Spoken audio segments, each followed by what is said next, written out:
It all started 10 years ago with Ear War, a dating sim released specifically for female players. But thanks to its fire combat system, sick graphics, and a ton of cool characters you could customize, this unique game actually blew up with male players all over the world. It had everything from easy-to-play meta characters to high-difficulty ones that were basically useless.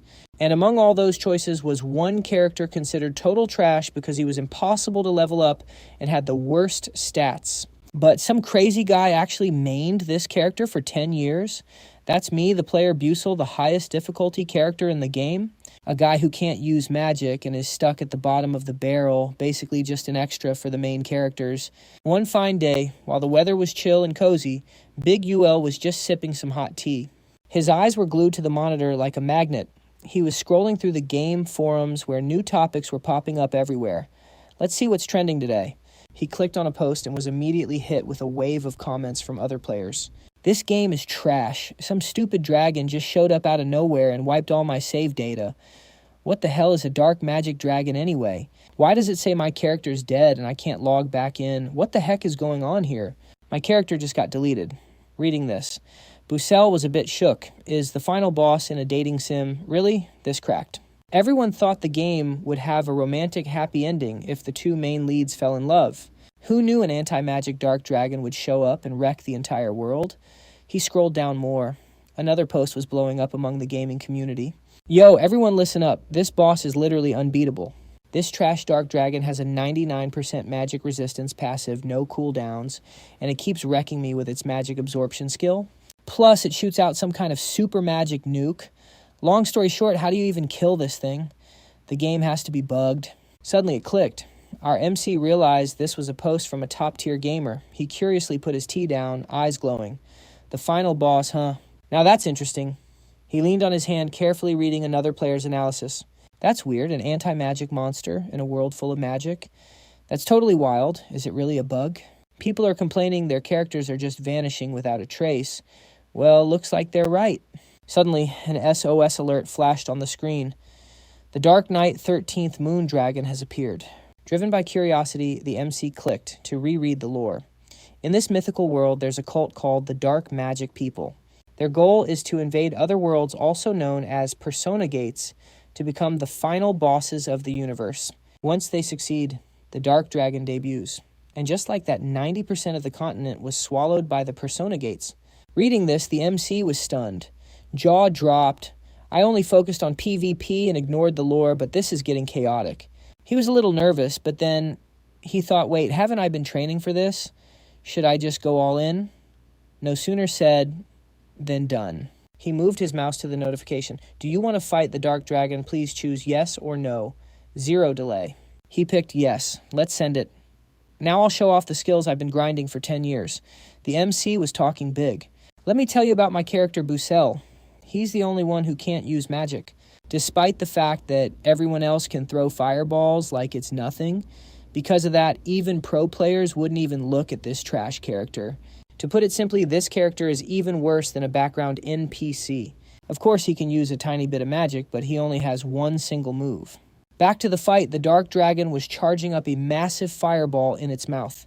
Then it opened wide and spat out a ball of pure destruction. That ball zoomed towards Busell at lightning speed.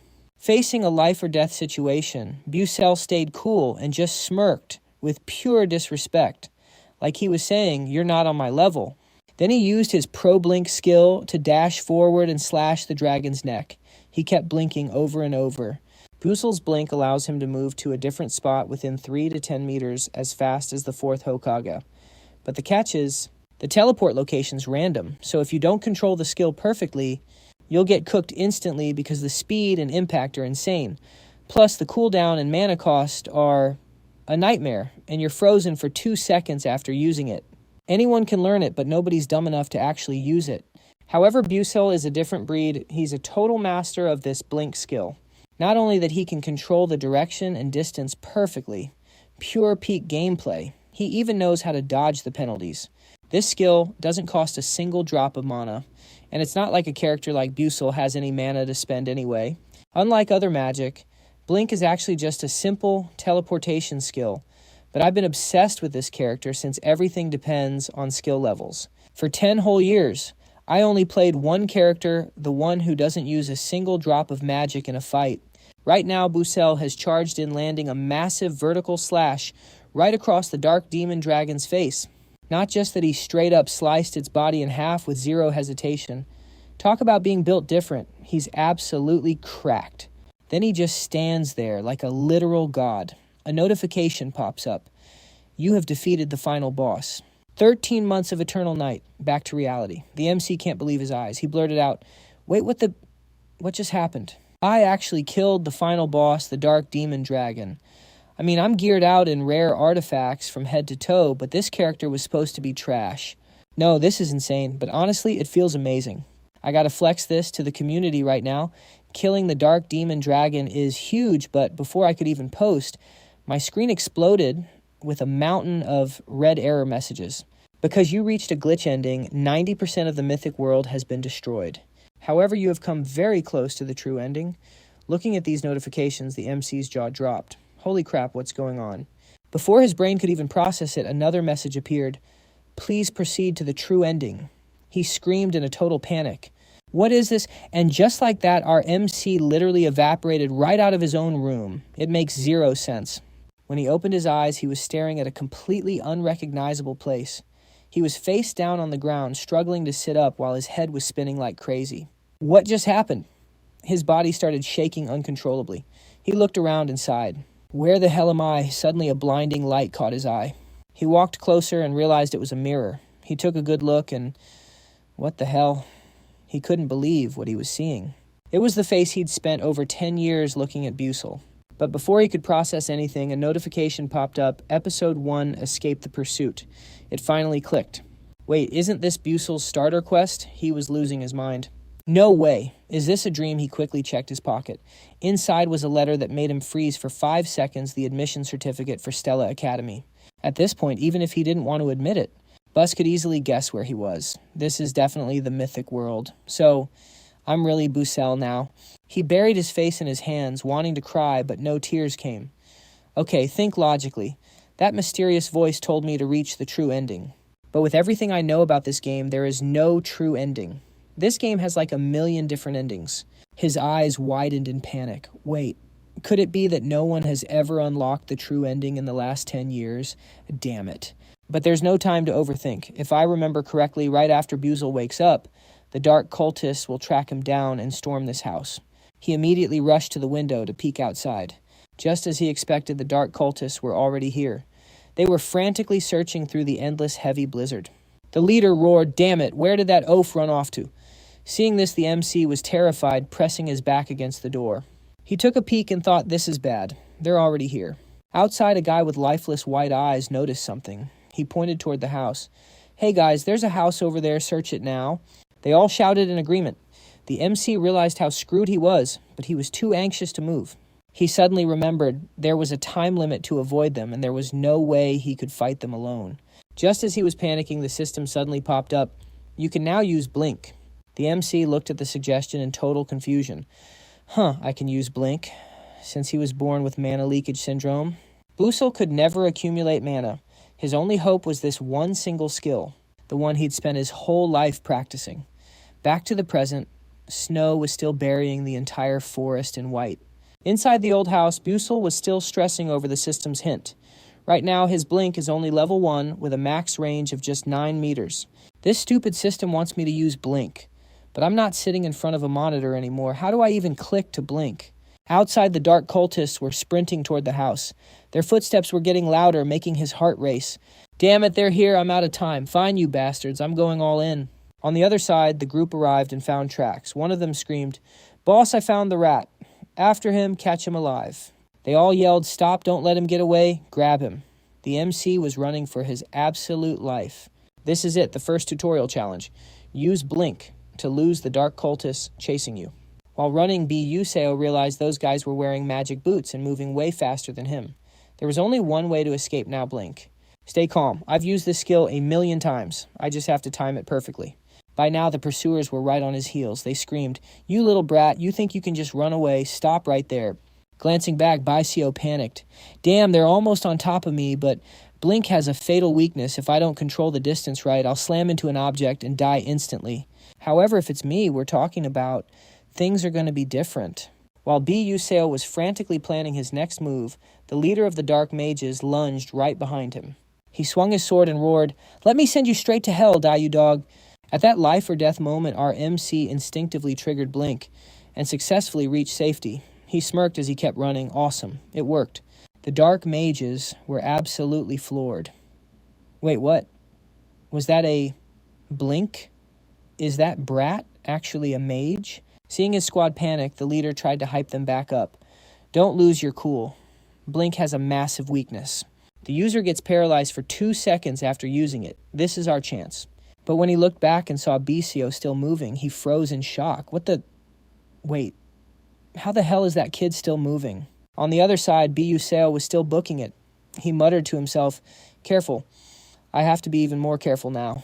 Come on, I have to use this rough terrain to lose them." If a player doesn't learn how to use Blink at this point, it's game over. In fact, 99% of players who chose Busell died during this newbie tutorial. They couldn't even finish the tutorial with that remaining 1%.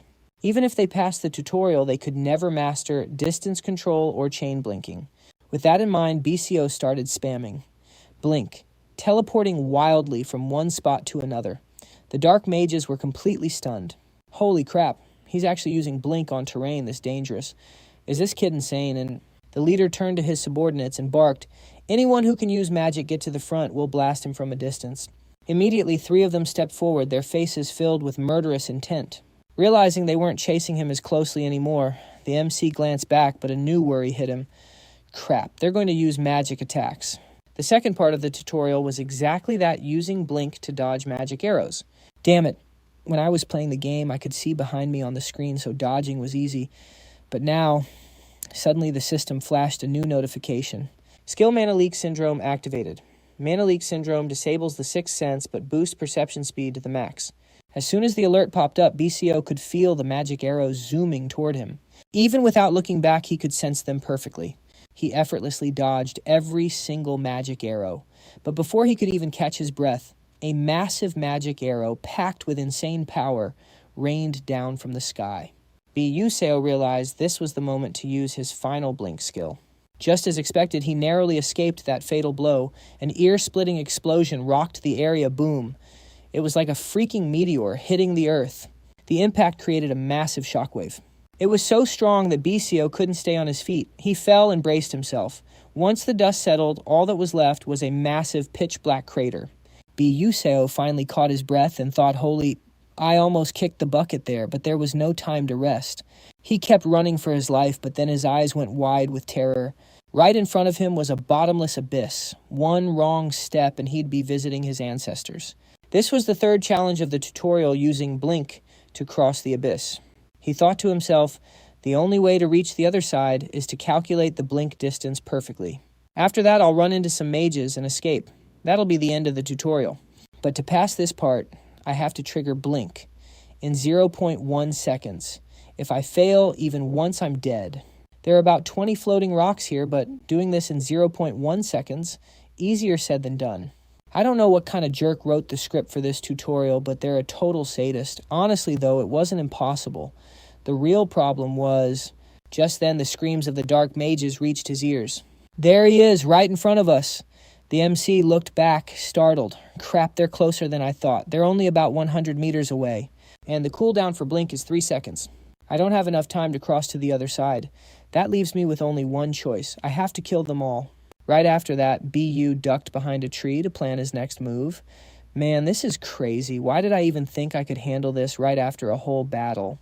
If this were a game, the system wouldn't even let that stalker Tan Lu get this close. But this is reality. There are no rules saying I have to blindly follow some game system, ending a guy who's not even worth my time easy.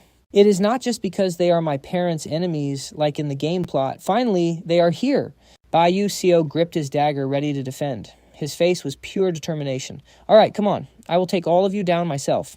And within just 2 hours, they caught up to where Busell was standing. The leader screamed in rage, "There he is. That is the brat. Get him now."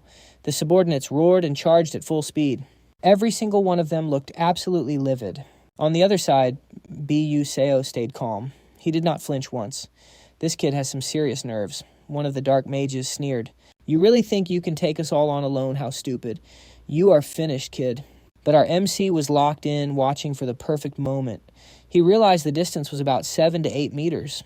Waiting until the guy entered his range, Busell pulled off a high-level blink skill. Before the guy in black even knew what happened, he was already done for. The leader's eyes went wide in shock, but Busell just looked more determined than ever. He poured all his strength into his dagger and stabbed right through the guy's chest, making him cough up a huge spray of blood. It splattered right onto him. Looking at the fresh blood on his fingers, Busell felt no guilt at all. If they did not die, he would be the one dead. He had to kill them all to survive in this heartless world. Thinking that he gave the guy a massive slash, then followed up with a brutal kick just to blow off some steam. It looked effortless, but the guy was sent flying back toward the other dark mages. This just made them even more furious. After taking one out, he immediately bolted. His blink probably needed time to cool down, so he could not just go all out yet. The dark mages saw him running and started yelling like crazy. He is running. Do not let him get away, Busell thought as he ran. I got one, but the next one won't be that easy. What should I do? What the hell? Why is it so quiet back there? Did they stop chasing? Just as he thought that they were suddenly standing right in front of him. There was no time to run in a different direction. Busell thought, are they using magic again? If he did not dodge in time, meanwhile the leader was barking orders for his men to finish him. Immediately one of them cast a fire spell. A massive fireball came flying straight at him. Busell was on edge, but then something crazy happened. That fireball split into dozens of fire arrows covering the entire sky. In this life or death moment, he did not know how to escape. He could only curse under his breath. Damn it, what kind of trash spell is this? Wait, I have an idea. He saw a branch sticking out from a rock. With no time to waste, he used his blink skill to warp straight to that branch. A massive explosion went off right after. Boom, boom, boom! The blast left a huge crater and dust filled the air. One of the dark mages looked pretty smug. He laughed, saying, that is what that brat deserves. But his joy did not last long. He realized there was no body in that hole. He whispered in shock, where is he? While he was confused, Busell had not only dodged the magic, but was already blinking toward the arrogant mage. By the time the guy noticed Busell was already right in his face, they stood there, eye to eye. Blink technique. It requires equal momentum before and after use. Without hesitating, he blinked again and landed a powerful slash. All you could hear were agonizing screams echoing in the distance. The dark mages were shook to their core. No way, what just happened? But he was not done. Busell blinked to another guy and drove his blade straight through his heart. Blood sprayed everywhere. They still could not figure out where this kid got such crazy magic or why he had become so brutal. After taking down 2 of them, he was clearly exhausted and covered in blood. I got 2 down, but I have to move fast before they recover. The leader growled, this guy's a freak. His reaction speed is insane for a mage. What kind of monster are you? Busell did not answer. He just thought to himself, my reaction speed must be way higher than any other player.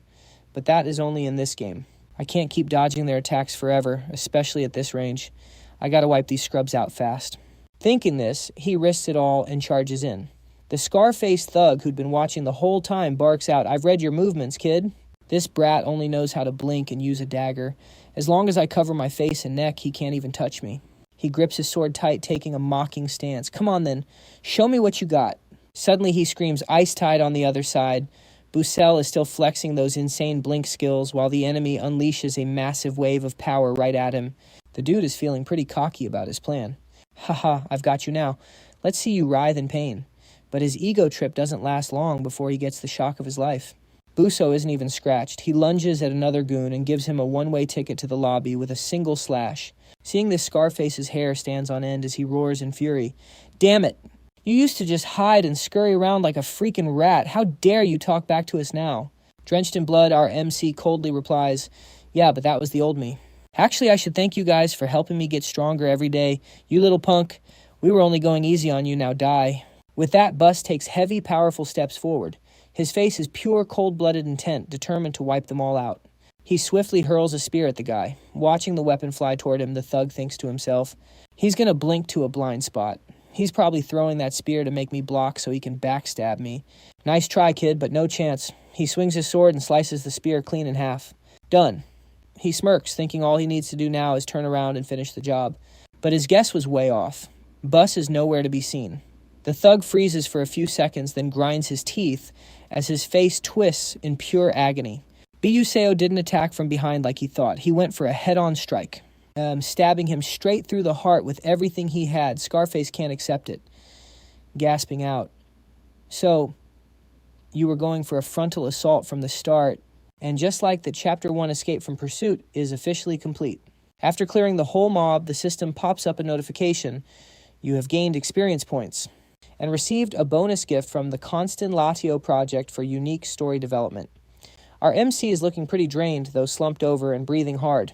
He stares down at his blood-stained hands, then glances around at the aftermath. Just like every other Isekai protagonist, he thought this was all a dream at first, but nope, this is reality. This is no dream. He thinks back to the life-or-death struggle he just survived, his first time using Blink in this world, and his first real battle. And more than that, this was his first time taking a life. The reality sinks in he just killed people to stay alive.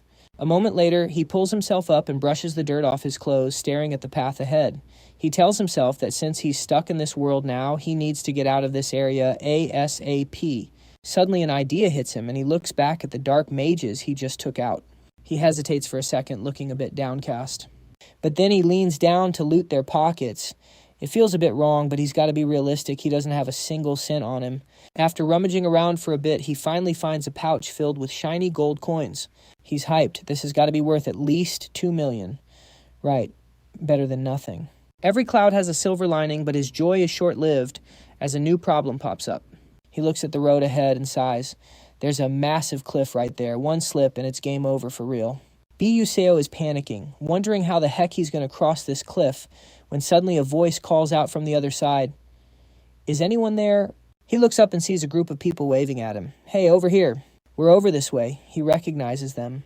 It's the mage group from the tutorial. He immediately starts shouting like crazy, I'm here, I'm right here. Someone from the other side yells back, there's no bridge nearby, can you make it across? As our MC shouts back, yeah, I'm on my way.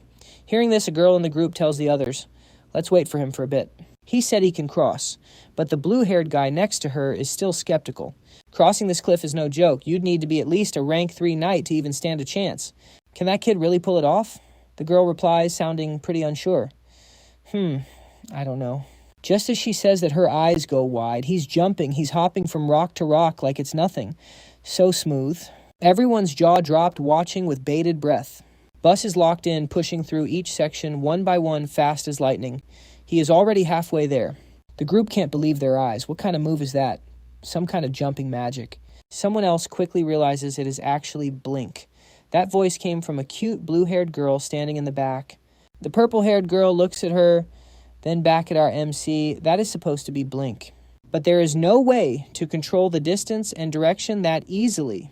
This is straight up impossible. Even though the MC looks smooth and skilled, he is actually struggling hard. Suddenly a girl screams in panic. Who are those two? Are they with him? At the other end of the cliff, 2 men in black are closing in.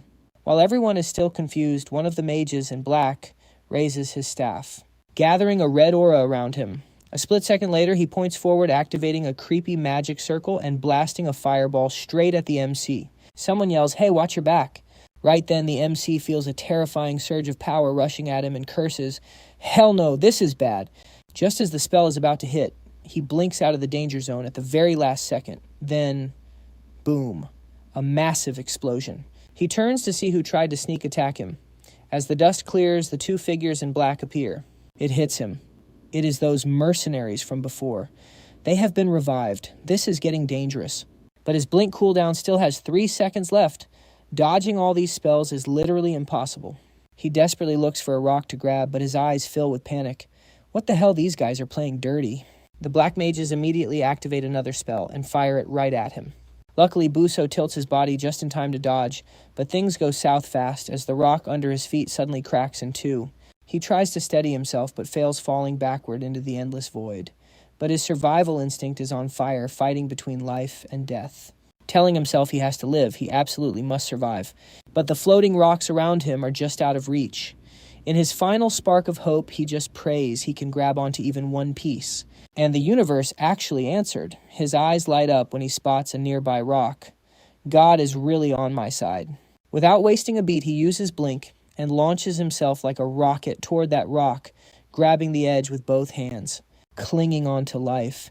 His voice trembles. I might have actually made it. But before he can even celebrate, a massive fireball comes charging from behind. It is a total SOS situation. A desperate thought flashes through his mind. Is it finally over for me? At that exact moment when death was literally at his heels, oh my God, a beam of emerald light strikes out of nowhere like a total savior. Then, boom, the two powers collide, creating a massive explosion. Bang, bang, bang.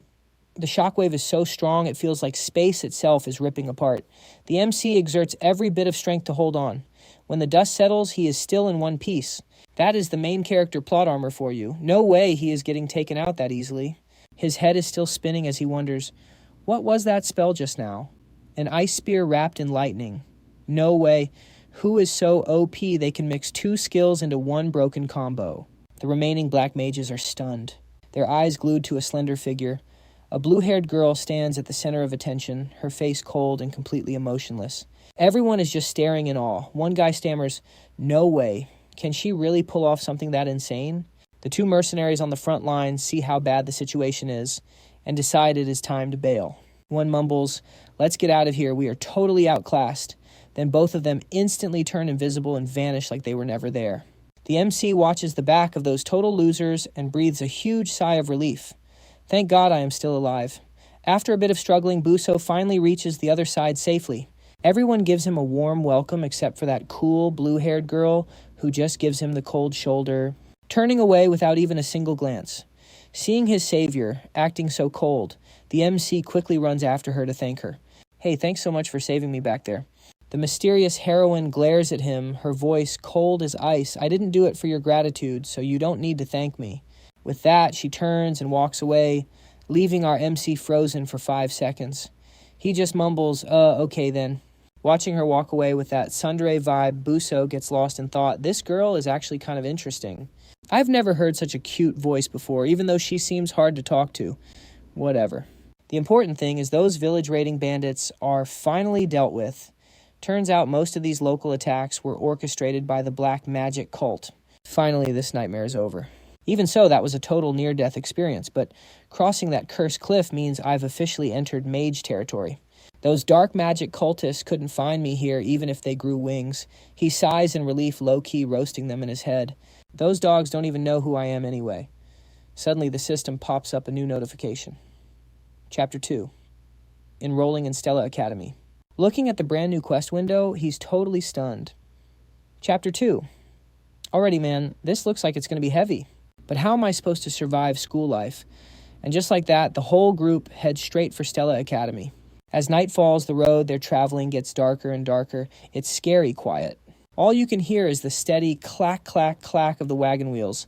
Inside the carriage, the main character is dead asleep, probably exhausted after a whole day of cheating death. Suddenly, he starts mumbling and groaning in his sleep. His mind is drifting back into his memories. Pieces of the past start flooding back. He sees a chubby little kid grabbing his mom's shirt and babbling away. Mom, Mom. And his mother smiles gently and says, my sweet boy, when you grow up, you'll become a legendary mage. I believe in you. I love you. Be a good boy, Baek Yuseol. He remembers reading his mom's old diary and realizing how hard his parents hustled to raise him. Back then, little Yuseol promised himself he'd be the best student so his parents could be proud. Through those long nights of grinding over books and falling asleep, his mother's gentle hand was always there to tuck him in. The memories suddenly shift, replaying that fateful day. When his mother heard the news from the doctor, she was completely lost and cried out, Doctor, did you just say my son has Mana Leakage Syndrome? The boy was crushed. No, it can't be. He burst into tears, crying his eyes out. Are these Baek Yuseol's memories, or are they fragments of my own? His train of thought is suddenly cut short. The main character jolts awake, his head spinning. He instinctively clutches his head and glances out the carriage window. Dawn has broken, and the first light of morning is starting to fill the space. Seeing him wake up, a companion in the carriage tilts their head to check on him. Oh, you're finally up. Looks like you were having a serious nightmare. You were mumbling stuff I couldn't understand. I was actually about to wake you up. Right then, a voice calls out from outside. We're about to arrive at Ladoa, the satellite city of Icarium. The convoy suddenly stops, and another voice rings out. Let's take a quick break here. The group quickly gets out of the carriage to breathe in some fresh air. His body feels a bit stiff. So the main character takes a big stretch, feels fire, but then he's caught off guard. He stares wide-eyed in one direction. By total chance, the blue-haired girl is staring right at him without blinking. In that moment, Yuseol was about to wave hello to be polite, but before he could even open his mouth, she coldly turned away. That move left him feeling totally awkward. He could only give a forced smile, thinking to himself that this girl is actually kind of a badass. However, things are still pretty noisy. Compared to his previous worries, Yuseol is low-key happy. This timeline is closer to the modern world than the ancient past.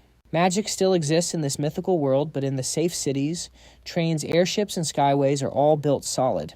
And to make the long trip easier, the whole group is heading to Leroycha right now on a super high-tech airship. Leroycha is located right on the path to Acarium. Acarium is known as the capital of magic. That's where everything truly begins. Mysterious magic, towers, solemn mage assemblies, and the 5 prestigious academies are all located in Acarium. The academy with the most cracked mages and the peak students is Stella Academy. Because of that, Stella is the gathering point for countless geniuses and nobles from all over the world.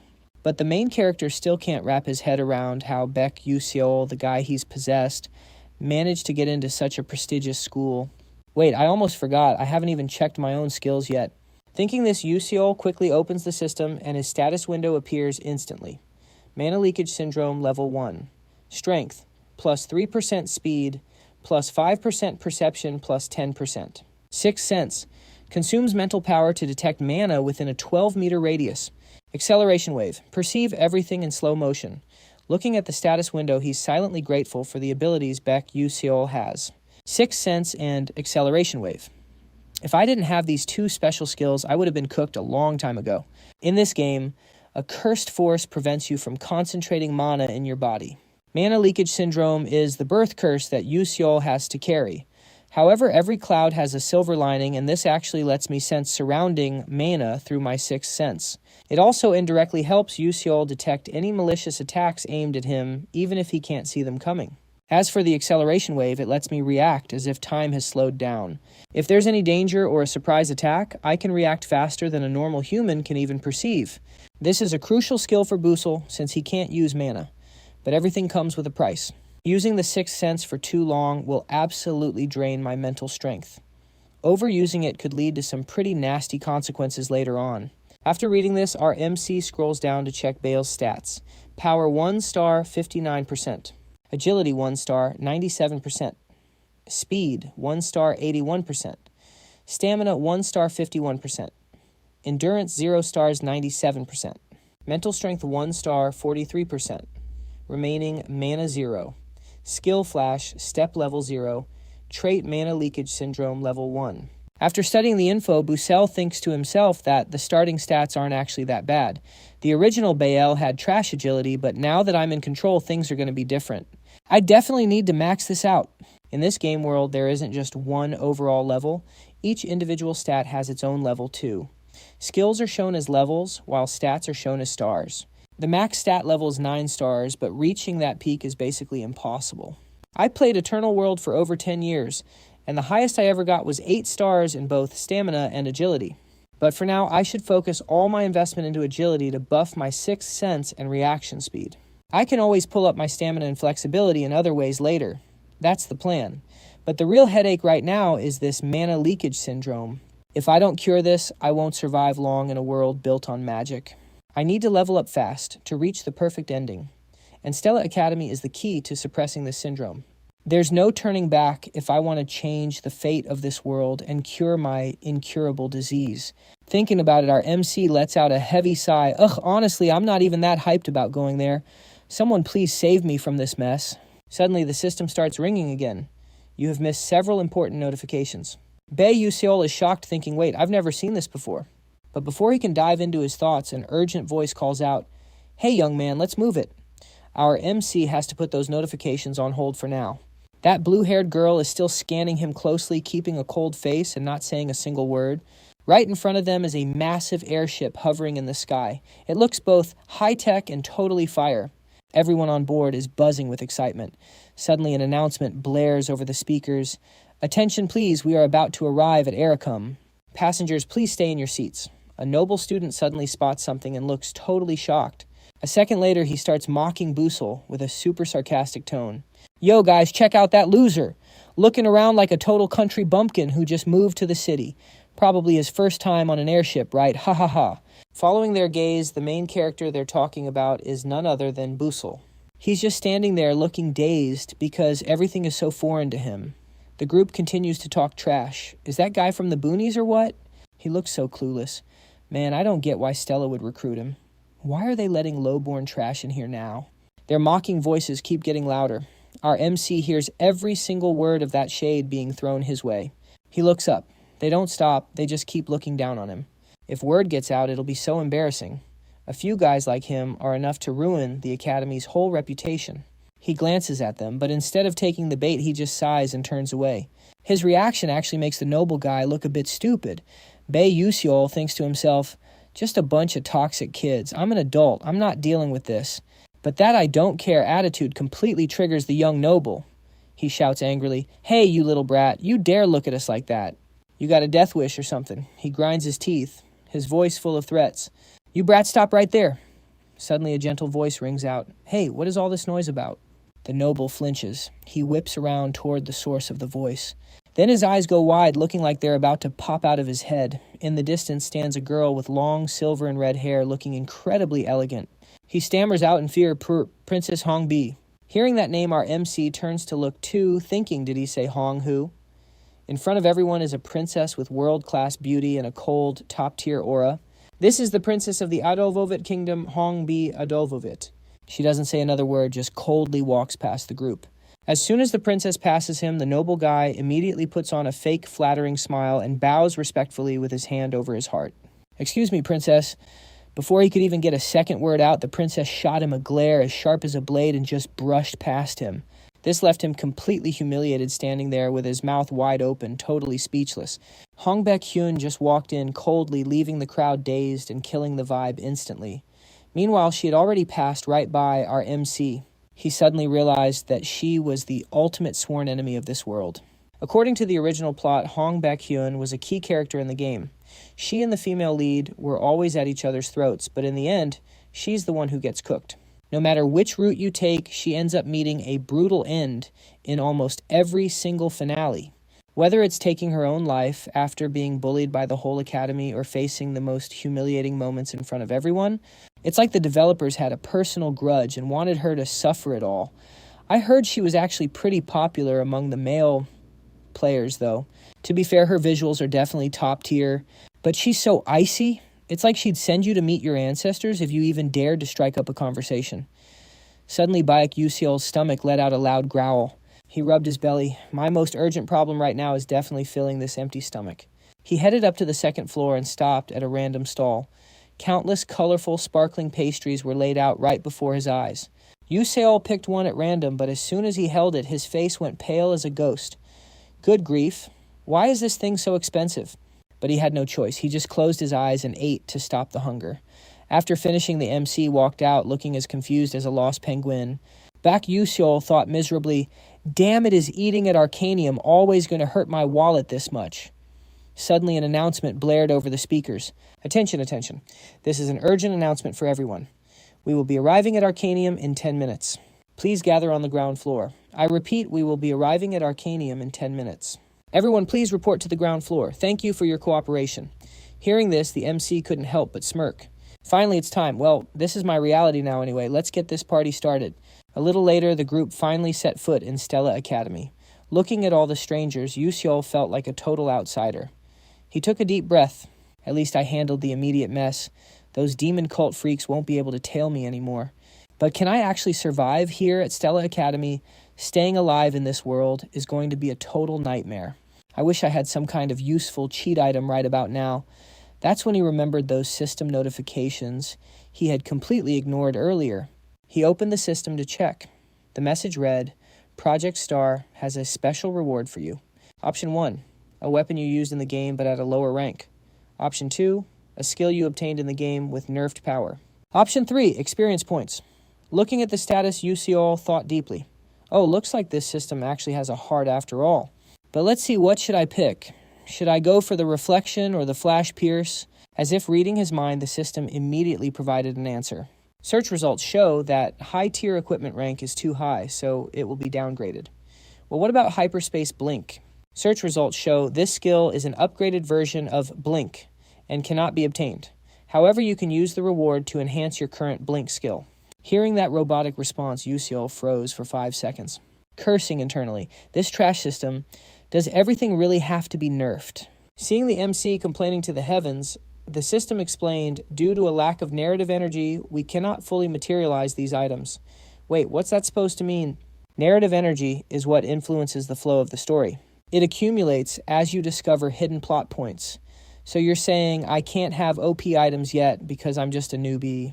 Yusiel waited nervously for the system's next reply, but there was total silence. He hurriedly asked, then what about the crested glasses? Based on system results, we conclude that they can be provided. All right, perfect, I'll take those. With that, the system summoned the crested glasses. Baek Yusiel held the glasses, checking them out. I never imagined the day I'd actually have to wear this ridiculous-looking thing. Note, crested glasses are an item that stores all the information a player collected while grinding the game. In a myth-rank game world, it's impossible to remember every detail about monsters or lore. That's why players created various info storage items to match their combat styles, and our MC was no exception. He used the crested glasses to store his data, and excitedly put them on to test them out. A mysterious blue light glowed from the lenses. Suddenly, an unexpected notification popped up. Crested glasses. Rank. Undescribed. Can't remember what you had for dinner. No problem. Because these glasses will save every detail of what you've seen and learned. Special feature sealed crest folder. Use spirit power to activate. He immediately opens another folder to check it out. Then the system pops up a new notification, alchemy materials, hunting grounds, dungeons, and characters. Seeing this, Busell feels pretty satisfied. Since this place looks exactly like the real world, he's at a loss. He doesn't even know what to say about the things he can do using the system. But with these glasses, I can recover about half of the energy I've used. Suddenly whispers break out from behind. Hey, isn't that oh, you mean the eldest daughter of that traitorous DM? Good grief. How does she have the nerve to show her face here? Shh, keep it down. She might hear you. The MC hears a familiar name in the conversation and gets curious. Isol. Come to think of it, one of the Crest Glass's best perks is letting me register or check info on the story's characters. Let's scan this girl's info. Isol, the frozen heroine. An ice and lightning mage who's obsessed with drinking cucumber water before eating pizza. Eldest daughter of a fallen noble house. Her father's death caused the family to spiral out of control, and she ended up meeting a tragic end. After reading this, the MC thinks in shock. Whoa, so she's just a fake hero. Speaking of Isol, the fake hero, there's one thing I've got to call out. Even though I'm stuck in a mythical game world, the truth is this world was inspired by a romance novel called Don't Love the Princess. And that novel tells the story of the heroine Isol, who lost every single one of her relatives. She grew up in pain, fighting the schemes of the villain Hong Bei-jeon. In the end, she got a happy ending with the male lead. At the finish line, her revenge plan almost went up in smoke, but the other male characters stepped in like knights to protect her. It had such a trash ending that readers absolutely roasted it. But here's the kicker. Even though the game world is based on that novel, the plot is light years apart. In the game, a character named Flame was added, and she completely stole the heroine's spotlight. On top of that, this Flame character has her own unique backstory. She used to be a regular woman, living a normal life in the modern world. Just a commoner, addicted to reading Don't Love the Princess, before getting forced into a reincarnation in this world. So unlike the novel, Isol became a fake heroine in the game, while Flame rose to become the real deal. And no matter how hard players tried to carry her, she couldn't clear any of the routes. This is what happens when you get kicked out of your spot as the true hero. Well, it's not like it's any of my business, but it is strange. I don't know if I'm just tripping, but I feel like I've seen her somewhere before. Probably just my imagination, though. Time to keep my head up and face this harsh reality. After a long, stormy day, a new morning finally dawns. Bright sunlight shines over Stella Academy. Inside, students are decked out in their uniforms, lining up to hear the speech. Just then, the principal speaks up, as you all know. The dark demons are sorcerers who stole power from other worlds and turned into monsters. Even now, those demons are still plotting their invasion, opening persona gates and releasing ancient dungeons to swallow the magic world whole. Our mission as mages is to be the shield that protects the world from these evil forces. Hearing this, whispers start breaking out in the crowd. Starting the semester with a speech this dry, seriously, it's a total snooze fest. Meanwhile, the principal continues. And now we will hold the oath ceremony for the 4 students with the highest scores representing all the freshmen. Please come forward. Right after that, the star students step up one by one. They're all handsome guys and gorgeous girls with faces that shine like the morning sun. Looking at them, the MC thinks to himself, they're all glowing like stars. It's like they're the actual main characters. But who's the brightest star here, Bingo? It's him. The principal's voice rings out again, representing all the freshmen here today. Ma Yuseong, please come up and speak. At that moment, the fangirls below are all swooning with total admiration. Oh my god, is he the one with the insane top entrance score? How can someone be a genius and that handsome at the same time? Even Baek Yu-seol has to nod in agreement. So, this is the famous Ma Yu-seong. Note, in this game, Ma Yu-seong is the living proof of the saying, above the heavens and below the earth, I alone am honored, with a 9-star mana rating and god tier potential. He is the goat of geniuses, a monster who can manipulate every element in this world. Our MC thinks to himself that even if he can't make it to the grand finale, he has to dodge those disaster endings by recruiting Ma Yu-seong to the side of justice. Though looking at that cute, short-haired girl, she seems like a total vibe. He starts racking his brain to figure her out, but for now, he will just have to improvise and see what her next move is. Since she is also a fellow transmigrator like him, teaming up with her might actually be a fire idea. But what if things get complicated and she sees him as a mortal enemy? He would get absolutely wrecked. Still, he has the home field advantage when it comes to information, so he shouldn't move recklessly and ruin everything. Flame is a die-hard fan of romance fantasy novels, while our MC is a veteran gamer in this fantasy world. I'm telling you, I am locking this plan in. Even though his influence on the plot is lower than a fodder villain's, the heroine has a special ability that lets her purify dark mages. But here is the plot twist. She also has a passive ability that brings bad luck to anyone close to her. Hanging around her is definitely going to get him cooked. His role is to provide backline support for the main characters and keep his distance as much as possible. Just as he finishes his thoughts, the school heartthrob finishes his speech. The crowd below erupts in a massive round of applause. Next, the headmaster raises his voice and announces, I hereby declare today's entrance ceremony officially closed. Right after the ceremony, the BUEL system pops up with a breaking notification. Congratulations, you have successfully cleared the mission. Join Stella Academy. After the opening ceremony wraps up, all the students gather in a massive lecture hall, everyone picking a seat they like. Our MC is looking pretty melancholy right now. Thinking to himself, I graduated college ages ago, and now suddenly I am a high schooler again. The feeling is hard to describe, but there is one thing here that is absolutely fire. He picks up a watch and stares at it, knowing this is the one. This thing is legit. It is the Stella Watch. It is the ultimate flex that proves you are a student of the legendary Stella Academy. If you own one, you get exclusive perks and services that are way better than what ordinary mages get. Feeling good, he tucks the watch into his pocket. He has to maximize this golden chance. Right then, someone opens the door and walks in. A man with a stone-cold face walks up to the podium and speaks clearly. Quiet down, everyone. We are starting the test right now. Put everything away except for your writing utensils. If anyone is wearing glasses, I need to inspect them first. The ceremony just ended and they are already testing. That is pure stress. Stella Academy's curriculum is more brutal than almost any university in Korea. Students have to take a test on their very first day. It is called the Class Placement Test. Basically, this test will rank and sort everyone into their respective classes. Once the papers are handed out, the teacher shouts from the podium, Attention students, you have 45 minutes to complete the exam. Your time starts now, lock in. For someone who went through this program a long time ago, it seems our MC has forgotten everything he ever learned. It is all gone. Looking at the test paper makes him feel sick to his stomach and he is already sweating bullets. Thinking, oh my god, I don't even know what the hell I am reading. How am I supposed to do this? This is straight up impossible.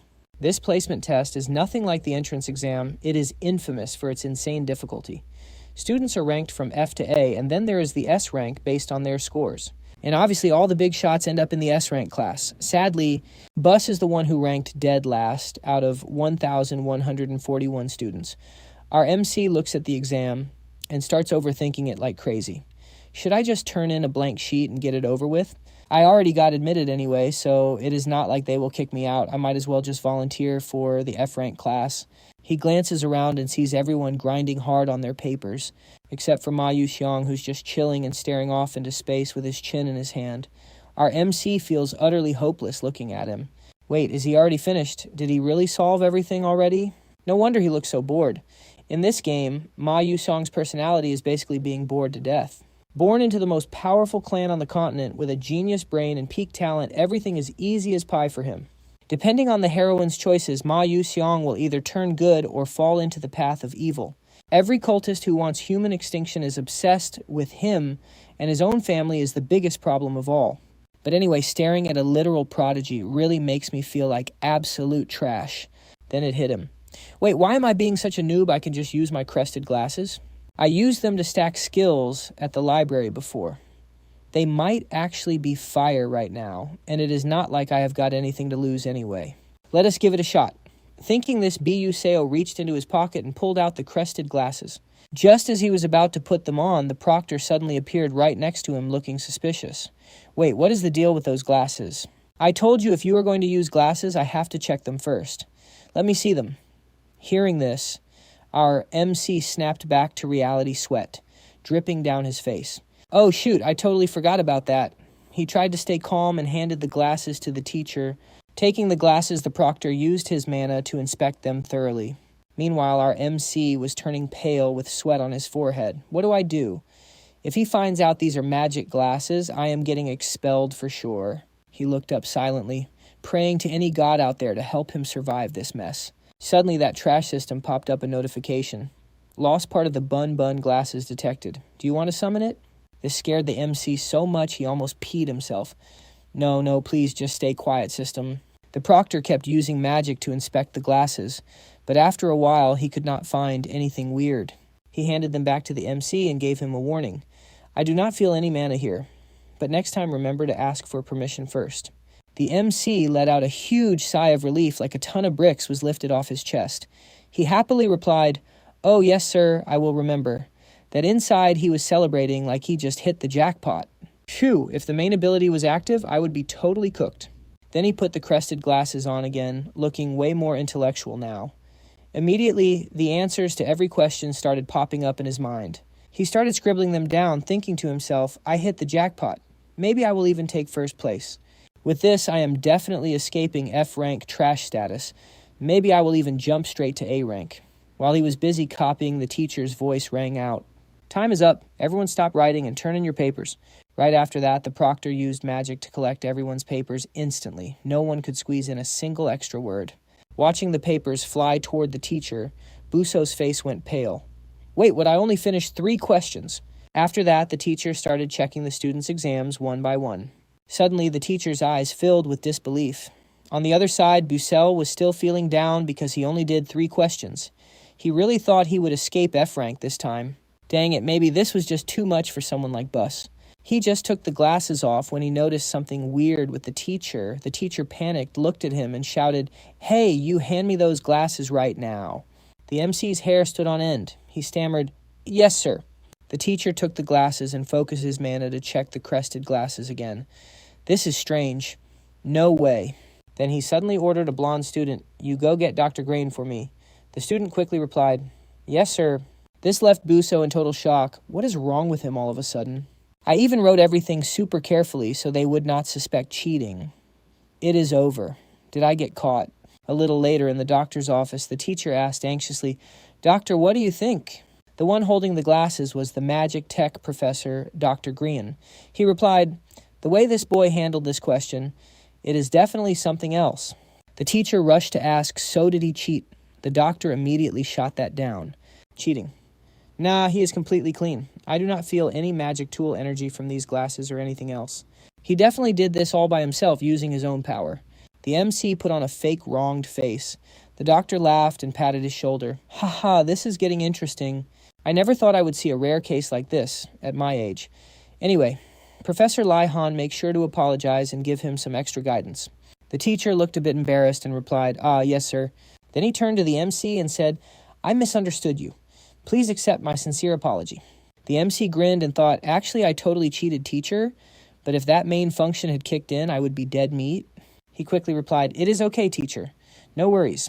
A while later, in Professor Laihan's office, the teachers were grading the exams. One paper in particular made him freeze up. He held the paper and stared at it for a long time. Even he could not believe his eyes when he saw what this student wrote. Suddenly, someone spoke up. "Oh, Professor Laihan, is that the exam for the first years?" Laihan nodded. "Yes." The woman happily added, "I heard there are a lot of crack students this year, right? Let me introduce you. This woman is a member of the Council of Elders at Stella Academy, Professor Eden Tiemann." Laihan replies, "Exactly. This year we've got some heavy hitters from the most elite families in the fire magic world, like Princess Hongbon from the Adalovit Fire Kingdom. And then there is the heir to the Skelvin Empire, who is only 12 years old thanks to his insane magic talent. Jeremy Skelvin. This is the prince who literally gapped all his older brothers in the brutal war for the throne. Plus, straight from the most legendary magic tower in the world, the Full Moon Tower, the successor to Tower Master Hari, has joined our academy this year too." Hearing all this, Professor Eden Tiemann spoke up, sounding pretty impressed. "Oh, I heard making exams for elite students from such famous families is a total nightmare. This year is definitely going to have some brain-melting questions."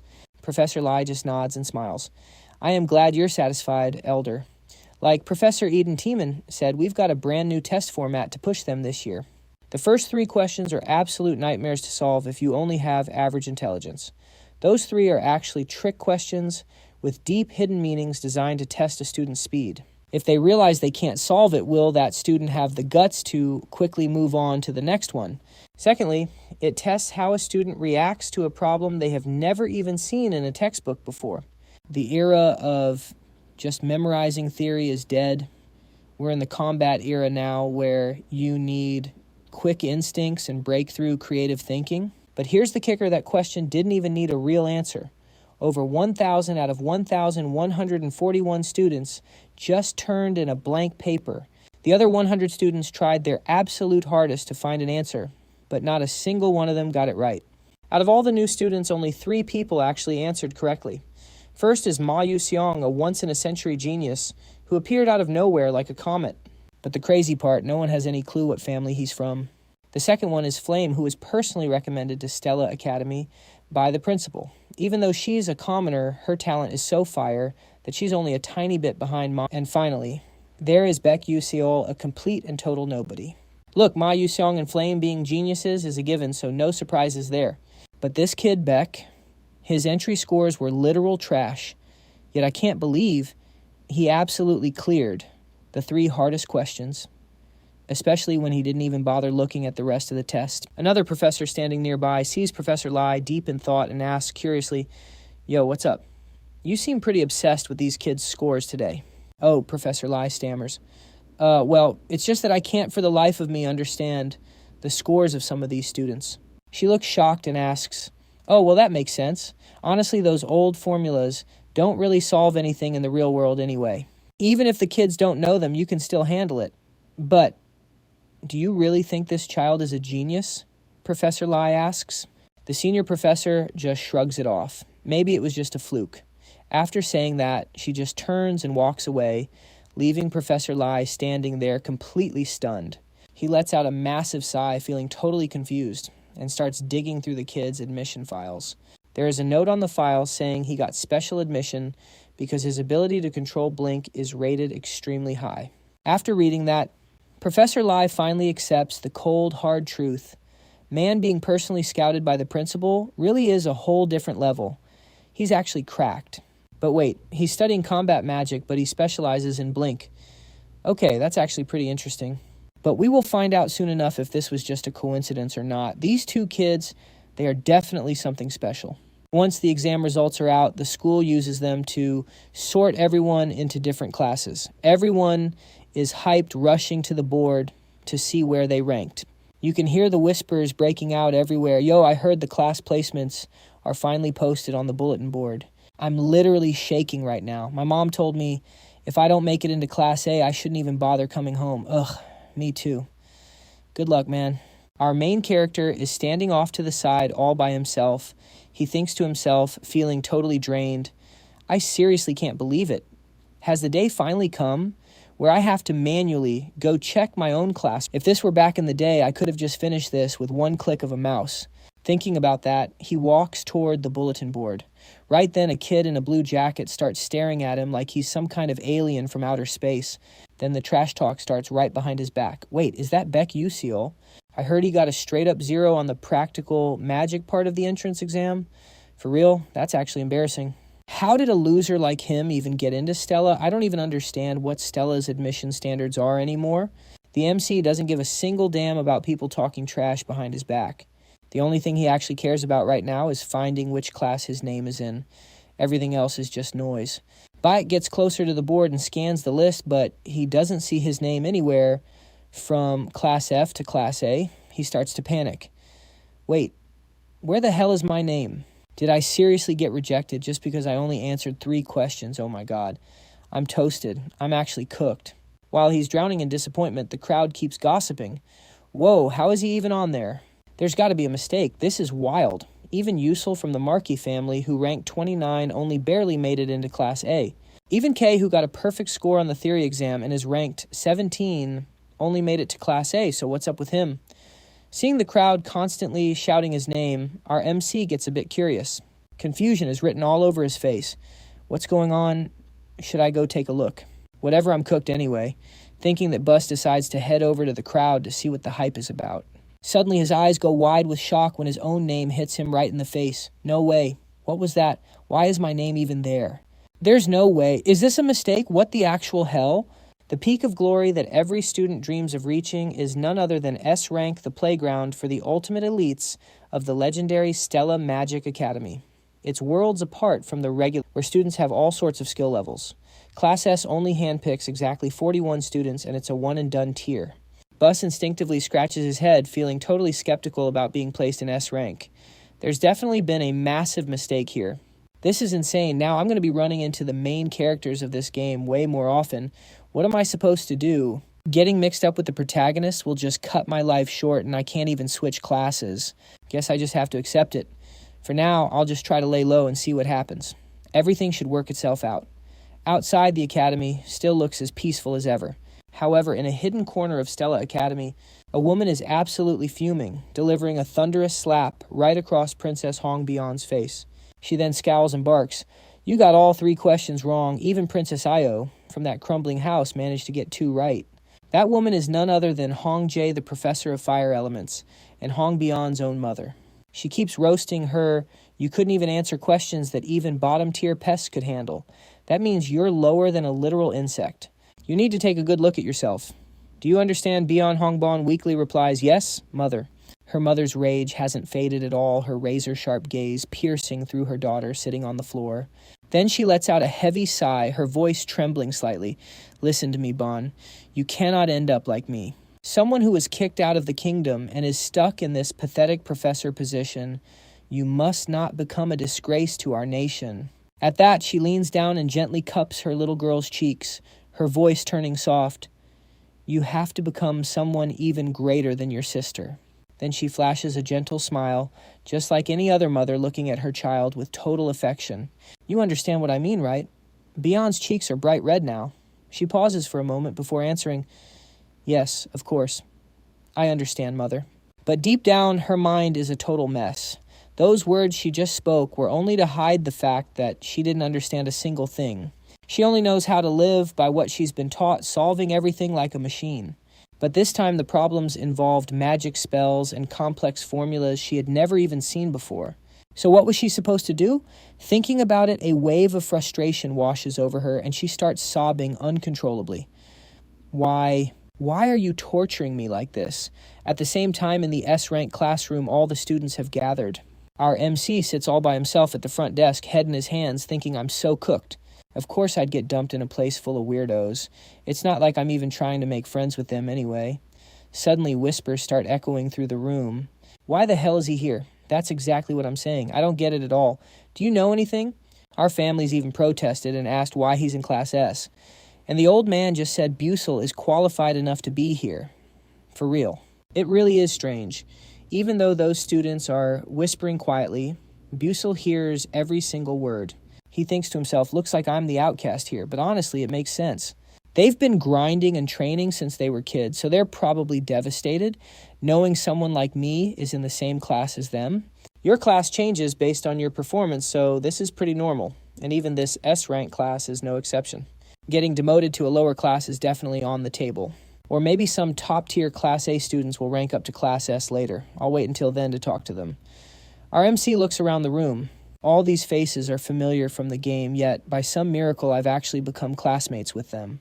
Busell can't help but feel amazed. All of this is seriously surreal. The characters from the game are standing right in front of me. In a few years, most of the students in this class will be famous across the whole continent, and 5 of them will even end up betraying the Magic Council. Ma Yuang is one of them. If only Flea could stop it from the beginning, things would be so much better. Suddenly, Professor Laihan walks in and speaks up. All right, everyone find your seats and settle down. Hearing that somewhat familiar voice, our MC turns his head toward the podium. Right then, the powerful professor begins his speech. It's a pleasure to meet you all. I'm sure some of you have seen me before, but I'll introduce myself as usual. I am the professor of Class S Laihan. As soon as he said that, the students below erupted like a disturbed beehive. Whoa, is that the famous Professor Laihan? The number of dark mages he has hunted has nearly reached 4 digits. That is absolutely cracked. They even call him a 7th-rank magic warrior. He is seriously on a whole different level. Seeing the students gossiping so loudly, Laihan spoke up to remind them, all right, everyone quiet down. It seems we have a lot of talented students this year, and we even have one special admission student. As you all know, this academy is where we raise combat mages, otherwise known as magic warriors. You will experience a rigorous education for 3 years. I expect all of you to keep up with the curriculum. I want you all to show me the very best of your abilities during your time here at this school. Now, does anyone have any questions? At that sudden question, the entire class went dead silent. Laihan smiled and continued. Good, then let's begin the lesson. Right at that moment, the silhouette of Princess Hong Bian appeared at the door. Seeing her with a bruise on one side of her face, everyone was shocked, except for our MC. He thought in surprise, Hong Bian follows the rules more than anyone else. How could she be late? What happened to her? She walked up to the teacher and whispered an apology, her face showing signs of exhaustion and despair. Curious, the MC pulled out his crested glasses to check. As soon as he put them on, an information panel appeared. Hong Bian, a villainess.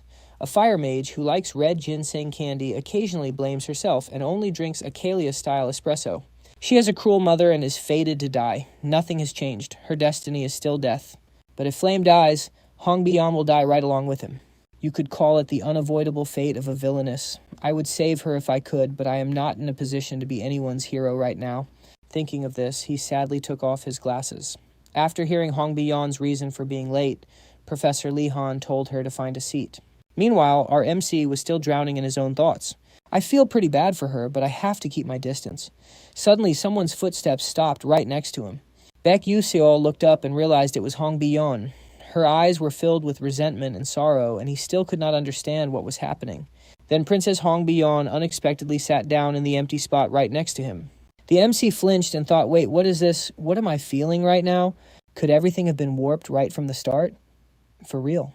Seeing that everyone was settled, Professor Laihan nodded and said, now before we start the lesson, we will have an inheritance ceremony so you can get your wands. Class S and Class A will hold the ceremony together. I will give you the details later. Beck was a bit confused after hearing that. An inheritance ceremony sounds like a total drag, but then he smiled, actually looking forward to the day of that special event. Stella Academy has 2 major events, the Soulmate Bond and the Inheritance Ceremony. For a top-tier academy like Stella, the Inheritance Ceremony holds a very special place. Not long after, all the students from Class S and Class A gathered at the venue. Professor Laihan asked, is everyone here? There are many magic wands prepared here, ranging from the lowest rank to medium rank. What you need to do is go to the wand you like and take it. The process of changing wands once you have chosen is very complicated, so I hope you choose carefully. Beck thought to himself, he says that, but we are not the ones choosing the wands, it is the other way around. In the world of Ether Guide, wands only react to those they acknowledge, creating a resonance effect, which means you cannot just use a high-rank wand just because you want to. With that in mind, Baek Yuseol approached the magic wands floating in the air. He looked around totally hesitating. He did not know which one he should pick. He stood there dazed, thinking that in the past he would have just grabbed an F-rank wand to get it over with. But since I am in Class S now, I cannot just pick some trash and let them look down on me forever. Suddenly, a very simple-looking wand caught Baek's eye. In this world, wands are divided into two main types, wands and staffs. Wands are usually the choice for knights, those who prioritize magic casting speed. On the other hand, staffs are favored by bishops. They focus on powerful attacks that require a longer chanting time. Suddenly whispers came from behind. "Hey, which one do you think he will pick?" Another person chimed in. "Since he is in Class S, I am pretty sure he won't have any issues resonating with a wand." The MC realized the person they were talking about was definitely him, but he just brushed it all off. "Whatever, talk all you want, I literally don't care what you think." Out of nowhere, someone calls out to him from behind. Busell flinched, wondering who the heck it was.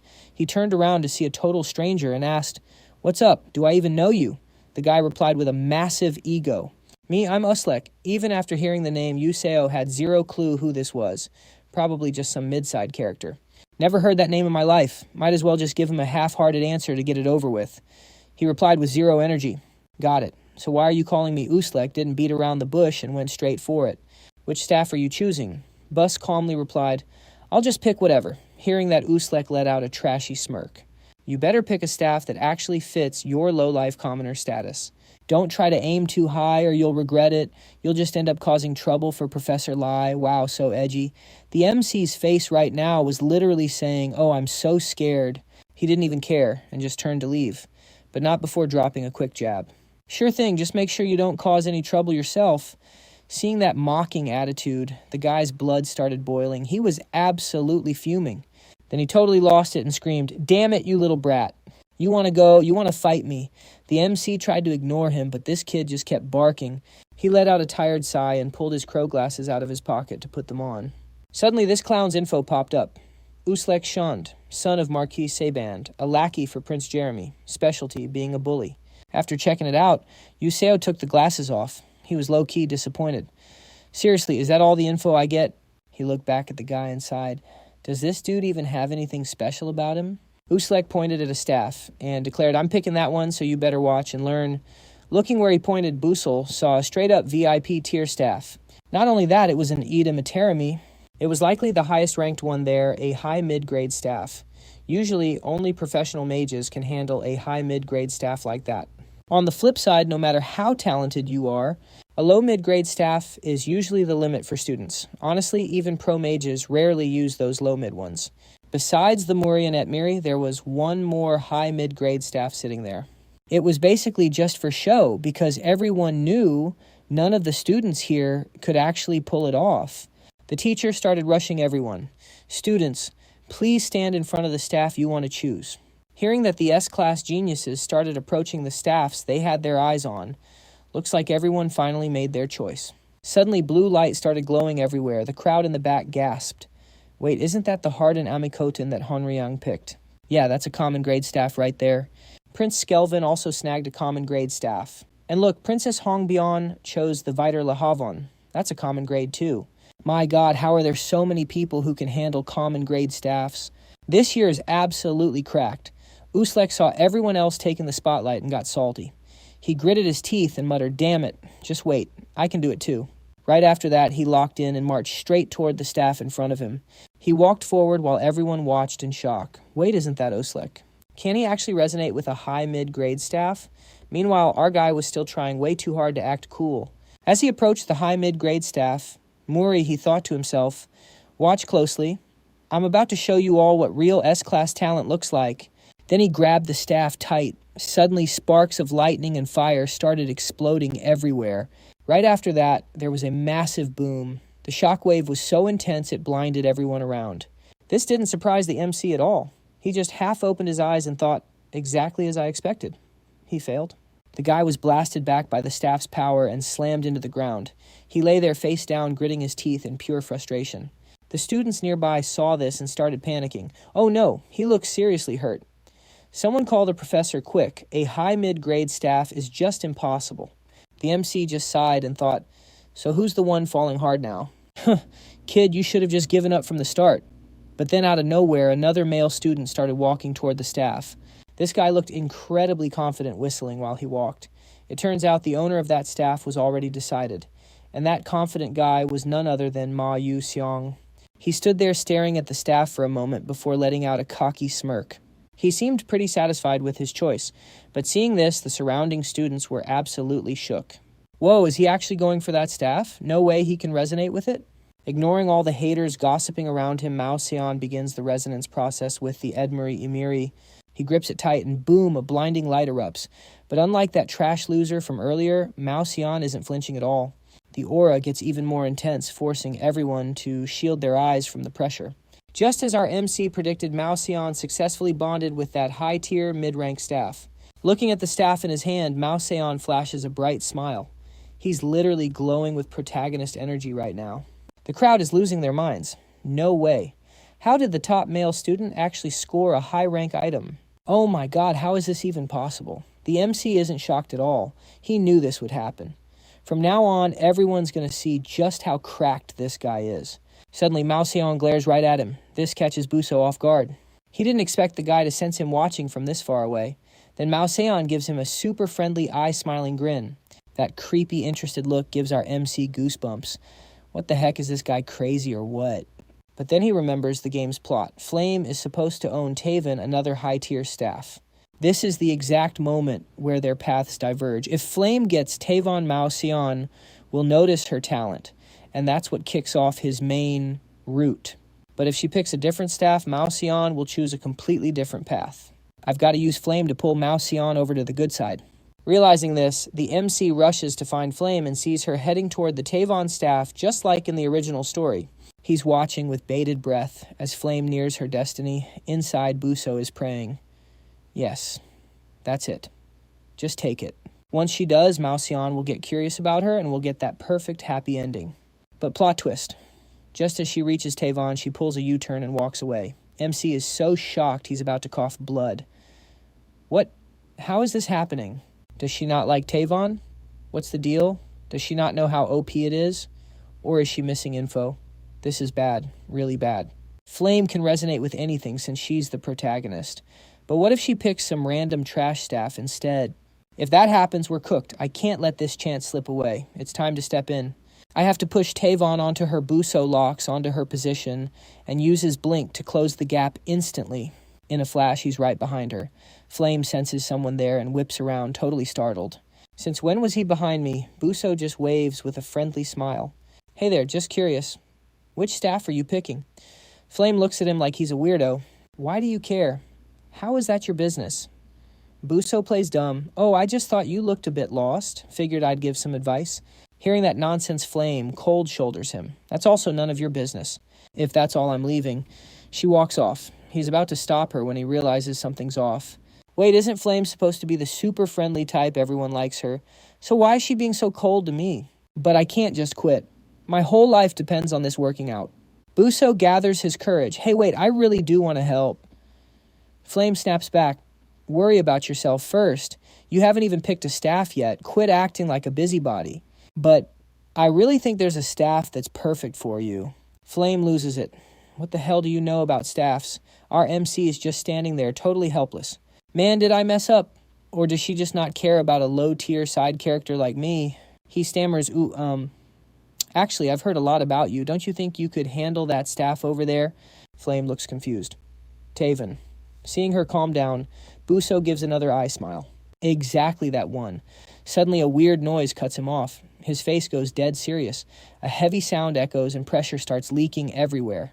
His eyes widen in fear as a staff literally flies right into his hands.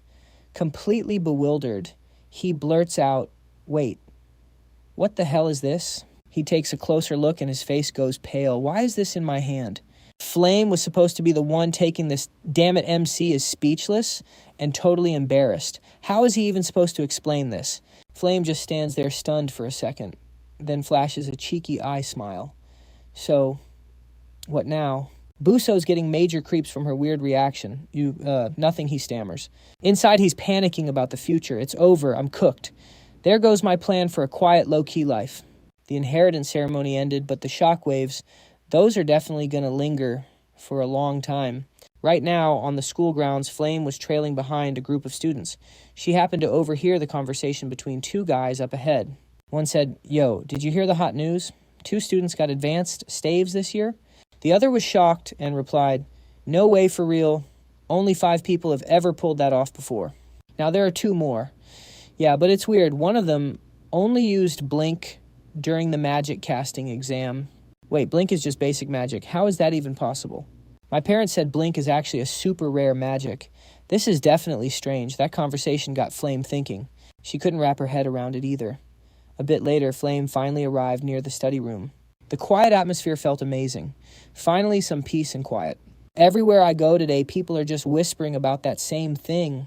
News about the 2 students getting advanced staves has spread all over Sela Academy, but I still can't figure out who he is or how he got the Tevin staff. I read the original novel 3 times before I transmigrated here, but this character named Bus never existed. They say nobody can handle the JV, yet he resonated with it so easily. No, it feels like he is just trying to flex on me. Whatever, just let it go. Overthinking it now is useless anyway. Suddenly someone called her name. Flame, are you here to self-study too? Hearing her name, Flame turned around with a huge smile and replied, "You guys are weird. Do you really think I am such a nerd?" A blonde girl replied, "Not really, but you always say you have nothing to do and then end up sitting here studying." Flame got embarrassed. "Hey, that is not true." Another girl asked curiously, "But Flame, why do you keep calling us kids? We are literally the same age, right?" Realizing she messed up, Flame made up an excuse. "Oh, it is just a habit. Where I used to live, everyone treated me like an adult." Heh. But the truth was, she knew she was living inside a novel, so how could she act like a child? Another voice chimed in. "So are you studying alone today?" Flame looked over and saw a cute girl with red hair. She wondered if this was Jackie. Why is her fashion sense exactly like mine? Despite her thoughts, Flame replied cheerfully, "Nah, there is a meeting starting soon, so I am heading there. Anyway, I will head out first. Catch you later for drinks." Flame hurried off, waving goodbye. Bye-bye. As soon as she turned away, her cheerful face went cold and serious again. Being an adult forced to play the role of a student is honestly such a struggle. She was so lost in thought that she didn't see what was ahead. Thud.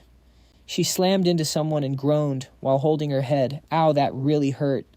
Suddenly, the person she bumped into spoke. Flame hearing that warm voice, she looked up in surprise at Ha Wan Rang. He looked worried. "Whoa, are you okay? What are you thinking about that makes you rush around like this?" "Oh, I am fine." He stared at her for a moment and asked, "You do not look so good today. Is something bothering you?"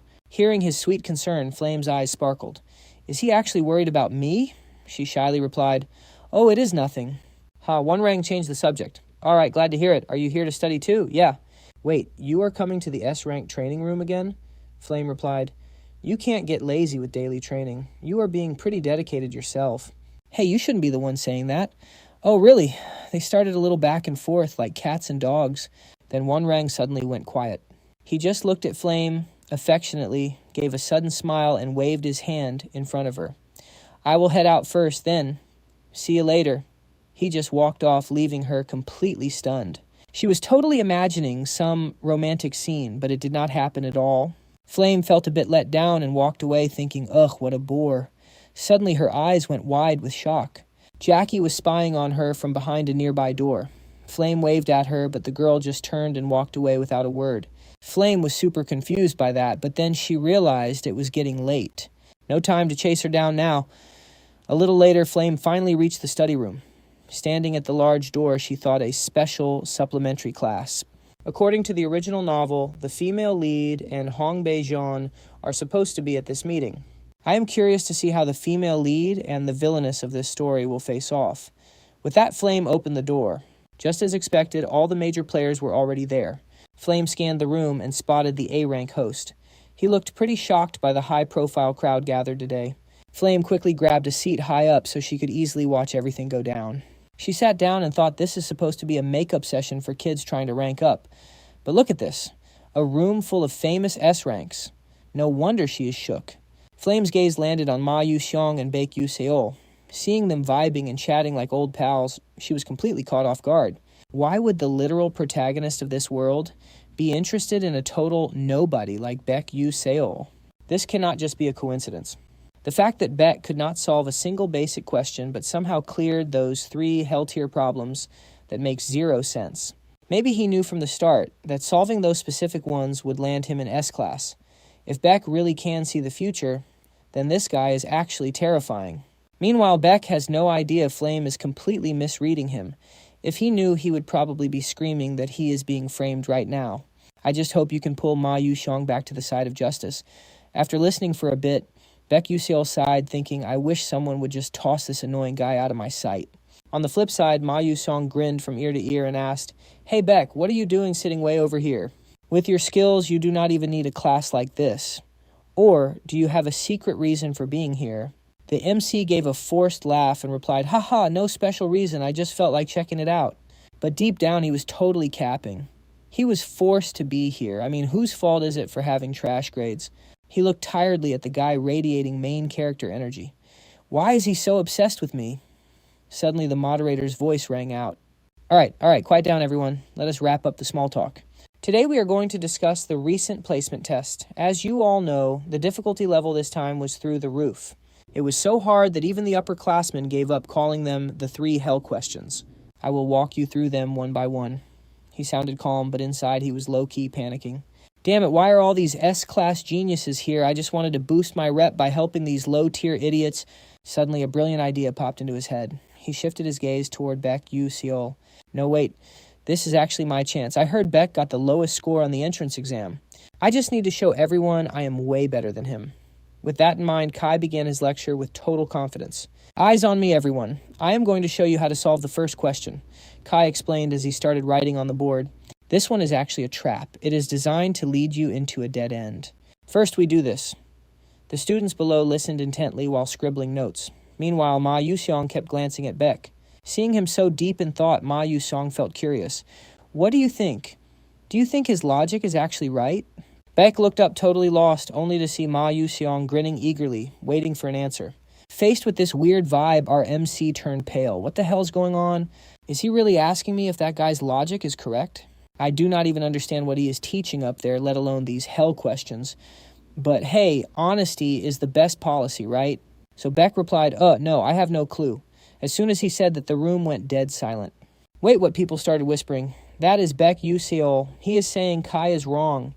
It seemed like they were trying to smear him, since everyone knew he had the lowest entrance score. Up at the board, Kai accidentally overheard those whispers.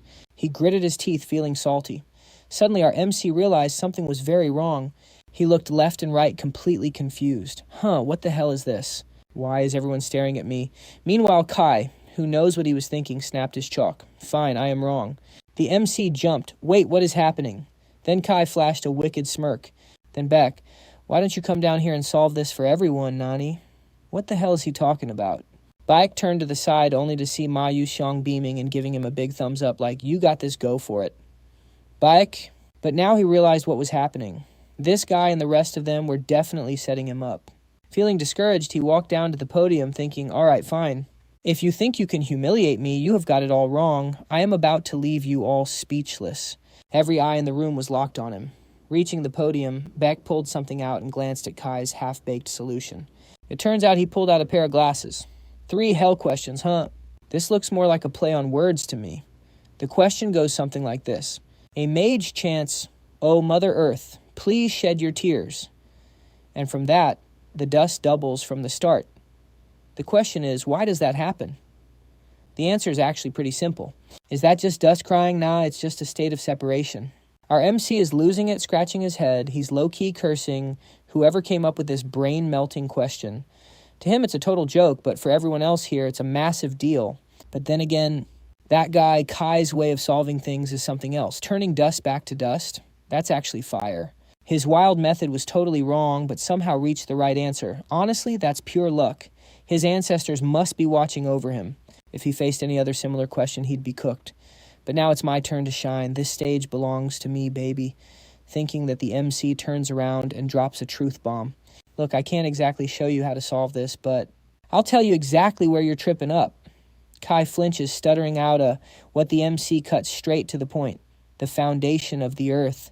What if it was water or wind? You think your method could handle that? If so, I'll use a simpler way. But if we do it your way, you'll need 1,000,000 different tricks just for one type of question. So yeah, you just got lucky with the right answer this time.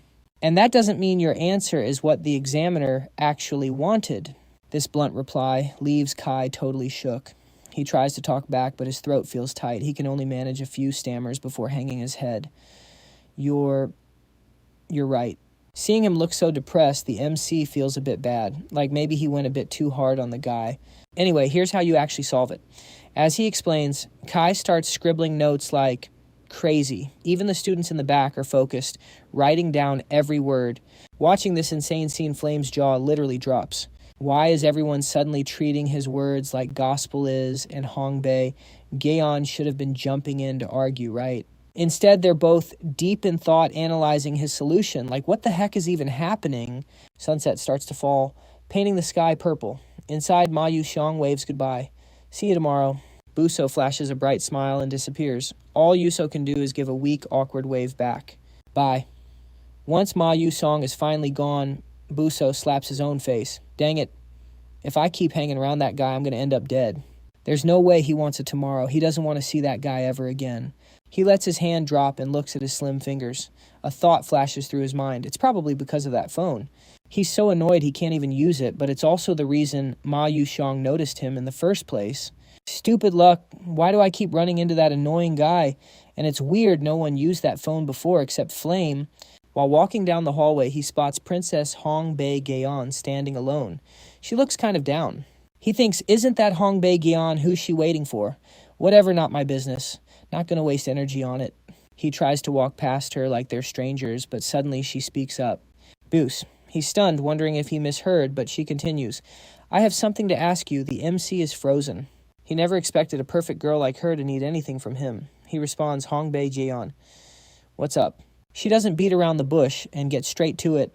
Why didn't you explain your answer back there? The MC is speechless for a few seconds. It's not that I didn't want to explain, it's that I didn't know how. How do you explain an answer to a question that doesn't have one? She's definitely misunderstood something. He scratches his head awkwardly. Well, I didn't think a detailed explanation was necessary. Hongbei Gaon seems to guess his intent and says, I get it. You didn't want to reveal your secrets there, right? That just makes him even more confused. Internally, he's screaming, that's not it at all. She continues, I'll compensate you then. The MC almost trips. Wait, what are you saying? She declares firmly, I'm saying I'll pay you back fairly, so just tell me whatever's in your head so I can understand.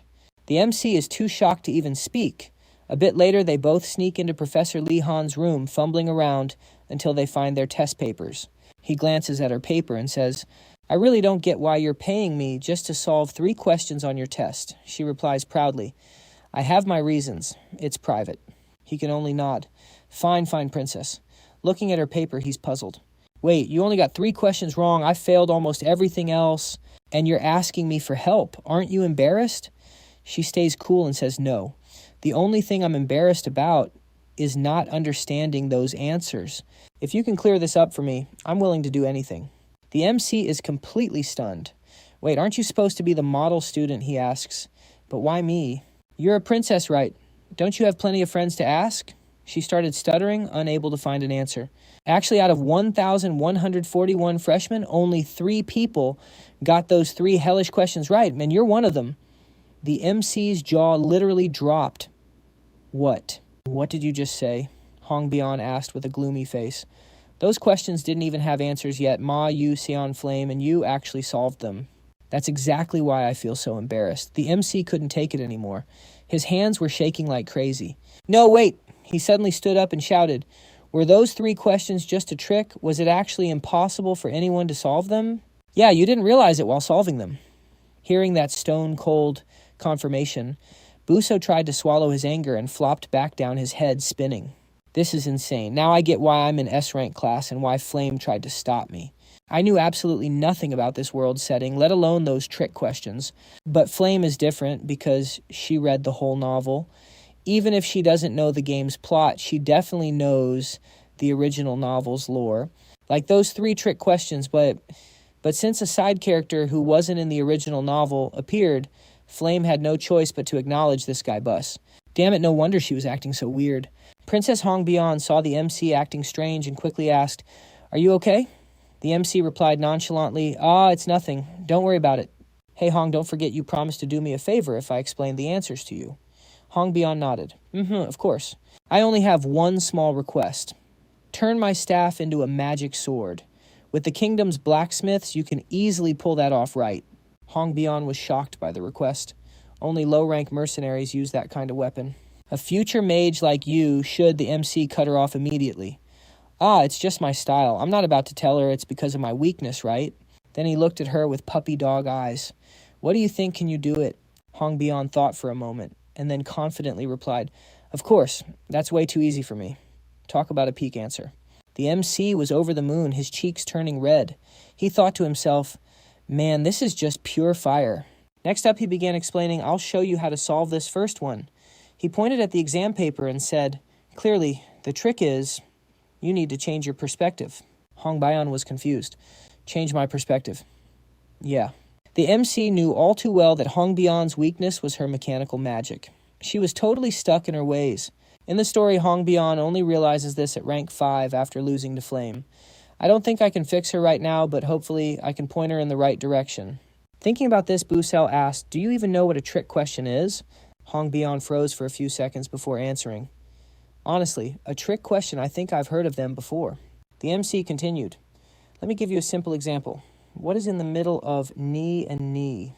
She rested her chin on her hand, racking her brain before answering. Is it the space between them? The MC immediately shook his head. Wrong. The answer is, and Hong Bian was baffled. Wait, why? Waiting for that reaction, the MC doubled down. I was asking what word is in the middle of knee and knee in my sentence. You get me now. Hong Bian realized she'd been played and her blood started boiling. Busell saw she was about to explode and got a bit scared. He stuttered, Whoa, hold on, don't get salty with me. Just chill and sit down. Let's look at this question. It has its own formulas and tricks that you're just not aware of yet. My point is, when you're facing a problem, you need to tackle it with more creativity. But can you really do that with just your own creativity? Hearing that Hong Bian's face fell, she felt ashamed and replied, No, that's impossible. The MC sighed in relief and smiled. Of course, even though mastering spells and how to use them is super important, for a mage, the most crucial thing is your perspective on this world. Through your own vision, magic can change in unpredictable ways, even with the tiniest adjustments. But you only think about what you've seen and learned from books. It's all just dry theory. Casting spells isn't just about memorizing stuff and letting it rip. You might be better than me at analyzing things, but you're missing the one thing a mage needs most: creativity. After Busell's long lecture, Hong Bian sat there reflecting on every word. She couldn't deny it, and her emotions were haywire. Her hands were shaking. She was sinking into total despair. The MC saw her dead serious expression and started sweating buckets. He rubbed his head awkwardly and said, So you get what I'm saying, right? Even though it sounds a bit complicated and abstract? Hong Bian replied confidently, Of course I understand. The MC forced a laugh. Hilarious, even I don't know what the hell I just said. He continued with a serious face. Glad you're following along. Let's get it started then. I've got a riddle for you. What does a man say to a horse when he takes it to bed, hearing that she looked completely lost, resting her chin on her hand to think it over? What would a man say to a horse in bed? Why couldn't she figure this out? She replied gloomily, I have no clue. Our guy gave the answer, and it was so simple he says it's time to sleep. Then he kept dropping a whole series of other questions. Why don't they work harder? I don't know either. Maybe it's because they're always lying down on the job. So what happens when rock, paper, and scissors enter a race together? I've got no idea. My answer is the rock would roll, but the scissors and paper wouldn't move at all. Their shapes just don't let them move like that. After that last one, he turned to look at Hong Bian, not daring to utter another word. Her whole body was shaking now. It looked like she was torturing herself, so frustrated she was grinding her teeth and scowling. She looked totally pitiful. Seeing her reaction, our MC got a bit spooked and thought, oh boy, she looks like she's about to go Super Saiyan or something. He gathered his courage to ask one more. So what does a cloud say to the sea? What does a cloud say to the sea when it starts raining? Hong Bian focused all her energy on thinking, constantly hyping herself up. Come on, I can do this, just stay calm. After a mental struggle, she finally answered, I'm falling into the sea. Hearing this, our MC was genuinely shocked. Oh, she actually got it right. Finally, she nailed one and got the recognition she wanted. Her heart was filled with pure, indescribable joy. That happiness was written all over her face. Hong Bian flashed a radiant smile. Her eyes were sparkling with excitement. This exact reaction caught Baek Yuseol completely off guard. This was the first time he'd ever seen her smile, whether in the game or in real life. Our MC felt the good vibes too and gave a satisfied smirk. A princess is really something else. Your creativity is on a whole different level. Feeling a bit overhyped, she blushed and tried to stay cool. All right, whatever, just move on. Give me the next question already. Our guy grinned. Good. That's the spirit. So my next question is, and just like that, the two of them chatted away until it was pitch black. Outside, a few groups of students were still hanging around, gossiping. Now our MC was walking home all by himself, looking pretty drained with dark circles under his eyes. He let out a frustrated sigh, thinking he'd really wasted his time. He spent over 3 hours just telling lame jokes to Hong Bion, and he didn't even expect her to remember a word he said. Speaking of Hong Bion, in the future she's definitely going to be a fire mage with a genius brain, but her weakness is that she's way too stiff. If I wanted to exploit that weakness to troll her, even if she's a villainess, I'd feel incredibly guilty. But I need to hurry up and forge Tavon into a magic sword, so I have to grind even harder. Seriously, I'm not like my old self, who could do everything alone. Thinking too much gives me a headache. Time to go grab some books for the next class. A bit later, Baek Yuseol arrived at a random spot looking around for something and telling himself, "This isn't right, it should be around here somewhere. My memory can't be that bad." Suddenly his eyes lit up. There it is, that's the one. Standing before him was a rundown, ancient-looking building filled with dust and cobwebs inside. Walking into that depressing scene, Baek Yuseol thought, man, this place is a total wreck. Seeing the shopkeeper looking like he was asleep, he suddenly remembered something. This bookstore owner has a weird habit of faking sleep, just to spy on his customers. If I remember correctly, this nameless shop has the notebooks of Mela, the top student of Stella Academy, 15 terms ago. If this were back in my day, I'd just need one mouse click to see it all. But in this world, you need books to learn, and what you study directly affects your rank up. At first, I bought books from famous shops, but then I realized the really OP stuff is hidden in these nameless stores. Thinking this, he went deeper into the shop to search. As he walked, he thought excitedly, taking a magic technique class with Myla's notes in hand is going to be straight up broken. I'll definitely get a perfect score. Well, that's the plan anyway. Honestly, just wearing those glasses makes my grades okay, but who knows? Maybe I'll find some secret formula. Suddenly something caught his eye, a green book tucked away in the corner of a shelf. He cheered. Found it. This is exactly what I need. Just as he reached out to grab it, another hand reached for it at the exact same time, and there they were, just staring at each other. Baek Yuseol gasped in surprise. The girl asked confused, "Oh, do you know who I am?" "Of course you're pretty famous," he replied. At that moment, she started to realize, I remember now. You're in the supplemental group. Your name is Baek Yuseol, right? Our MC felt a bit let down, thinking, oh man, she doesn't remember that we met before the academy. She continued, "Oh, I really like that debate. It's just a shame you couldn't explain all the answers." MC remembered Iso wasn't exactly a genius at solving those puzzles. Then she just said, "Anyway, it was nice meeting you." She walked away with a cold shoulder. Seeing her act so indifferent, our MC was low-key stunned. Lucky for him, the book was still there. He grabbed it and looked at Iso, wondering what she was even doing there. She was still picking out books, but she looked super hesitant. You could tell she was stressing over the price of every single one. After checking the tags, she let out a tired sigh and put the books back. Busell caught the whole thing. He figured it out. This place only sells second-hand books, so the regulars are usually broke students like himself. Someone from a fallen family like Iso, who lost everything, doesn't have many options. Her dad was probably killed by a dark mage. Busell felt bad for her. It's honestly sad seeing a princess forced to buy used books and triple-checking prices because she's short on cash. Plus, Iso had a total tragedy of an ending in the original novel. She actually died even before Flame.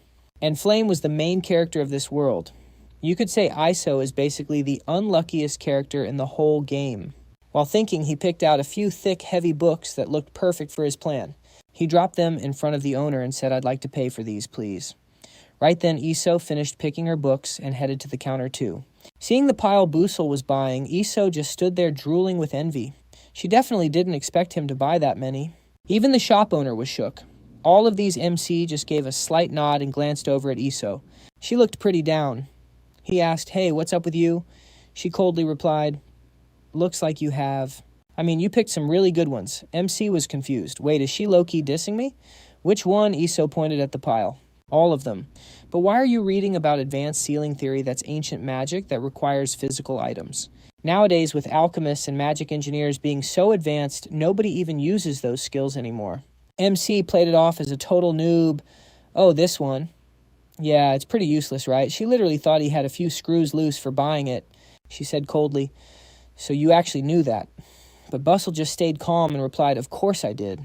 That's exactly why I bought it." Hearing that Iso's jaw literally hit the floor. Wait, what? MC gave a sneaky grin while holding his books. Because everyone thinks like you, it's way easier to get top grades in this class. Anyway, I'm out. Catch you later. As he walked away, he thought Iso is right.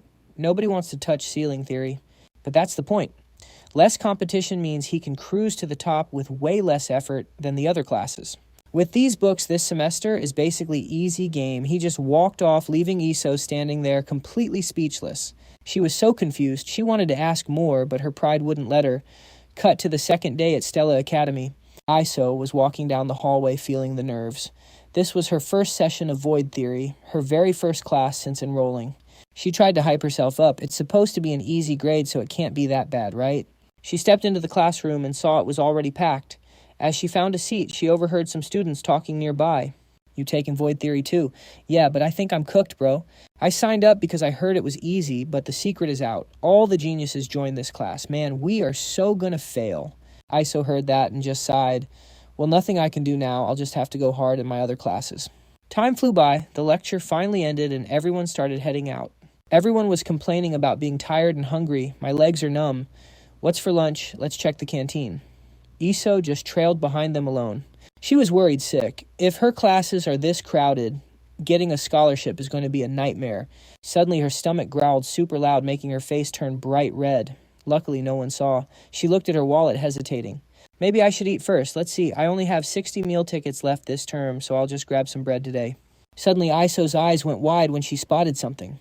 On her way to the canteen, she passed by a room and saw a familiar face. It was Busell just sitting there. She wondered what he was doing, but then she saw the professor lecturing. This was the class he signed up for. Weirdly, there were barely any students, and they all looked like bottom-tier slackers. Seriously, this professor is about to be unemployed. But then it clicked for Iso. If she had taken this class, she could have secured an easy A without leaving her more energy to grind for that scholarship. But how the heck did this Busell guy know this class would be such a breeze? Did he actually calculate all of this beforehand? No way. What am I even thinking? It's probably just a fluke. Cut to the next morning, the sun is high. In a corner of the classroom, the students were still locked in, listening to the lecture. The professor says, "I am sure you all know the root of all magic. A white-robed Genesis mage spread magic across the entire world. Humans and all the other races eventually learned how to wield that power. The one giving the lecture is Professor Ladian, an expert who specializes in the divine moons. He continues that Mage taught the elves nature magic, the dwarves material magic, and gave humans elemental magic. After that, he ascended to heaven, and so on." Then the lecture turned into a bunch of confusing, abstract nonsense. Our MC is completely lost, thinking to himself, "Good grief at this rate. I am cooked in 3 years. Back in the game, I could have just skipped all this lore with one click. But this class is actually important. It might be the key to finding out what the true ending really is. It is all just a guess for now." Suddenly he realizes the person sitting next to him looks familiar, so he takes a peek. He thinks in shock, wait, who is still taking this class? I do not remember any main characters signing up for this course, but whatever, not my problem. Meanwhile, the professor is still going at it. Human curiosity did not stop at elemental magic, so mages traveled the world to steal magic from other races. Even then, they were not satisfied, but there was nothing left to learn. The Genesis mage left 12 divine moons behind and vanished without a trace. Does anyone here know about the 12 divine moons? Just as he finishes, a clear voice rings out. They say those are the guardians of balance on this continent, and the one speaking is none other than Iso. She adds, I also heard they were scattered across the land to fulfill that mission until 1,000 years ago. The professor is impressed by her answer. He nods and says, exactly, they have a special power to protect this world. For example, the divine moon of summer. The 6th moon is known as Red Summer. It carries a bright flame that supposedly never goes out. Even at the bottom of the Alamanca Sea, that fire still burns. If you are curious, go check it out yourself. The MC thinks he misheard and wonders, no way is this guy for real. If any living thing enters the territory of the Sea King Alamanca, they are getting deleted instantly. Up at the podium, the professor keeps yapping. This is Bolivia, a massive whirlpool in the middle of the ocean that was frozen by the 12th divine moon blue winter. Each divine moon has its own unique power, but a miracle happens when they are all combined. A student asks Sir what kind of miracle. The professor lowers his voice and says, well, nobody knows. They have been asleep for 1,000 years. The MC realizes the teacher is right. At least I ran into a few divine moons while playing the game, but I only saw 5 of them during limited time events. That was after I gathered info from 10 other players. No other gamer has seen more divine moons than me. If I am right, then those 12 moons must be linked to the true ending, because nobody has found it in the last 10 years. The answer is definitely hidden in the lore that no one knows about. I only found 5 moons after nearly dying several times. But if I want to see how this story really ends, I guess I will just have to start from scratch. Meanwhile, in an outdoor training session, a massive fireball is screaming toward a target dummy. An elegant woman in a red dress stands in the middle of the field. Power is not everything. No matter how strong your attack is, it is useless if you miss the enemy. This is Professor Hongjae, the instructor for the fire class. She walks around watching the students practice, then suddenly senses something coming. Right after that, a massive wave of fire blasts toward the dummy, followed by a huge explosion. Boom. The professor looks pleased at first, but then her eyes go wide with shock. After the smoke clears, the dummy is not burnt at all. It is perfectly fine. Seeing this, the professor sighs in disappointment. That was terrible, Hongbon. The girl starts trembling and heads to a bench to rest her eyes full of frustration. She thinks to herself, I failed Mother again. She is going to be so disappointed in me. Suddenly, someone calls out, Princess. Bon looks up to see a cute girl with red pigtails. She smiles and asks, are you okay? She sits down next to Bon and says, do not be sad. You looked absolutely amazing, Princess. Hongbon coldly asks, what do you mean? The girl quickly replies, you used magic just like mine, but it was way stronger. That's so cool. I could not even hit the target. But your magic is actually insane. It is straight up badass. To be honest, I have known about you since I was a little kid. Hearing this, Hongbon realizes this girl is a fire mage just like her.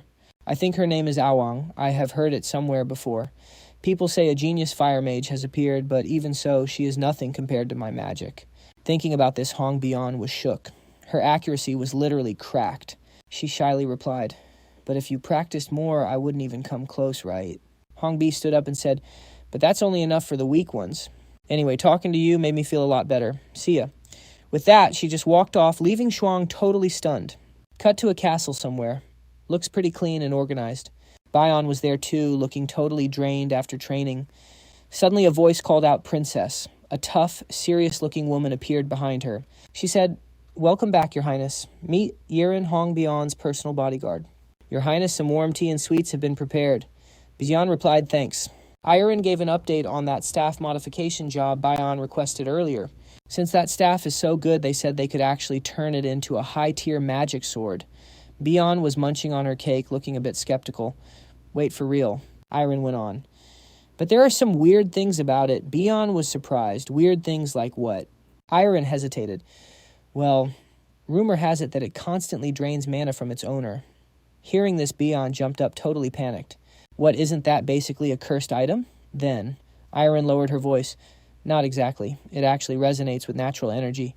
Bion was even more confused now, thinking to herself, no way. How can something that drains mana also resonate with nature? But if that's the case, why is it only mid-rank? Iron answered, that's exactly why it's stuck at that rank. What do you think, Your Highness? Its original power is meant to massively boost the user's mana and evolve it into a high-rank weapon. But because it only sucks mana in and doesn't release it, the rank dropped to mid. Hearing this, Bion lost her cool and screamed, what high rank? How could a student even use that thing? Even Iron was pretty shocked by it. Back to Bion, who was still spiraling. She didn't even know how to explain it. She held her head and continued, I knew it wouldn't resonate with just anyone, but I didn't think someone would actually use it if they found it. Unless they have an insane amount of mana, or absolutely none at all. I don't get it. Any normal person would have realized that. Talking that much made her throat go dry. She took a sip of hot tea to soothe her voice and added, but anyway, that guy's definitely special. Cut to, a few days later, the new semester has started. In a classroom, a professor was passionately explaining that offensive magic requires a deeper understanding than any other type. Our MC was sitting there, listening intently. This bald guy is Professor Callum, the head of Mana Induction Studies. He continued, "That's why Mana Induction is a mandatory class. From now on, in your duels, you'll learn induction focusing on releasing and aiming your power." Also in the class was Iso. She seemed really focused on the lecture. Up on the podium, the professor kept going. Releasing means firing magic from your body, while aiming means applying it to a stationary target. Next, we'll discuss the trajectory formula. From a distance of 760 meters to the north, the target is moving at a speed of 12.66 meters per second toward the south. So what's the correct trajectory and predicted distance needed for a water-type spell? The whole class went dead silent. But down in the back, 2 students were whispering, breaking the serious mood. Suddenly, a curious voice whispered, "Out of all the attributes, what if it's water?" His friend, trying to stop him, quickly replied, "If you're not a water-type specialist, you better stay quiet. But is it just me, or is the professor making this way too hard?" Sleepiness started hitting the MC hard, making him yawn. He thought to himself, "This is so boring. Why is this taking longer than a school day in Korea?" Suddenly, the famous bald professor spoke up, his voice cutting through the sluggish atmosphere. "Student Bell, please stand up and answer this question." Looking totally done with life, the MC muttered, "Yes, sir." But inside he was screaming, "Are you serious, me again?" After a bit of mental gymnastics, Busell finally found the answer. He confidently turned around and declared, "Sir, I've solved it." Seeing Busell's perfect explanation, the professor couldn't hide his shock and blurted out, "Amazing you solved it so easily. Is your innate attribute water?" The MC waved it off and humbly replied, "Oh no, it's not." Wow, that's impressive. All right, let's move on to the next question. Those small actions of his made Iso see him in a totally different light. A little while later, the class wrapped up. Everyone was rushing to pack their bags and head out. Suddenly, a clear, sweet voice called out from behind him, "Excuse me." He turned around out of habit and asked, "Yeah, you talking to me?" Standing right there in front of him was Iso. She continued, "That's right, I've got something I've been wondering about." A thought flashed through Iso's mind. She had been curious about Bus since she started observing him. It wasn't about his rank, but the fact that he was incredibly smart. Even compared to top-tier scholars, he solved that professor's problem so fast and so accurately. It was honestly hard to believe. That question was at least at a university level, if not something only a professor could solve. Even at Stella Academy, where geniuses gather, who exactly is Busell? At first, I didn't think much of it, but now it's certain. He definitely has a strategy for his course registration. That's when Iso finally asked, "I wanted to ask, what's your next course?" Yuseo was caught completely off guard by this sudden question. He tried to play it cool and replied, "Why are you asking that? Don't tell me you have a crush on me." Iso looked a bit annoyed.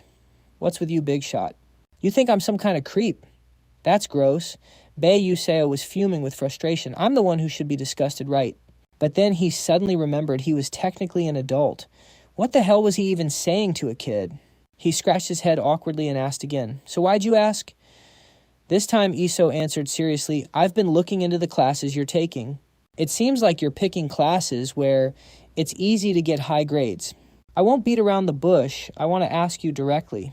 Where did you learn that strategy? It's pretty important to me." The MC thought to himself, I was wondering what she wanted to ask, and now I get it. He immediately waved his hands dismissively and laughed. "Haha, what do you mean those classes? Probably just a coincidence.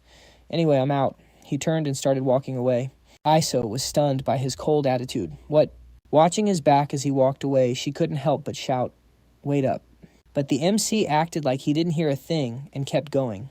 Seeing that Iso mustered up her courage and ran after him, grabbing his arm. "Please just wait." The MC finally stopped. She panted, "Please, just a second." Bei Yuseo replied, "What now? Why are you following me? Go learn that stuff from someone else. There are plenty of smart people here. Or just copy me since you said you've already studied my schedule." Iso hesitated and explained, "But everyone gets an A+ in the divinity class, so that's not the point. If I sign up for the same classes as you, it might negatively affect your grade." Saying this, Iso's eyes dimmed with sadness, a flicker of guilt creeping into her heart. If he doesn't get a scholarship, it'll be a huge loss for him. But even in this situation, she's still worried about someone else's grades. The MC looked at her pitiful expression and thought, she's a bit of a pain, but I guess the female lead is still the female lead. Suddenly she put on a cute innocent act. But anyway, could you at least recommend one class 1 where it's easy to get high grades? Pretty please. The MC shot her down instantly.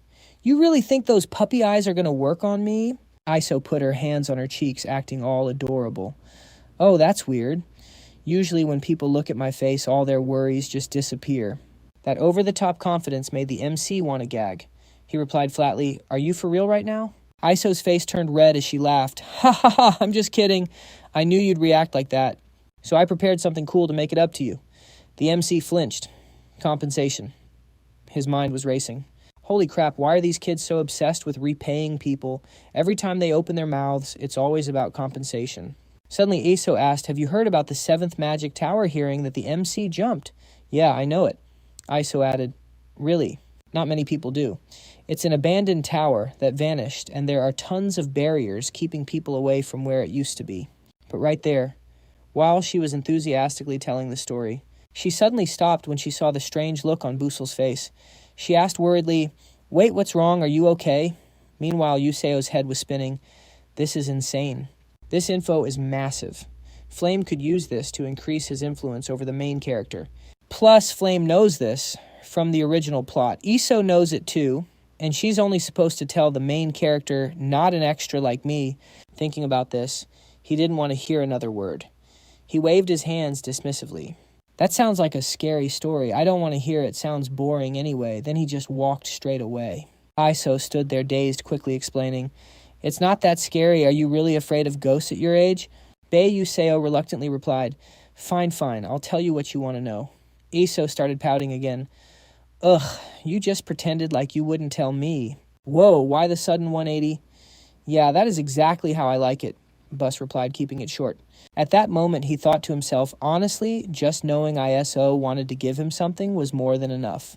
Thinking that he spoke up. Look, this has nothing to do with your grades, but it is going to be insanely useful for you. You should sign up for the Meditation and Void Journey course as your elective class. Anyone hearing that would be stunned. Meditation. Signing up for that as a specialized class, especially since Lunar Moon Goddess and meditation were the top priorities. Are you into cultivation or something? Not exactly, but even he did not know how to explain it properly. He quickly made up an excuse, oh well, my master is a bishop, just like you. And through meditation, you can actually level up your magic power. Iso's eyes went wide with shock. Just through meditation. Are you for real? Drawing from 10 years of hardcore gaming experience, he slowly explained that in reality, this has not even been discovered yet.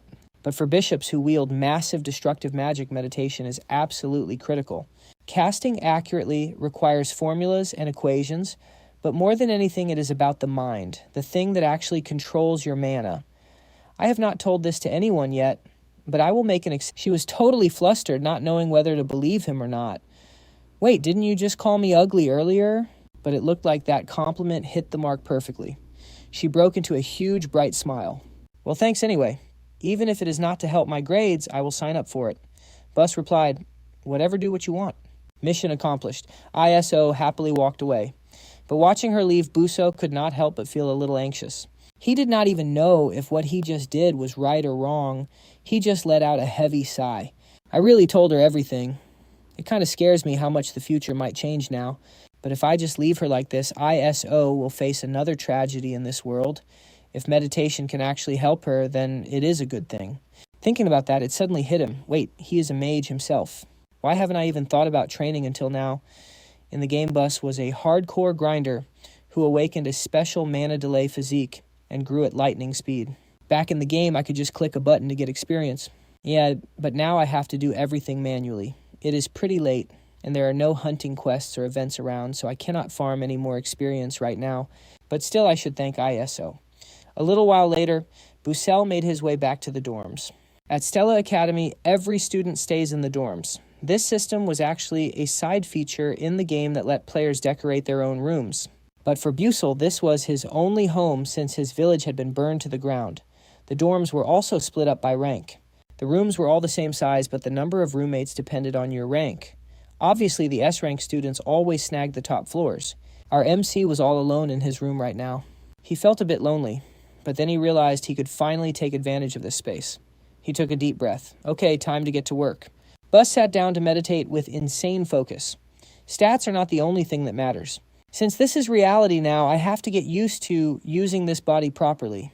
In the game, Busell was a straight-up genius who could control sword aura by circulating an endless amount of mana through his body. Nobody paid attention to him, so no one ever knew. But Busell was a true legend in swordsmanship, a man who had reached the absolute peak. I have to walk that path once again. My breathing is what controls the flow of mana inside me. If I can slowly increase the amount of mana I take in with every breath, I will eventually be able to fill up in just one shot. Skills do not just level up by farming experience, you have to actually use them over and over, which means non-stop training. And just like that, he grinded all night long. The clock hit 4 a.m. and a new day began. Inside the room, Busell was still deep in his cultivation, his entire body glowing with a brilliant golden aura. Suddenly, Busell snapped his eyes open. He raised his hands, feeling a wave of refreshing energy surging through his veins. He was stunned. This must be the feeling the original Busell character once felt. As someone who has dealt with mana leaks since he was a kid, it was faint, but he could definitely feel it. Just then, the system pinged with a notification. Mana Leakage Syndrome has leveled up. Blink skill has leveled up. Our MC looked at his status window, feeling absolutely satisfied. I am one step closer to my goal. I will find the true ending no matter what it takes. The scene suddenly shifts to a different location with crisp, fresh air. A lush green meadow stretching as far as the eye can see where a mysterious figure suddenly appears. Turns out this is a beautiful dreamlike space within Stella Academy. Flame was soaking in the vibes. The grass and wind were all artificial, but everything felt so real and incredibly peaceful. To give you guys some context, the Stella dorms are actually pocket dimensions created right on the school grounds. This lets everyone customize the space and its traits however they want. Everything goes down here: sports events, dungeons, portals, and even monster training. Back to reality, the students are all gathered. Flame scans the crowd. She counts exactly 141 people. 50 people from classes A1 and A2, and the remaining 40 are from S rank. Wait, the novel said there were only 39 in S rank. I thought it was 40, including me, but there's an extra person. No way. Where did Belle come from? In the novel, there were 1,140 students. With me, that makes 1,141. Basically, Bus was part of the original story all along. Whatever, I'll figure it out as I go. It's fine, I got this. I'm the only person in this world who knows how this story ends. Class is starting soon. Suddenly, the students in front of Flame start whispering. One of them asks Prince Jeremy, "Did you finish signing up for classes?" The blonde guy in the middle is definitely him. He's looking pretty full of himself. Of course, we signed up for soft magic research because we heard you were joining too. He's grinning ear to ear. Really, let's help each other out then. Flame watches him from a distance, so that's Prince Jeremy. In the novel, he fell for Flame and ISO, but got rejected. After that, he totally snapped and ended up becoming a major villain. He looks like a nice guy, but everything he does is cold and calculated. I need to be careful not to get tangled up with him. Suddenly, Jeremy's eyes lock onto Flame. He acts all friendly, waving with a sunny smile. Flame waves back, thinking to herself, "Dang, he actually is pretty handsome." Now I see why he's got so many simps following him around. I gotta admit, his clique is full of the school's top tier. Flame looks away, determined to get these people on her side. This world is her reality now. She has to be ready for what's coming. But that look didn't escape the prince. He smirks to himself. Is that Flame? Just then, the teacher's voice booms out. "Listen up. We're starting basic training before today's lesson.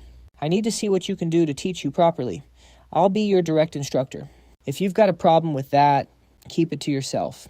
You know we have the power to add or deduct points. Remember, you'll be expelled if your score drops below the limit. Now let me explain the drill. We're doing a practice run in a dungeon. I'll be using real dungeon scenarios, traps, and monsters to test you. You'll get 4 points for every rank 1 monster you take down, 8 points for a rank 2 monster, and 20 points if you manage to grab this point staff. The top 5 students get a small reward and shopping perks. Anyone with 0 points will be penalized. If you're scared of failing or going solo, you can form a group. But listen closely. Points will be split equally among team members. Also, if you eliminate another student, you take their points. With that, the teacher vanishes. Only his voice echoes back. That's it. Good luck out there. Immediately, the ground starts shaking violently. The students freak out. What's happening? The ground is shifting. Suddenly, the ground splits open and a massive tree starts growing upward. Flame is stunned. Her jaw drops as the giant tree towers over them. and the whole environment starts to transform. Flame figures this must be the magic beanstalk map. The area turns into a dense jungle. Students start picking their paths. Some prefer going solo while others stick with their squads. Flame starts walking off on her own, gripping her staff. All right, let's play this game then. Suddenly someone calls out from behind her. Flame. She turns to see a girl with red hair. The girl continues. Are you really going solo for the practice? Oh, Jackie Flame thinks to herself, teaming up for a dungeon has its perks, but going solo is better if I want to rack up points. Thinking that she says coldly, sorry, but I want to test my own limits this time, so I'm going alone. The redhead smirks. Yeah, I get it. You don't want to split your points with anyone. Flame nods. Yeah, exactly. But in her head, she's wondering, am I overthinking this? Is she actually mocking me right now? Whatever. Flame waves goodbye. Let's team up next time. The girl doesn't even say anything and just walks off. Watching her leave, Flame feels a bit annoyed. Am I just tripping, or is she low-key trying to copy my vibe anyway? Back to business. Things are about to get real. 1 hour after the dungeon opened, a faint blue light flickered in a dark corner. Flame looked totally wiped out after a brutal battle. Man, I'm exhausted. When is this training session finally going to end? Suddenly, she felt something off. A split second later, a massive vine came lunging straight at her. Quick as a flash, she raised her magic staff to block. A surge of brilliant blue energy shot out from the staff, hitting the vine head-on. After a brief struggle, the vine was defeated and slowly began to shrink away. She scanned her surroundings, realizing that even the plants here were out for blood, not just the monsters. Stella really doesn't play around. Even her training sessions are hardcore. I've only got 18 points so far. It's not terrible, but that gap is small enough for someone to catch up with just one score bar. I've got to keep moving. With that, she headed even deeper into the dungeon. Suddenly, Flame's eyes went wide. In the distance, a blurry figure appeared, but the blinding sunlight made it impossible to see who it was. Her heart started racing. Was it a monster? No, definitely a person. But how could a student have stealth skills this insane? Whatever. I'll just use my natural camouflage to stay hidden for now. With her special abilities in controlled destructive defense and healing, Flame realized that launching an ambush right now wasn't a bad idea at all. She started creeping toward the shadow as quiet as a mouse. As she got closer, she realized it was actually Busell. Wait, is he really out here solo? I thought everyone was dying to team up with him. Did he seriously reject all of them? That's so weird. I honestly can't tell what's going through his head. But what really shocked her was the score bar he was holding. A wild thought suddenly popped into her mind. This was the perfect chance to put his skills to the test. Meanwhile, Busell was completely clueless, just wandering forward. On the other side, Flame was charging up a massive orb of light with her staff. She was confident that at a distance of only 15 meters, there was no way he could defend himself in time. A strange magic circle appeared instantly. Her whole body glowed with an intense orange aura as she locked eyes on him and shouted, "Light bullet." A bolt of lightning shot forward like a rocket. It was almost on top of Busell before he even realized someone was jumping him. He instantly used his blink magic to warp away. Once the dust settled, Flame just stood there, frozen, totally confused by what just happened. Where did he go? How did he just vanish like that? Her hands were literally shaking with frustration. No way, this is unreal. How is that even possible? How did he dodge a tier 2 spell from that close? God, this is so broken. Over on the other side, Busell kept using Blink to loop behind his attacker. Only then did he finally dare to breathe. Good grief, is she trying to kill me or something? Why would she just random fire a light bullet like that? Thank God my Mana Leakage Syndrome level went up, or I would have been cooked for sure. His Blink had reached level 1 with a max range of 12 meters. I've still got 2 more Blinks left. If I use the terrain, I could probably take her down, but it's better to just avoid her. Deciding to play it safe, he used Blink repeatedly to get as far away from Flame as possible. He glanced back, thinking this distance should be enough. His goal was only rank 5, so there was no need to take unnecessary risks. The rewards for rank 5 are honestly fire. They can give a massive boost to both stamina and strength. Besides, the top 4 spots are always reserved for the main characters anyway. At this rate, they probably only need 3 more score bars. Suddenly, a mocking voice cut through the air. Yo guys, come check out who we found. Standing in front of him was a group of unfamiliar students, one of them wearing a nasty smirk. Oh look, it's Busell from Class S. He immediately recognized the guy as Ridden, someone who'd been getting a lot of hype at the academy lately. Looking at the minions surrounding him, Busell felt a wave of boredom. Great, even members of the US League team are here. It was just Jeremy's weak little squad, total trash. But then he noticed something interesting. They actually managed to snag 3 score bars. How did a bunch of weaklings like them manage to collect so many? Another guy piped up. I heard he's just a failure who cheated his way into Class S. The blonde guy burst out laughing at that, solving 3 stupid questions to get into class. Estella must have been totally brain dead to fall for that. Yuso looked completely fed up. Man, don't they ever get tired of repeating the same old garbage. Seeing that Yusel wasn't talking back, the guy got even cockier. Hey, since we ran into each other, why don't you just hand over that score wand? Yusel just gave a cold, blunt reply. Nah, I'm not feeling it. The blonde guy's grin widened. Oh, you really think you can take us all on by yourself? Haha, what are you gonna do? Use that mid-tier staff? That's hilarious. You can't even use magic, let alone a staff. Despite the insults, the main character was still weighing his options. If he only relied on his low-level blink, he wouldn't be able to stand his ground against them. They came from a famous family, but if he had 3 blinks left, he still had a chance. He just needed to use the score wand in his hand. Plus, being in a dungeon was a huge advantage for him. After a moment of thought, Baek Yuso held out the point stick. You want this. Here, come and get it. Seeing him finally cave, the blonde guy looked satisfied. Good choice, kid. Glad you're listening. But don't get too cocky. Karma hits fast. Seeing the guy's guard was down, Baek Yuso charged in like a lightning bolt. He snatched the point stick back with a devious smirk. Then he used that exact stick as a weapon to smash right into the guy's magic circle. The magic circle cracked instantly. The guy gritted his teeth and hissed, "Damn it, you trashy commoner."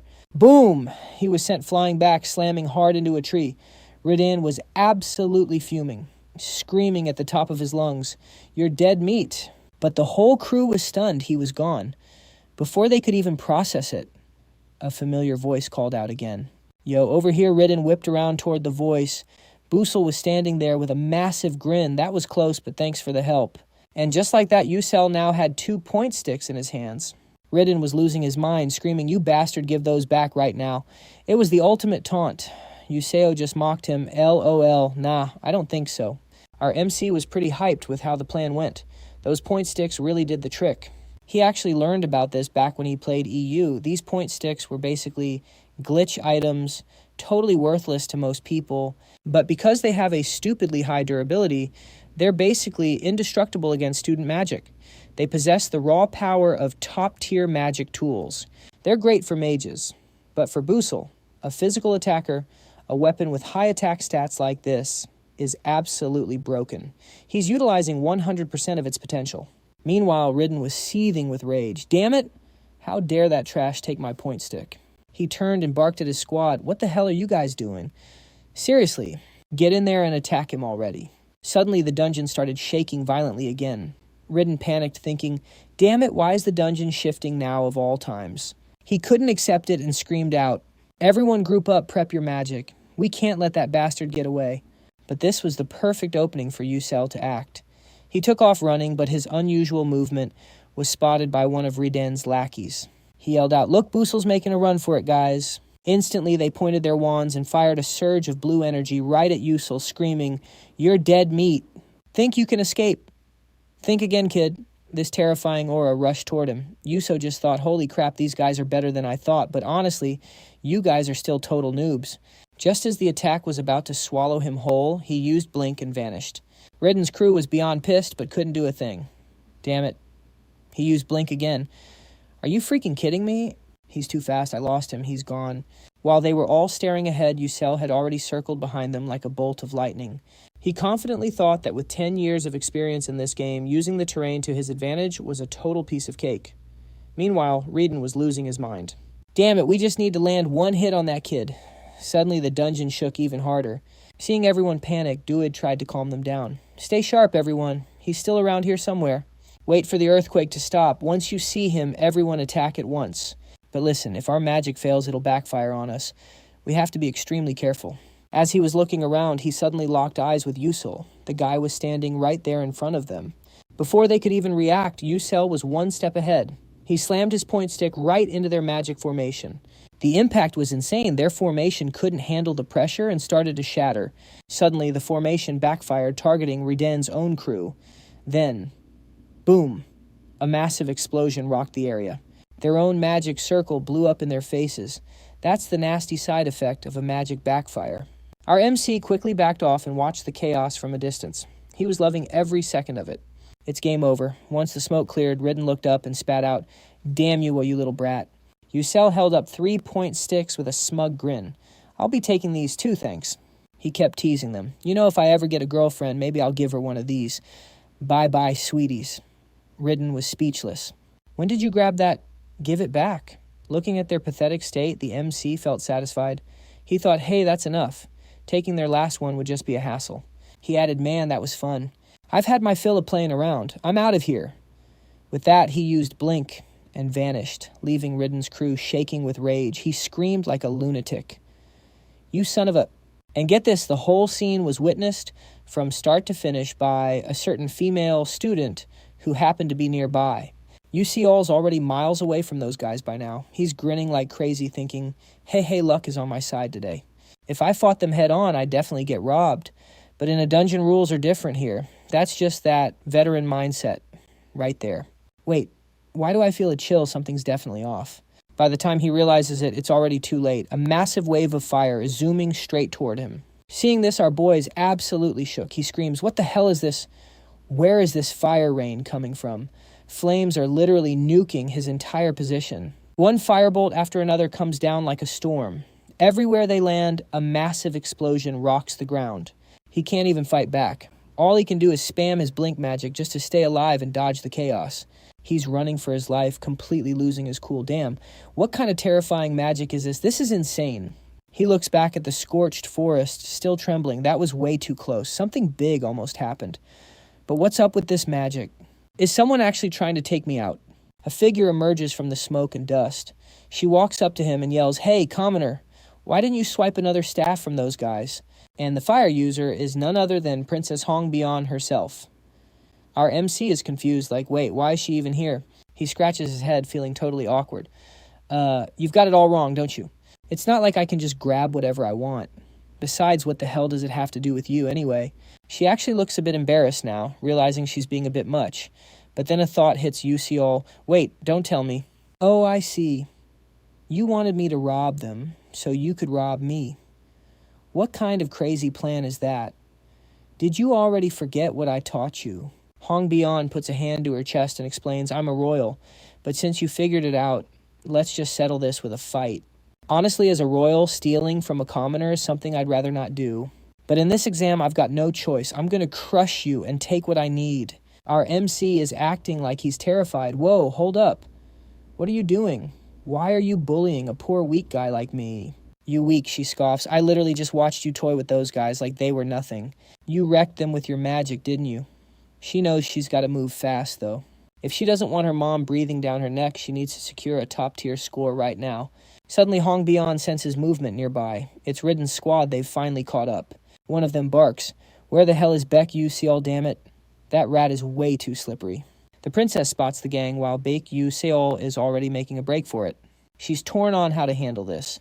Should she jump in and attack them right now? Even for me, a 1 versus 6 is a bad bet. I'll wait until their mana drops. That's when I'll strike. Meanwhile, Yuseol isn't just going to sit there and wait to get cooked. He blindsides Jaiden and blasts their formation with magic just like he did last time. Watching from a distance, Hongbian is stunned. She didn't expect that Commoner could use more than just Blink. Sure, those guys are weaker than me, but they're still legit fighters. They should be way better than that noob, right? She bites her lip, her eyes glowing with pure focus. Instantly, a massive magic circle spawns. Wildfire energy starts swirling around her like a vortex. It's time for some serious fire magic. She cuts the chatter and launches a devastating blast straight ahead. Yuseol feels the heat from across the field. He knows something dangerous is coming his way. He blinks, instantly reappearing elsewhere. But the pressure from that spell is just getting more and more intense. A massive inferno is literally hunting him. He's spamming. Blink, flickering in and out of existence, jumping and gliding like a pro. Meanwhile, Hongbian is locked in, tracking his every move. Then, boom, boom, boom, a massive explosion rocks the entire area. Our MC finally catches his breath. Damn, this girl's magic is actually terrifying. Thank God for my sixth sense, or I'd be cooked for sure, but I've burned through 2 blinks already. How am I supposed to handle her now? Hongbian speaks up. why haven't you pulled out your staff yet? Yuseol looks at her blankly. You're literally holding my staff. She scoffs. I mean the one you got when you enrolled. That's when it finally hits him. Oh, right. I didn't even think of that. Seeing his clueless act, Hongbi was fed up and snapped. How much longer are you going to hide your real power? Her eyes suddenly turned sharp, glowing a terrifying red. She glared straight at Busell, frustrated, thinking to herself that she was dead serious about this fight, and yet this commoner was treating it like some kind of joke. Boiling with rage, she hissed, "Fine, if you won't fight for real, I'll just make you bite the dust right here." Yuso felt a chill down his spine and got goosebumps all over, thinking, holy cow, I'm actually trying my best here. I'm not mocking her at all. Hongbi kept ranting, if you're not going to take this seriously, and right then a massive sea of flames erupted behind her. Her face was pure determination as she thought, today I'm definitely going to make you suffer. Ending her thought, she commanded the flames to lunge straight at Busell. Busell couldn't stay calm anymore. He dodged like a madman, tilting left and weaving right to stay alive. After a frantic struggle, he was completely stunned by the scene in front of him. He slumped down his mind, going blank, not knowing what to do. But this was no time for a break. He jumped back up. Looking at the massive wall of fire, he thought, crap. Even if I use flash step, the range is way too wide. What now? Suddenly he heard a strange sound and glanced back to check it out. A reckless idea flashed in his mind. Right after Busell pulled off some god-tier flash step skills, quick as a lightning bolt, he leaped to higher ground before the fire could reach him, watching the flames grow even more violent. Meanwhile, Yuso barely escaped death by hiding behind a massive rock. He looked down lost in thought. I got lucky dodging that one, but it was a close call. Even if I get close to Hongbi, her fire shield will just blow up to protect her when I approach. I know this because I've fought tons of fire mages, but her level is way higher than I thought. On flat ground, I would have been cooked in a second. Heck, I might not have even stood a chance. Watching the sparks fly everywhere like rain, an idea popped into his head. Can I use the power of these magic staves? His gaze turned sharp. It's not over until it's over. He snapped out of it and charged straight into the raging inferno. Countless firebolts flew at him. At that moment, Mana Leakage Syndrome activated. His sixth sense and reaction speed hit the roof. Time seemed to stand still. He easily slashed through Hongbi's magic. Seeing her powerful flames get batted away by a commoner, Hongbi couldn't believe her eyes. No way! How can he use a weapon to counter magic? This shouldn't be possible, but Yuso was still grinding through this intense battle. He felt it the longer it went, the clearer things became. This wasn't some keyboard and mouse game anymore, it was his actual body against a mage. The surrounding mana was getting insane. His sixth sense was as sharp as his sight and hearing. Hongbi was still dazed, thinking, how is this happening? In this forest terrain, my fire magic should have the upper hand. If that's how it is, I'll just have to crank up the power. No sooner said than done, she poured all her mana into her magic staff. Busell kept frantically slashing those fire attacks. He was literally fighting for his life. Then he quickly ducked behind a rock to catch his breath. He realized he couldn't just keep playing defense forever. That's it, I have to use this staff to break Hongbi's magic shield. He lunged through the sea of fire closing in on her. His footsteps got faster and louder. When he was just a short distance away, he spammed flash step to get right in her face. Hongbi was totally caught off guard. She grit her teeth, turning around in a fury. Now Yuso was right inside her fire circle. They locked eyes, sparks flying everywhere. Yuso was doing the math. When you get close to a fire mage, a mana burst will knock enemies back within a 2-meter range. He suddenly smirked. For anyone else, this would be a nightmare, but for a guy with 10 years of experience, it's a different story. He'd been through this situation 1,000,000 times. Her magic instantly blasted him back, leaving Hongbi jaw-dropped in shock. But Yuso didn't flinch. He recovered his balance and charged right back in. He decisively used his staves to strike her protective barrier. Cracks started forming on it, leaving Hongbi totally bewildered. How could he do something so insane? Across the way, Busell wasn't backing down. He launched a relentless, crazed assault until that shield finally hit its limit and shattered into pieces. The impact sent Hongbi flying back seriously injured. She whimpered in pain, "Ow, that hurts," while Busell slowly closed in. Flashing a bright smile, he sat down and teased, "Looks like I win." Hongbi felt totally humiliated. For a princess to lose this badly, it was a disaster. She looked up at him frustrated and asked, "Who the hell are you anyway?" Busell stood up and played it cool. "Me, I'm just your average everyday student." Then he added with a knowing smirk, "But hey, the person hiding over there, you can come out now, right?" Realizing she'd been spotted, Flame stopped hiding and sheepishly stepped out. Flame was stunned. Wait, how did you even know I was there? Our MC didn't really have a good explanation, so he just gave a forced laugh and said, let's just call it a gut feeling. But deep down, he knew the real reason was much simpler, or rather his raw intuition for sensing mana. But there was no way Flame was buying that weak excuse. She muttered blankly, a gut feeling. Seriously, then how did you shatter a magic barrier using nothing but a basic staff? The MC completely froze after hearing that one. Flame pressed him. Well, start talking, and he was about to hit her with another. That was also just a gut feeling. Our guy realized right then, yeah, this isn't some cheesy romance novel like the original story. Logic actually matters here. Flame's curiosity was piquing, but there was no way he could tell her the truth. Thinking fast, he pointed at the point stick in his hand and grinned. Oh, this stick is actually super sturdy. Flame's face soured instantly. Like, what does that even have to do with anything? So it's hard. You really think you can just swing a stick and break a shield? If that were true, knights would have wiped out all us mages a long time ago. B. Yuso had to admit she had a point, but his vague dodging only made Flame even more suspicious. Something has felled off for a while now, but I never got the chance to ask you. Busell, who are you really? Hong Bian was standing there like a ghost, but she was listening intently, and she couldn't hide her shock either. Meanwhile, standing under Flame's intense questioning, B. Yuso was breaking out in a cold sweat. His brain was racing for a way out. Is it finally happening? Is this the moment? It's been less than a month, and my cover's already blown. Should I just tell them who I really am? Wait, no. Flame doesn't even like me yet. Telling her now would be way too risky. Deciding to play dumb, the MC said, Look, even if you suspect me, I'm not some kind of villain. Flame blinked, totally lost. Huh, what are you even talking about? He gave a nervous laugh and continued. Exactly what I said. I just want to help you. This only made Flame more curious. Help me. With what? What are you trying to say? Stop being so mysterious. It's annoying as hell. But instead of explaining, the MC just turned around to leave. He gave a casual wave goodbye. I'd love to chat more, but I'm out of time. See ya. This left Flame so frustrated she was practically steaming. And because of everything that happened today, Hong Bian's entire view of the MC had completely shifted.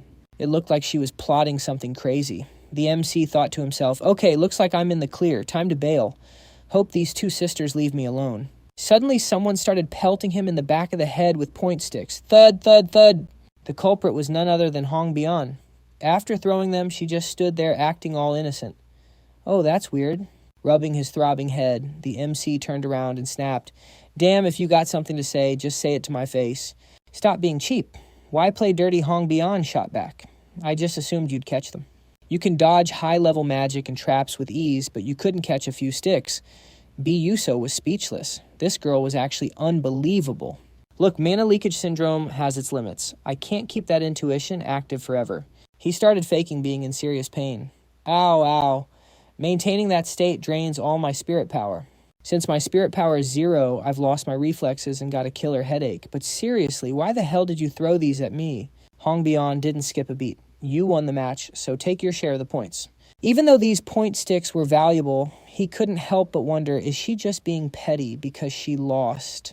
If I take all of these, my rank is going to skyrocket, and honestly, having too many points doesn't even benefit me right now. B. Yuso leaned down, picked up just one stick, and gave a cheerful smile. Fine, I'll take one. Thanks. You can keep the rest for yourself. I'm heading out now. With that, he turned and walked away, giving a final wave. As he walked, B. Yuso started drowning in his own main character energy, smirking to himself. I bet they're totally blown away by how cool I just acted. What a nice guy showing mercy to the losers like that. That's straight fire. Hopefully they think so too. But the cold, hard truth, they totally don't. Flame's like, what the heck? Is this guy mental? He's totally unstable. Hong Bian agrees, saying he's probably just some commoner with a loose screw. But deep down, she's actually wondering who this bus guy really is. Meanwhile, outside the dungeon, Professor Lai and the others are glued to the screens watching every single move. The footage is ultra clear and super realistic. Seeing this one guy goes, ho ho ho, this year's S-class freshmen are once-in-a-generation talents. Professor Lai Hangen turns to look. He's stroking his beard and says, watching this was definitely worth every penny, right? And this man is none other than Elder Tix, a big shot from the Magic Council. The woman next to him nods along. For real, this is getting interesting. She's grinning ear to ear, probably thinking she was even more cracked back in her day. This is Jarina Eon, a member of the Blue Tower Council. Their presence catches Professor Lai off guard. He's thinking the Magic Council. The Blue Tower Council. Why are all these heavy hitters here just for a student practice session? But then again, if you want the best talent, you gotta show up. Most of the other professors are probably watching this too. Suddenly the crowd starts hyping up. Look over there. Professor Lai looks back at the screen. Two guys are about to go head to head. Everyone recognizes them instantly. Haoyang and Mao Xiong are finally clashing. Right away, Haoyang strikes first. He uses his staff to blast a massive magic attack straight at his opponent. But Mao doesn't even flinch. He stays calm as a cucumber, just watching. Then as the attack closes in, he uses magic to leap into the air. He actually pulls off a triple jump to dodge the blast.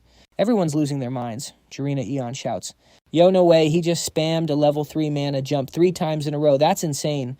Professor Tix is just as stunned. Right, he's only 17 and he can do that. Professor Lai can't look away. Usually, an average mage needs to be at least 25 to reach level 3. But Mao Xiong is only 17 and already a pro with level 3 magic unbelievable. Then someone screams. Look, both of them are using 3 different elements. The fight is getting heated. A total clash of titans. Professor Lai is beyond impressed. A normal mage can usually only handle 1 element. Controlling 2 takes insane effort. Mastering 3, that's pure god-tier talent they were born with. Suddenly, Professor Lai's eyes go wide. Holy, is that the final boss? A massive eagle appears radiating pure bloodlust. The pressure makes Mao Xiong and Hawan Riang stop dead in their tracks. But before they can even react, the bird lets out a scream of pure agony. Its death cry echoes through the dungeon as it falls from the sky. The 2 boys are speechless. They have no clue what just happened. The bird crashes right in front of them, totally flattened. Then a sweet, soft voice rings out, "Oh my, are you two having a fight?" It's Iso standing way up high. She looks a bit shy and adds, "Sorry for interrupting you guys." Professor Lai is deep in thought. Wait, that's Iso. Hidden monsters only spawn under special conditions. They're hard to find and even harder to kill, and she just soloed it. But the professors in the back aren't happy about it. They actually feel bad for her. One of them says, "The eldest daughter of that traitor M. What a waste. If her father hadn't committed such a huge crime, her talent would have bloomed even more." Then his eyes go wide again. Wait, what is that, the princess of the Adalavis kingdom? But who is she fighting? His face is totally unfamiliar. Professor Lai loses his cool and shouts, "What? Was that teleportation?" For hundreds of years, countless scholars tried to master it, but they all ended up dead or crippled. They just had to give up. It's a magic that's literally impossible to control. How can that kid control Blink as naturally as his own limbs? The room went silent until someone finally spoke up in disbelief. "Who exactly is that boy anyway?" Professor Lai replied, "His name is Busell. He's an incredibly special student who can use Blink as his signature spell." Everyone was absolutely floored. One person shouted, "No way, Blink can actually be a signature spell." This is on a whole different level compared to natural geniuses like Mao Xian, Hanriang, or Isel. Elder Tix from the Magic Council was also visibly shaken. Wait, really? But why isn't he using other magic? Is he just playing around? If he actually used real spells, this duel would have been over by now. I seriously don't get it. Just then, a mysterious man stepped in and answered, "No, he's fighting for real." Everyone turned toward the voice at once. His sudden appearance left the entire group in total shock. It's Lord Elm Elwyn. Elm Elwyn spoke with a deep tone. He's been serious from the very start. Did you all really miss it? How interesting. Watching that student fight reminds me of the chivalry from the ancient era, something the world forgot a long time ago. Hearing those words directly from the headmaster's mouth, a mage from the council couldn't help but exclaim, "Did you say chivalry? My God, how is that even possible?" It's hard to believe. Even Elder Telex was caught completely off guard. Are you saying that chivalry vanished along with cold weapons? You know, melee weapons that don't rely on explosions or gunpowder? But for a young student to pull that off, that's just insane. Professor Lai kept his eyes glued to the screen. He finally realized what was happening. So that's it, chivalry. Not bad at all. Chivalry refers to the fighting spirit of those who used swords in this world of magic.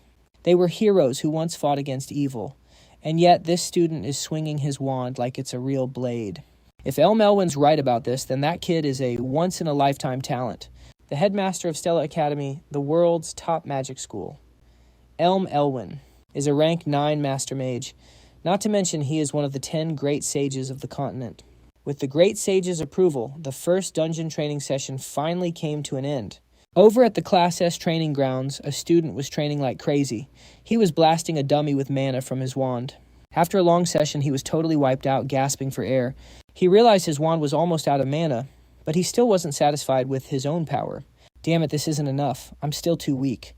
Out of the 141 students in the dungeon training, 39 had already failed. ISO took down the final boss and secured first place. I only managed to get second. Maoxian took 6th place, but I don't feel like I won at all. He started flashing back to the fight in the dungeon. When the final boss showed up, if I hadn't stepped in, I might have seen Maoxian's true strength.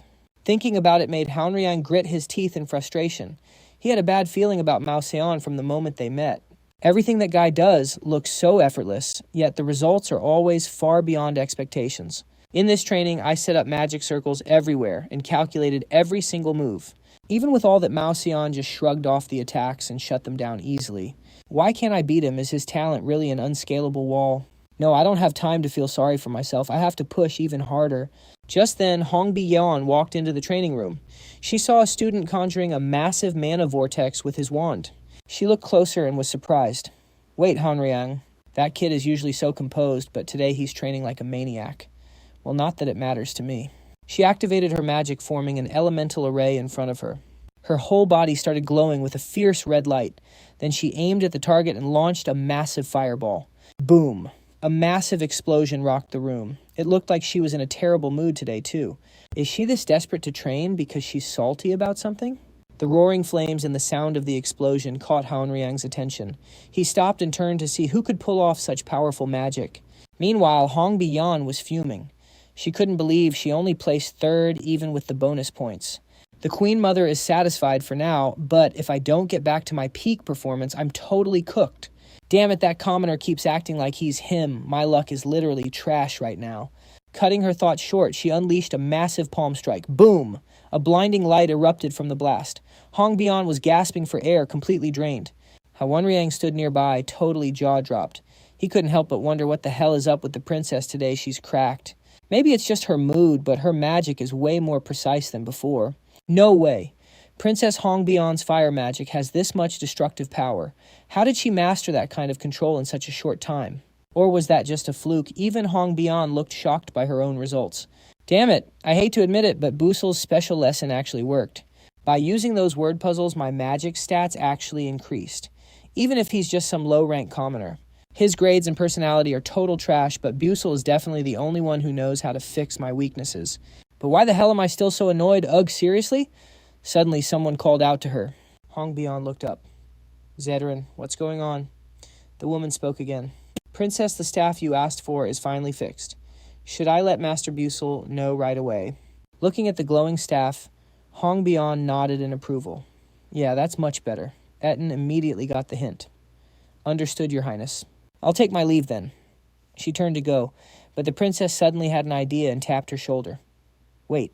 Etienne was confused. Is something wrong, Your Highness? A while later, at the second main tower, Hongbi-yeon was holding Busell's staff, feeling conflicted. I heard Busell was here, so that's why I came. This is the second main tower, with all the professor's labs. What the hell is he doing here? Is he meeting with one of the professors? Suddenly, Hongbi-yeon flinched, her eyes going wide. She quickly turned around. Wait, why the heck am I even here? I could have just given this back to him at the training grounds, right? Ugh, if I stay, it'll look like I'm actually looking for that commoner. No way, I need to get out of here. While she was panicking, a voice called out, Oh, my princess! What brings you here? Hongbi-yeon jumped and looked up, stammering, Professor Heron. Hello, Professor. It's been a while, hasn't it? Heron replied, It feels like just yesterday I was teaching you magic. And now the princess has grown up so much. Time really flies. But anyway, what are you doing here? Hongbi-yeon replied nervously. Oh, I had some business here, but something came up, so I was just about to leave. Seeing the princess so flustered, Heron calmly continued. Well, that makes sense. Things are a bit chaotic in there right now, so it's probably better if you come back later. Hongbi-yeon was stunned into silence. Huh, Heron went on. Yeah, all the high-ranking magic officials are here because of that student Busell. Hearing that made Hongbi-yeon even more shocked. She was dying to know what was happening. But why would they be looking for that commoner? Heron replied. You already know that student doesn't use magic, right? Yeah, she answered hesitantly. Inside, she felt a wave of shame. So the professor really did watch that match. Why did I have to look so pathetic in front of the teacher I respect the most? This is so embarrassing. Heron noticed the princess's expression change and tried to comfort her. You don't need to blame yourself, princess. Your opponent was just giving it his all, Hong Bian muttered. But he didn't even use magic. Professor Heron let out a small laugh. No, that's not it. It's because of his convictions. Convictions? Hong Bian asked in surprise. Exactly. After watching the training session, the headmaster believes this student is trying to revive the long-lost spirit of chivalry. Professor Heron explained, but Hong Bian couldn't wrap her head around it. Professor, what are you talking about?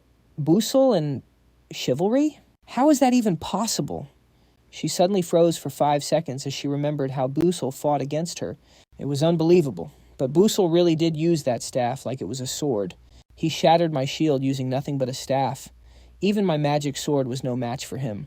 Hong Bian felt a pang of sadness and stammered, but if someone doesn't use magic at a magic academy, they'll get severely punished, right? They'd get penalty points during practical exams and a whole lot of other trouble.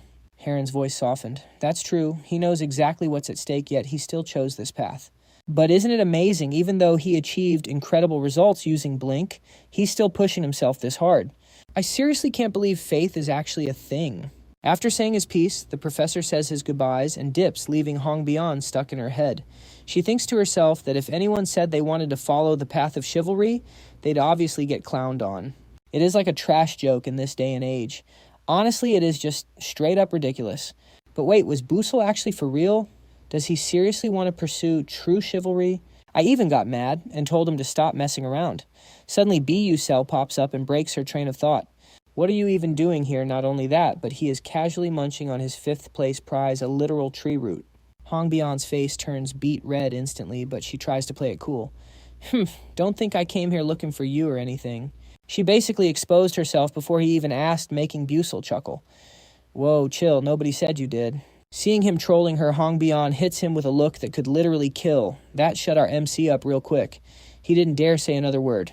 Then Hong Bian hands over the box with the Taejivan sword and acts all cold. Fine, whatever. Just take it. The second he sees the box, the MC is hyped as hell. His eyes are literally glowing with gratitude. Yo, is this the Taejivan? Thanks a ton. He pops it open to check, and his jaw straight up drops.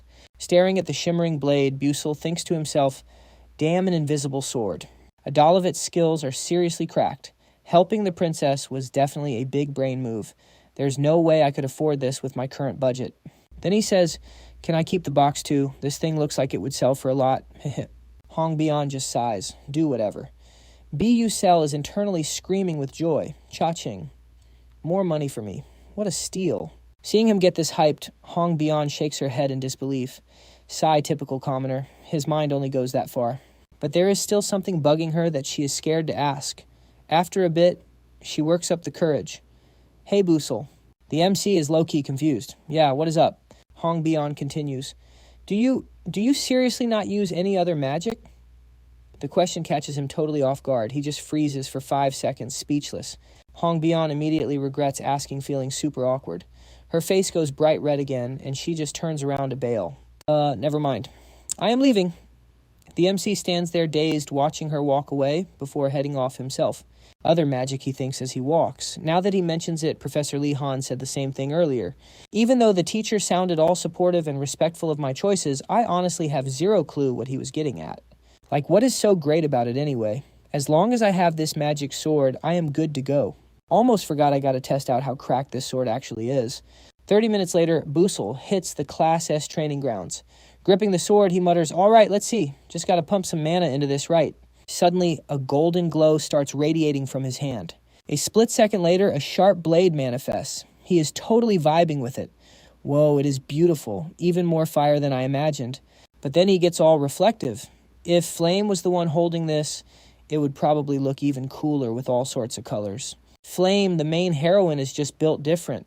Even though she is human, she can pull off magic from elves, dwarves, and even more. That wand of hers, nobody else can touch it because it literally drains your mana 24/7. But Flame is OP. She can regen her mana using natural energy and uses that wand for her signature moves. But me, I have zero mana. No matter how hard I try to absorb it, My mana leak just flushes everything right out of my system. In other words, the mana in my breath is what is going to power the Tejivon. That is when he remembers he hasn't checked that damn system in forever. He pulls up the system muttering, "Time for a status check." Suddenly a stat window pops up showing all of Bell's attributes. Muscles 1 star at 77%. Senses 2 stars at a modest 29%. Agility is looking cracked with 1 star at 87%. Stamina is at 1 star 55%. And his durability 0 stars but hitting a near-perfect 97%. Mental power is 1 star at 43%. As for mana and EXP, straight up 0. His blink skill hit level 1, but it comes with that level 2 mana leakage delay trait. This trait actually has some sweet buffs. Muscles up 5%, agility up 8%, and senses boosted by 15%. Sixth Sense, a special ability triggered by burning mental power. It lets him sniff out mana within 18 meters and cranks up his perception speed.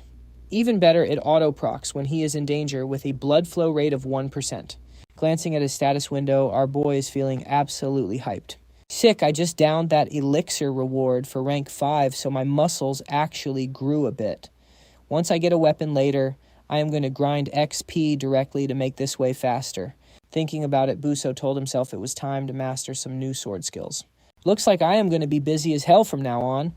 Cut to the next morning at the academy. Inside a classroom, a professor's voice boomed with authority. Starting today, we are beginning practical training for magic resonance. Everyone spread out and raise your staves, let's get to work. This teacher was none other than the defense magic professor, Perrin. After a long and boring lecture, the professor started walking around to check on his students.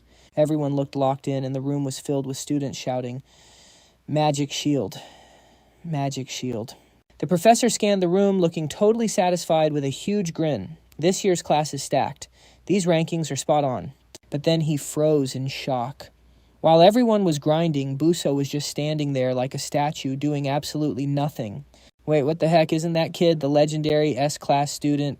An S-class who is just a commoner, and he is using a trash mid-tier staff too. And he's still ranked 5th in the last dungeon trial. Unbelievable. This kid is such an eyesore. Professor Perrin walked over with a fake smile and asked, "Hey, you are Busell, right? Why aren't you practicing with the others?" Our boy Busell did not really know how to explain, so he just gave a sheepish laugh and said, "Well, it is because I am already learning a different defense method, so I do not really need the basics anymore." Hearing that, the professor's voice turned curious. "Oh, is that so? I would love to see this different method of yours." But internally, he was absolutely seething. This arrogant little brat. If it were Princess Hongbian using her family's secret magic, I would not say a word. But a nobody commoner like him, what does he even know to look down on my class like that? You have got some nerve, kid. But word on the street is, this guy cannot do anything besides blink. Hehe, I have got just the thing for you then. He flashed another fake smile. Well then, why don't you demonstrate that OP defense skill of yours for the whole class? Let your classmates see something new for once. Your opponent will be... He paused for a second, scanned the back of the room and continued. Your opponent will be Moso from B class. How does that sound?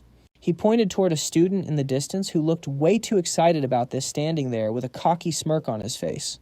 While waiting for Busell's answer, the professor was busy plotting. Hey, as a defense magic instructor, networking is key to keeping my spot at this academy. Moso is from the Skaven Empire family. If he puts on a good show, I will look great too. And what is better than having him flex his peak magic skills right in front of an S-class student, right? After weighing the pros and cons, Busell nodded. Sure, why not?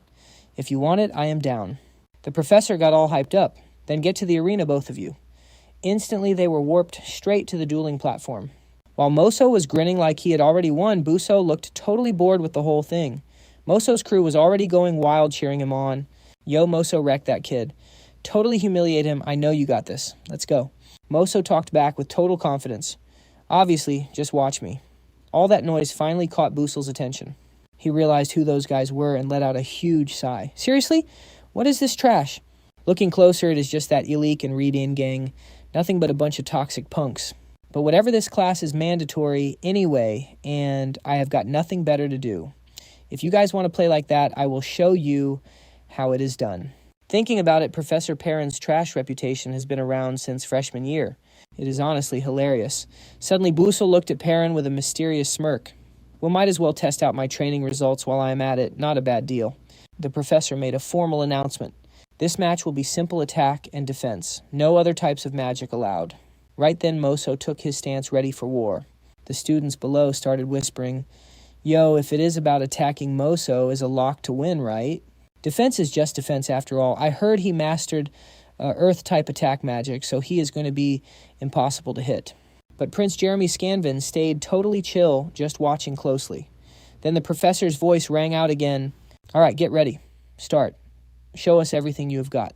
Instantly, Moso swung his staff and summoned a magic circle right in front of him. Then boom! A massive boulder appeared out of nowhere. Seeing this, the students turned pale and screamed, "Oh my god, that is rank 2 magic." In basic practice, the unwritten rule is to only use rank 1. Is Busell going to be okay? He's cooked. On the other side, Busell remained completely calm, not flinching for a second as he focused on his opponent's every move. Moso was seething with rage, thinking to himself, "Damn it, you arrogant S-rank brat, take this gift from me." With that thought, Moso screamed, "Stone bullet," and the stone shot forward instantly. The power radiating from that stone was incredibly intense, shaking the air around it. Busell didn't back down. He acted fast, channeling mana into his staff, until a sword suddenly materialized in his hand. Without a moment of hesitation, he swung the blade with a powerful strike. The slash looked effortless, but its raw power was not to be underestimated. The stone created by his opponent was instantly shattered into dust by Busell's strike. Even the professor stood there, frozen for 5 seconds, completely speechless. Prince Jeremy Skelvin didn't seem surprised at all, but Moso was shaking so hard he could barely stammer out, "What?" No way did my magic just disappear. The harsh reality was that it got completely deleted by Busell's slash my guy. Ha! The students watching from the sidelines started buzzing with excitement. One of them said, "It looked like he literally cut through magic with a sword." Another was confused. "Wait, did the magic really just vanish?" That makes 0 sense. But the one hurting the most right now was definitely Professor Perrin. He looked troubled, deep in thought. This can't be happening. Magic shouldn't just vanish like that from a simple physical strike. Did Busell really just neutralize Moso's spell? Every magic spell leaves a mana trace, so if you sever the mana, the spell collapses. Is that really what Busell did? Meanwhile, Busell casually raised his sword to admire it, a satisfied smile on his face. This is better than I expected. It was only a rank 3 spell, but after staying at the training grounds for a few days, the results are already this good. This is straight up fire. It was totally worth the effort. This is exactly where I belong. Moso was grinding his teeth in pure frustration, cursing under his breath. Damn it, how does a commoner dare to block my magic? The professor started calculating his next move. If Moso loses here, it'll be a disaster for me. I can't just stand by and watch. Thinking that he spoke up, Bake Busell. I'll admit your defensive method is pretty impressive, but it only works against spells 1 by 1. It has its limits. For example, what would you do against a massive AoE attack? It sounded like he was literally feeding Moso the answer. Moso immediately caught on to the professor's hint and flashed a wicked smile. Busell just thought to himself, this old guy loves talking absolute trash. Suddenly his eyes widened. Moso had already made his move, creating even more stones than before. He was definitely a dangerous opponent. He immediately sent all the stones flying toward Busell, releasing a terrifying wave of magical pressure. Seeing this, the students started panicking. Isn't this going way too far? Someone's going to get seriously hurt. Why isn't the professor stopping this? Moso laughed triumphantly. It's over for you, babe. Go my stone bullets. The tension reached a breaking point. Following Moso's shout, the stones began raining down from the sky all at once. Busell realized there were 11 giant stones heading straight for him. He couldn't use Flash Step, and he couldn't slash them all individually. His only choice was to block everything. Busell protected himself by spinning his sword like a high-speed propeller. Moso couldn't believe his eyes. His ultimate magic was being neutralized that easily. Professor Perrin cursed under his breath. Damn it, what is Moso doing? If he loses, I'm absolutely cooked. Maybe I should try mimicking that move I saw in a game. This skill is called Sword Dance. It's super useful, but because it maintains the Terraphone's form, the mental drain is way higher than usual, causing my stamina to crash after using it. Plus, the defensive power is weaker than when I'm focusing on a single target. It would be hard to pull off in a real life or death battle. Luckily, this is just a training match. The students went wild, seeing Busell block all of Moso's magic. Did you see that? Oh my god, I've never seen a technique like that before. It looks like a magic shield, but can we even call that magic? He's clearly just using a sword. At this rate, Moso is going to lose. Hearing the rumors that he was going to lose made Moso grit his teeth. Damn it! How dare a commoner like him humiliate me?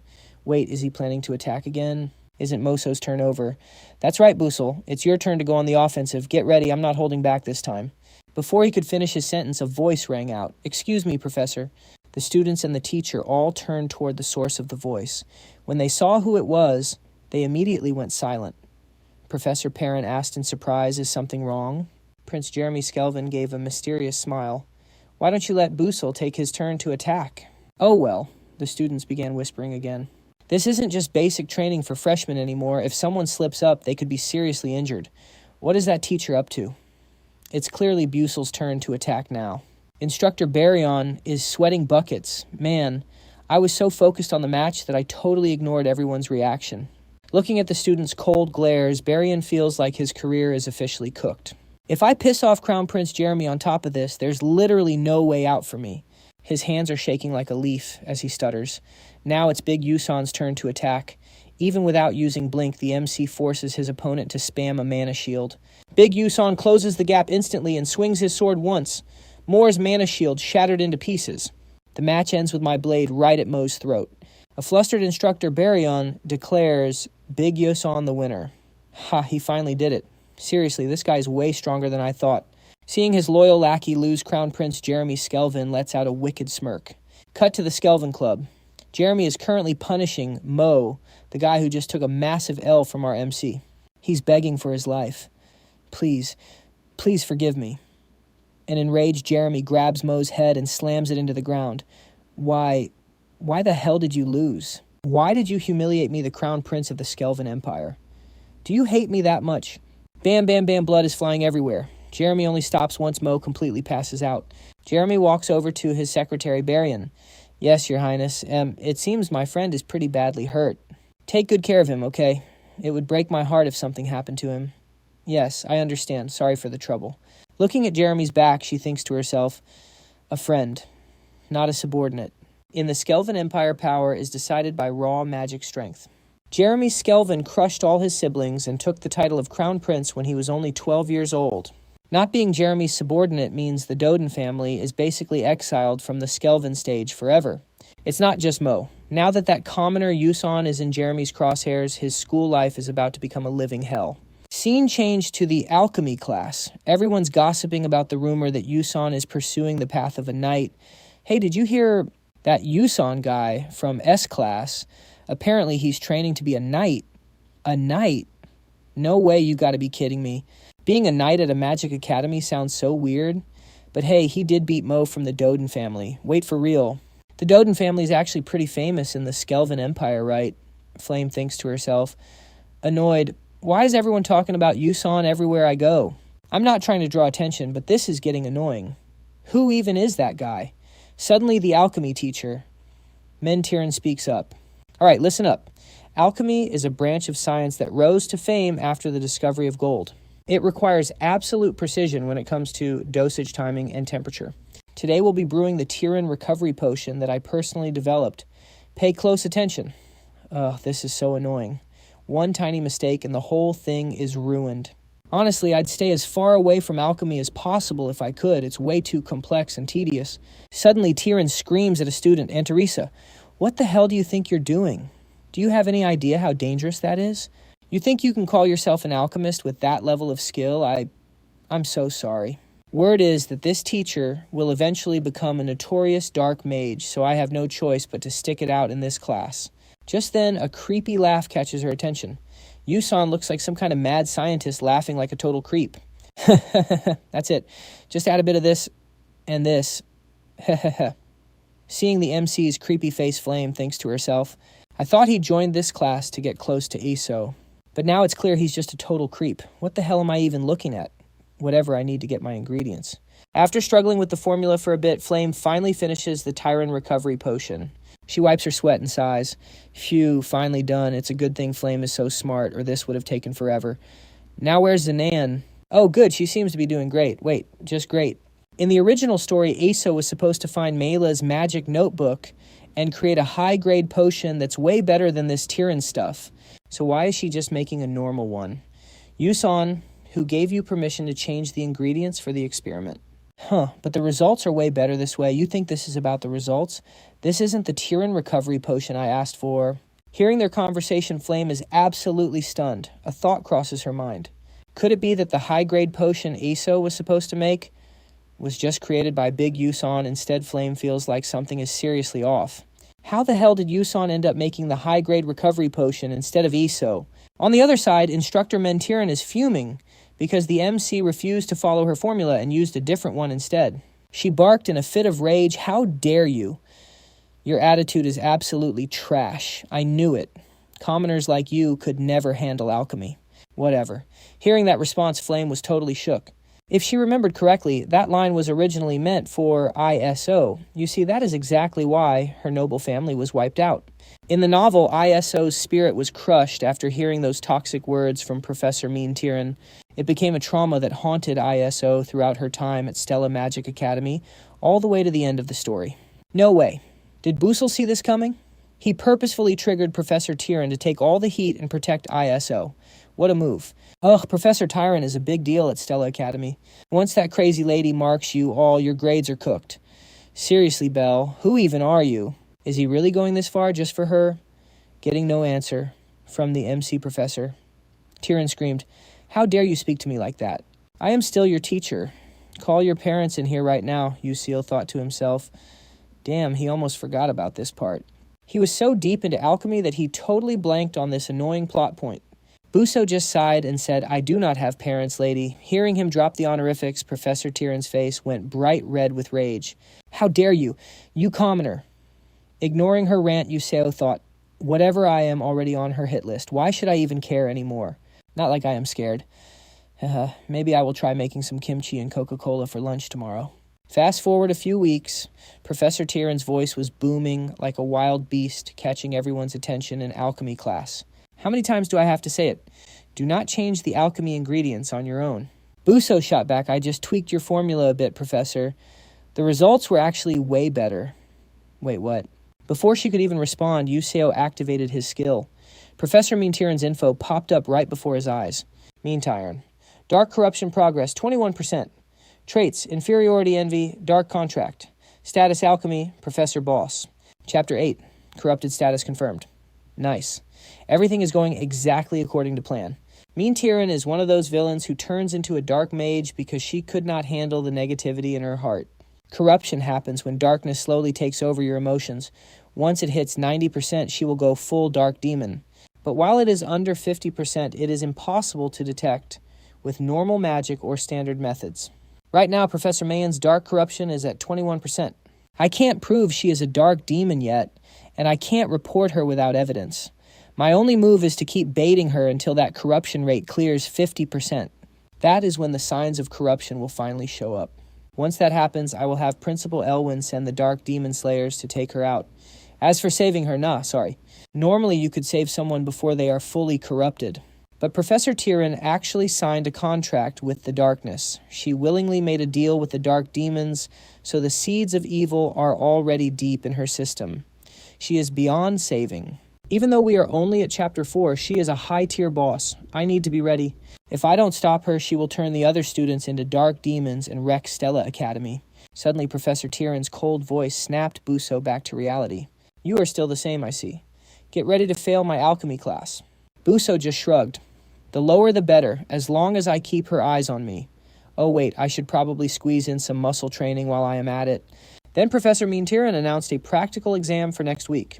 And finally, our main man Busso got paired up with the female lead, Isel. Busso thought, who would have thought the practical exam was a group project? Based on my memories from the game Entin, that blonde kid is Kasahun and the other one is Migwan, and the last person no introduction needed. She is the female lead of this game. Sensing the super awkward vibe, Busso stepped up and greeted everyone with a big smile. "Yo, good to meet you guys. I am Yuseo, I am Kasahol, Malawan here, and I am Isomo." Suddenly Malawan grabbed his face and started crying in despair. "It is over. Our group is literally cooked. I heard Professor Tyron is super petty. She gives trash grades to any student she hates. Ugh, the female lead Isel spoke up. We can't just give up like this. Malawan was about to argue, but Io cut him off instantly. She does not have total control over everything. For the practical exam, there will be at least 3 master alchemists from the association to oversee everything. That means Professor Mean Tyron cannot just trash our grades for no reason. Hearing that the 2 boys were completely stunned. The group looked at each other totally hyped. Then we gotta go all out. Lucky us, this test is for the exact potion I've been dying to brew. Seeing them chatting away, Belle tried to talk to the female lead Ao, but she just pulled a classic tsundere move and looked away. ISO started the briefing. Our test this time is a rank D life potion. It's not that hard if we just use what we've learned so far, but the ingredients are pretty rare. So who's going to step up and hunt for the main part of Fire Lizard Tail? Our MC Bak Yusiol raised his hand without skipping a beat. Leave it to me, Ao asked, a bit skeptical. You do realize monster parts are the most crucial part of alchemy, right? I know. Since you're so confident, make sure they're super fresh. Count on it. ISO stared at Yusiol. She thought to herself, seeing him this confident, he should be fine. A fire lizard, huh? All right, I'll head straight to the source and bag one. Meanwhile, Professor Main called over a student. You called for me, Professor. She held a piece of paper, a wicked smile on her face. Take this notice to the rank C students in alchemy class. Just make sure to skip group 12. The student immediately realized UCL and ISO were in group 12. After all, he was one of Prince Jeremy's lackeys. He nodded and said, Understood, Professor. Now let's talk about the test. The alchemy practical exam will be held in front of pro-alchemists from the association. If they see UCL looking like trash, his career in alchemy is basically over. Bike UCL, I'll show you what happens when you mess with me. Meanwhile, at the S-Rank Training Center study room, Flame was currently training with his staff when a voice called out. Flame asked, confused. Is something up? Oh, I have something for you. It's a notice from the alchemy class. Flame took the paper and said, thanks. Just as he was leaving, the student added, Hey, Flame, keep this on the down low. I heard Professor Tyron ordered it that way. Watching him walk away, Flame thought he probably means, don't let UCL or ISO from Group 12 find out. Does that woman really think I'm going to listen to her? He looked at the notice. The practical exam topic has been changed from rank D life potion to a Tyron supplement. Students, please take note. Wait a second. If UCL already knows the original plot, will he stop this from happening? Instead of getting a fire lizard tail, the main ingredient for a rank D life potion, will he prepare an Adelic shell for the Tyron supplement instead? Exactly. This is the perfect chance to test his true potential. When the weekend hit, UCL used a warp gate to head to the Daibe Grand Arena. A voice rang in his ear. Teleportation successful. Welcome to the Daibe Grand Arena. UCL clutched his head. Man, my head is spinning. Warp gates are convenient, and all but the motion sickness is the absolute worst. Suddenly, someone greeted him. Welcome, Mage UCL. It's an honor to have you at our Grand Arena. UCL walked over and said, I'm not a licensed mage yet, just a student. Haha. Students from the prestigious Stella Magic Academy deserve to be treated just like official mages. You're entitled to all the same perks. UCL knew this was all thanks to the massive flex of being a Stella student. In this world, mages are basically viewed as heroes, and Stella is the elite cradle that churns out the best of the best. While UCL was deep in thought, everyone noticed the star insignia on his clothes. It was the iconic Stella Magic Academy symbol, beautifully embroidered in gold. Yo, look over there. That's a Stella student. No way, for real. It's my first time seeing a Stella uniform in person. I'm so jealous, and he's a total snack too. What do you think, sir? If you need any help, just let me know. Back UCL walked on and said coolly, No thanks. I've been here a few times already. With this pass and my Stella pocket watch, I can walk in anywhere with confidence and get treated like a pro mage. Stella Academy is seriously top tier, especially getting to use the warp gates for free. Normally it costs 100,000 gold per trip. That's why I've been using my weekends to warp around and explore nearby cities, and the results have been insane. Everything I knew from the original story matches this world perfectly. Later, Bike UCO arrived at a dense forest. He muttered to himself, This should be the place. My target today is a rank 2 fire lizard. Even though their strength and stamina are only slightly higher than average monsters, they make up for it with high magic resistance and insane speed.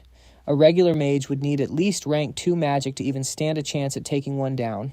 That's why I spent the last few weeks hunting different rank 1 monsters just to see where I truly stand. And luckily, everything's going pretty smoothly. A level 2 mob isn't going to stop me. Next, Busell dives deeper into the thick of the jungle. The silence is eerie and Busell's cracked senses are already screaming that danger is closing in. Busell unsheathes the Teravan sword and enters his stance. He knows that Fire Lizard is just waiting for him to slip up, so he plays along. Cold eyes stare down the tasty prey right in front of it. The beast loses its patience and lunges at Busell. Sensing the threat, Busell knows the Fire Lizard took the bait. He triggers his sixth sense and delivers a lightning-fast slash right through the lizard's maw. The Fire Lizard squeals in agony like a stuck pig. 1 minute later, the level 2 magic beast is dead from massive blood loss. Before it fades out, it doesn't forget to give Busell one last salty look of resentment. Busell acts like he didn't even see it. After all this is its fate. Survival of the fittest. If I wasn't stronger than it, I'd be the one lying there. He glances toward the bushes where a whole squad of level 2 fire lizards starts to appear. Busell grips Teravan, looking hyped. This is getting interesting. Time to start farming some materials. Cut to the alchemy practice lab. When the female lead Io asks if everyone's ready, she's absolutely stunned that Busell pulled out the tail of a fire lizard he just hunted. Io inspects the tail he prepared, and the shock is written all over her face. "This is so fresh," Busell replies. "Of course it is. I just caught it today. I kept the materials in the freezer so they're peak quality." Io hears this and gives a satisfied little smile. "You've got a pretty good eye for materials." "Heh, you know it." Io continues. "Good. Now we just need to follow the recipe and we're set. Let's do this, everyone." The three of them nod in agreement. Next, Professor Mayan Tiren and her assistant Aunt Teresa walk through the door. Following behind them are 3 master alchemists from the Alchemy Association. She scans the classroom and speaks up. "Everyone is gathered, I see. As announced, today's exam will be held under the witness of the alchemists from the association. If you perform well in front of them, your path as an alchemist will open up wide. So let's begin. Today's exam topic is the Tyrant Life Potion Type B. Have all groups prepared their materials? While the other groups all nod, Busell's squad is just standing there having no clue what's going on. Io raises her hand. "Wait, Professor, we thought the topic was Type D Life Potion." Professor Tyrant isn't surprised by the question at all. Why? Because she was the one who made sure Busell's group never got the update. She responds to Io with a super friendly voice. "Oh, that was the initial plan, but didn't you get the notice? I changed the Type D potion to the Tyrant Type B potion. Right, everyone?" All the other students nod along with Professor Mayan Tiren. Seeing this, Io realizes she's just been played. Busell is fuming. He knew Tyrant would give him a hard time, but he didn't expect her to be this shameless about her plot. Isn't she afraid of getting punished if this leaks? I know she has ties to the Skelvan Empire, so she's not someone you can easily mess with, even at Stella Academy. But she's crossing the line now. Professor Mayan Tiren. I don't care if you target me, but Io is trying to rebuild her clan. And Malawan and Kasahun have dreams of becoming master alchemists. If they fail this test, it's basically a death sentence for their futures. Looking over at Flame, who's read the novel over and over, he wonders if this was actually in the original plot. Flame senses Busell looking at her and turns to face him. The second their eyes meet, she quickly turns away. Busell doesn't get why she's acting weird. Flame's expression turns serious. She wonders what's going on. Does Busell not know the plot? Why didn't he stop this from happening? Professor Mayan continues. Student Io, did you bring the wrong materials? Io is terrified. Before she can explain, Professor Mayan Tiren waves her off. As an alchemist who pursues the truth, you messed up the ingredients and lost sight of the goal. It looks like Group 12 is finished. Just before the word fail is spoken, Busell speaks up. Hold on. What's so hard about making a Tyrant Life Potion? She hears the potion. She's so proud of being called easy and can't believe her ears.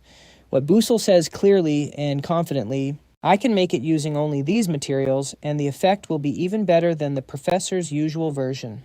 Hearing this, Professor Tyrant bursts out laughing. Haha, Busell, you're absolutely delusional. The core ingredient for the Tyrant Life Potion is the italic spider shell. These shells are packed with rare nutrients. That abundance is exactly why the Tyrant supplement is such a legendary life potion. And yet, this kid thinks he can use a fire lizard tail instead. Laughable. Perfect. I'll use this chance to crush his alchemy career right in front of everyone. With that thought, she let out a mysterious, cold smile. All right, everyone has 1 hour. Complete the Tyrant supplement within the time limit. As soon as Professor Tyrant called it, every student's eyes locked onto their lab tables. They were all scrambling to craft the best rank B tier in life potion possible in just 60 minutes. While the other teams were panicking, Iso was busy chewing out Busell. Are you out of your mind? Malian jumped in too. Seriously, Busell, no matter how you look at it, this is a bad move. Even if the professor hurt your pride, you should have just backed down. If you keep insisting on doing the impossible, the Alchemist Guild will think you're just a total fraud. Busell saw how stressed they were and just gave them a calm, confident smile. Look, we're already in deep. Our only choice now is to go all in. Just trust me and do exactly what I say. Going all in is better than just sitting here waiting to be disqualified. Juan nodded. Fine, I'm with you. Kasahun chimed in too. Me too. Let's show them what we're really made of. Seeing them put their faith in him, Busell thought, if she wants to play dirty, then I'll show her how it's done. If she wants to be a snake, I'll be the mongoose. Let's see who blinks first. Busell smiled at the group. Great, listen up, here's the plan. Back when he was a pro gamer, alchemy was Busell's main obsession. He had every single formula memorized, even the tiny ones. Naturally, that included the recipe for a rank B tier in life potion. At first, he didn't want to use this formula since Professor Mayan Tiren was technically the one who would invent it in the future. But there's no time to waste. Busell got straight to the point. The reason spider shells are nutritious is for reproduction. Fire lizard tails have the exact same components specifically in their blood vessels. Busell pulled out a thick, glowing blood vessel from the tail and continued his explanation. Most mana-using creatures have this structure. Mages and alchemists usually treat them like high-tier magic materials. I heard the Alaco tribe in the southern desert uses these vessels to boost their leader's health. Because of this, their average lifespan actually increased by 5 to 10 years. Mai nodded and raised a hand. Yeah, that's true. I actually studied the Alaco tribe before, so I know a bit about their processing techniques. Want me to handle this part? Busell grinned. Absolutely, I'm counting on you. Malian, next, we need to dry this mistletoe using a specific desert method. Does anyone know how Kasahun spoke up? I do. You mean the solar drying technique, right? I learned it while traveling the continent with my father. With these blood vessels, I can have it dried in 5 minutes flat. Perfect. You're on drying duty then. Kasahun, as for the processing, before he could finish, Iso jumped in. I'll take care of this part. Busell looked at him curiously. You sure you can handle it? Iso looked confident. Psh, I read all about it in one of my books. Nice. It's all yours then. With 3 geniuses handling the steps, the formula was in good hands. 15 minutes later, Busell was watching them work. Seeing how smooth and flawless they were, he thought these guys are actually cracked. Time for the next step. Busell smiled. All right, everyone, let's start mixing. Follow my lead. After a while, Professor Tiren and 3 top alchemists from the tower finished checking the other groups and finally reached Busell's table. Their jaws dropped when they saw the glass flask filled with a glowing purple liquid. They couldn't help but ask, "What is this?" Busell pointed at the flask and explained, "This is a rank B Tiren supplement, Professor." The 3 alchemists gasped in shock. This is impossible. These kids actually made a rank B life potion without using the italic spider shell. Professor Tiren's face went pale. This is a joke, right? It took me years of research to invent this rank B supplement. How could these little brats finish it so easily? Hold on. Let me check if this is actually a rank B Tiren potion. One of the alchemists stepped forward and touched the flask. Through the glass, tiny purple sparks were swirling and slowly rising to the surface. Impressive. I see what you did there. This blend is unique and super creative, truly top-tier work. Hey, what's your take on Group 12's results? The female alchemist fell silent for a moment, deep in thought before giving her assessment. It's not quite perfect yet, and they went a bit overboard with the ingredients, but that's an easy fix. The crazy part. Its effectiveness actually beats Professor Mean Tiren's signature life potion. Hearing the verdict from the 3 alchemists, the members of Busell's group couldn't hide their joy. Every single one of them was beaming. Outstanding. You kids really brought some fresh new ideas to the table. Nearby, Professor Mayan was literally shaking as she heard this. She thought, fuming with rage, are these old geezers senile? How can they spew such utter nonsense? Are you seriously telling me my top-tier invention is being compared to some random brew cooked up by a bunch of students? Losing again. No way, this is a total joke. Unable to contain her fury, she snatched the potion from their hands and barked, "Give that here, let me check this myself." Then a look of pure shock washed over Professor Tiren's face. She muttered to herself, This can't be right. This potion uses the exact technique I researched converting monster nutrients into human energy. This is a flawless Tiren life potion, but I refuse to accept it. Why? Just why? How could these brats create something that outclasses a genius like me in such a short amount of time? Professor Mayan-Tyron's eyes turned bloodshot.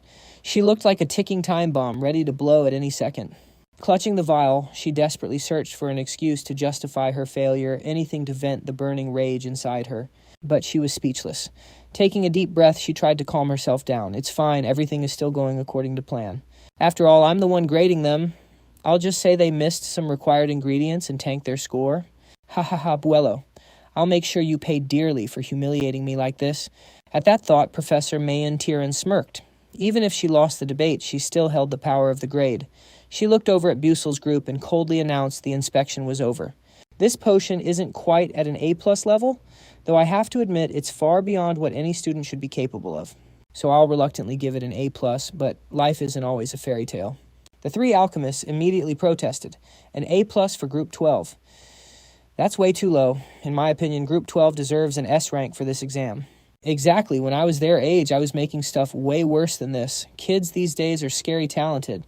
Agreed. These kids deserve better than just an A+. Professor Mayan, what do you think? Seeing the three alchemists showering them with praise, Professor Tyron gritted her teeth in fury. Damn it. These senile old fools are wrecking my entire plan. With no other choice, she forced a calm expression and declared through gritted teeth, Group 12 passed. Hearing the news, Busell's group looked on in disbelief. Surrounded by joy, they all shared bright, beaming smiles. Guys, we did it, Busell. You're literally the GOAT. For real, we would have failed without you. Thank you so much, haha, don't mention it. It was a team effort, everyone worked hard. But where there's joy, there's always bitterness. Seeing Busell's group celebrating so happily, Professor Tyron clenched her fists. Her gaze turned ice cold as she bit her lip. Buello, just you wait. I'll deal with you next time. System notification, Professor Mayan-Tyron's dark erosion rate is rising. Scene change, the magic training hall. Countless students were busy practicing their spells, blasting training dummies with magic. Once class ended, Flame let out a groan. Ugh, I'm too old for school. This is exhausting. A student walking by gave her a weird look. Like, bro, you're literally a kid. Why are you acting like a senior citizen? Suddenly, a voice caught Flame's attention. It's okay, Shuang. You did your best. Exactly. When it comes to fire magic, you're still more talented than most. You're even being compared to Princess Hongbian of the Fire Kingdom. Seeing Shuang sobbing, Flame finally remembered who she was. Wait, isn't she known as a fire magic prodigy? In the original story, she was considered one of Stella Academy's brightest stars. But unfortunately, Shuang was in the same year as Princess Hongbian and was slowly being overshadowed by Hongbian's insane natural talent. Hongbian's destructive power was legendary, but her control was trash, so her spells often went wild. Shuang was the total opposite. She had a natural gift for pinpoint precision with fire magic. In the original plot, Princess Hongbian was under massive pressure because she was constantly being compared to Shuang. While Flame was lost in thought, Shuang spoke up, her voice trembling.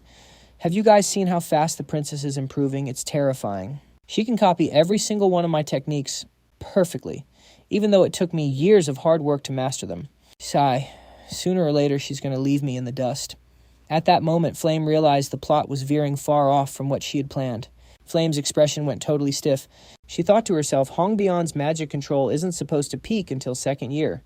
Why is the princess leveling up way faster than the original story? Something changed. A variable just broke the future. Someone must have opened Hongbian's eyes and shattered her old way of thinking. And then one name popped into her head. Busell. No doubt about it, he's the one behind the princess's early growth. Now that I think about it, that alchemy practical exam was super sus. The formula for that Tyron Type B life potion, that was supposed to be a future discovery by ISO. Then Professor Mayan-Tyron was supposed to steal and finish it. But somehow Busell knew a formula that wasn't even in the original plot. I don't remember this happening in the original story at all. I mean, why would a complex chemical formula show up in a romance novel anyway? So how did Busell know it? Something is seriously off here. He acts like he knows what's coming, but then pretends to be shocked when plot events happen. It doesn't look like he's acting. There's no reason to hide it. Then a wild thought flashed through Flame's mind. Wait a second. Busell knows future info, but he doesn't seem to know the book's actual plot. Could it be he didn't transmigrate here? What if he's actually a regressor? If that's the case, everything makes sense. If Busell came from the future, he'd only have future knowledge. He wouldn't remember every tiny detail that happened to ISO. This isn't just a wild guess. In the original plot, Mao Xiang also regressed once. The November 11 is the only being in this world with the power to control time. With that kind of power, Busell could easily have returned to the past. While Flame was spiraling, a voice suddenly called out to her. What's wrong? Flame turned around and saw the owner of that voice. It was none other than Hwang. Flame ran over and asked him, You know Busell, right? What do you think of him? Hwang replied, Wait, what do you mean? I just think Busell's a bit of a weird student. Is there something else? You don't feel anything off about him? Nah. Flame rubbed her forehead and let out a long sigh. Ugh, really? Hwang went quiet for a bit before asking Flame, Are you interested in Busell? Flame nodded. Yeah. Hearing the girl he liked talk about another guy made Hwang's face twist in pain. He tried to stay cool and said, Oh, I see. Totally missing Hwang's weird vibe. Flame just nodded. Yeah, anyway, Busell is just like me. He knows what's going to happen in the original story. She couldn't take it anymore. Hwang was totally confused. What do you mean I feel like I'm going to explode with all these questions? Just sitting here doing nothing isn't my style at all. Since we're talking about Busell, I'm going to go find him right now to reveal exactly how I feel about all this. After saying that, Flame dashed out of the room. She disappeared, leaving Hwang standing there with a soulless look in his eyes. Flame's words felt like a knife stabbing him right in the heart. Hwang watched her go, mumbling to himself, confessing your feelings to him. After venting her thoughts, Flame cheerfully told Hwang, Thanks for taking the time to listen to me. I'm heading out now, and with that Flame quickly left the room. She vanished as Hwang stared blankly. Her words were like a blade straight through his weak heart. Hwang watched her walk away and whispered, Flame, why don't you understand how I feel about you, time past? Meanwhile, Busell was at the Stella Academy Cafe. The main character was sitting there sipping coffee, pretending to look around while using his special glasses. Busell wondered, what should I do next? The dark erosion rate of Professor Menentiran has already hit 37%. There's less than 3 months until disaster strikes. I know Menentiran's corruption will spread to a random student, and while I don't know exactly who, I've already got a list of candidates in mind. Jackie Flame's best friend, the loyal knight of Princess Hongbon, and Hwang, the sole heir of the Moonshadow Tower. Out of those 3, I really hope Hwang doesn't get pulled into the darkness. If he does, it's game over. The chances are super low, but Hwang turning dark would be the worst case scenario. I still have to be extremely careful. Out of these 3, the most likely candidate is Jackie. Since she's Flame's close friend, she's the most suspicious one. There's no clear explanation yet.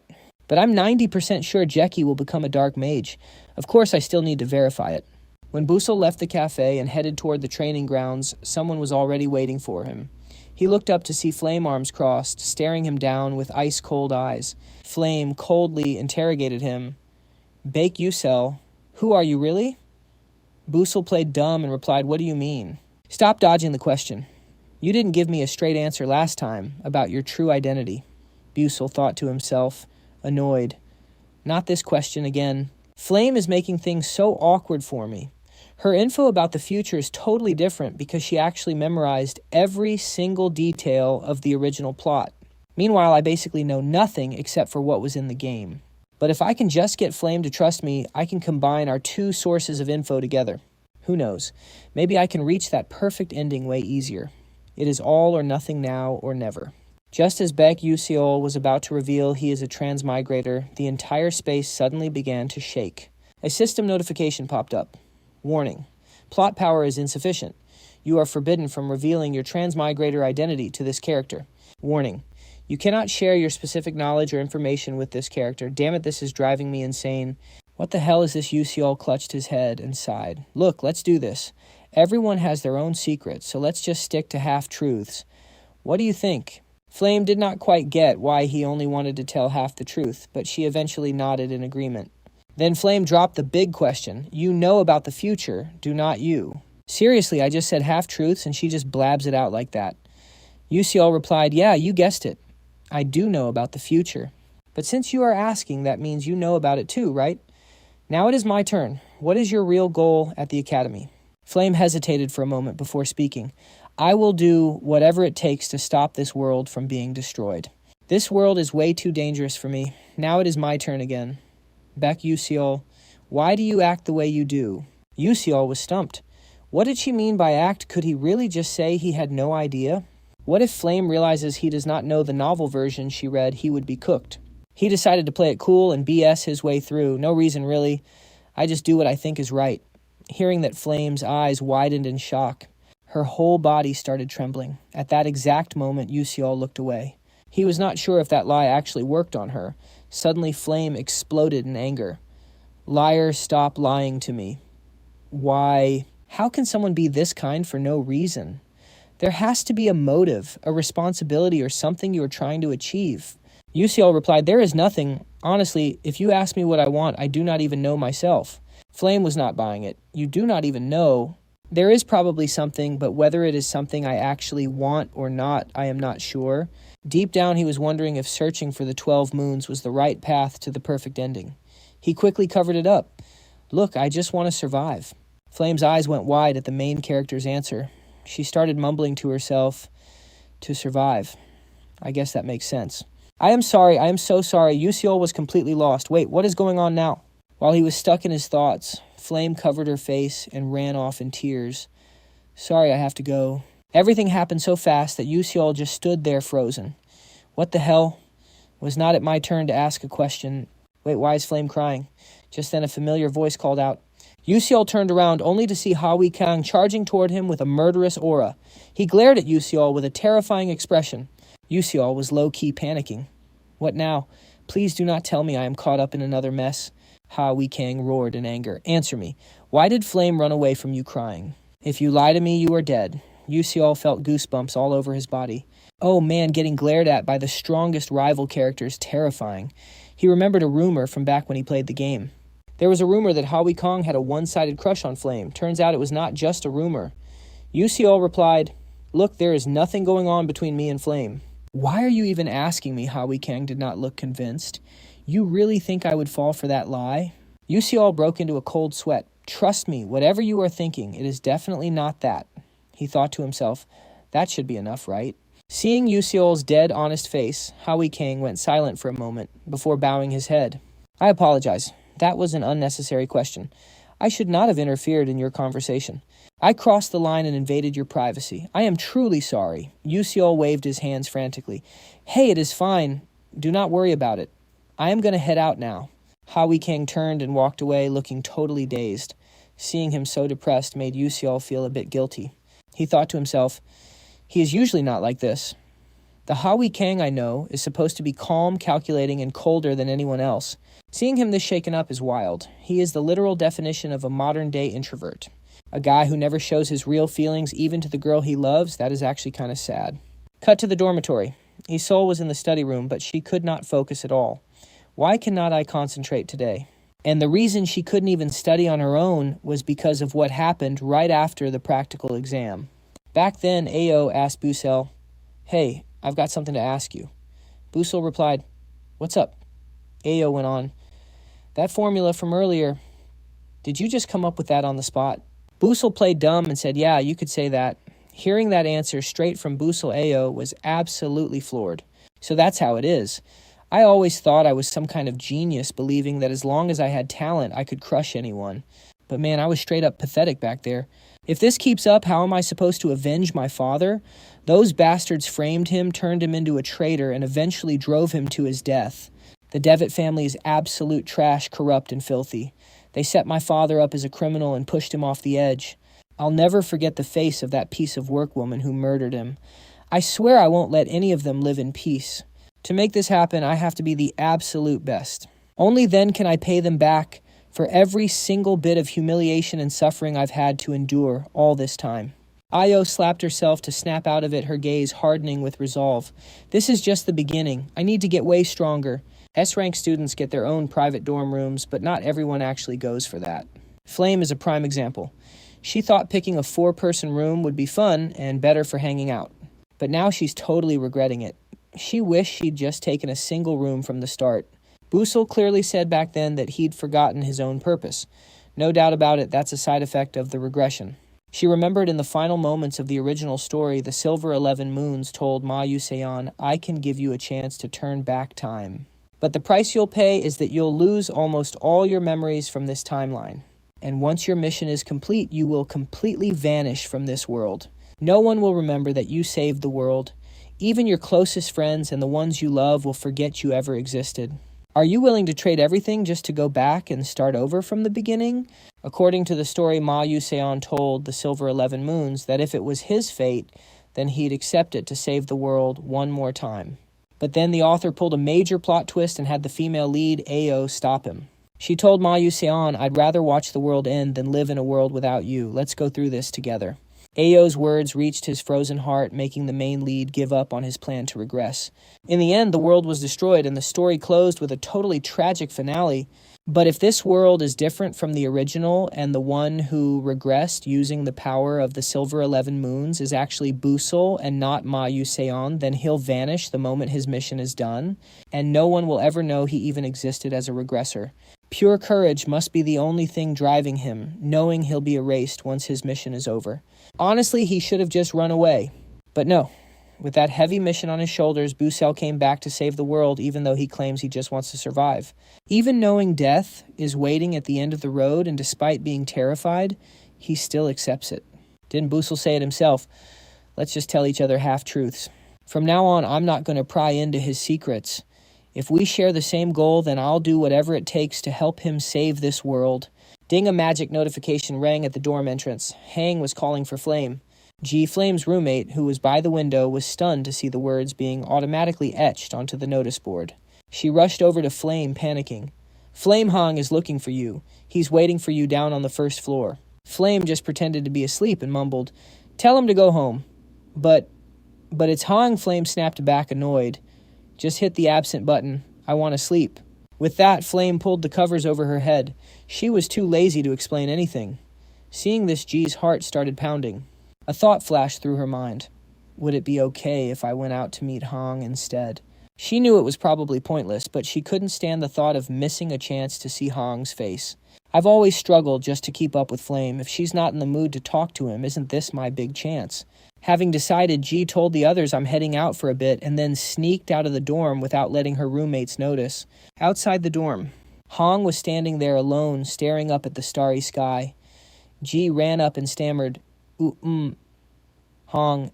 Hearing someone call him Hong, turned around with a cold, indifferent expression. Seeing the guy she'd been dreaming about right in front of her, G was frozen in shock, whispering to herself, "Stay positive, Jackie. Flame can't make it out to see you, so just head down and tell her this yourself." But man, it would have been a dream if we could have just talked for a little bit. Too bad reality is always a total buzzkill. Ha Wonrang dropped a line that absolutely shattered Jackie's poor heart. "Who even are you?" Jackie literally couldn't believe her own ears. "He doesn't even know my name." Jackie forced herself to snap out of it and whispered to Ha Rayang that she was Flame's friend, then asked where Flame was. "Oh, she's actually sick and sleeping right now, so she can't come out to meet you." Hearing that, Ha just stood there staring blankly at the sky. He thought to himself, no way. Did she get depressed and sick just because that weak loser rejected her confession? What does that guy have that I don't? That stinging feeling of defeat felt like a blade twisting in Ha Rayang's heart. I'm the heir to the Moon Tower, the future master of the strongest magic tower on the entire continent. Even when Ma Yushang's insane natural talent pushed me aside, I never stopped grinding and pushing myself. All I ever wanted was to be the best in the eyes of the girl I love, so why did Flame get played by Baek Yu-seal's smooth-talking... I mean, all that guy can even do is use Blink. Thinking about it just made him more bitter. Harang was drowning in jealousy toward Baek Yu-seal and Ma Sion. No matter how hard he worked, he just didn't feel like he'd ever be on their level. It's so weird. Why am I feeling so jealous and inferior all of a sudden? I've never been like this before. Why are these toxic, nasty, and evil thoughts suddenly taking over my head? Get a grip. It's probably just the stress getting to me lately. I can't let these dark emotions take control of who I am. After clearing his head, Ha Won-ryang took a deep breath and looked at Jackie. I get it. You can head back now. Just tell Flame to take care of herself for me. Okay.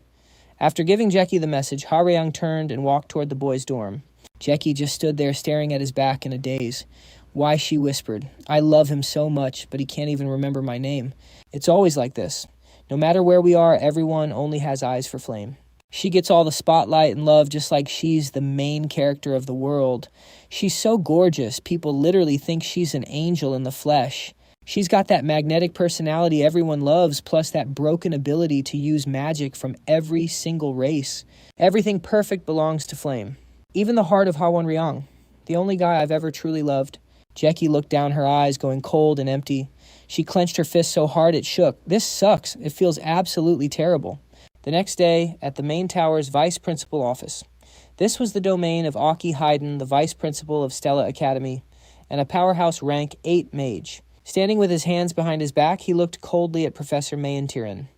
I heard a student made a total fool out of you recently. Professor Mayan bit her lip. I'm sorry. I was pathetic. Well, you know exactly how much I was counting on you, don't you? You better get your head in the game. Don't let one little setback ruin your mood. Almost forgot. How's that project coming along? Is the research on the alchemy magic fusion technique, with the doctors from the moon shadow cult moving smoothly? Professor Mayan gave a confident smirk. Of course. It's going great. I won't let you down, sir.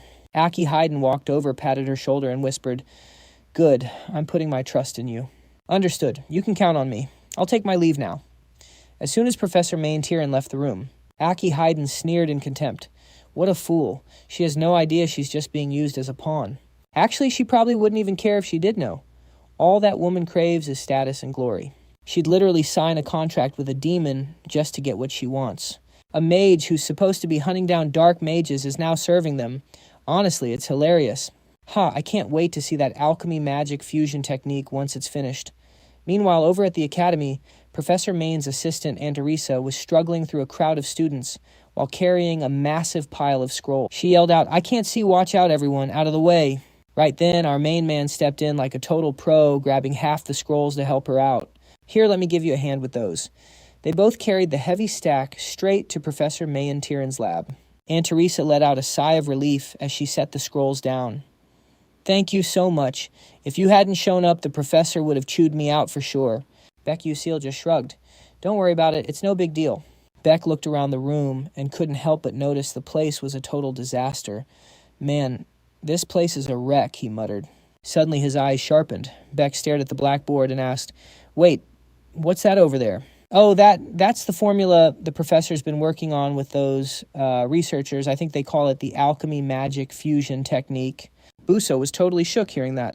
He wondered, is this the combined formula for alchemy magic tech? This formula is the one and only original blueprint for alchemy magic tech. In Main's corruption arc, the dark mage joins her to finally perfect it.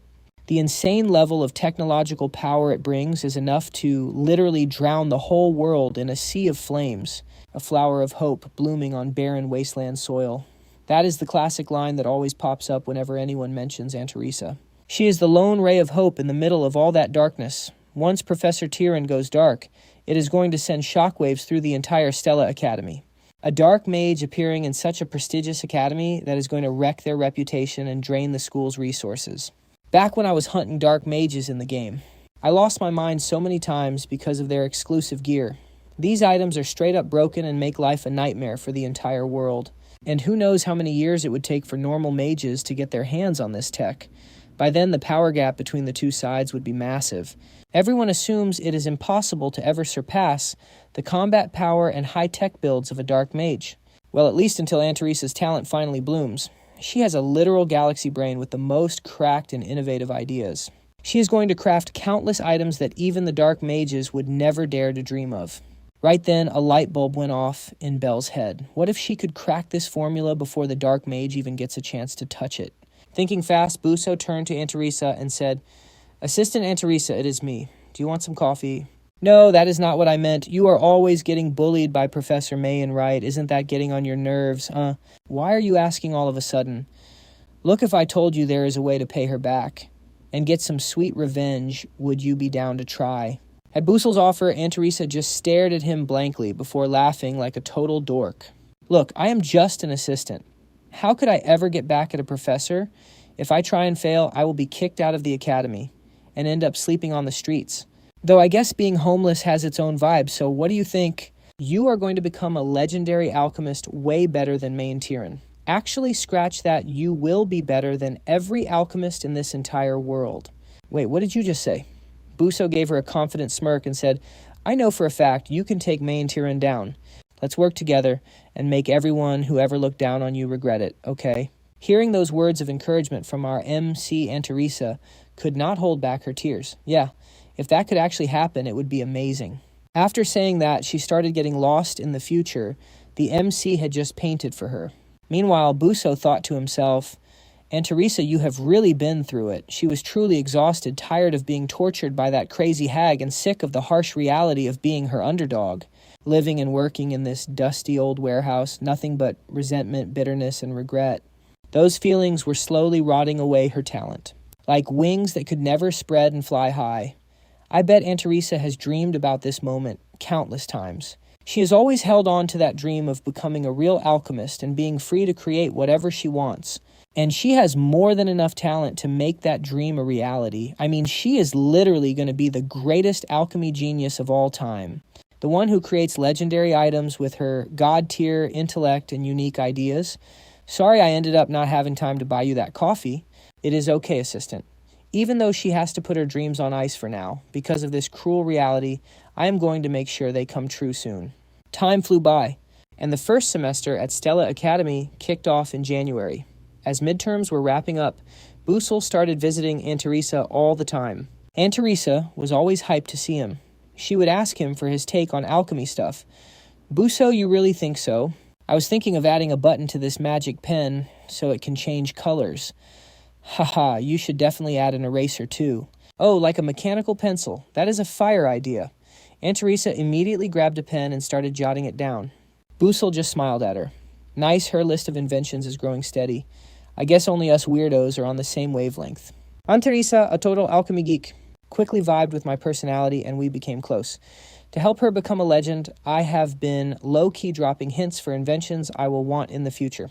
Of course, I am only giving her suggestions, because if I just handed her the finished blueprints, her creativity would tank and she would not grow. I also throw in some advice on alchemy magic tech every now and then. At first, she flat out refused because she was terrified Professor Mayan would lose it if she found out. But once I pointed out a few specific details, her curiosity finally won. So Aunt Teresa decided to ignore the risk of losing her job and ending up as a beggar on the streets. She has been grinding on this formula every night in secret, but her decoding skills are still pretty mid. Aunt Teresa is a cracked alchemist, but she is seriously lacking when it comes to breaking down complex formulas. I can drop all the hints in the world, but there is no way she solves this without me breaking the laws of the plot. Sigh. I have to find a way to lead Aunt Teresa to the answer before Mentiran does, but guiding her without making it obvious is a real struggle. While Busell was lost in thought leaving the lab, a voice suddenly snapped him out of it. "Yo, kid, why are you wandering around like a ghost?" Busell turned around and saw her, the female lead Flame. She gave him a worried look and warned, "Quit spacing out while you walk, or you are going to slam right into someone." "Huh, who are you calling a kid?" Seeing Busell's annoyed face, Flame just smirked. "One look and I can tell you are just a brat. Damn, her mouth is actually toxic. Should I just drop my real age on her and blow her mind? Whatever. We are going to be seeing a lot of each other anyway. Plenty of chances for payback later. I just have to stay low for now." Swallowing his pride, Busell spoke up. "Actually, it is good I ran into you. You have that friend who is always hanging around, right, Jackie?" "You mean Jackie?" "Yeah, what about her? Do you know her well?" "You creep. What kind of shady stuff are you planning? You are not trying to commit a crime, are you?" Before he could even finish, Flame was already calling him a pervert. Busell snapped. "What are you even saying? I haven't even said anything yet. Stop making up weird scenarios in your head. Look, just keep an eye on Jackie. She might be going through some serious stuff right now." He knew Jackie was currently drowning in negative emotions. She was literally in the middle of her villain arc transformation, and her mental state was completely cooked. I am not exactly sure why she is spiraling like this, but even if I did, the system's restrictions wouldn't let me warn anyone anyway. So I have no choice. I have to trust Flame and leave it in her hands. Flame started walking away. "I don't really get it, but we have a hunt together this weekend. I'll keep an eye out for you. Catch you later. Yeah. I am counting on you." As he watched Flame walk away, Busell realized something. Hunting season. He already knew exactly where they were headed. It was the setting for Chapter 4 of the game. That chapter was mostly just for players to grind experience, so I didn't pay much attention to the lore. But I do remember that all the heavy hitters like Ma Yuxian and Flame were supposed to be there. It is where a massive, unprecedented battle breaks out against a rank 5 necromancer. That guy can easily summon hundreds of skeleton soldiers like it is nothing. Normally, I wouldn't get involved in that plotline, but if I can snag the hidden reward from that necromancer raid, it will be a game changer for my familiar contract ritual later. Since that ritual is all about raw talent, that reward is a must-have for someone like me who has zero special abilities. Decision made.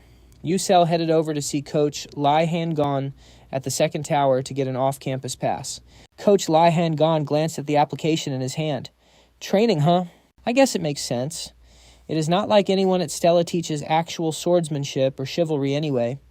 Yes, sir. It is no big deal. While he was waiting, another application on the desk caught his eye. It was Ma Yu-seon's request for a leave of absence. Wait, let me fish for some info. Hey, Coach, seems like a lot of students are heading out to hunt lately, right? Yeah, most of them are heading to the Mayday Cemetery for club activities. They are probably just trying to farm some extra points. As expected, both Ma Yu-seon and the others are top-tier students and hard workers. But the coach just shook his head. Actually, no. Ma Yu-seon said he was going home and the others went with Flame, hearing that Busell nearly jumped out of his skin. What? In the original plot, Ma Yu-seon is supposed to be at the cemetery. If he is not there, how the hell are they going to survive a rank 5 necromancer attack? He bit his lip, wondering what kind of butterfly effect caused this. Ma Yu-seon is the type who never goes home unless there is a massive reason for it. But one thing was certain with the current lineup, there is zero chance they can beat that necromancer. What do? I don't have any hard evidence, so I can't even call for backup. Plus, because of the plot armor of the story, I can't just leak the info either, but I can't just sit back and watch them die. Busell clenched his fists and made his choice. There is no other way. I have to handle this myself. A few days later at the Mateis Cemetery, a second-year student named Ben had just pulverized a rank 2 monster. He grinned, looking down at the corpse. I thought rank 2 monsters were supposed to be tough, but this Fredfish was complete trash. Suddenly, a voice shouted from behind him. Yo, you idiot. You just messed up the whole plan. Do you ever actually listen to your captain's orders? That was Kasif Dirk, the club president. Ben scratched his head, looking embarrassed. My bad. Haha, you're still laughing right now. Derek is so pissed his head is literally smoking. On this side, we've got ISO and a sophomore named Bandagen. She coldly says, just ignore him. Talking to him is a waste of time. Hey, you don't need to pay those guys any mind. ISO awkwardly replies, oh, right. The 2 guys in front of them get triggered. Yo, we heard everything you just said. So what if they did? Shut it. Can't you keep your mouth shut in front of your juniors? No, what are you going to do about it, bro? ISO watches them fight like cats and dogs. She only came here because she heard this club gets special leave during recruitment season. At least they aren't bad people. Let's move. Copy that, senior. But just then, a massive explosion rips through the air from behind. Bandage, and what was that? Ben chimes in. Sounds like a heavy fight nearby. Let's go check it out. We should head there, Derek, before we clash over hunting grounds. Sound good, Captain. Derek nods. All right, let's move out. ISO's group slowly heads toward the noise. They're heading straight for the heart of the battle. Then ISO sees 8 people gathered in one spot. As she gets closer, she spots a standoff between a group of 5 and a group of 3. On one side, it's Flame Harun Riang and some mystery girl. On the other side is Princess Hong Bei-jeon and her squad.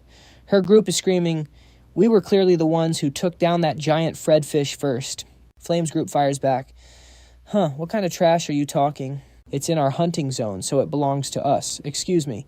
Both sides keep throwing shade trying to claim the kill. ISO finally realizes what's going on. She looks at the massive fish and thinks, wait, that's the giant Fredfish from the monster legends our teacher mentioned. I heard it's a rank 3 monster and it's insanely rare too. They're literally fighting over the loot like people at a flea market. It's a mess. I should probably stay far away from this. Getting involved is just asking for trouble. Glancing at Princess Hongbon, ISO bites her lip. There's no way she wants to face the sister of the man who murdered her father. Nope, I need to get out of here right now. Just as ISO is about to ghost them, Senior Derek's voice rings out. Hold up, my cute little juniors. You can tell everything to your handsome, doe-eyed senior right here. Why ruin such a great vibe? Behind him, Ben and Bandagen look disgusted. Is this guy actually stupid? Can't he see they're literally fighting over loot? He's probably just trying to act cool because he thinks they're pretty. Seeing Derek's smug face Flame and Hongbon don't give him any respect. They both snap at him. Shut your mouth and get lost. Derek's face turns beet red. What did you say? How can a junior talk to a senior like that? Hongbon immediately fires back. If you want respect, then start acting like a senior worth respecting. Wait, what Derek looks like, he just lost his soul. He never imagined juniors these days would be so hard to handle. ISO sighs internally, wondering if her idiot senior will even make it out of here in one piece. But suddenly the ground splits open and a bone-chilling energy wraps around everyone. That creepy feeling sends shivers down everyone's spines. They're all thinking, what is this freezing energy? Boom, boom, boom. Dozens of pure white skeletons start clawing their way out of the ground. Facing this absolute horror, all three groups are completely frozen. Their eyes are wide with shock. No one can believe what they're seeing. Flame can't help but scream. No way skeleton soldiers have appeared. Info the Necromancer, a class with powerful but cruel magic that can bring the dead back to life. Meanwhile, at the Mate's cemetery, a warning on a tombstone reads, "Do not enter alone." After Bus takes a bus to the cemetery, he wastes no time hunting monsters. System notifications start popping up. Skill experience has increased. Skill experience is up, but man, this is tough. The Fredfish is a rank 3 monster, meaning its danger level is basically on par with a fire god. But dealing with these fish is way harder. They're covered in iron-hard scales, have long-range attacks, and can even glide through the air. Man, if only I could use magic, things would be so much easier. Looking at the pile of Fredfish corpses, Bus sighs. Why did I get Blink of all things? Blink is only good for, well, whatever. Better than nothing, right? I need to process these Fredfish corpses and grab their mana cores first. After looting everything, Busell heads deeper in. When he spots a tombstone, much larger than the rest, memories of the game start flooding back to him. This is a general's final resting place. Even though the writing on the tombstone has faded, it's not an issue for me, because I can read everything thanks to my glasses of knowledge. I don't have broken skills to wipe out an army of skeletons like Ma Yu-song, and I definitely don't have absolute power. Trying to fight like him would be the fastest way to get my own grave in this cemetery. But everything isn't completely hopeless just yet, because a pro player always has their own way of handling things. Chapter B. The Necromancer's attack begins. Just as the system message popped up, a weird mana surge covered the entire cemetery, and then the ground started shaking like crazy. A massive horn erupted from the earth. Back Busell smirked. Here we go. A bone general that can command hundreds of skeleton soldiers. Fact check the bone. General is a mid-boss that only spawns 3 times in Chapter 4. Our guy wondered if he was strong enough. Taking it head on. That's just a suicide mission, but of course he wasn't that stupid. Bak Yuseol whipped out his Terry Von sword and started hacking at the boss's head. Get in there, just get in. Even if he couldn't one-shot it. Constantly bashing its skull was doing some serious damage. The boss was growling in pure agony. It almost looked pitiful, but whatever. Who told it to be such a useful item? Yuseol flashed a villainous grin.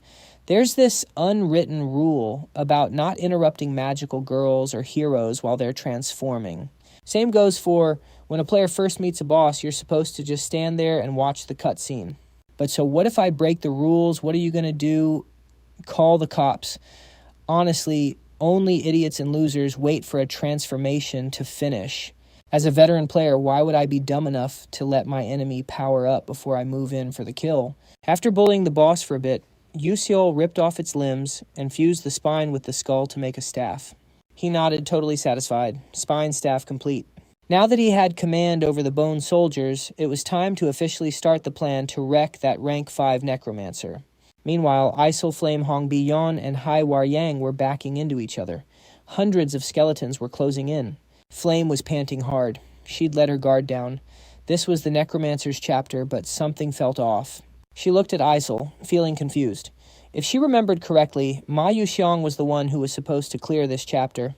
Wait, why is Isol with these guys? Ma Yuxiang should be by her side. Where the hell is he?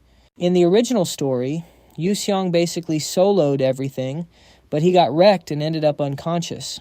He only barely cleared it because he came prepared with holy elixirs and had help from a top-tier mage like Hong Biyan.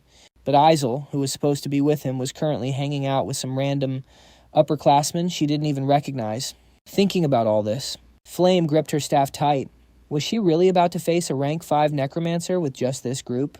The only reason Ma Yuxiang could push back the attack was his insane innate talent.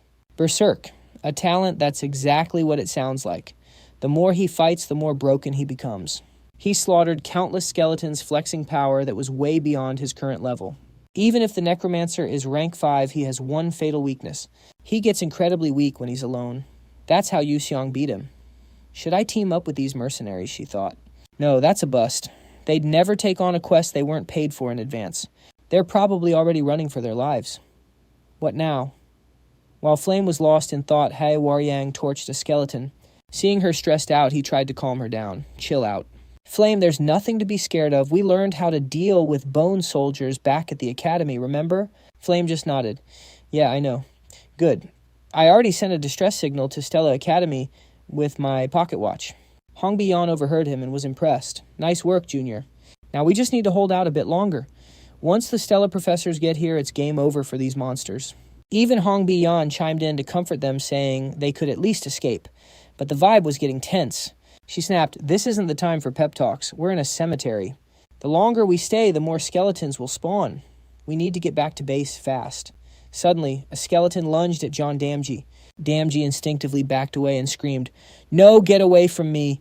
But the skeleton didn't care and lunged with its razor-sharp teeth. At the last second, Isel blasted the skeleton with ice magic. She turned around and asked, "You okay?" Damji was shaking. I'm fine." Hong Biyan was impressed. "Whoa, this freshman's actually pretty cracked." Isel just ignored her. She stared at the bone horde with a confident look. Looks like this necromancer came prepared. He probably created a mana vessel.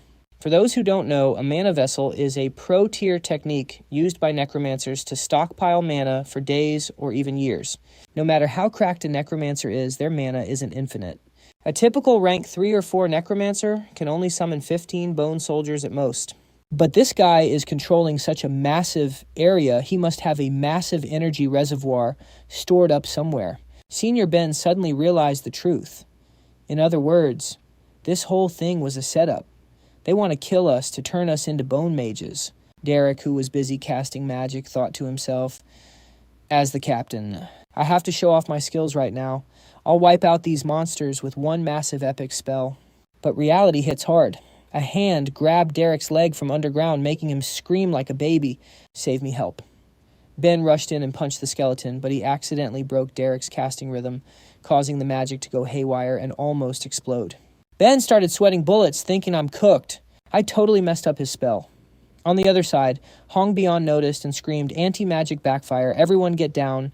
Hearing her desperate cry, I and Flame turned around, only to see sparks of electricity flying everywhere.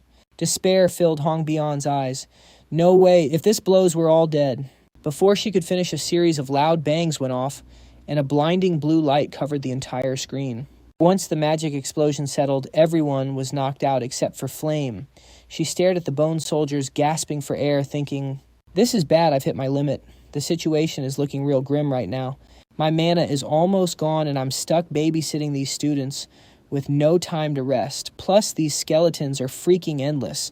Just then, a nearby bone soldier lunged at her with its entire body. Flame tried to dodge, but her body wouldn't move. She could only watch in despair as the monster closed in. God, is this really the end for me? Someone please save me. I don't want to die yet. Suddenly, the skeleton froze right in front of her. Not just that one Flame noticed, every single bone soldier in the area had stopped like someone had cut their strings. She couldn't believe her eyes. What's going on? Why did they stop moving? In the middle of the horde, the sound of footsteps began to echo, getting closer and closer. The person walking out was none other than our MC Busell. He looked like a straight-up legend coming to save the world. A beam of light pierced the sky, hitting his handsome face perfectly.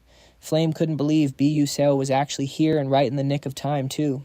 Flame tried to keep her cool and muttered, "Wait, why is he here?" Her eyes moved to Yuseo's right hand, and she gasped when she saw a skull and spine hanging there.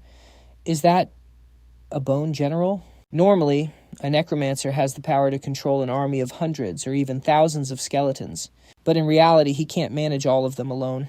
That's why he needs a command system just like a real army, using special bone soldiers with high intelligence to lead the lower ranks. The best way to take down a necromancer's army is to suppress or take out those special units. These elite units are known as bone generals. These bone generals are the secret sauce behind a necromancer's OP power, acting like signal towers or antennas, kind of like the chakra receivers in the fight between Nagato and Naruto. Because they're so important, bone generals are way stronger than normal skeletons and are always guarded by elite mobs. Yet he soloed a bone general despite it being surrounded by thousands of minions. Not only that, he even captured the damn thing. If Flame knew the MC didn't play by the rules and just caught it off guard, she'd probably want to hide in a hole. Haha. Back to the story. After overthinking it, Flame could only marvel. But it doesn't matter now. Thanks to him, we're actually going to live. After a while, everyone started waking up. Ben, the second-year senior from ISO's group, spoke up. Thank you. If it weren't for you, we'd all be dead meat. On behalf of the whole team, thanks again, B. Yuseo acted humble. No biggie, it was nothing. Next to him, ISO asked suspiciously, but how did you even get the Bone General's head? You'd think that would stump our MC, but nope, Busell was ready. He held up a finger and gave a totally fake smile. Oh, this? I just fished it out of a bowl of bone soup. Haha. Everyone's face immediately went, do you think I'm an idiot? It would have been more believable if he said he just found it after someone else killed it. Like, what kind of bone soup has a whole bone general inside? The MC saw that no one had more questions, so he quickly changed the subject. Anyway, we've got to come up with a plan to deal with this fast. If that necromancer stops focusing on the skeleton captain and takes direct control of these skeletons, we're cooked. Ben, a second-year senior, heard this and asked, Hey, Junior, if I remember correctly, your name is Busell, right? Do you have a plan? Busell calmly explained, I do. I scouted the perimeter before getting here. That necromancer already has the area near the base on lock. The way things are looking, escaping this encirclement is basically impossible. Damn it, so what do? Baek Yu spoke with total confidence. There's only one way. We take down the rank 5 necromancer. Everyone froze for 5 seconds. They couldn't believe their ears. A bunch of first and second year students taking on a rank 5 necromancer. One of them cried out in a panic. What? Hold up, are you insane? Dealing with just one skeleton is hard enough. How are we supposed to wipe out a necromancer? Plus hundreds, no thousands of skeletons. Baek Yuseo calmly replied, Didn't you guys pay attention in class? Necromancers are OP at summoning the undead, but their physical bodies are just like normal humans. It'd be a different story if that sorcerer had mastered high-level magic. But the guy we're facing is rank 5 at most. If we work together, we can definitely take him down. Bandigen added worriedly. That's true, but he's surrounded by a ton of skeleton guards. Busell cut her off. You're right. The necromancer controls a huge area. If we don't hit him head-on, we'll never get out. A hint of worry flashed in Busell's eyes. I know his exact guard count. 1 skeleton captain. 6 elite skeletons and 50 normal ones. Those numbers are only going up. Right now is our only shot. That necromancer is at his weakest right now. His power hasn't spiraled out of control yet, but I can't say that out loud, because this damn system won't let me talk. Sai, we can win, but how do I convince them? Even though I've played this game for 10 years, I'm not 100% sure I can beat a rank 5 necromancer without their help. Suddenly Flame spoke up.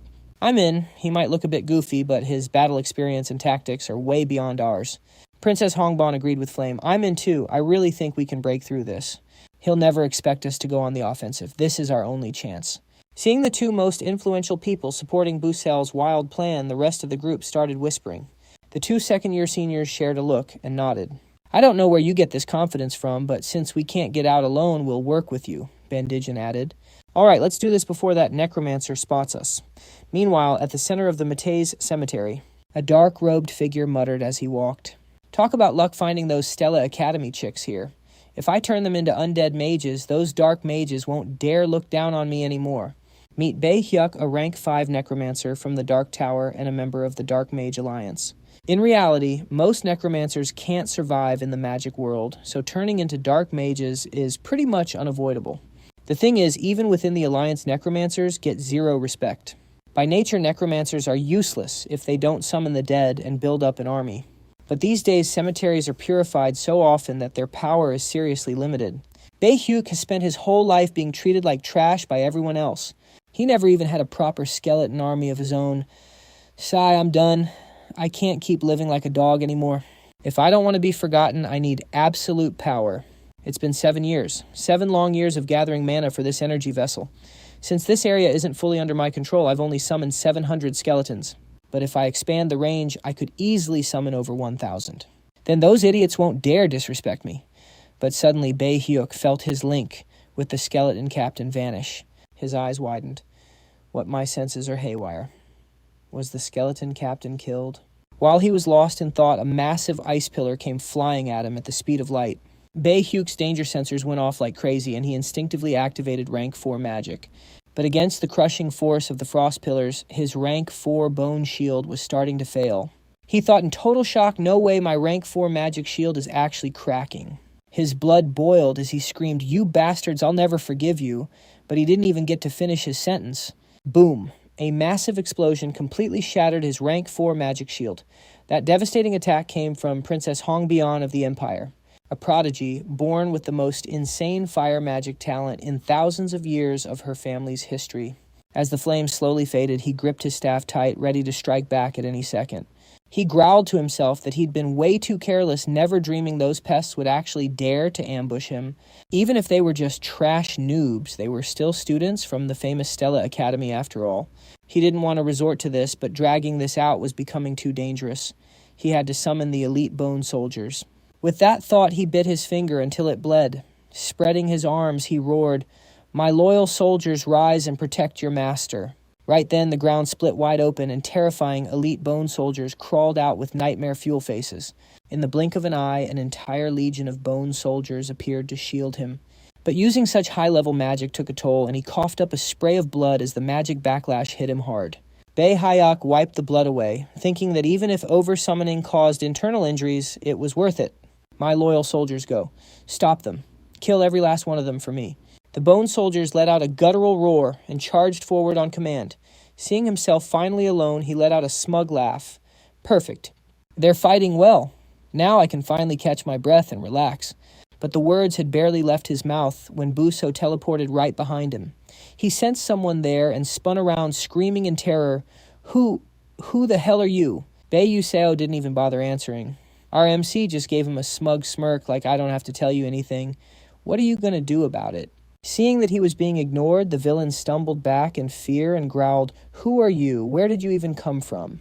"It's impossible. I've been tracking all 12 Stella students through the eyes of my bone soldiers." How could a student with black hair and eyes just drift over to me like a breeze using some kind of magic? How could he stand there with such a friendly smile? Suddenly his eyes nearly popped out of his head. No way. Isn't that my bone general's head? "You bastard, why is that in your hand?" Bae Yuseo just let out a cold laugh. He casually dropped the useless skull of the bone general and crushed it into dust under his boot. Since the bone general was destroyed, the backlash inside Bae Hyuk became even more violent, making him vomit even more blood as his face turned ghost white. He looked at Bae Yuseo with pure terror. "Damn it, I really messed up." So this is the true power of a Stella Academy student. But on the other side, Busell was actually breaking out in a cold sweat. He was thinking, what is going on? This is totally not what I planned.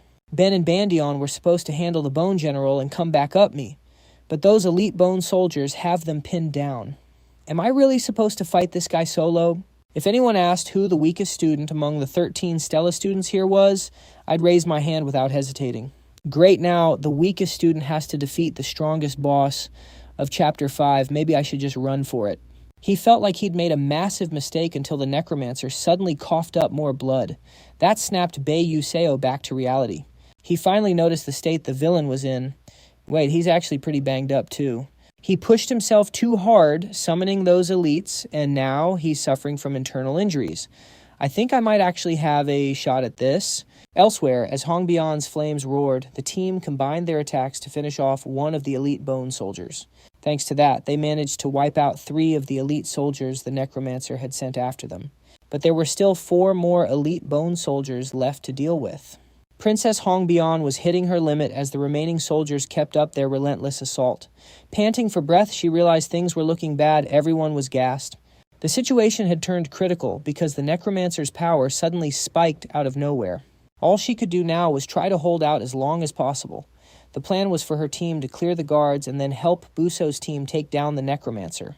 But absolutely nothing was going according to plan. Suddenly, Aoang ran over in a total panic. "Princess, we're in big trouble. It's even worse over there than it is here. The necromancer and Bae Yuseo are locked in a one-on-one duel." Hongbian gasped. "What did you say?" as she looked toward the fight. Watching Busell and the necromancer trade blows, Hongbian knew in her gut that they were in serious trouble. This is nothing like the original plan. For some reason, Busell is the only one left to face the necromancer alone. Right now, the Stella students are scattered everywhere. They're probably trying to thin out the Necromancer's forces and take them down one by one. Can Busell really hold them off until we get there? According to the official records, Busell is just a rank 1 mage while the Necromancer is all the way at rank 5. That level gap is insane. It's like a grown man fighting a toddler. How is Busell supposed to even stand a chance? Seeing the princess so worried about Busell, Aoang stepped in to comfort her. Princess, don't overthink it. We need to focus on wiping out the enemies right in front of us first. Hearing Aoang's encouragement, Hong Bian took a deep breath. She grit her teeth and said, "If B. Yuso dies, I'll never forgive you. Bus, you better hang in there." Back to the fight, a cage made of pure bone erupted from the ground.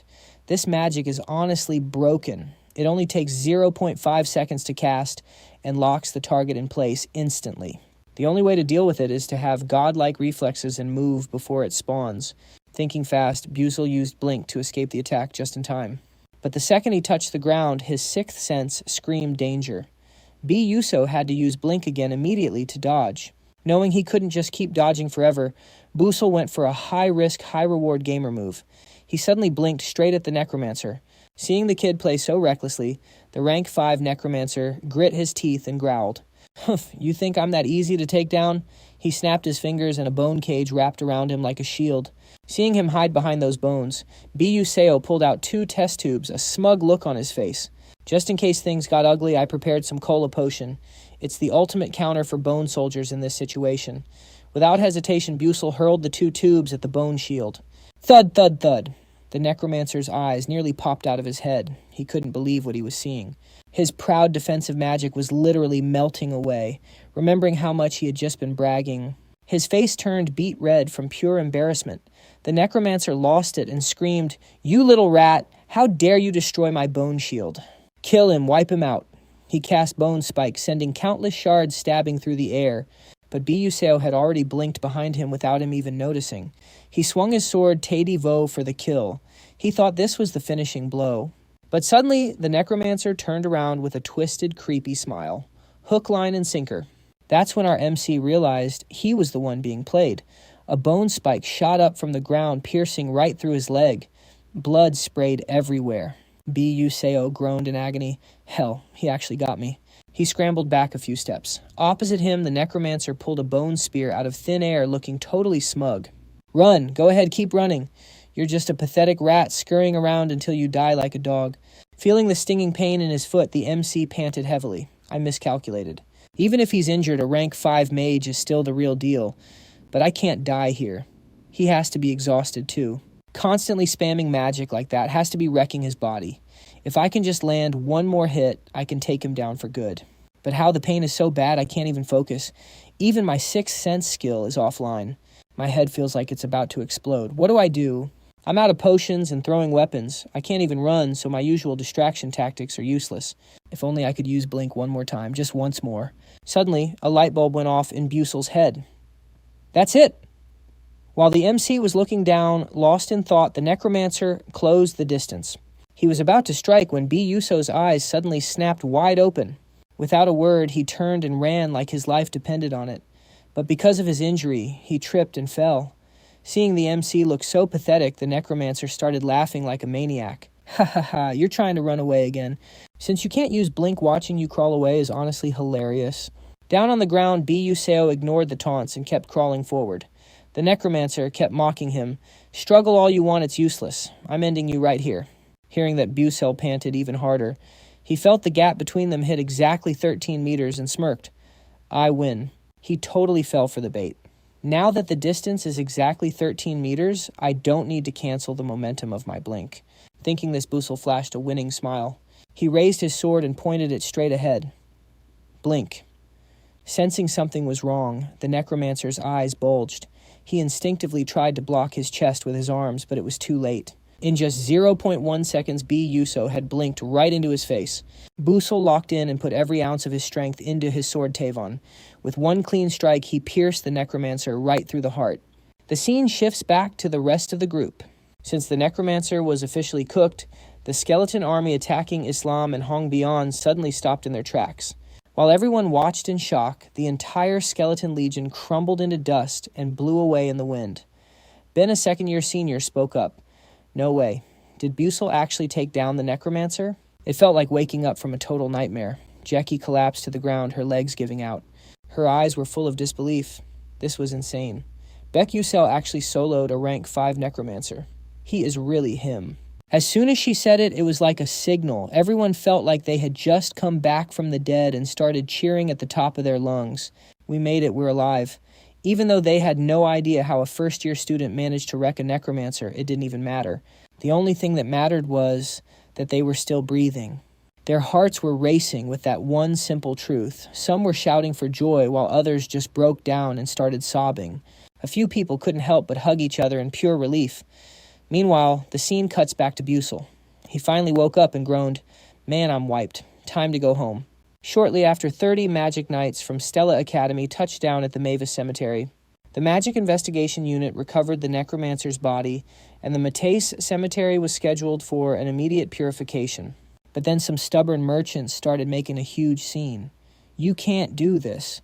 If you purify the Matisse Cemetery, how are we supposed to make a living? Oh great, we're all going to starve, normal people are going to die, zip it.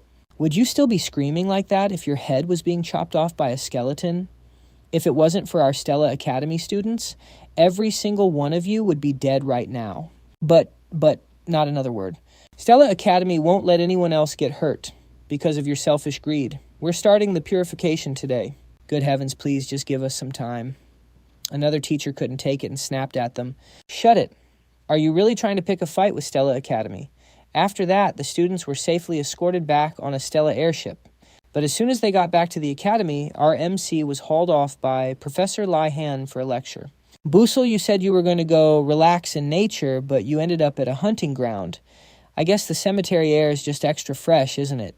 Busell had zero excuses for the professor's sarcasm, so he just hung his head and apologized. I only got off the bus because I had a feeling something bad was going to happen. Lai Han nodded and said, I get where you're coming from, but rules are rules. You're getting a penalty, no exceptions.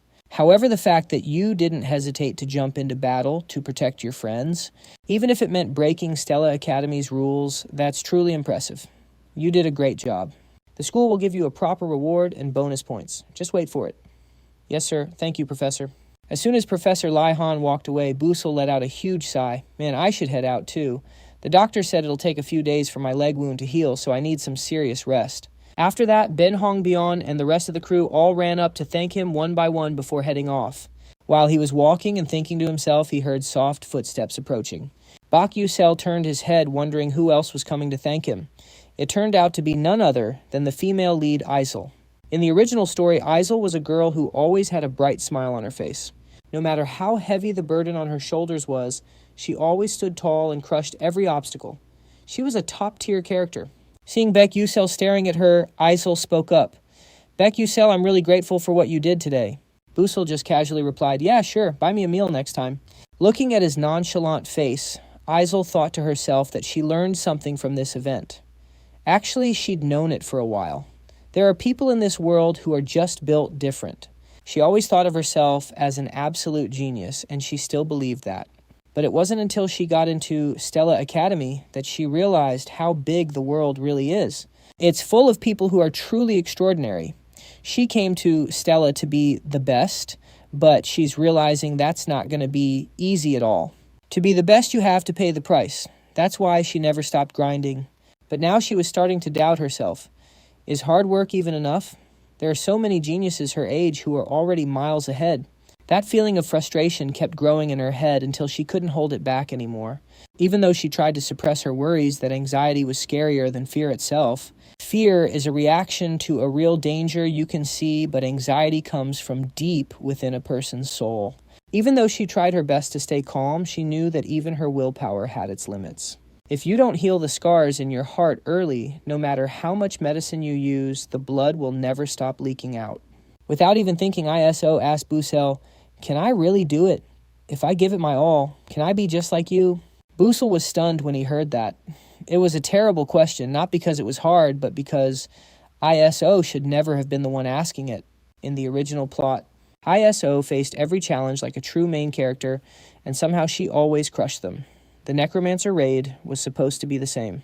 She was meant to survive using her own strategies, and those efforts were supposed to be what turned the tide. But because I interfered, ISO only faced the hardship without the chance to overcome the actual adversity. Right now, she's still just leaning on everyone around her. No matter what happened, her soul remained fragile. She had only endured a few small drops of water before being tossed into a massive current. Eventually, she's supposed to stand against waterfalls and even tsunamis. Throughout that process, ISO should have adapted and conquered every challenge thrown her way.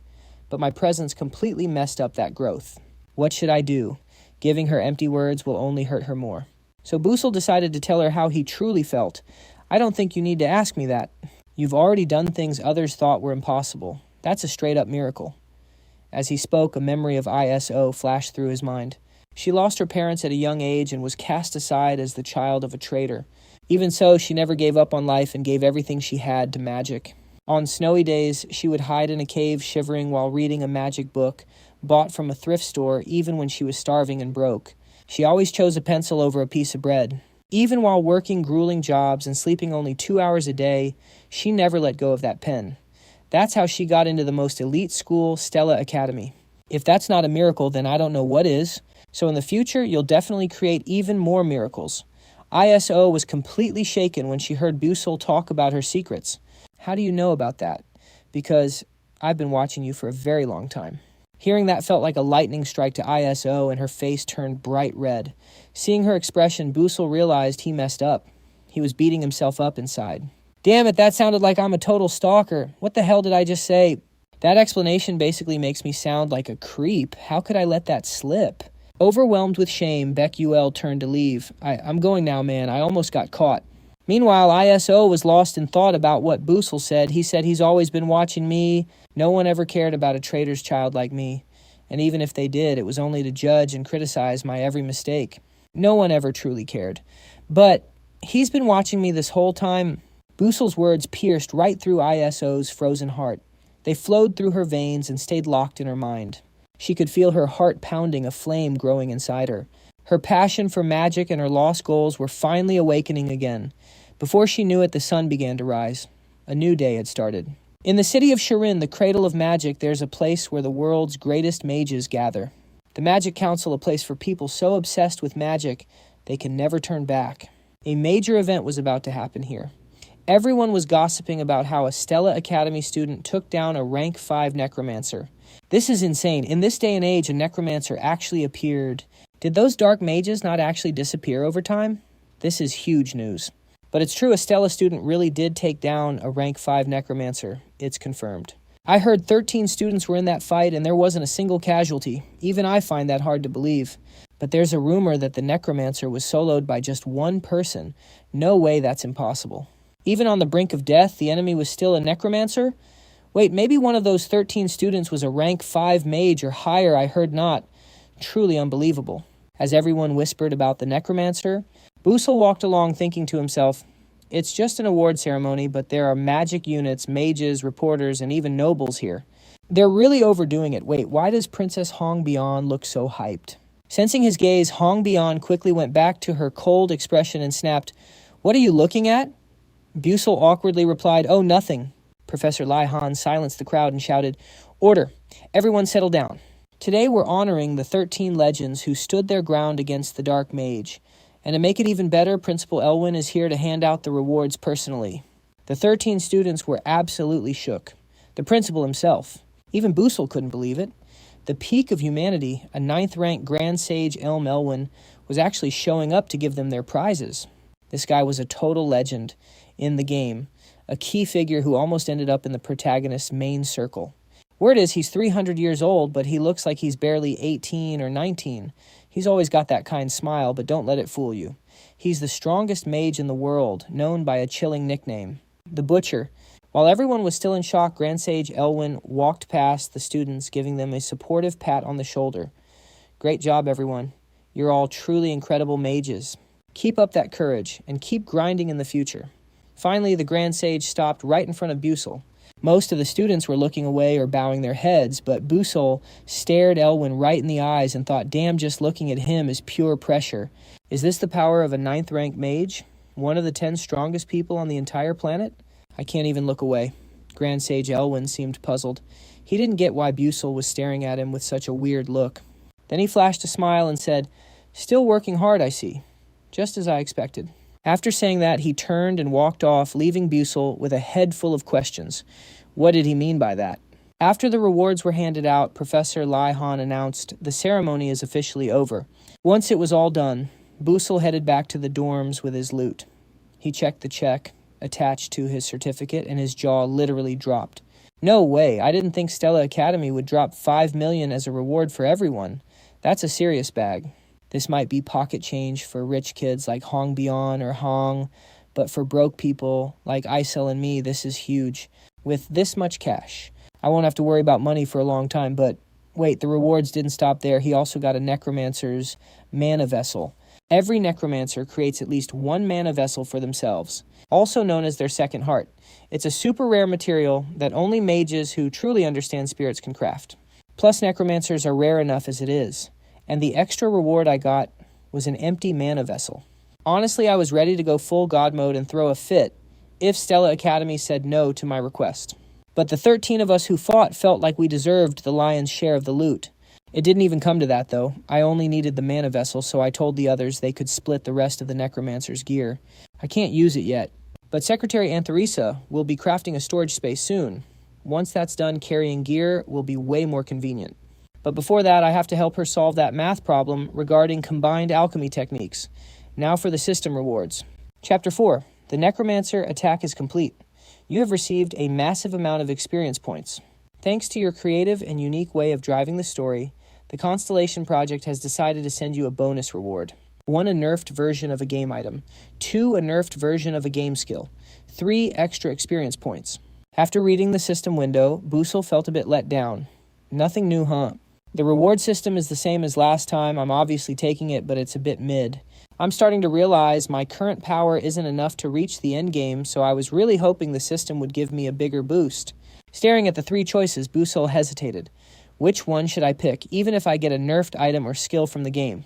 As I clear future chapter challenges, they'll eventually regain their original power. But that takes way too long. I realized just how weak I am during that fight with the Necromancer.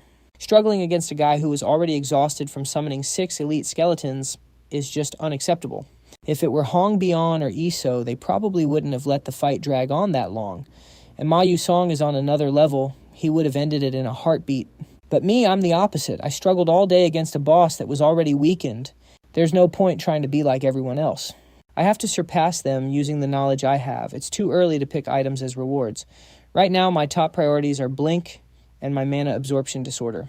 If I can buff the Mana Absorption Disorder passive, my stats and attack power are about to spike, and it'll even boost my lifespan, something that's usually capped until graduation. But I already know a few ways to buff this passive, so I'll skip it for now. That just leaves Blink. Decision made. I told the system to dump my EXP into upgrading the Blink skill. The system pinged processing reward. Blink has accumulated enough experience. Level up. Blink level 2. Max range is 12 meters. Max charges is 3. Cooldown is 3 seconds. Feeling the massive surge of power through my body, I clenched my fist. Finally, 3 charges of Blink. Let's go. Now I can spam it way more freely. Since I have some downtime, I need to plan my next move. Isel's current state is honestly looking pretty rough. She grew up fighting through hell, but that necromancer incident seems to have really messed with her head. Since I didn't read the original novel that closely, I'm not sure how she gets over this. But from what I remember, things were way worse in the original timeline. And there's no way I'm leaving her to deal with this alone. With this power, I can actually pull off the plans I have in mind. Boosting her self-esteem is simple. I just need to keep supporting her bit by bit, piece by piece, until that insane talent she doesn't even know she is finally blooms. Cut to the meditation class. Isel is drifting off into a dream world, feeling like she's literally floating in midair. It feels pretty good, like a cool breeze brushing against her cheek. She reaches out to catch the wind, but it slips right through her fingers. Suddenly, everything feels suffocating. It's like something is stuck in her throat. Subconsciously, she tries to cough it out. She just wants to purge this annoying feeling from her body. Achoo. That felt great. The pressure's finally gone. Suddenly, a voice calls out. After her name is repeated several times, Isel snaps awake. She quickly looks around and sees the other students still meditating just like her. Right in front of her is a transparent butterfly. It's the spirit beast of Professor Faheo, the meditation instructor. Noticing the professor's stare, she thinks crap did. I really just doze off, Professor Faheo asks suspiciously. What exactly are you doing? Why are you using magic during meditation? Panicked, Isel stammers, I wasn't. The professor continues, look above your head. She looks up and just like he said, an ice pillar is hovering just a few meters above her. She stares at the block of ice stunned. She wonders, when did I even cast this? I didn't use any formulas or calculations. This is the first time something like this has happened. It's weird. Did no one else notice? Even for Tier 1 magic, there should be a visible mana flow during casting. Seeing her spaced out, Professor Faheo snaps at her. If I hadn't opened my eyes and caught this, we would have been in serious trouble. Cancel your spell now. Isel immediately shuts it down. But then she pauses. Thinking back on the professor's words, she realizes, wait, did even the professor not notice I was casting? Usually mages are super sensitive to even the tiniest mana shifts, and there's always a loud noise when a magic circle forms. The thought makes her shiver, cold sweat dripping down her forehead. No mage has ever experienced something like this. Could it be the meditation BUCO was the one who recommended this class, so I signed up out of curiosity. I honestly thought he just wanted an easy A, but I never expected the results to be this insane. It's beyond extraordinary. The other students didn't notice because they were either distracted or just napping. But whenever I clear my head and actually meditate, my focus hits a whole new level. And when I use magic in that state, the casting speed is absolutely cracked. If this is real, it's a massive breakthrough.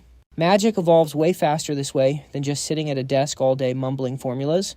I would have never seen these results with normal studying if meditation is really doing this. Did BUCO know this all along? But doesn't he believe in being a knight who doesn't use magic? I have no idea.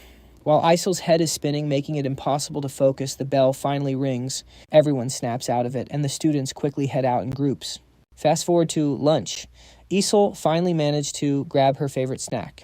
She takes a bite thinking, thanks to that 5 million reward, I can finally buy this 1,501 red bean cream bread. This is pure heaven. That blissful feeling doubles when the sweet red bean paste meets the rich creamy filling it is absolutely for. Suddenly a voice rings out from behind. How are you doing? The voice sounds familiar. She looks up and sees Prince Jeremy Scanvin giving her a friendly smile. Jeremy's smile is not just manly, it is pure and cute enough to make any girl's heart skip a beat. Total heartthrob vibes. Then Jeremy squints his eyes and asks, have you joined any clubs yet? She says no, so he pushes further. Then do you want to join mine? Iso is stunned. This is a massive offer, but she does not buy that a prince like Jeremy would be this generous. There has got to be a dark side hidden behind all this kindness. She goes cold and asks, what is your condition? Jeremy did not expect her to be so blunt. He just smiles and says, what condition? You are hurting my feelings. I just like you, that is all. But you are already doubting me.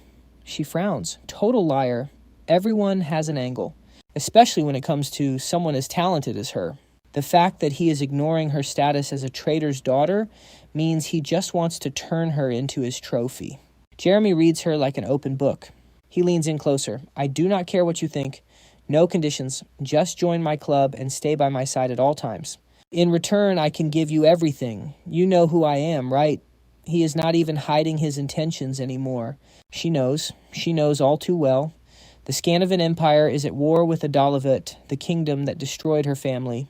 Beyond that simple reason, with Jeremy's power and status, she could end all her suffering and struggles right now. No more getting excited over a cheap red bean bun. No more humiliation for being a trader's kid. It is wrong, but if she agrees, she could rebuild her noble connections like before. She could plan her future and get a top-tier education. She would have money for fancy clothes, great food, and everything else thanks to Jeremy's clout. Revenge would be a cakewalk, but this temptation is playing with her head. She could have it all, as long as she lives as his toy. Her life is already so hard.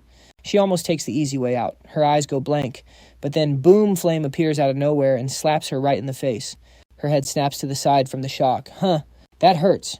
Why did you hit me? Jeremy is literally frozen for 5 seconds. He turns to see who ruined his plan. Flame is there breathing hard, her face twisted in rage. Flame screams, you trash. You said you wanted to date me, but here you are flirting behind my back. Iso is lost. Wait, what are you talking about? Flame growls, you said you liked me. Now you are going to dump me just like that. Come with me. We need to talk. Privately. Flame drags her away while Jeremy stands there stunned. Watching them walk away, Prince Jeremy gives a mysterious smirk. Cut to a secluded spot. Once Jeremy is out of sight, Flame lets go and sighs. Phew, that was a close one. Iso is super embarrassed. Wait, so what is the deal with us? Flame grits her teeth. That I just said that to save your skin and get you away from him. If you rejected him without a good reason, he would have used you until you died. Get it.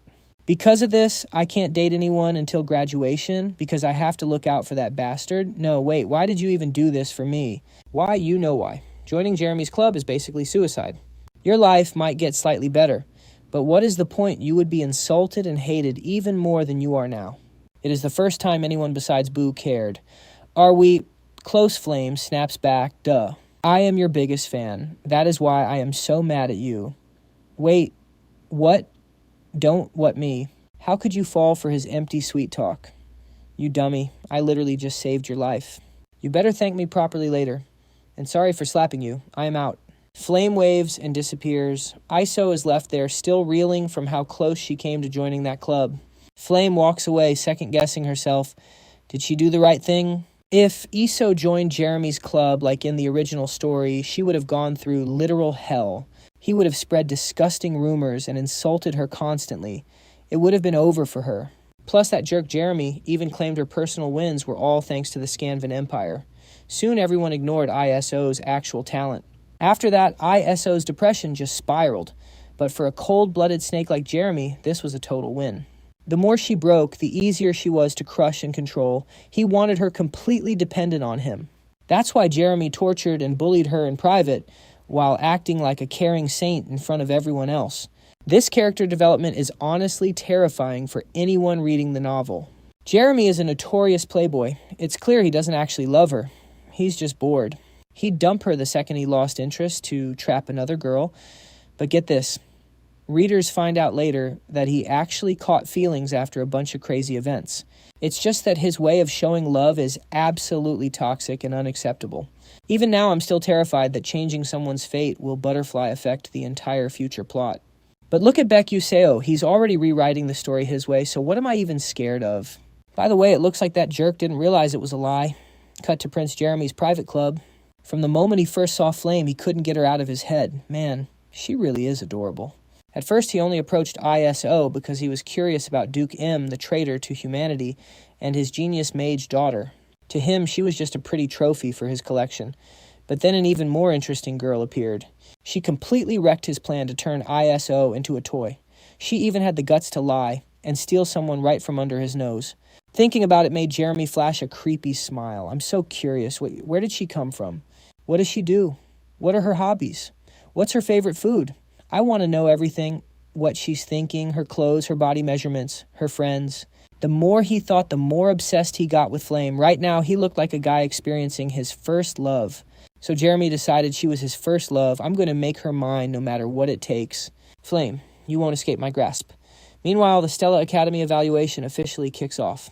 In the S-rank class, the teacher Laihan points to the screen and explains the test. Starting today, they'll be doing simulated monster combat. In this practical exam, your targets aren't those weak rank 1 or rank 2 mobs anymore. You're facing dangerous rank 3 mid-tier monsters. I know a normal student can't solo beast this strong, so this time you'll be working in teams. Find the monster's weakness and take it down using team tactics. The rules are set. From now on, you can scout the area and pick a mid-tier monster as your target. You'll have enough time to train against it. The location is the Stella Dome. To the north is a flaming valley, south is a sea of ice, and west is a barren desert. While to the east, it's all swamp and thick grass. Go there, find the terrain that fits your team best, and hunt a monster that matches your combat style. Then take it out. Class A and Class S will practice together. The final evaluation happens in 4 days. Then you'll perform your battle against the monster you've been training with. Any questions? No, sir, the students shout in unison. Teacher Laihan nods and says, Great. Form groups of up to 6 people, then turn in your member lists. As always, training is a mix of students from Class A and Class S. Everyone starts grouping up with their besties or finding the perfect teammates to balance their squad. Only Iso is left standing there all alone. No one even looks her way.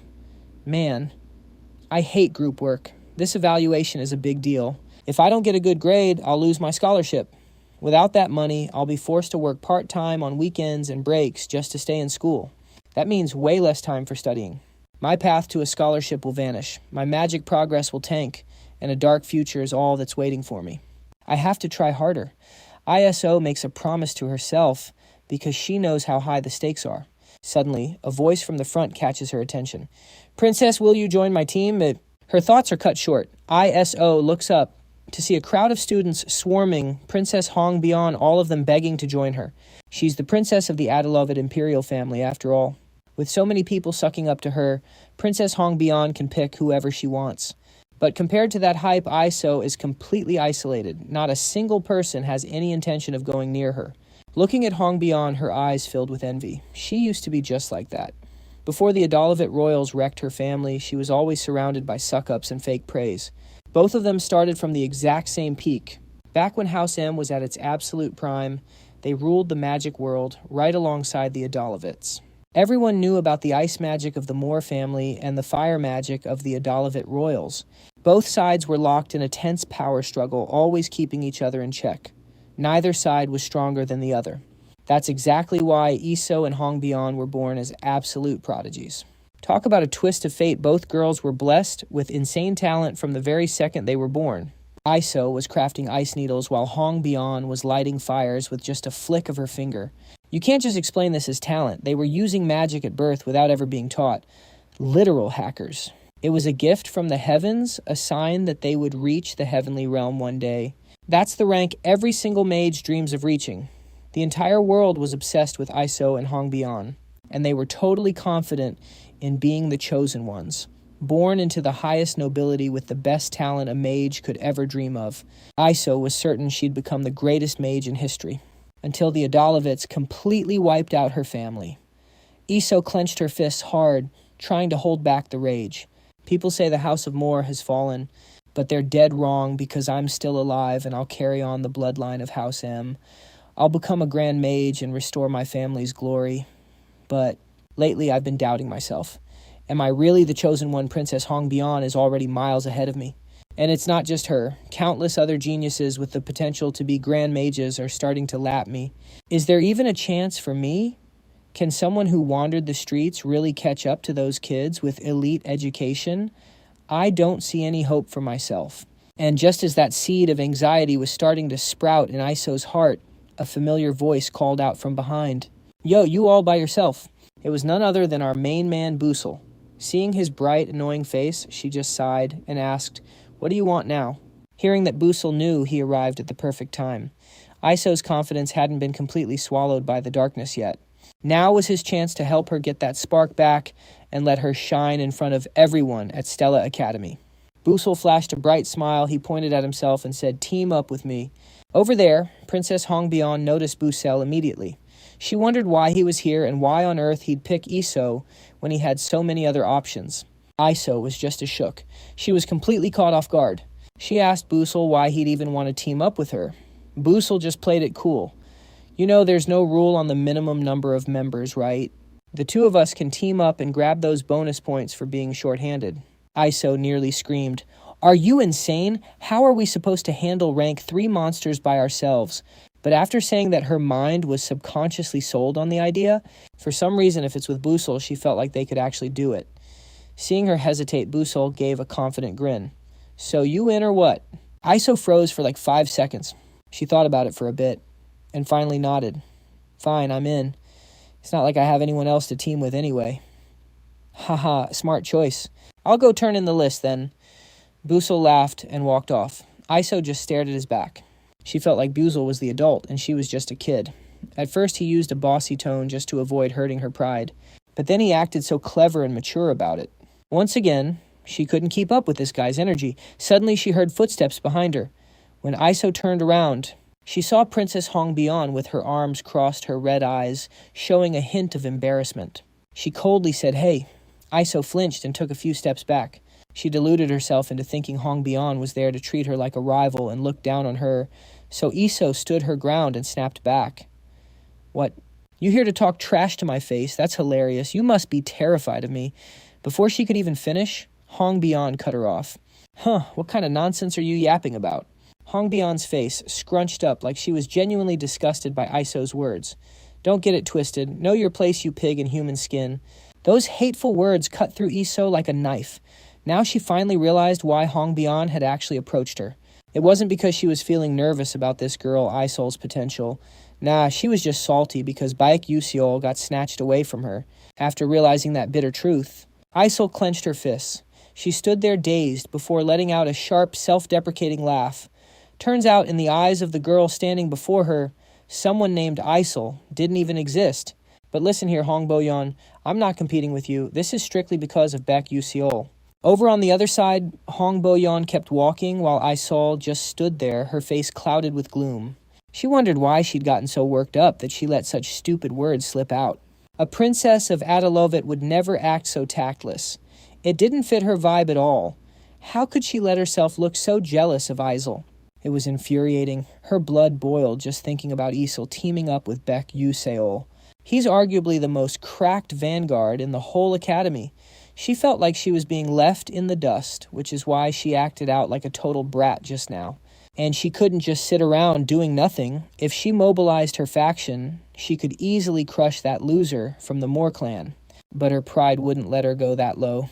She wanted to beat Isol fair and square, even with Baek Yuseol backing her up using nothing but her own raw talent. A loser and a commoner joining forces. They'll never take her down. Sure, she could team up with anyone, but nobody could even touch Baek Yuseol's level. The guy literally soloed a level 5 necromancer on his own. If she wanted to win, she needed someone like Ma Yuxiang. The guy dubbed the number 1 genius. Only then would the power levels even be close to balanced. Once she finished her calculations, Hong Bo-yeon didn't waste another second. She ignored every other offer and headed straight for Ma Yuxiang, who was currently debating between picking a team or just going solo. Seeing Princess Hong Bo-yeon approach, Ma Yuxiang looked a bit surprised and asked, "Hey, Princess, what's up? Already got a team?" "Not yet. I'm rolling solo for now." Solo Hong Bo-yeon was a bit shocked, but remembering his insane talent, she calmed down and continued, "How about you team up with me instead?" Ma Yuxiang smirked slightly and gave a smooth reply, "Is that really necessary?" That was a clear rejection, but did they really think Hong Bo-yeon would give up that easily? From the moment she decided to approach him, quitting wasn't an option. With that in mind, Hong Bo-yeon threw some bait at Ma Yuxiang. Baek Yuseol and Isol already teamed up. You know that the smaller the group, the higher the bonus points, right? As she said that, Hong Bo-yeon glanced over at Baek Yuseol's group. Ma Yuxiang followed her gaze and saw the two of them chatting away happily. I bet they're planning to hunt special mid-tier monsters instead of the regular ones. You see, I've got a massive competitive streak. I hate losing. So I'll ask you one more time. Will you team up with me? Ma Yuxiang fell into deep thought. He knew exactly what Hong Bo-yeon was doing, but the idea of challenging Baek Yuseol and Isol made his berserker talent wake up once again. Ma Yuxiang couldn't suppress the urge to absolutely wreck Baek Yuseol's team. In the end, he followed his gut. Ma Yuxiang flashed a smile at Hong Bo-yeon and said, "Sounds like a vibe. I've been wanting to test my skills against Baek Yuseol for a while now. Let's go take them down together." Hearing this, Hong Bo-yeon finally let out a sigh of relief. "Deal. I'm counting on you then." After saying that, she shot a sharp glare toward Baek Yuseol. She muttered to herself, "Baek Yuseol, and you too, Isol Moore. Just you wait. I'm going to crush both of you this time." Time ticked away, and the 4 days of prep were finally up. The simulated monster battle was officially about to go down. 100 students from Class A and 41 from Class S gathered. The stands were packed with spectators, professors, classmates, and even upperclassmen wanting to see the action. Professor Lehan stepped up and announced the start of the official evaluation. "We are beginning the exams for Class S and Class A. Everyone get ready. We're starting now." Group 1 stepped up first. They chose to face a magic turtle. It's a monster with a rock-solid shell, but a total glass jaw when it comes to fire magic. That makes it one of the easiest mid-tier monsters for mages to farm. After Group 1 finished their run, it was Group 2's turn. Just like the first group, they played it safe and picked one of the weakest mid-tier monsters to secure an easy win. Time kept passing until the 16th group made their choice, causing the crowd in the stands to gasp in shock. Look, Group 16 picked a Maggie. That mid-sized beast looked like a nightmare to handle. Meanwhile, Flame acted like she didn't hear a thing. She was busy stretching because her team Group 17 was up next. After warming up, Flame felt the nerves hitting. She tried to hype herself up. "It's fine. I've worked way too hard to fail now. Even though this part wasn't detailed in the original novel, she knew she had to lock in. I already studied the monster encyclopedia beforehand to pick the ones that suit me best. Because of that, my training has been smooth as butter since day one. Special monsters have unique skills and attributes. They're basically a goldmine for bonus points if you can counter them. But the female lead Flame possesses a rare type of magic that lacks those specific elemental edges. It doesn't have the same compatibility as normal elemental magic.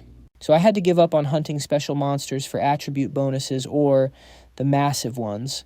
Plus, in the original novel, nobody could take down a special mid-tier monster anyway, so I decided to play it safe.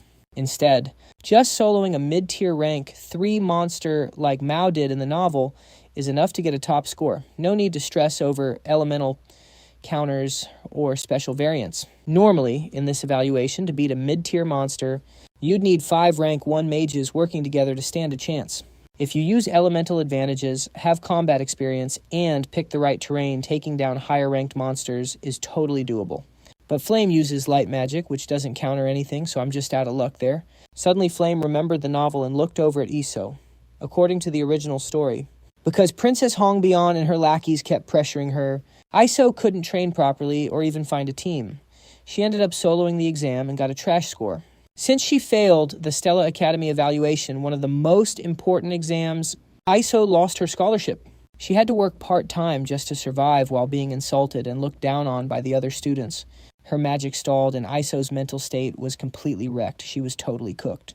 Later on, a side character was supposed to take care of her and help her recover. But unfortunately, because of Flame's existence, Iso was pushed to her limit without anyone to help.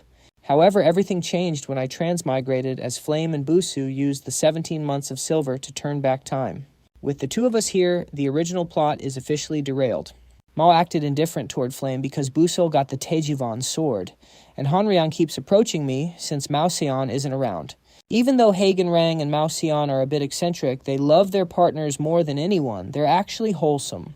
Without their help, Iso's fate would be a total tragedy. She'd be completely alone. In a winter as cold as her own magic, she'd be frozen forever. That's why I planned to approach Iso. I didn't want her to have such a sad ending. But it looks like the regressor Bile already teamed up with her. Even if he lost his memories from the time leap, his past love will make Iso's future bright. I don't know why, but seeing Bile and Iso get close makes me feel kind of annoyed. Just then, a loud explosion rang out. Flame turned around and saw Group 16's monster had been taken down. The teacher, Lai Han, announced, "Group 16 is finished. Good job, everyone. You're dismissed to go rest." Next up, Group 17. Hearing the announcement, Flame shouted, "Yes, coming." She headed right toward where the main leads, Bile and Isel, were standing. As Flame walked past Busell, she tripped on her own shoelaces and lost her balance. "Oh no, I'm going down." At the last second, a hand grabbed Flame's collar from behind, saving her from a faceplant. Flame looked so tiny and cute just dangling there that the whole crowd started laughing. "Haha, that's adorable. Is she a freshman? She looks even shorter than my little sister." That boy catching her must be her age too. Turns out the one who caught her was none other than Busell. Busell asked awkwardly, "Are you okay?" Flame was so embarrassed she couldn't even speak. Her mind went totally blank. Once Bile let her go, she finally snapped out of it. She turned to him and said, "Thanks." Baekyu Seal pointed down and said, "Don't mention it. But can you tie your shoelaces?" "They're completely untied." Flame looked down and realized her laces were a total mess. She remembered that Jackie had already tied her shoelaces tightly for her. "Let me tie them for you, okay?" "Thanks a lot." Seeing Flame just standing there and sighing, Busell thought she didn't know how to tie them, so he offered to help. She immediately rejected him. "I can do it myself." In her head, she thought, "Thank God I noticed early, or else I would have failed this test for sure."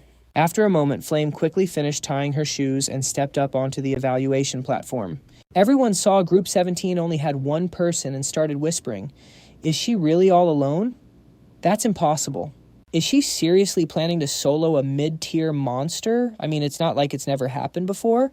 There were a few people like that last year. Maybe they just don't have any friends to group up with. That's got to be it." A few second-year students whispered to each other and nodded in agreement. There are always those types just relying on their looks and acting like total fools. And then they get ghosted by everyone. It just goes to show how important networking is in the magic world. Regardless of whether the bystanders were misunderstood or not, Flame's ability evaluation had officially begun. The mid-tier monster she chose was named the Forest Lord Mante. This is a standard monster with no special elemental attributes.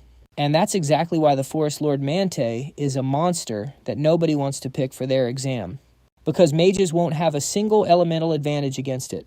Seeing that Flame was ready, Professor Laihan announced that Group 17's exam had officially started. As soon as he got the signal from Laihan, the Forest Lord Mante lunged at Flame with insane speed. Its aura was absolutely overwhelming. Flame stood perfectly still, not moving a single inch. She began chanting her magic, and the crowd started buzzing when they saw her just standing there. Look at how reckless she is. How does she expect to handle that thing all by herself? While everyone was talking, Flame finished her chant and a golden magic circle appeared beneath her feet. Whispers of petals on the wind. The ground suddenly cracked open and countless vines shot up from below, binding the Forest Lord so tightly it couldn't move a single step. Next, Flame cast another spell, Metal Manipulation. The vines rapidly transformed. In the blink of an eye, they became as hard as stone, and the Forest Lord's movements grew slower and slower. Flame thought to herself, I'm not done yet. Now for the main course. Then Flame summoned 3 halos above her head. As her magic began to condense, the Forest Lord was flexing every muscle it had, trying to snap the vines one by one. Once all the vines were torn apart, the Forest Lord channeled all its strength and lunged at Flame once again. Just as its massive jaws were about to reach her, a giant beam of light blasted out. It tore straight through the Forest Lord's massive belly, leaving a giant hole right in the middle of the monster. After casting 3 different types of high-level magic, her mana was almost at 0. Flame was panting heavily as she watched the Forest Lord slowly collapse, unable to get back up. Everyone in the stands was left speechless, their jaws hitting the floor. The officials from outside the academy kept adjusting their glasses, unable to believe their eyes. Meanwhile, the second-year students who were just mocking Flame for being overconfident were now choked up and silent. Then Professor Laihan announced Group 17's exam is over. A perfect performance. You did great. After he said it, Laihan realized he might have been a bit dramatic, but he didn't plan on taking it back. Because Flame had to handle all 3 roles, tanking crowd control and dealing damage. But no matter which aspect it was, she performed brilliantly and truly deserved those compliments. Flame heard this and said, Thank you, Professor. After speaking, she left the arena thinking to herself, Phew, finally it's over. But despite her calm face, the first-year students in the stands were erupting in shock. Unbelievable, our group had 5 people and we couldn't even take down 1 mid-tier monster. Yet she soloed one without even having an elemental advantage. Is she really a first-yearer? Because Flame left such a deep impression, the following performances from the other groups felt totally mid. While Flame was slowly walking back to her seat, something caught her eye that left her stunned. Am I seeing this right? Mao Xian is in the same group as Princess Hongbian. Time continued to pass, and Professor Laihan's voice rang out again. Would Group 31 please come up to the platform? It was finally time for Princess Hongbian and Mao Xian's group. When everyone saw Group 31 appear on the simulation stage, every single eye was fixed on them. Especially the first years, they were screaming like they just saw a K-pop idol. It's Princess Hongbian. It's Princess Hongbian from the Idalovit royal family. And her teammate is the guy with the highest entrance score, Mao Xian Bro. He's actually so handsome. How can someone be this handsome and top of the class at the same time? This performance is going to be peak. Let's go, Princess. Go Opama Yang. On the sidelines, Flame is leaning against the wall, overthinking everything. Wait, Hongbian was supposed to team up with the 6 people from her own faction, so why is she with Mao Xian? In the original novel, these 2 characters had 0 connection in the source material, but now they are in the same group. Flame's head is spinning. What kind of cursed combo is this? While Flame is still confused, Hongbian's team summons a monster. Its body is wrapped in a slimy shell that is literally as hard as diamond. It also has wings like fish fins, allowing it to soar through the sky. It has arms and legs with a head like a carp, making it look totally cursed. The students in the stands are losing it. Hold up, no way, is that the Phantom Fish Aqua E? Oh my god, that is a high-tier special monster. I can't believe they are challenging a beast with an impossible elemental disadvantage. Have they lost their minds? The professors and mages in the stands are scrambling to check their magic charts for Mao Xian and Hongbian's attributes. Plenty of groups tried their luck against mid-tier specials, but they all got absolutely wrecked. Not to mention, most people only fight when they have the elemental upper hand, but Hongbian's group is completely throwing that advantage away. They are clearly hunting for bonus points. Some people are just hyped. Typical princess of the Adalovid Empire. It is insane. Just finding a phantom fish is hard enough, but they are actually going all in. Flame knows the truth. This is not just some mid-tier special monster. According to the original novel, Princess Hongbian uses fire while Mao Seon can use earth lightning and fire. But those are just side stats. His true attribute is still hidden, and Mao Seon cannot let the truth out. So he is just going to use the powers he is most confident in. The phantom fish, Aqua Elpa, is a water-type monster, a variant with incredibly hard scales. They used to rule the ocean with high intelligence and massive numbers, but a curse from centuries ago wiped out their brains. Now they are just mindless beasts. Still, they kept the special ability of a ruler, which is the power to fly in midair. This means this water beast is completely immune to lightning. You know, the one thing that usually cooks flying types. And even worse, it is the perfect counter for the attributes Mao Seon usually uses. They are not just picking a high-tier monster that everyone else failed against, they are giving up every elemental advantage too. Looks like they are aiming for a perfect score or nothing. While the crowd is buzzing, Instructor Laihan signals the start. As soon as the signal drops, the phantom fish soars up and lets out a roar. Its foul breath fills the entire arena. As the monster gets closer, Hongbian raises her wand. Let's go. Just stick to the plan. Beside her, Mao Seon nods. Understood, princess. He spins his Edi wand and steps back. From a distance, a student yells, "What are they doing?" The student next to him is just as confused. I thought they would attack. But why is the knight backing up behind the mage? What is going on? While the crowd is locked onto them, Mao Seon suddenly uses haste and lunges forward into the air. He is going head-to-head with the phantom fish. On the sidelines, seeing Mao Seon's badass move. Ben strokes his chin. Whoa, for a freshman, his haste is pretty fire. Bendy John nods. Yeah, the kid is cracked, but at that level, there is no way he can touch that monster. Plus, haste does not work in midair. What is he even thinking? While everyone is doubting him, Mao Seon uses his wand to summon a stone platform right under his feet. Next, a fireball from Hongbian explodes exactly where Mao Seon is standing after using haste. The shockwave blasts him forward. Mao is flying like a literal rocket straight at the monster. Witnessing the coordination of Group 31, the audience is speechless. Their teamwork is flawless. This is insane. As he reaches the phantom fish, Mao Seon conjures a massive stone fist in midair. Their teamwork is straight up flawless. Unbelievable. Right as they closed in on the illusion fish, Mao Seon summoned a massive stone fist from thin air. Then he slams a giant god's fist straight into the illusion fish's body, sending that beast crashing into the dirt at terminal velocity. Once the dust clears, the illusion fish is lying there completely still. That physical impact was so insane its armor literally shattered. Not missing a single beat, Mao Seon starts casting his next spell. A glowing blue magic circle lights up the ground. Massive rocks erupt from the earth, pinning the monster down so it can't move a muscle. But Mao isn't exactly a crowd control specialist. The illusion fish flexes everything it's got and just rips right through his magic. Seeing his magic get wrecked, that easily didn't even faze Mao Seon as he landed. He wasn't trying to trap it anyway, he was just buying time. Because Princess Hongbian, the absolute goat of destruction magic among the freshmen, just finished her ultimate spell. And then a massive fireball that looks like a miniature sun drops right onto the illusion fish. The thing starts screaming in pure agony. Then a massive explosion swallows the whole arena. The students in the stands are sweating buckets. They can't believe what they're seeing. My God, that was only a tier 3 spell. How can fire magic hit that hard? I can't believe my eyes. Seeing the illusion fish still kicking, Mao Seon follows up with some lightning magic.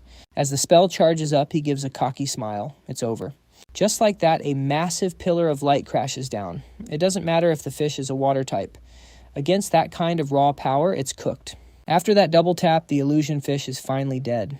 Its body starts fading away into dust. The crowd is absolutely losing it. Everyone's cheering and shouting praise. The alpha illusion fish got absolutely folded without even a chance to fight back. This is mental. These freshmen are actually cracked. Especially that girl from before who soloed a mid-tier monster. These rookies are no joke. They're playing at an S-rank senior level already. For real, yeah, no joke. These kids are actual geniuses. Show's over. Hongbian and Mao Seon head back to their seats. Hongbian is soaking up all the jealous and admiring looks. She's feeling herself right now. Winning with that much power has her feeling like she's the main character of this whole exam. She looks over at Busell and ISO's group thinking to herself, "What now, Busell? Think you can top that? No matter what monster you guys pick, there's no way you're outshining us." But that was just in her head, because when Busell steps up, what he says next makes the entire stadium go dead silent. He says, "Summon these 5 monsters for me at once." Everyone's jaw just hits the floor. People are checking their ears like, did I hear that right? What did he just say? A full 5-man squad struggled against 1 mid-tier monster, and these 2 want to fight 5 of them at once. I've heard rumors, but this Busell kid is definitely a certified maniac. Even Princess Hong Bian, who thought she had this in the bag, is completely blindsided by his request. She tells herself they'll never outdo her team, but she's got this sinking feeling in her gut. After a second to process, even the instructor Lai Han looks totally confused.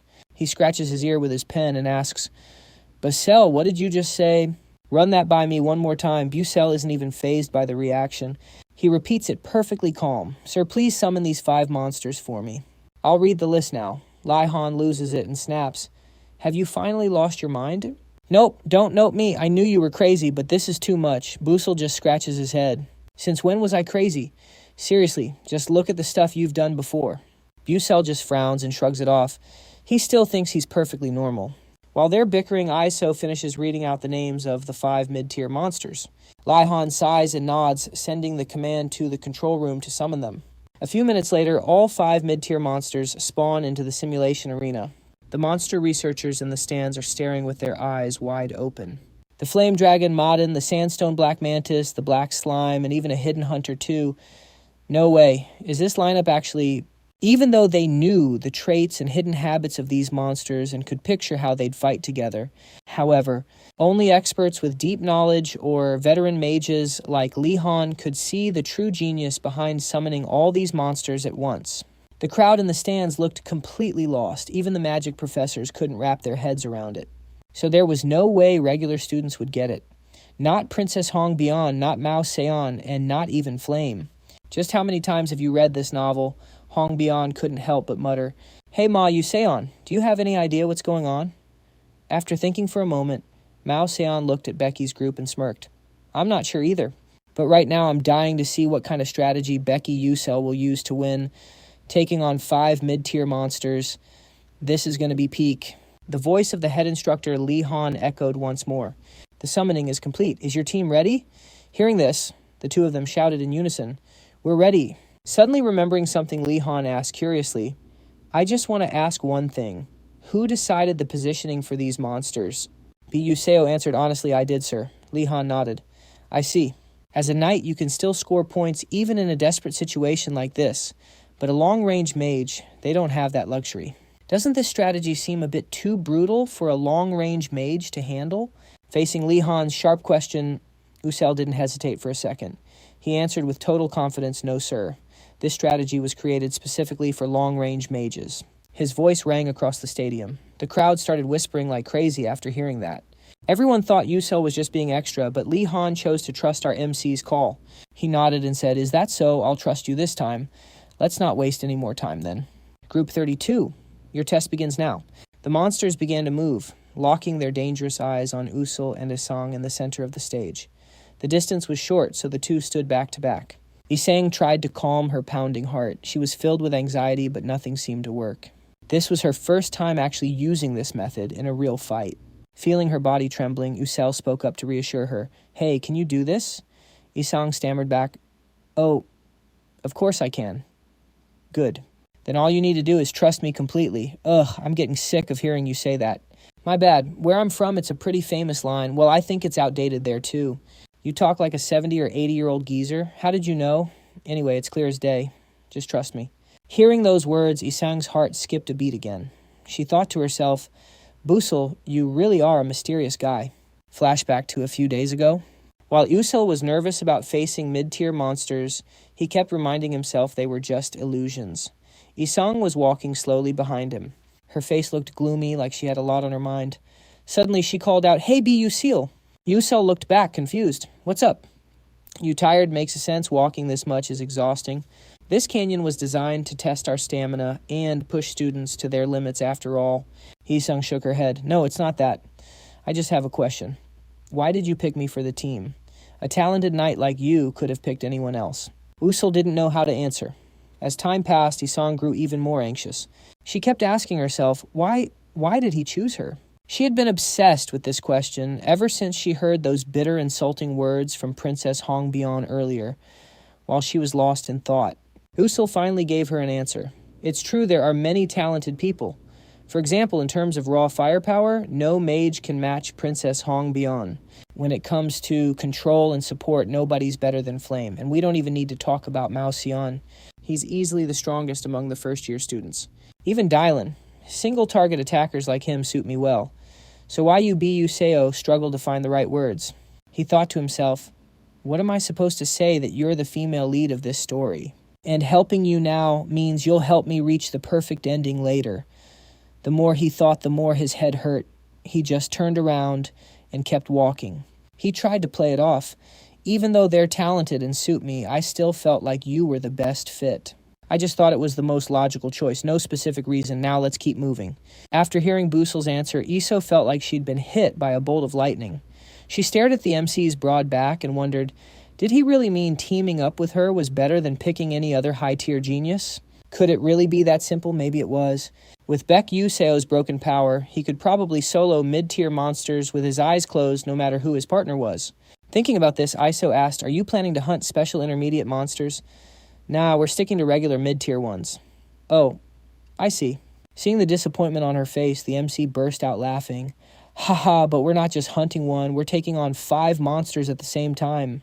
Wait, what? What do you mean? Baek Yuseo looked annoyed.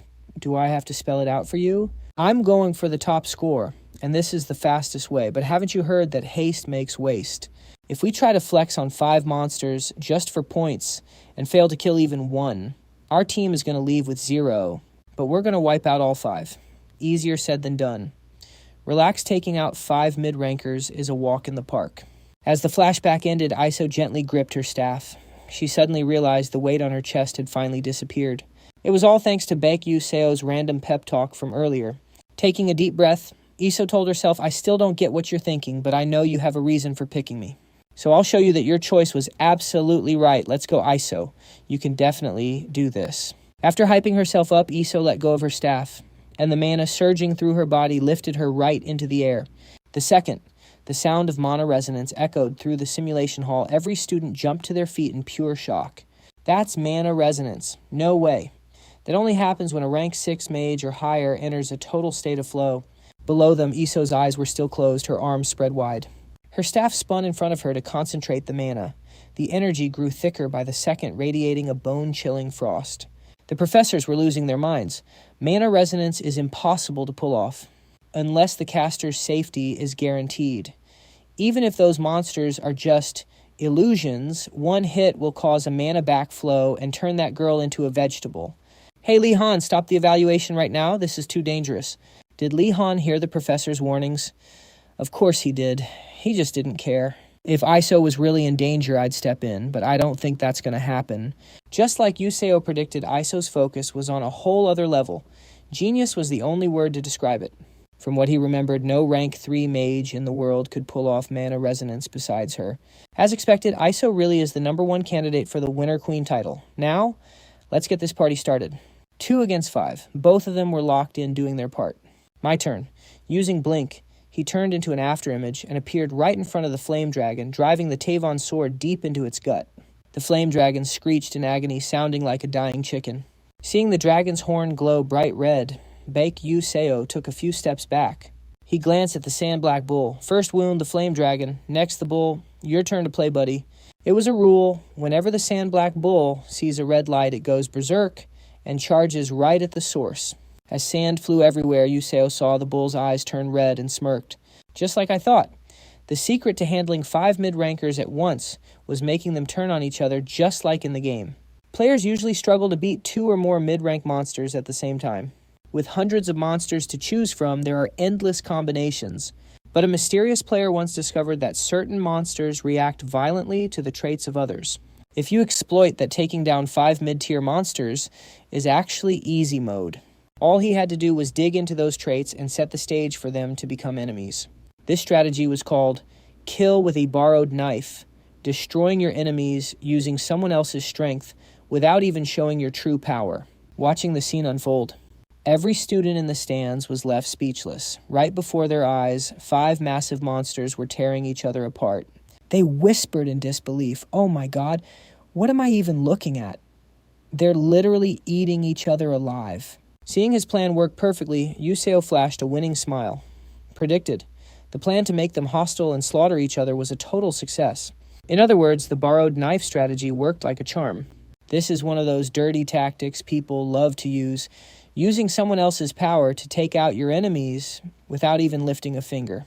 The pro players of Earworld War spent forever trying to figure out how a bunch of noobs could handle a pack of high-tier monsters, and after countless trials, they finally found the ultimate solution. It is all about exploiting their specific traits and attributes. First, when I attack and wound the Hamsterodon, its forehead starts glowing bright red. That red light is the trigger that sends the Satan Black Bull into a total killing frenzy. Once triggered, the Satan Black Bull starts spraying sand everywhere as it charges around. When that sand hits the blue slime, it gets irritated and starts producing massive amounts of water to keep its skin moist.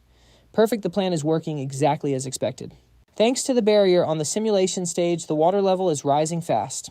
Realizing something, Busell looks over at the black Caden bird and gives a devious smile. Next, it is your turn. One of the unique traits of the black Caden is that once it feels moisture, it lets out a piercing scream that hits over 7 octaves. As the water rises to a certain point, the black Caden gets uncomfortable and lets out that ear-splitting shriek. The Shadow Striker is a species that is incredibly sensitive to sound. That noise will drive it insane and make it attack anything in sight.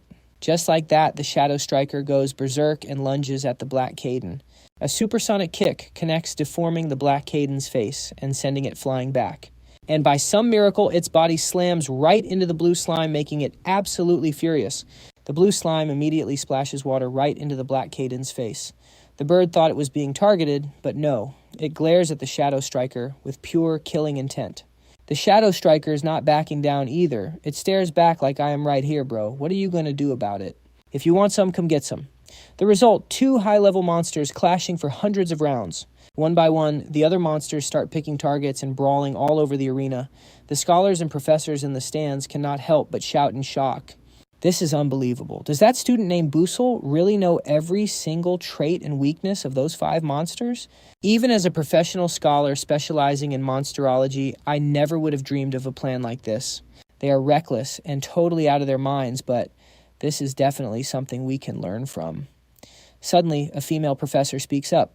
"I agree with you. These kids are truly reckless and insane. But what really shocks me is Iso's concentration. She is keeping her mana flow perfectly steady while those monsters are tearing each other apart right next to her. That level of focus is extraordinary. I think she has placed her entire heart and soul into trusting her knight." Up on the stage, the monsters are so busy killing each other that they have completely ignored Iso in the center. Sand is swirling, water keeps rising, and that red light is getting brighter by the second. Amidst all that chaos, Busell is playing his role as a knight perfectly, living up to the title. He is taking full responsibility for protecting and blocking any threats until the long-range mage finishes her spell. And whenever a monster blindly tries to charge in, Busell immediately blinks to its position and uses his sharp blade to slash its ankles, sending it crashing down. By the time the black Caden tries to get back up, it gets jumped by the other monsters. It is so disoriented, it cannot even process the MC's attack. Busell sees the opening and returns to his post, continuing his duty as a guardian. Suddenly, his sixth sense screams danger. Busell's eyes widen as he sees a massive boulder flying straight toward Iso. Since Iso is in a state of mana resonance, she cannot move. Seeing this, Busell does not hesitate for a second and blinks in to shield her. With cracked skills, he uses the Tavon sword to slice that massive boulder clean into 2 pieces. Watching Busell protect Iso like a boss, Mao Xiong smiles and speaks. "Hey, Princess Hong Baeon, don't you think Busell looks like the ideal knight? He is exactly like a knight protecting a princess in a fairy tale." Hearing those words, Hong Baeon's eyes widen and her ruby-red gaze starts to sparkle. She cannot take her eyes off Busell as he dances through the battlefield. Maybe it is the light from the Tavon sword, but the after-images left behind by his blinks are still lingering. 1, 2, and 3. Countless streaks of light carve through the air, leaving everyone mesmerized. One moment he is flashing east, the next he is flashing west. It is not just a performance. Busell is solo guarding Iso from every single direction like a legendary knight, making sure she does not take a single scratch. As the battle reaches its peak, the monsters are finally exhausted and covered in wounds. Suddenly, a massive magic circle appears beneath Iso. It glows like the light of a distant star, or drops of water falling into a silent void. Finally, those ice blue eyes snap open. She grips her staff and whispers, "Crystal flower." The second she says it, the water on the ground flash freezes, and a massive blossom appears in the sky. The flower is made of pure ice. It glows with a chilling, beautiful light. Everyone in the stands is losing it. They can't take their eyes off such gorgeous magic. This glowing blue flower is so stunning it makes everyone forget they're even watching an exam. They're wondering if any masterpiece in the world could ever look this peak. The professors aren't even grading a student anymore. Right now, they're just witnessing a real mage at work. Is simply on a different level. This isn't student tier magic. No other mage could pull off something this beautiful. Time slows down. The water that reached the monsters' chests is now solid ice, pinning them so they can't move an inch. Of course, these 5 monsters were already injured and exhausted from the brawl, so they couldn't break out immediately. But who knows how long it'll last. They could break free and go berserk any second. I have to take them down before that happens. With that thought triggers the self-destruct magic shatter. Boom. The beautiful flower explodes into a million pieces. Those shards turn into deadly weapons. Hundreds, thousands of ice spears rain down like massive javelins, skewering all 5 monsters. Their skin is being torn and frozen at the same time, causing instant necrosis. As they try to move, the wounds rip deeper into their flesh, making them scream in agony. The crowd is buzzing. Is it over? I don't know, man. You think 2 people really just soloed 5 mid-rank monsters? Suddenly someone yells out in a panic, "Wait, look over there." Everyone turns their heads, eyes wide with shock. The ice around the Shadow Ripper is melting. Its eyes snap open and steam starts pouring off its body. One of the Shadow Ripper's hidden traits is that when it's cold and wet, its body temperature spikes to insane levels. Thanks to that hidden trait, all 5 monsters break out of the ice at once. They glare with pure murder at Busell's group, the ones who put them in this mess. Seeing the monsters still standing, the teachers look disappointed. They sigh and say, "Man, I guess they couldn't pull it off. After all, their strategy was perfect, and the fight was beautiful." But luck wasn't on their side. They didn't account for that mid-rank monster's hidden passive. It's a shame they were so close. But with that performance, I think Busell's team still gets a top-tier score. Just as everyone agrees with that call, Is suddenly raises her other hand toward the sky. A golden sphere of lightning magic appears. Everyone in the stands is shook. No way. That mana flow. Is she not done? Is declares without a hint of hesitation. Thunder God's descent. Following her roar, a massive bolt of lightning crashes down from the sky. The thunderclaps echo through the stadium, making everyone's ears ring like crazy.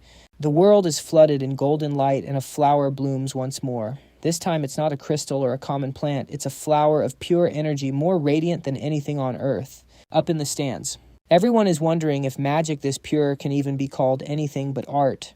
If you have a soul, you can't deny this is an absolute masterpiece. Right then, thousands of electrical currents explode into bolts, surging into the bodies of the 5 monsters. They're getting absolutely fried. They howl in pain as the electricity wrecks them from the inside out. Ha! Seeing the combo of her own ice and lightning magic, Is stands there dazed. She can't believe the scale of what she just created. She asks herself, is this really my magic? I actually did it. Busell was right. Memories flash back. Is remembers when she first heard Busell's insane plan. At the time, she was shocked and asked if he was crazy. She thought he'd be annoyed, but he wasn't. Busell just gave her a sincere smile and told her she could handle 99% of it and the rest was on him. He said if she failed, he'd be in trouble. He said, I trust you, so trust me. I'm the guy who's betting everything on you. Hearing those words straight from Busell's heart, Is clenches her fist. She tells herself that even though Busell is still smiling. But the serious vibe from his expression and tone was so sincere that I couldn't just take it as a joke. I feel like a massive weight is finally lifting off my chest. Before this, I had nothing, not even a shred of faith in the path I chose. I never had a friend who could look at me and say, your path is the right one. My whole life has been nothing but fear and anxiety. I was just surviving while clinging to a tiny flickering spark of hope. And just as that little spark was about to fade out, that guy, Big Busell, appeared. He's the first person who ever reached out to save ISO. Can I really do things like that too? Until now, she felt like she was just drifting in a bottomless ocean. Even when ISO tried to push through the waves, she would hesitate and wonder if she was even going the right way. But that question doesn't even matter anymore. Far off on the horizon, Busell had already gone ahead, leaving a trail of light across that massive ocean. He is like the stars in the night sky guiding sailors or a lighthouse showing the way to keep ships from crashing. ISO felt that light whispering to her, "Follow me, I will lead the way for you." Hearing those whispers, ISO chose to follow the light. She felt like she wouldn't have to wander alone anymore because she finally found her own path. Right after that, the homeroom teacher, Lai-Han, announced, "The test for Group 32 ends here. Congratulations on an absolute peak performance." Standing in the center, ISO had a huge, happy smile. All her insecurity and self-doubt had vanished, leaving only a confident and bright ISO. She was still lost in her thoughts with no way out, while over on the main lead side, he was just hovering in midair, thinking to himself, "Man, that was close. I almost got dragged into that. At least give me a heads up before casting such dangerous magic next time." Cut to the next day, and the results for the monster combat simulation are out. Rank 1 group, 32, 199 points, Busell and Isomore. Rank 2 group, 31, 127 points, Mao Seon and Hong Bion Adolovit. Rank 3, ... Looking at the results on the class board, Mao Seon spoke with a bitter face. "We lost," hearing that Hong Bion stared intently at the board too. She nodded and said the score gap is just too massive. Breaking 100 points is already insane. Not to mention the two of us took down a special mid-tier monster while at a type disadvantage, something no one has ever done before. But looking at Group Big U-Cell's 199 points, we just have to admit it. We took an L. Mao Seon didn't expect the arrogant and cold princess to actually admit defeat. He gave her a teasing smirk and said, "Oh, I didn't think you'd accept that so fast." Hong Bion acted all tsundere and snapped, "Shut up, no one asked for your opinion. I hate to admit it, but Big U-Cell is a way more talented vanguard than me, and ISO is a better ranged mage than you."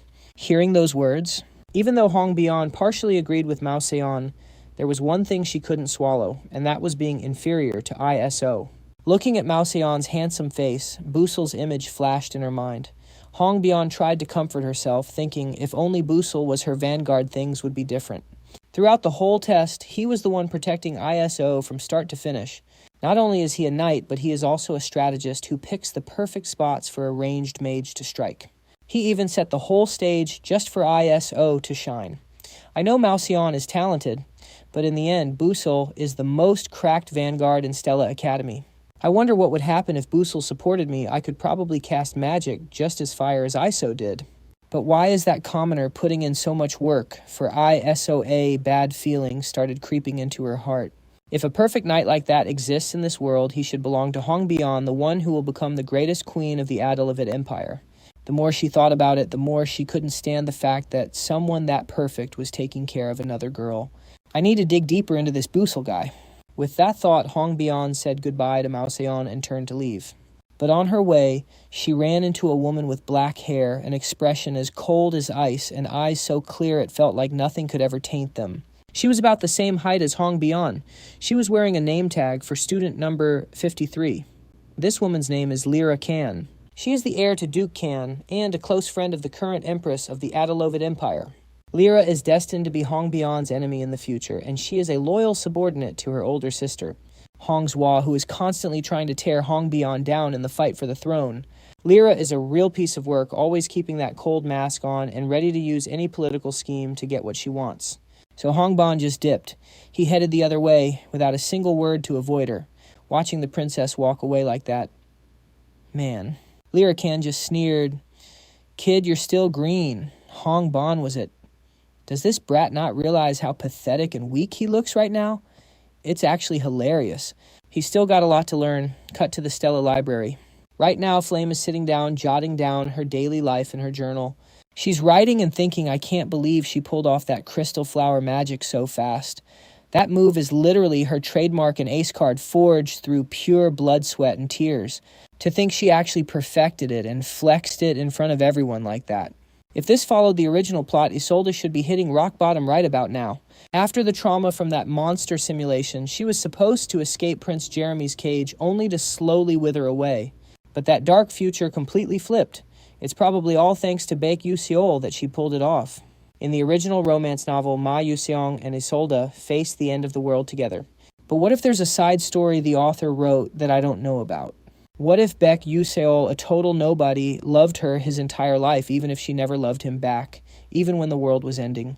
What if Baek Yoo-seol was the one who regressed instead of Ma Yoo-seong, the main character at the moment of the world's destruction? What then? Is that too far-fetched? After reading way too many romance novels, Flame's mind is just running wild with these crazy theories. Suddenly an answer clicked in her head. He regressed to find the love of his life and protect a world where she could finally be happy, even if the price was being forgotten by everyone. In those final moments, did Baek Yoo-seol have any regrets? Flame felt her heart tighten. This weird, suffocating emotion was just weighing down on her chest. She couldn't believe she was witnessing a story with such a tragic ending in real life. This isn't some K-drama or a romance novel, a love where you're willing to trade your very existence just to turn back time. How would that even feel? I really want to know. Cut to Baek Yoo-seol's room. He's staring intensely at the system screen. Chapter 5. The monster battle simulation is officially over. Congrats. The host has earned a massive amount of experience points for successfully steering the story in a positive direction. The Constellation Project is handing out extra rewards. Baek Yoo-seol is deep in thought trying to pick the best one. He'd been thinking about this but hadn't decided yet. He already maxed out his blink skill in the last chapter. Upgrading his passive mana absorption disorder feels like a total waste of a reward. He needs something useful for the next chapter. The Familiar Covenant Ritual. Getting a familiar is a super rare W in the magic world. And Stella Academy actually gives mages a chance to bond with those mysterious creatures. But it's a one-shot deal with only a 5 to 10% success rate. There's no guarantee he'll even land a contract with a spirit. Plus items that boost intimacy with familiars are useless after just one use.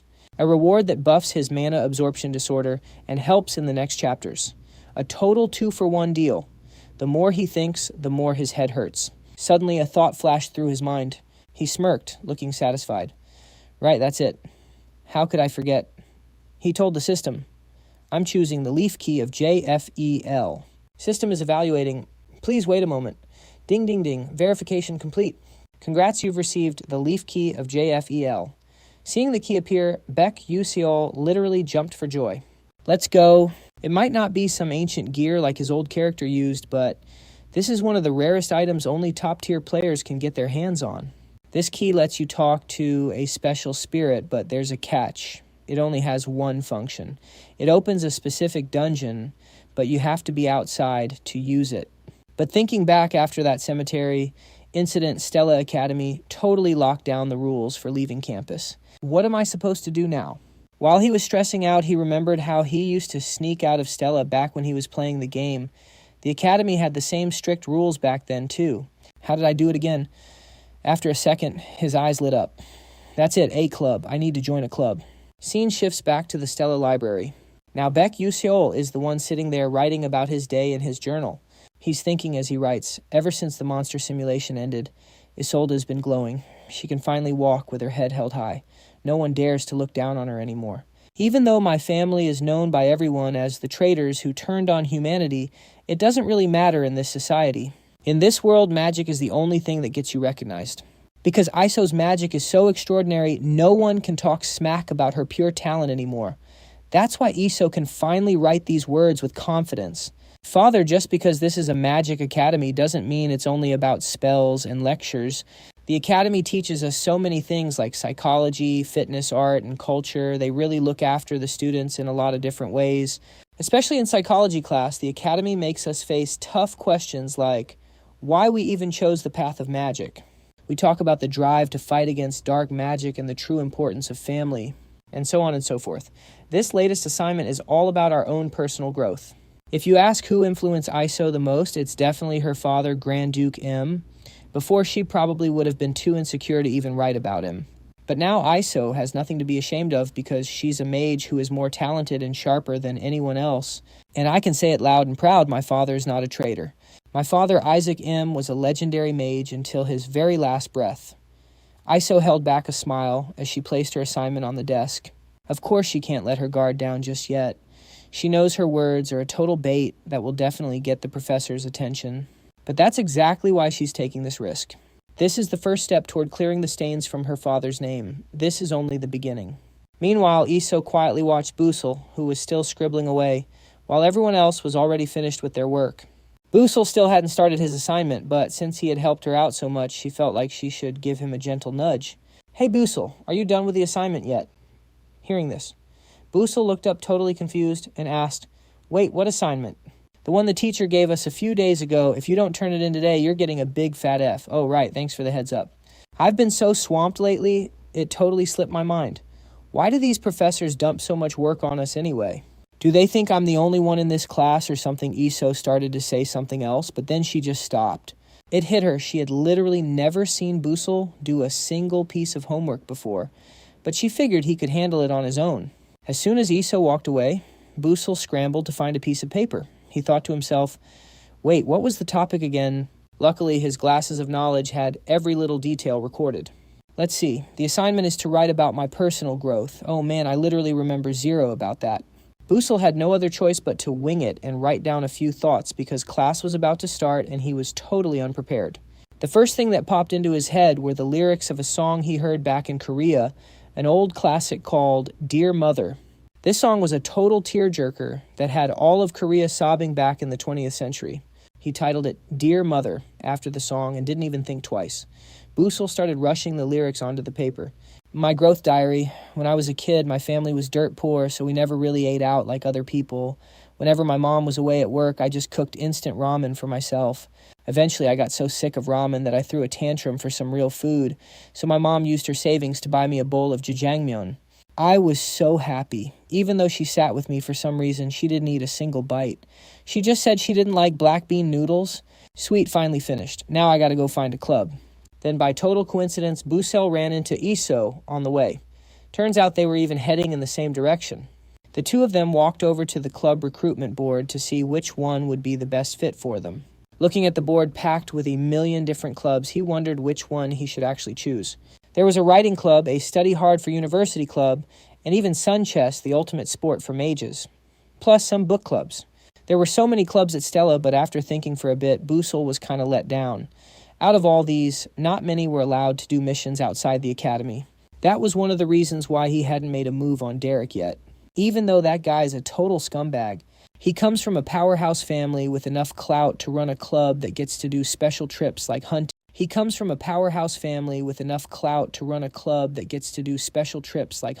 And dungeon raids. What if I just low-key took over his club? Wouldn't that be killing two birds with one stone? However, that plan was on ice for now. Stealing a seniors club isn't exactly easy, and it would draw way too much unnecessary heat.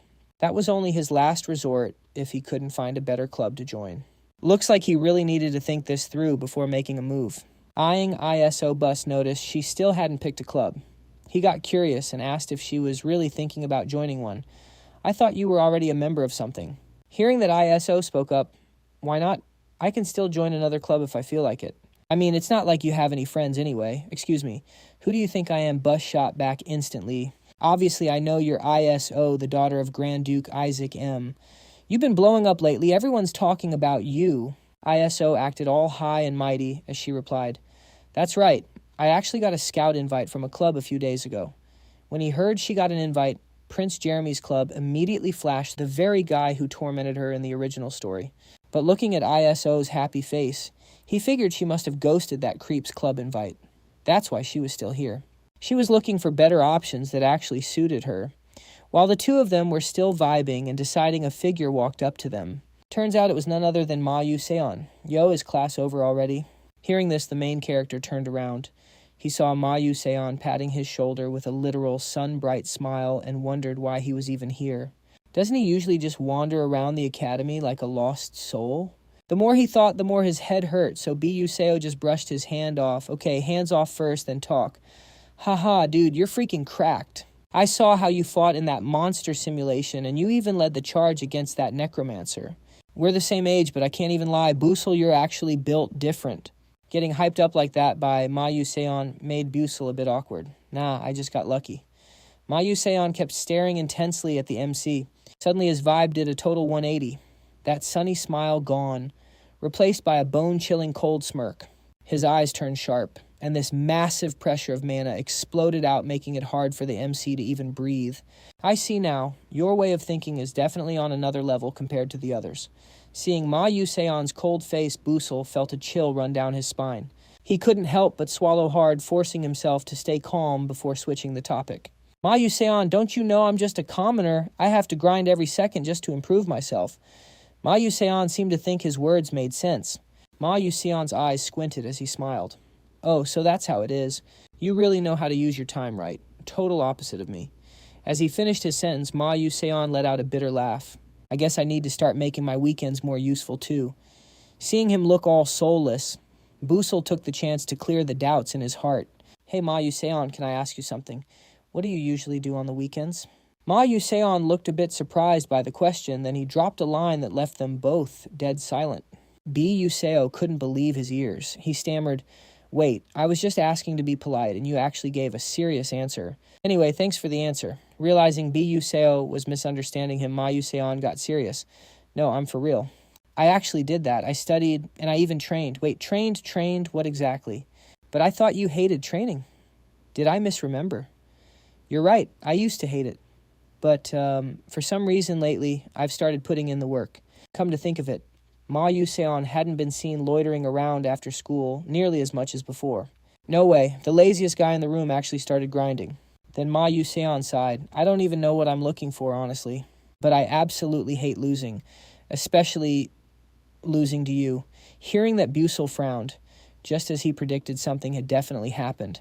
According to the original plot, it should have taken way longer for Ma Yuseon to start training. So what made him change his mind? A new variable. What was the reason? While he was racking his brain, ISO dropped the truth bomb. It was that dungeon training, wasn't it? Since that time, you haven't stopped training for even a second. I guess your hunger for a win is just that intense, right? Ma Yuseon burst out laughing, basically agreeing with ISO. Facts. If you hadn't stepped in back then, lady, I'd never be able to hold my head up in front of Hwang again. I mess with him about that all the time. ISO huffed. Stop calling me lady. It sounds weird. Listening to their conversation, the light bulb finally went off for Busell. Now he got it.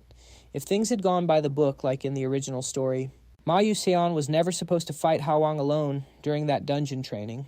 He was supposed to team up with Flame during that whole process. Even though they were up against Hwang, the heir to the magic tower, a 2-on-1 meant he got wrecked pretty easily.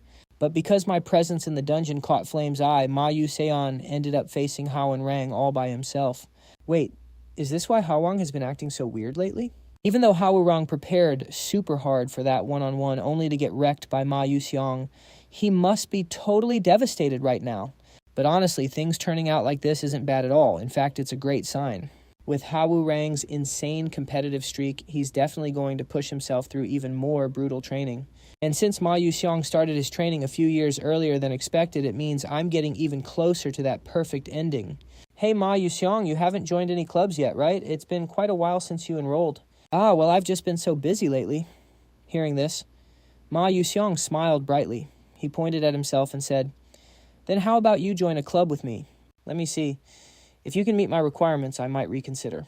Seeing that he was close to winning him over, the MC pushed even harder. Baek Yuseol, what kind of club are you looking for? Baek Yuseol answered bluntly, Me, the club I want to join has to be super quiet with very few members.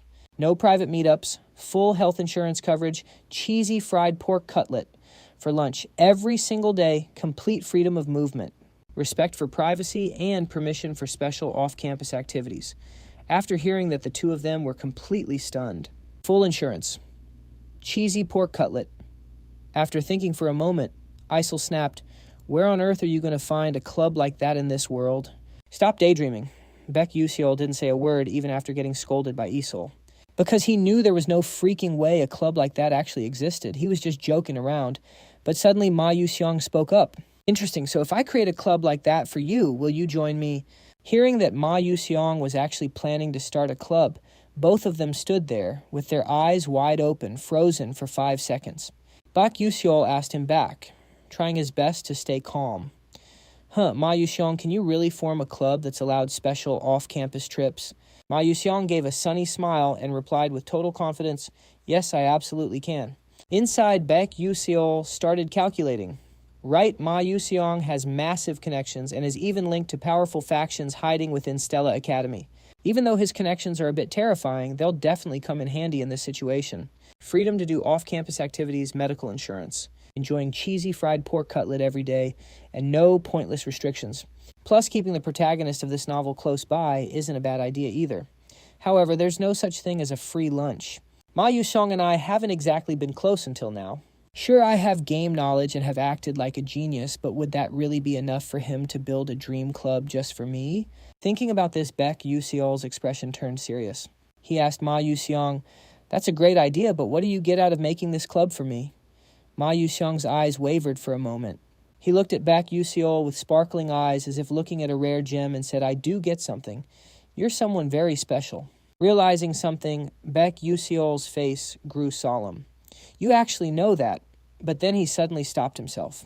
Oh, I remember now. One of Ma Yuseong's biggest issues is that he suffers from extreme loneliness. Realizing this, Bak Yuseol had no choice but to nod. All right, go ahead and start the club. Ma Yuseong said excitedly. Really? But you have to let her join too.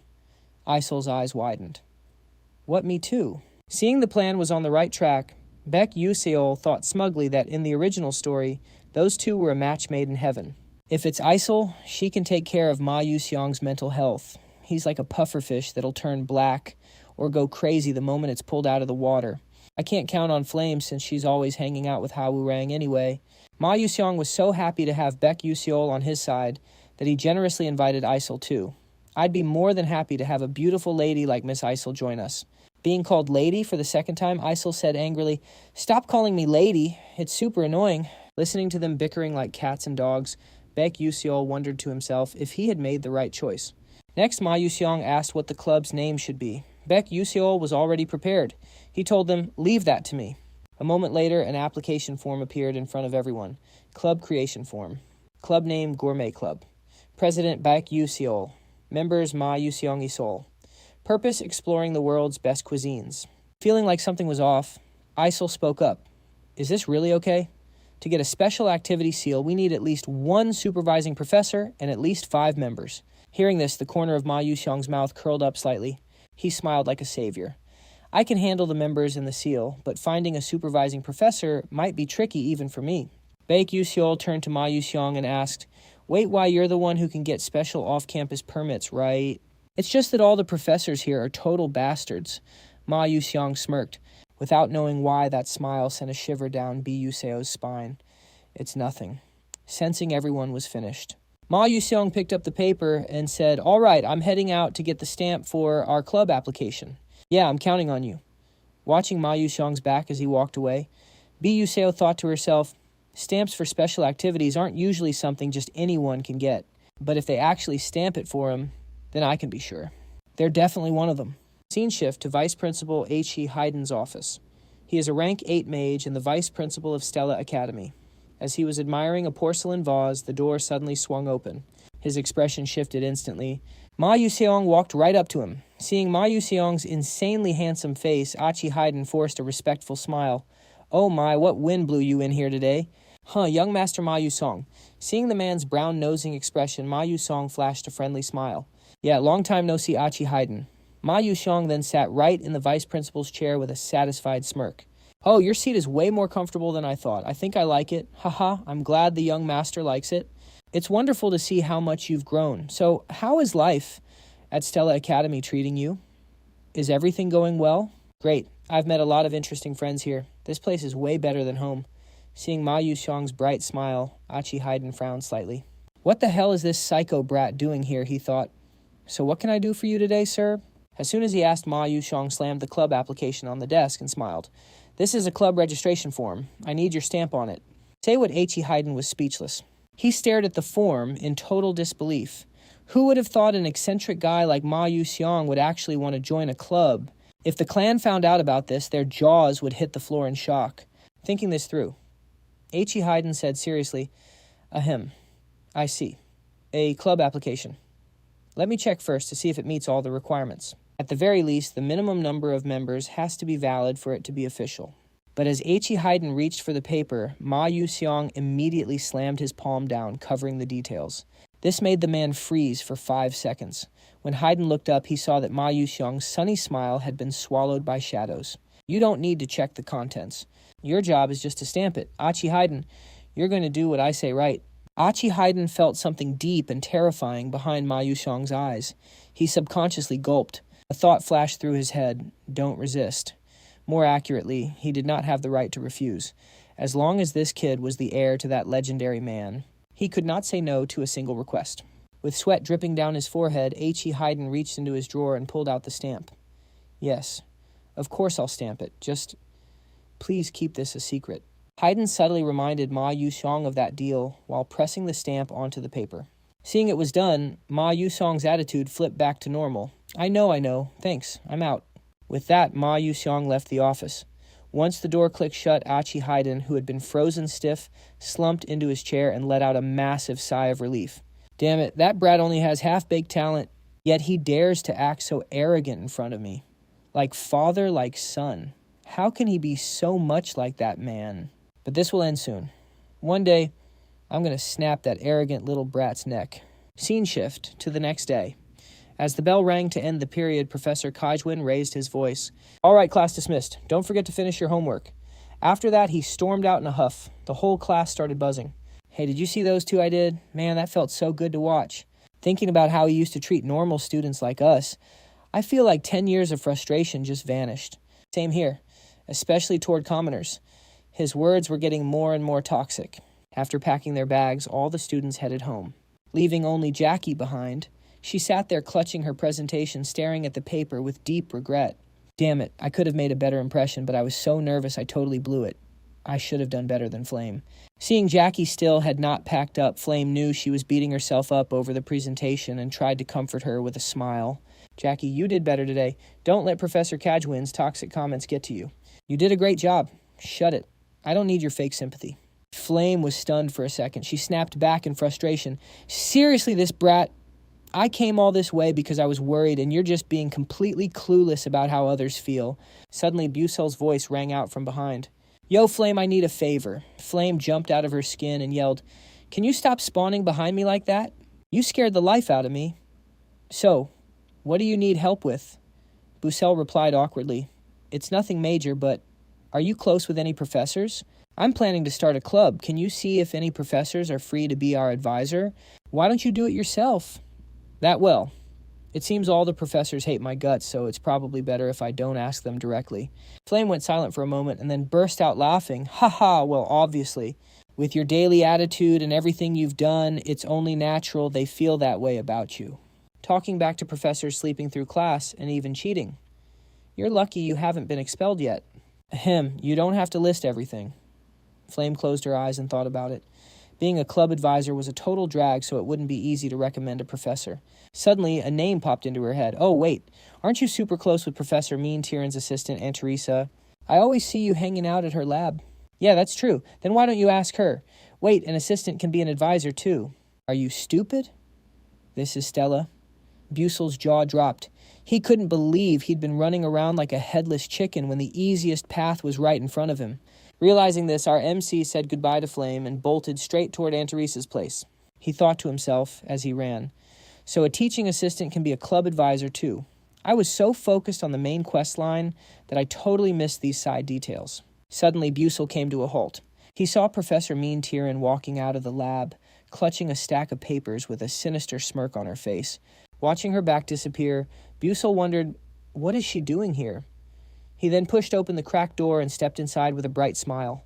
"I'm here, Assistant Aunt Teresa. Wait, why are you crying?" Aunt Teresa was in the middle of the room wiping away her tears, looking absolutely heartbroken. Sniff. "Busell, you're here," Busell asked worriedly. "What happened here?" Aunt Teresa sobbed out an explanation. "Well, it's just this and that." He could tell right away she was lying. Busell looked straight into Aunt Teresa's dodging eyes and asked Assistant Aunt Teresa, Where is that research you said you'd been working on for so long? Aunt Teresa clenched her fists and forced a foolish laugh. Oh, I gave it to Professor Mean Tyrann. You know, since there's an alchemy seminar coming up soon. The professor said she'd present the research on my behalf for the event. Isn't that amazing? Just imagine, my research being presented in front of the world's top alchemists. But before she could finish, Busell angrily cut her off. I get it. But Aunt Teresa, your hard work was just blatantly stolen. Is your name even going to be on that paper? That really hit a nerve. Aunt Teresa hesitated for a moment, then gave a bitter laugh. Ha ha, it's fine. It's just part of the experience. That's just how the world of alchemy works. I'm not the only one whose research gets taken. Everyone goes through it eventually. It's just something everyone silently accepts. Hearing that Busell thought with disgust. So that's the kind of BS they have to put up with just to become an alchemist. Aunt Teresa was trying to hide the rest of the story, but somehow I understood exactly what was going on.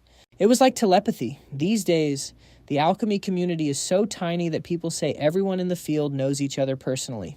So if someone slips up and pisses off a senior alchemist, they might as well kiss their career goodbye. Just like she said everyone's like that, they all just follow the dark side of this industry. However, none of them actually like it. They're just forced to follow the crowd and obey these heartless old school rules.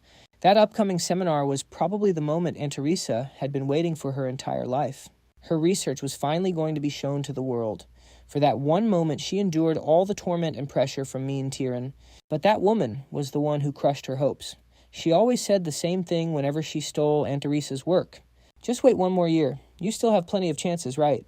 And Aunt Teresa just took it because that was the reality she faced. In this game world, there was nothing else she could do. Around this time, Professor Mean Tyrann was supposed to announce the Tyrann potion. It was a finished product she made by stealing Aunt Teresa's idea from a group project event. But I've already flipped the script on that future. Now she's got absolutely nothing left. Because of that, she's backed into a corner. Her only move is to target the closest alchemist who's easy to manipulate. And that person is none other than Aunt Teresa. This definitely isn't the right time to bring up her becoming the club advisor. If Aunt Teresa follows Mean Tyrann to present that research, she'll be the one getting all the clout from the alchemists at the seminar. Her work will totally eclipse Professor Mean Tyrann's achievements. Honestly, that's just facts. When you look at it, Professor Main's research is basically just at the student level. It only stands out because the approach is a little unique. There's no way it could ever touch the years of hard work a literal genius like Aunt Teresa put in. Back then, that was the first time she actually felt confident enough to keep chasing her dream of becoming a top-tier alchemist. It was also the moment she found the drive to keep going, even with all the pressure, the disrespect and the constant bullying from Mean Tyrann. Right now, Aunt Teresa is at her breaking point. No matter how much she tries to stay positive, her spirit is so fragile it could shatter with just one touch. The MC looked up at the black chalkboard without even thinking. The Delta enhancement technique is still unfinished. At this rate, that woman will probably finish that legendary formula in about a month. My original plan was to let Aunt Teresa finish it herself, but after seeing her hard work get snatched away, I can't just stand by anymore. Getting the research back is one thing, but my real goal is to deliver a massive wake-up call to that woman's face. Thinking about it, Busell spoke up. Hey, Assistant Aunt Teresa, what about that other research you were working on? The one we were tackling together. Wait, are you talking about the Delta enhancement technique? That technique has been an unsolved mystery for 300 years. There's no way anyone could solve it now. I've tried your unique ideas over and over, but it's just not working. If we actually crack it, this research will be a massive breakthrough. But the thing is, I've already solved that part. Hearing those words, Aunt Teresa's eyes went wide. She couldn't believe her own ears. Stuttering, she asked, "Wait, what did you just say?" You really solved it." Busell nodded confidently. "Yeah. Let me show you, though, even I'm not totally sure how the logic holds up." After saying that, the MC started writing the Delta enhancement formula on the board. As she stared at the formula on the board, countless images, techniques, and alchemical equations flashed through Aunt Teresa's eyes. Her jaw literally dropped in shock. When he finished, Busell looked at her with pure confidence. "I'm certain you can finish the Delta enhancement formula now, Assistant Aunt Teresa. Wait, This means if we add the dispersion and reflection ratios to this formula, the Panutian flow gets added to the Turini coefficient." She was completely hooked on the formula, mumbling to herself, like she was possessed by Tesla, totally forgetting Busell was even there. Every time I see this, I'm just blown away by her insane level of focus. She's not like me. I just copy and memorize things that already exist. The brain of a true genius like Aunt Teresa must be firing off a million different alchemical formulas right now. I shouldn't be the one to finish this. The most important thing is for Aunt Teresa to finish the rest herself so she can take the credit and get her confidence back. I'm just here for the assist. I have zero plans to become an alchemist myself. I don't have the talent or the vision for it anyway. I'm just relying on the mirror of knowledge and acting smart using stored info. But Aunt Teresa, she's the real deal, a genius who's going to change the future for all of humanity. Busell quietly slipped out of the room and closed the door without making a single sound. My job here's done. All that's left is to trust in her talent. A bit later, thanks to help from assistant Aunt Teresa and young master Ma IU, the MC successfully started the culinary club as the leader. I got permission to head out and came here through a teleportation gate. My joints are a bit sore from the trip, and Professor Laihan kept grilling me with questions. But since I prepared everything in advance, I luckily passed the test and got my travel permit easily. As long as I don't cause any trouble, I'm good to go. Walking along the path, Busell was completely captivated by the poetic scenery. A massive tree known as the Third World Tree towered into the clouds, its thousands of branches spreading out like a giant umbrella. At its base was a vast garden glowing with that it gently wrapped around the world, making everything under its protection look truly happy. This garden built all around it is called the Dreamy Tree Garden, and anyone is welcome to enter. And this is the spot where you can forage and enjoy the famous scenery. Looking down from above, the view is straight out of a fairy tale, making this a legendary vacation spot. This place is even considered a must-visit if players want to grab some fire in-game screenshots. Our MC couldn't help but gasp, "Whoa!" The game's graphics were absolute trash compared to the breathtaking beauty right in front of him. Spotting the Stella Academy emblem on his uniform, a gorgeous elf girl with pointed ears and skin as smooth as a baby's butt walked up. She flashed a friendly smile and said, "Welcome, mage from Stella. We warmly welcome human mages to our home."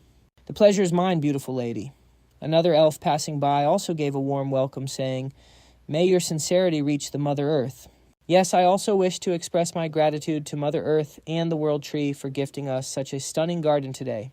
UL greeted him back, using the elven etiquette he memorized from the Mirror of Knowledge. He thought to himself, I heard stories that back in the day, the Elm and Elchwin saved them from the Second World Tree when it was burning down.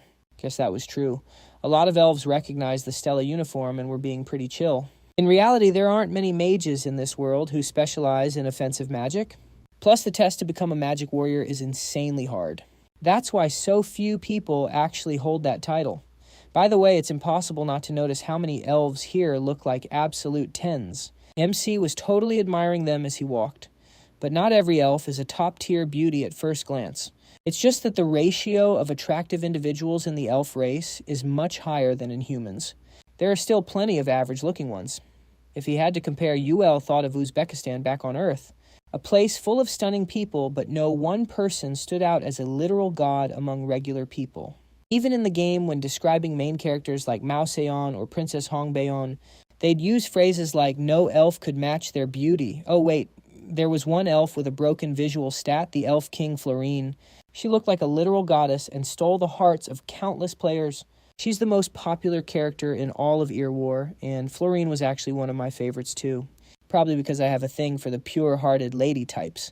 Basically, elves are born genderless. Only when they experience true love does their gender change to match the person they love. Florine was born with the appearance of a beautiful woman, but had never loved anyone. So according to the lore, this character was technically genderless. Later on, she gets saved by the female lead. Flame falls in love and chooses to become a man to stay by her side. Talk about a massive plot twist. I don't know what kind of dev wrote this story. No matter which route the player takes, there's zero chance of Florine staying a girl. That fact alone sent countless male players into pure despair. I wonder what the Elf King Florine would even look like as a guy? I used to like her too. It was because of Florine's soul-stealing charm curse.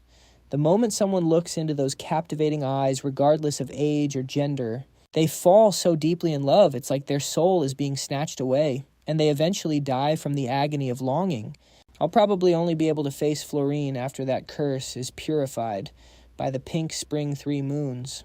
Right now, that idea is a total suicide mission. Lost in his memories while wandering the outskirts of the World Tree, Busell finally found the mysterious labyrinth, the Garden of Celestial Spirit Lai Heno.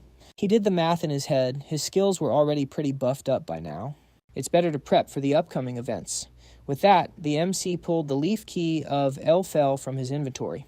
Hey, lucky me, I get to use this way earlier than expected. Next, UL shoved the key into the lock and was about to turn it. Suddenly, a notification popped up. If you open the gate to this place, there's a chance other key holders will detect it. Busell was a bit shocked. He definitely remembered seeing this warning in the game. In the game, the key had the same warning, but players were disappointed because nothing special ever happened. Screw it, I've come this far, what's the worst that could happen? With that thought, UL decisively turned the key.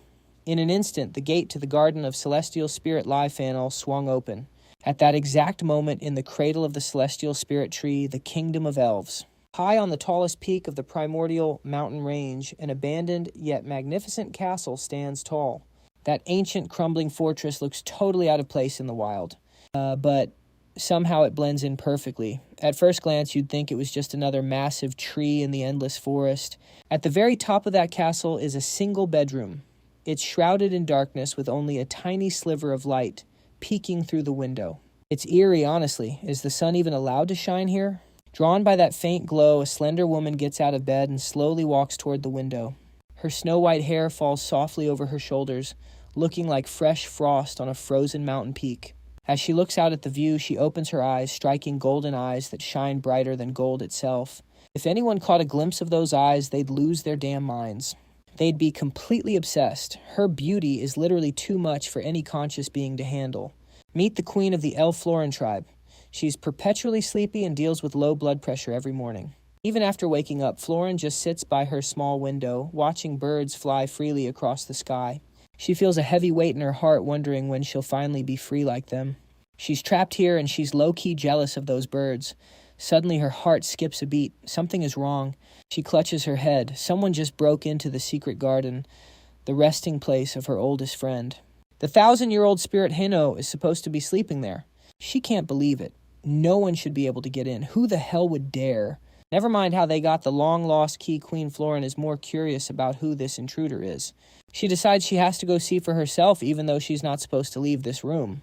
But as she reaches for the door, a sharp pain stabs her heart. She has to endure it. She's been hiding her face for decades. She can't let anyone see her face for too long. If she does, her primal allure will trigger instantly. Anyone who looks at her will be consumed by obsession, go insane, and drop dead on the spot. Just a little longer. The World Tree's birthday's coming up. As the queen, she has to appear before her people. She'll find out who the intruder is then. Floran looks back out the window, the sun gently kissing her face. There are so many reasons why she's forced to live in this dark, isolated hole. Whether she's sleeping or just living her life, she's terrified someone might accidentally see her legendary beauty. She leans back against the wall. The last time she went outside was 8 years ago. Nothing ever changes. The moment she steps out, fate targets her again. She wasn't always like this. Her life flipped upside down on that fateful day. It was like a curse fell from the sky. No explanation, no cure. She just had to accept her fate and stay strong every single day. She just hopes that one day she'll finally be free. Back to our MC. The moment he steps into the dungeon, a thick scent hits him. He can't stop sneezing. Busell finally loses it. Achoo. Damn it, this pollen is killing me. That sneeze attracts the dungeon's mob, the lip fennel root. Busell starts running for his life. He can't keep running forever. Busell decides to stand his ground.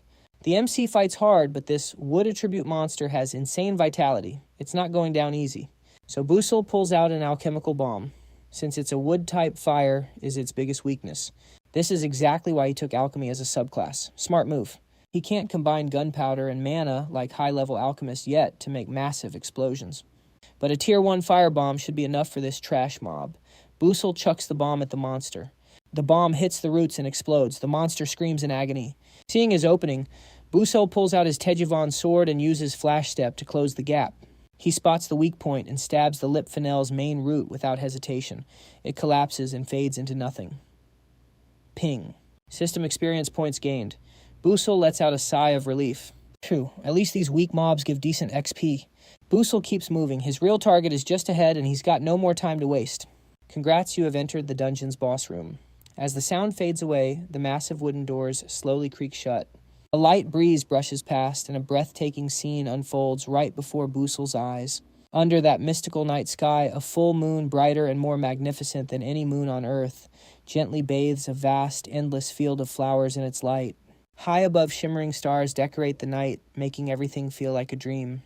Moonlight coats every petal, creating a scene straight out of a fairy tale.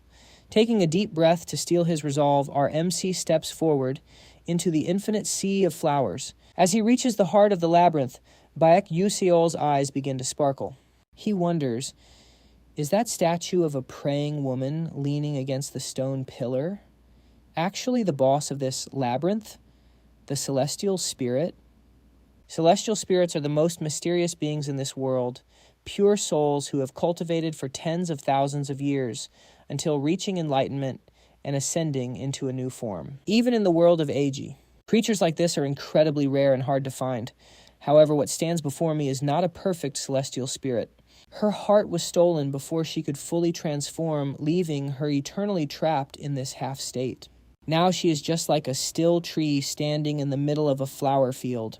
Still, Lifenel is the real deal. Stepping into her domain means a massive amount of mana pressure will definitely crush my weak body. Thinking of this, Busell takes a deep breath and steels his nerves. He takes one step at a time toward Lifenel. The moment he enters her space, an invisible force slams into Busell's body, feeling like a gravity room cranked up several times over. The pain is so intense it feels like his flesh is about to burst. He read the warnings about needing high-tier protective gear, but since he is dirt poor, Busell doesn't have a single piece of equipment on him. He even stripped off his basic leather armor. The goal is to force his body to adapt to this insane pressure using nothing but his own willpower. Busell tells himself he can't give up this easily. He has to get stronger to reach that perfect ending. He grits his teeth, pushing forward with extraordinary effort. Step by step, he inches closer to the celestial spirit Lifenel, but eventually, his body can't take the pressure and he collapses to the ground like a total failure. In that moment, only one thought crosses Busell's mind. Damn it. Even trying to push himself back up makes his joints creak and pop. But since he can't quit here, he is forced to give it everything he's got. But right then, the crushing pressure on his body starts to lift just a bit. A notification flashes. Experience points for Mana Leakage Syndrome have increased, and his stats are up. Reading this, Busell feels like a massive weight has been lifted and sighs in relief. Haha, looks like the Mana Leakage Delay skill absorbed some of that pressure for me. Finally, I can actually breathe. Baek Yuseol recalls the info from the Glasses of Knowledge. This place is a precious training ground, a legacy left behind by the celestial spirit. It is one of the rarest hidden encounters in the world, something mages would kill for. But thanks to one of the world's greatest mysteries, even the most elite mages couldn't find it. A mana vein, a mystical location, where training is 10 or even 100 times more effective than usual. Plus, by absorbing the energy radiating from Lifenel directly into his body, his compatibility with natural energy is skyrocketing at a crazy pace. This is definitely going to be huge for the upcoming Spirit Beast contract ritual. That is exactly why I went through all this trouble, just to find this damn hidden room, something I wouldn't even touch in real life.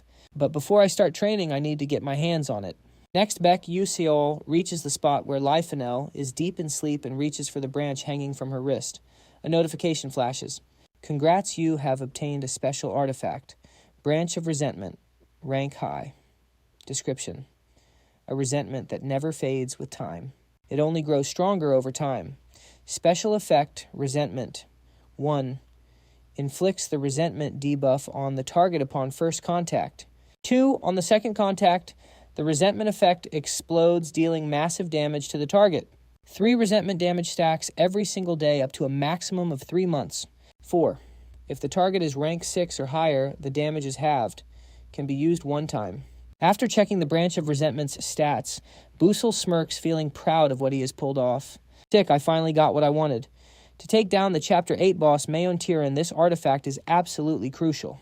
It might not look like much for a high-rank artifact, but it is actually insane. With the resentment debuff stacking for 3 whole months, I can definitely weaken Mayon Tyran. The guy destined to awaken as a dark mage just got dropped to death's door in a single hit. Too bad it's a one-time use artifact. Honestly, it makes sense. If a broken artifact like this could be used more than once, the whole world would be absolutely cooked. Now that I have this in my hands, it's finally time to start the grind. After saying that Bus carefully put the branch away and intentionally lay down on the ground. He did this so his body could feel every bit of that crushing pressure. He wasn't planning anything fancy, just starting with basic bodyweight exercises like push-ups, pull-ups, and squats. The gains from those simple exercises will be 10 times more effective in a place like this. Enduring the insane pain, as if his joints and muscles were being crushed to dust, our MC began his training. After opening a path to reach the resting place of the celestial spirit, Busell started heading there every day right after school. Even though Professor Laiha is looking at me with total suspicion, I have no choice. I'll have to take ISO to some famous restaurants soon to clear my name. With that plan in mind, I rushed back to the Celestial Pillar and grinded hard for several weeks. Finally, Busell saw some real results. The rank of his Mana Leak Delay skill leveled up. Mana Leak Delay Level 3. Physical Strength boost increased by 8% speed, and Agility boost increased by 12%, and Senses increased by 20%. Sixth Sense. Consumes the user's mental power to activate effective within a 24-meter radius. It also triggers Accelerated Perception, which activates passively whenever the user is in danger. Mana circulation rate in the blood is at 2%. The MC quickly checked again, and man, the training efficiency in this place is actually insane. While other stats showed the biggest changes, seeing that mana circulation rate go up even a tiny bit is what makes me happiest. Character Bus. Physical Strength, 2 stars, 49%. Senses, 2 stars, 34%. Agility, 2 stars, 33%. Stamina, 2 stars, 7%. Endurance, 0 stars, 97%. Mental power, 1 star, 59%. Mana, none. After reading through his status, wiping his sweat, the MC thought his current stats had improved significantly, almost hitting mid-tier 2 stars, but still he's nowhere near being called a genius. The average Stella first-year student has physical strength and agility at 1 star or higher. Their stats like mental power senses and mana are all at 3 stars or more. Even the main characters have some stats at level 4 or higher. Compared to them, my stats are honestly depressing. I still have a long way to go. While other students focus on the amount of mana in their bodies for Busell, physical strength is everything, but it's only at halfway to 2 stars. So I need to work even harder. Constant grind, no rest, ready to sacrifice blood and tears to improve myself. Pushing through the pressure from the Celestial Spirit lip funnel, the MC drew the Tavon sword and took a deep breath as the blade began to form. Even though the length didn't increase, the density of the light beam was much thicker. Busell could feel it getting tougher and more durable, even if just by a little. The spatial pressure was crushing his body, but thanks to his Mana Leak Delay skill leveling up, he could now swing his sword up and down, left and right. His movements didn't have any foundation or follow any specific style. And that's a completely serious observation. From the beginning, swordsmanship was built on the idea of 2 physical weapons clashing together. So learning traditional styles was basically pointless for me. I wouldn't even have many chances to face other swordsmen in this life anyway. What I need is to learn how to use this sword as a weapon to specifically counter magic. Sadly, there isn't a single master in this world who could teach me that kind of swordsmanship. While most other characters get to train under some grandmaster, I have to figure it all out on my own. I feel totally lost. I don't know what style fits best with the blink skill from the game.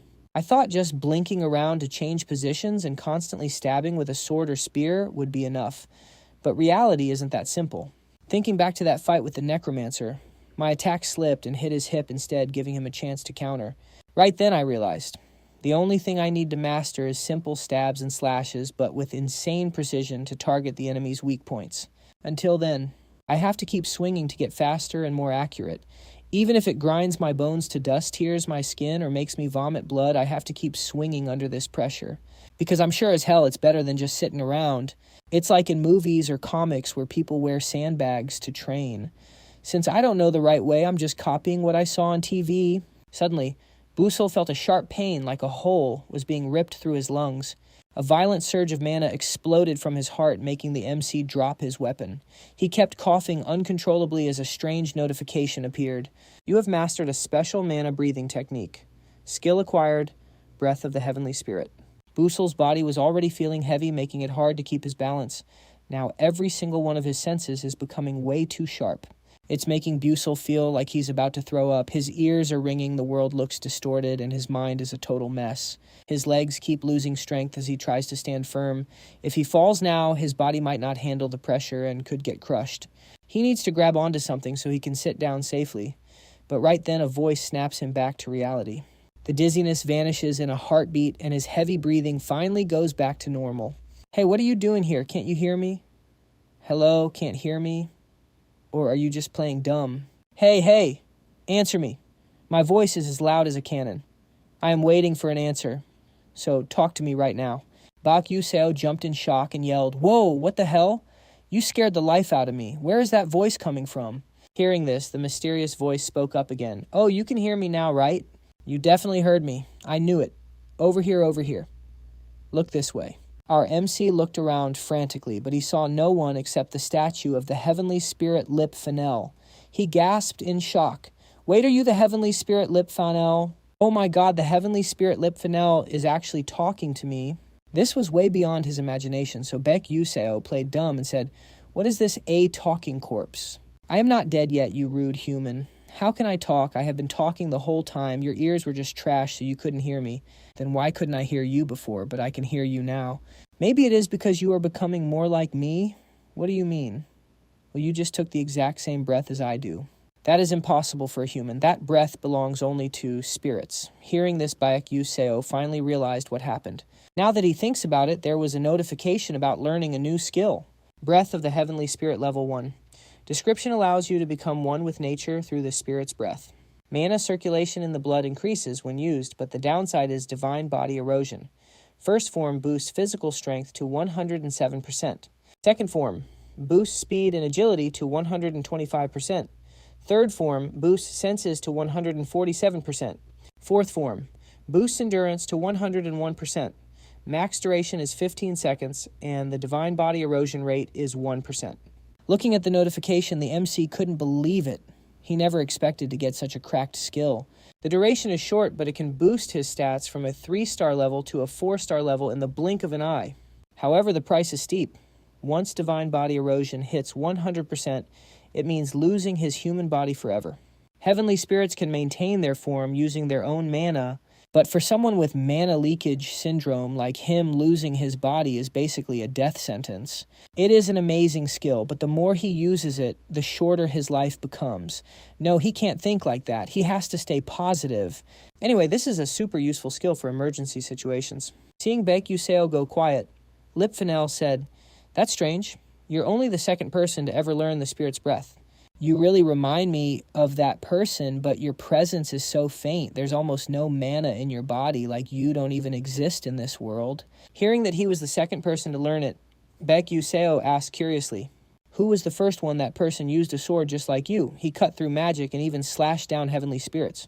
Wait, what? Baek Yuseo couldn't believe his ears. He started digging through his memories.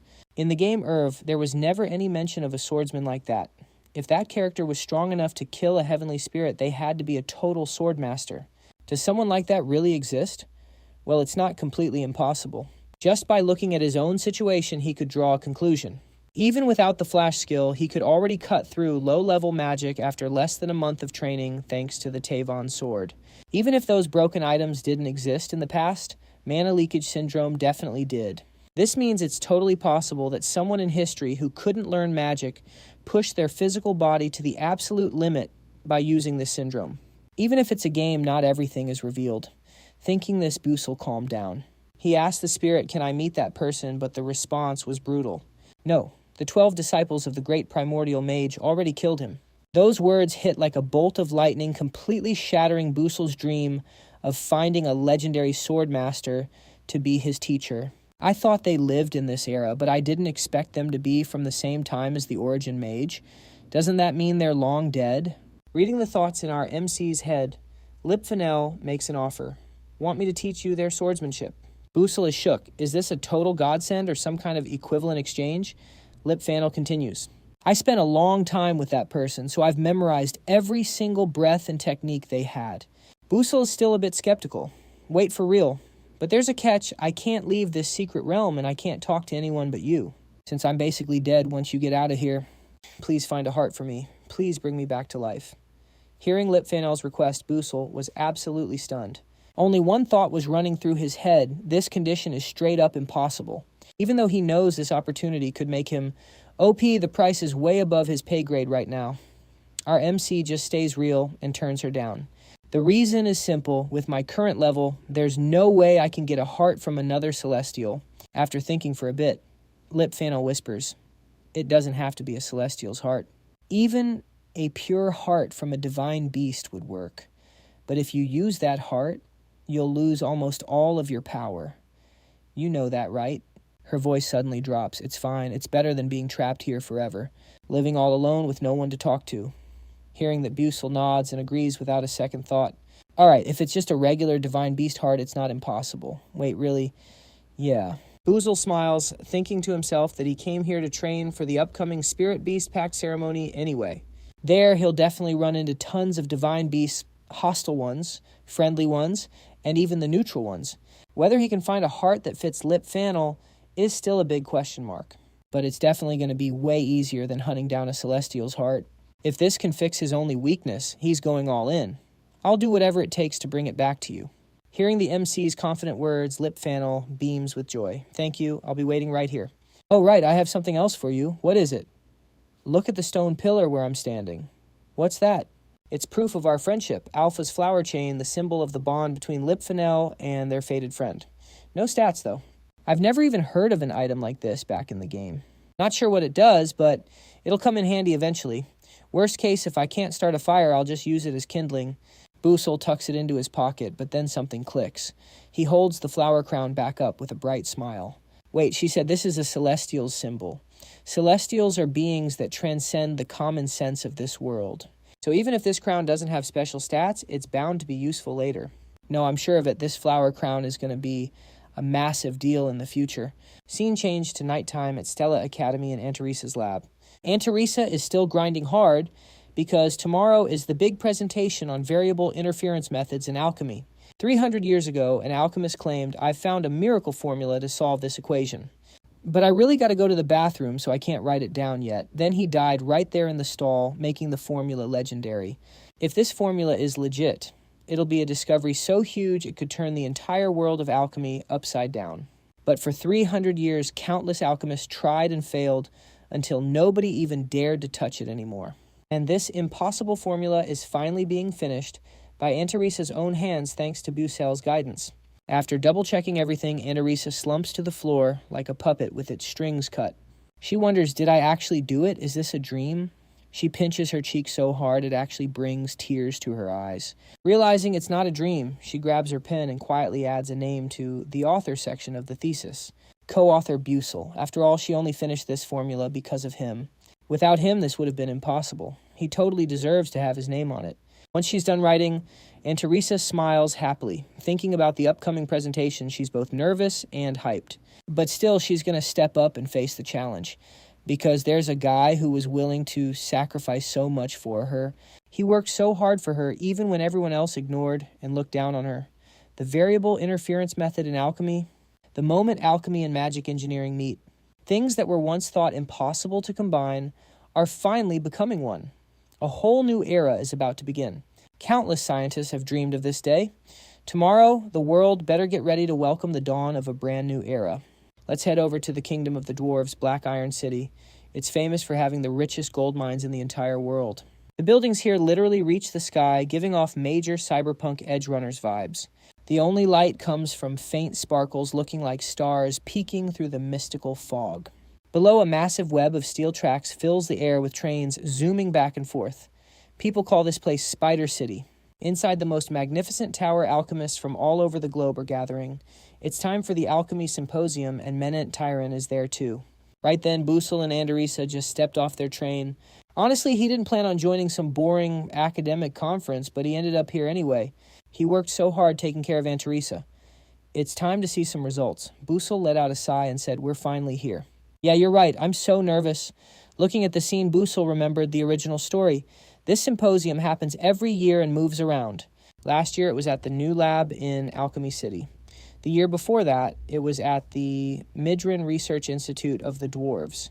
This year it's being held at the prestigious Golden Light Alchemy Academy, right in the heart of the Dwarf Kingdom. Since dwarves basically invented metal magic based on physical matter, the scale of this place is on a whole different level. On top of that, this year's conference features the greatest alchemist ever, the one they call the Golden Alchemist Ofen. In other words, this is the absolute perfect moment to reveal Antaresa's research results. While he was lost in thought, Antaresa suddenly spoke up. Buell, is this really okay? This is the research Professor Tyron spent half her life chasing. Seeing her worried face, Busell felt frustrated. Is she just a saint or actually stupid? She got her research stolen and she's still worried about that hag. Busell spoke with total sincerity. Relax, sis. You didn't copy Professor Manent Tyron's work at all. You're just way more talented than she is. Period. Hearing that Antaresa had an epiphany, the guilt just melted away. She smiled and said, "Thank you." Busell shrugged. "No problem. Let's head in. Too many red carpets out front, though. Let's just sneak in through the back door." "Yeah, good idea." They slipped inside. Inside the hall, all the alchemists were taking their seats. An elf in a suit stepped up to the podium with a paper in hand and announced loudly, "Allow me to welcome all the doctors, professors, and researchers of the Alchemy Association. My name is Elterin, head of the Alchemy Integration Institute. I'm in charge of hosting the 87th Golden Academic Symposium. For the first part, we'll be discussing how potions impact health and recovery. We've invited experts to present their latest findings.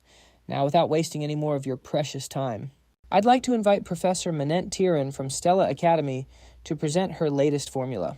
"Hello, everyone. I am Manent Tyron from Stella Academy. I'll be presenting the alpha sample of the red potion. First, please look at the screen while I explain the components and how it works." As time went on, Manent Tyron rattled off Antaresa's research like she was reading a book, not even blinking. The alchemists and doctors there obviously had no clue. They were just amazed, listening to the presentation with total focus. Once the presentation ended, the professors and doctors started clapping and showering her with praise. Truly impressive. "Professor Tyron, I didn't think anyone could improve the red potion. It's notoriously difficult." "What a brilliant idea." Busell frowned. This hag really has the nerve to claim his sis's thesis as her own. He had plenty of ways to expose this fraud. He could ask deep questions about the unique mixing methods that only Antaresa would truly understand. If someone asked the right questions, that woman would panic and start talking nonsense. But Busell held back. Antaresa was waiting patiently too, like a predator locking on to its prey's weak point, because the main course starts right now. The host shouted, "Next up we have a presentation from Assistant Antaresa of Stella Academy." As soon as her name was called, Antaresa walked toward the center of the stage. Her voice was a little shaky, clearly nervous. "Hello everyone, my name is Antaresa and I'm an alchemist with Stella Academy." Meanwhile, all the professors and alchemists below were totally ignoring Antaresa's presentation. They were just busy gossiping about their own stuff. Regarding that medicine, the pharma company I introduced to you earlier, I really loved the presentation that professor just gave, especially the part about extracting natural regeneration cells she's developing and that protective solution on this. Not a single person was paying attention to Antaresa's performance except for Busell. Of course, Antaresa and our MC had already seen this coming. So instead of some boring normal spell, Antaresa dropped a line that caught everyone's attention. "The topic of my presentation today is the complete synthesis and explanation of techniques combining magic and alchemy." Instantly, the entire room went dead silent. Antaresa waited patiently. She waited until the alchemists in the room finally processed it and were ready to actually listen to her. Finally, the silence was broken by a famous university professor. "Do you even know where you are to be making such reckless claims?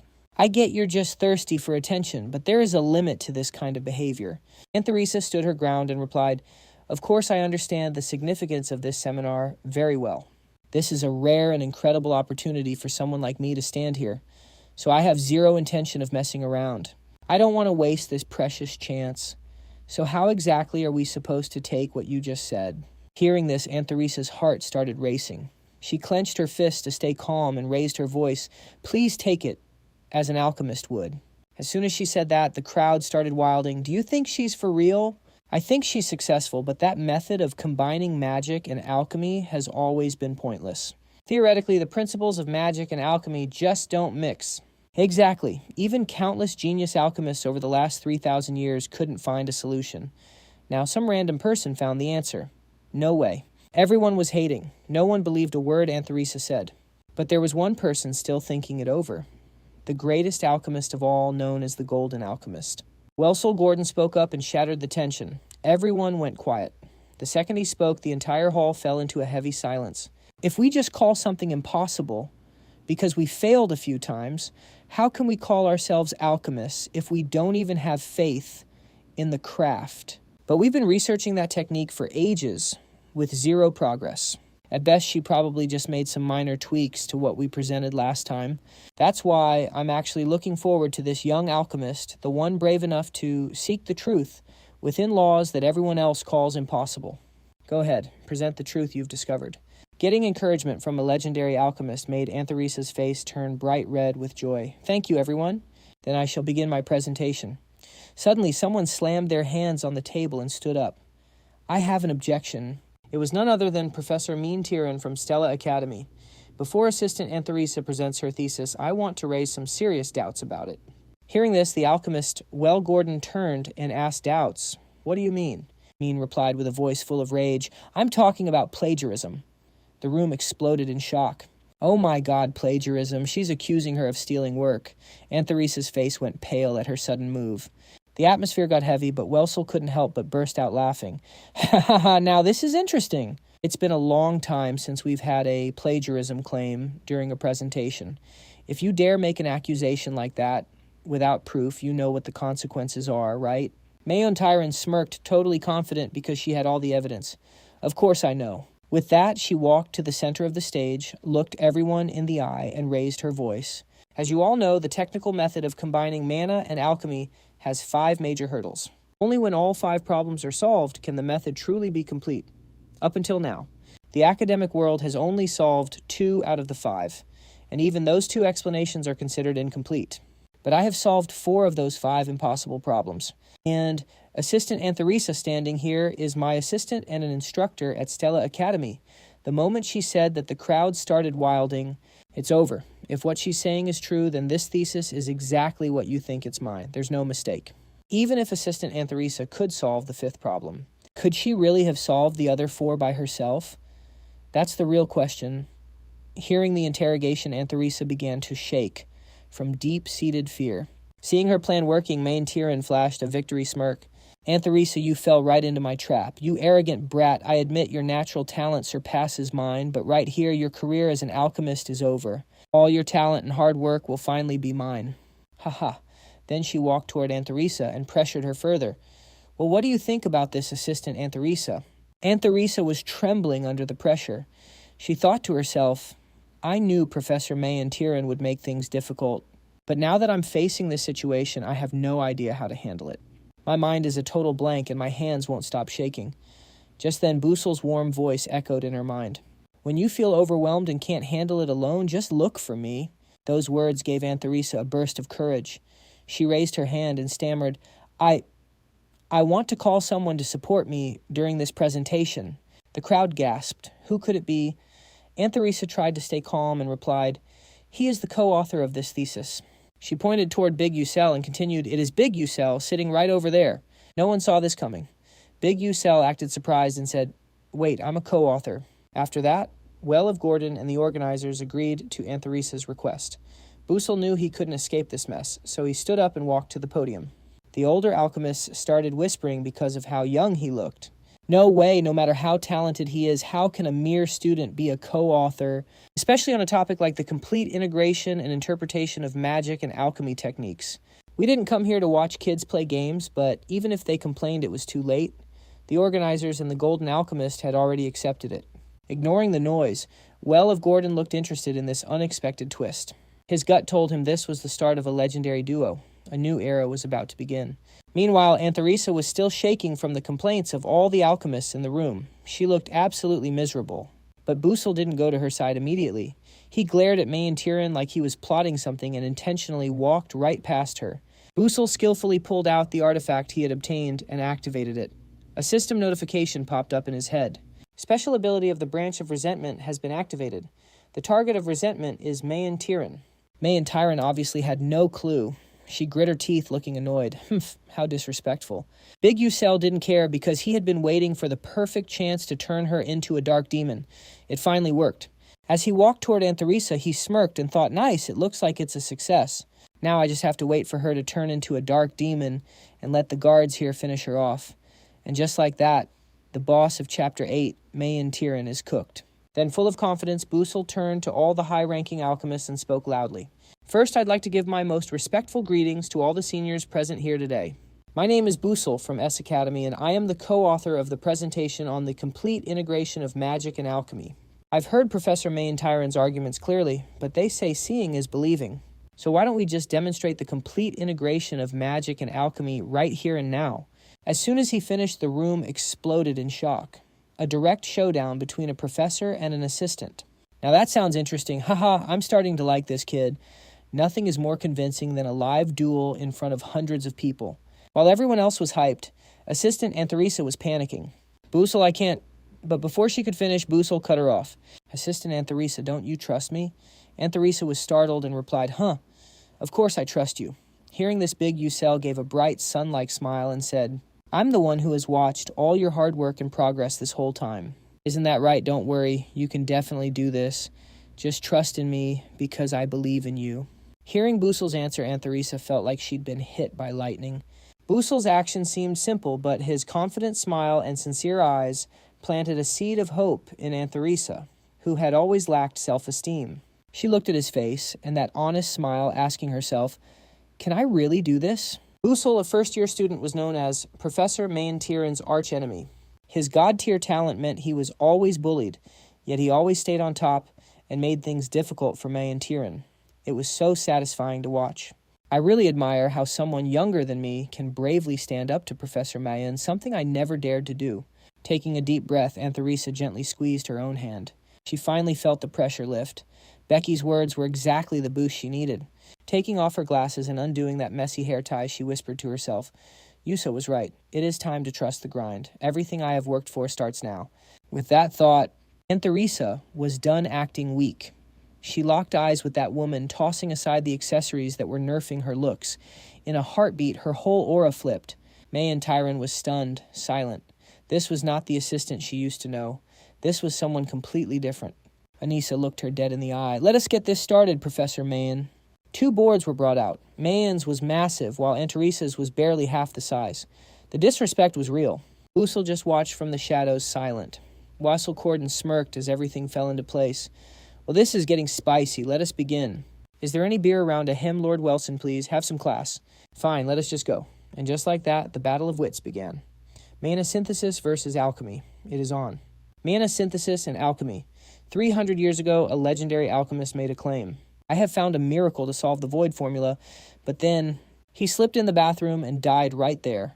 That embarrassing death made the formula legendary. Since then, countless geniuses tried to crack it. Every single one failed miserably. Eventually, everyone just gave up.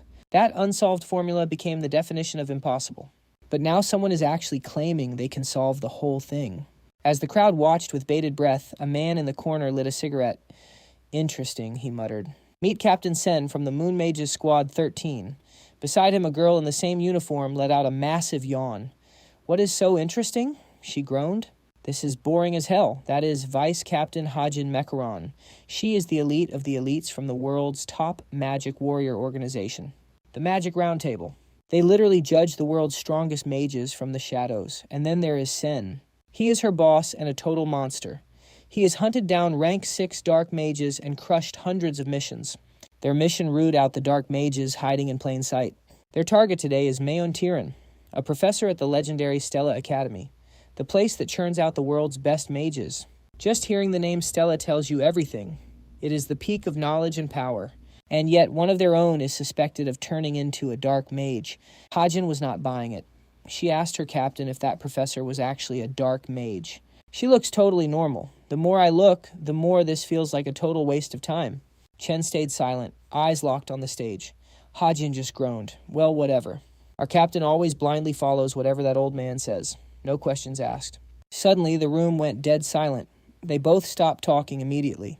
Everyone's eyes were glued to the duel. They just finished the first of 5 impossible problems. Well, Corden held his breath, scanning the boards before finally speaking. Both answers are technically right, but their methods are worlds apart. Everyone there was thinking the same thing as the Grand Alchemist. But to send Aunt Teresa's logic was way cleaner and easier to follow than the professor's.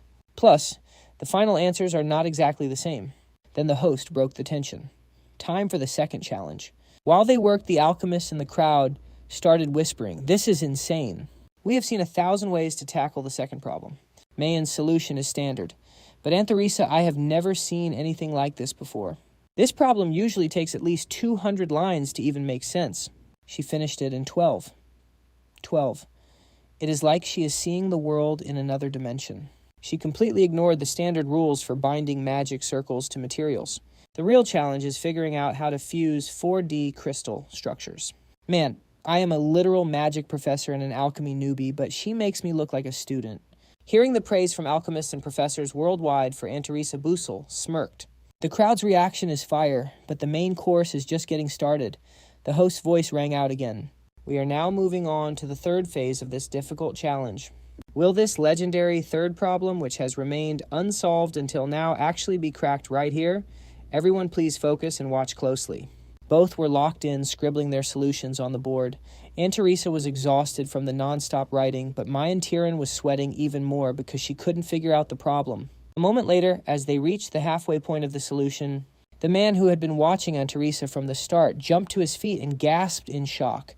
No way did that girl actually solve it. Professor Mayan, your answer for the third problem, which was considered impossible, is truly impressive. But even more than that, the assistant Aunt Teresa has provided an even more brilliant solution. Hearing well of Gordon's remarks, Professor Mayan turned to look at Aunt Teresa's complex answer and just froze on the spot. Fuming because she couldn't understand the logic, Mayan Tiran gritted her teeth. No way, this is absolutely impossible. What kind of solution is that?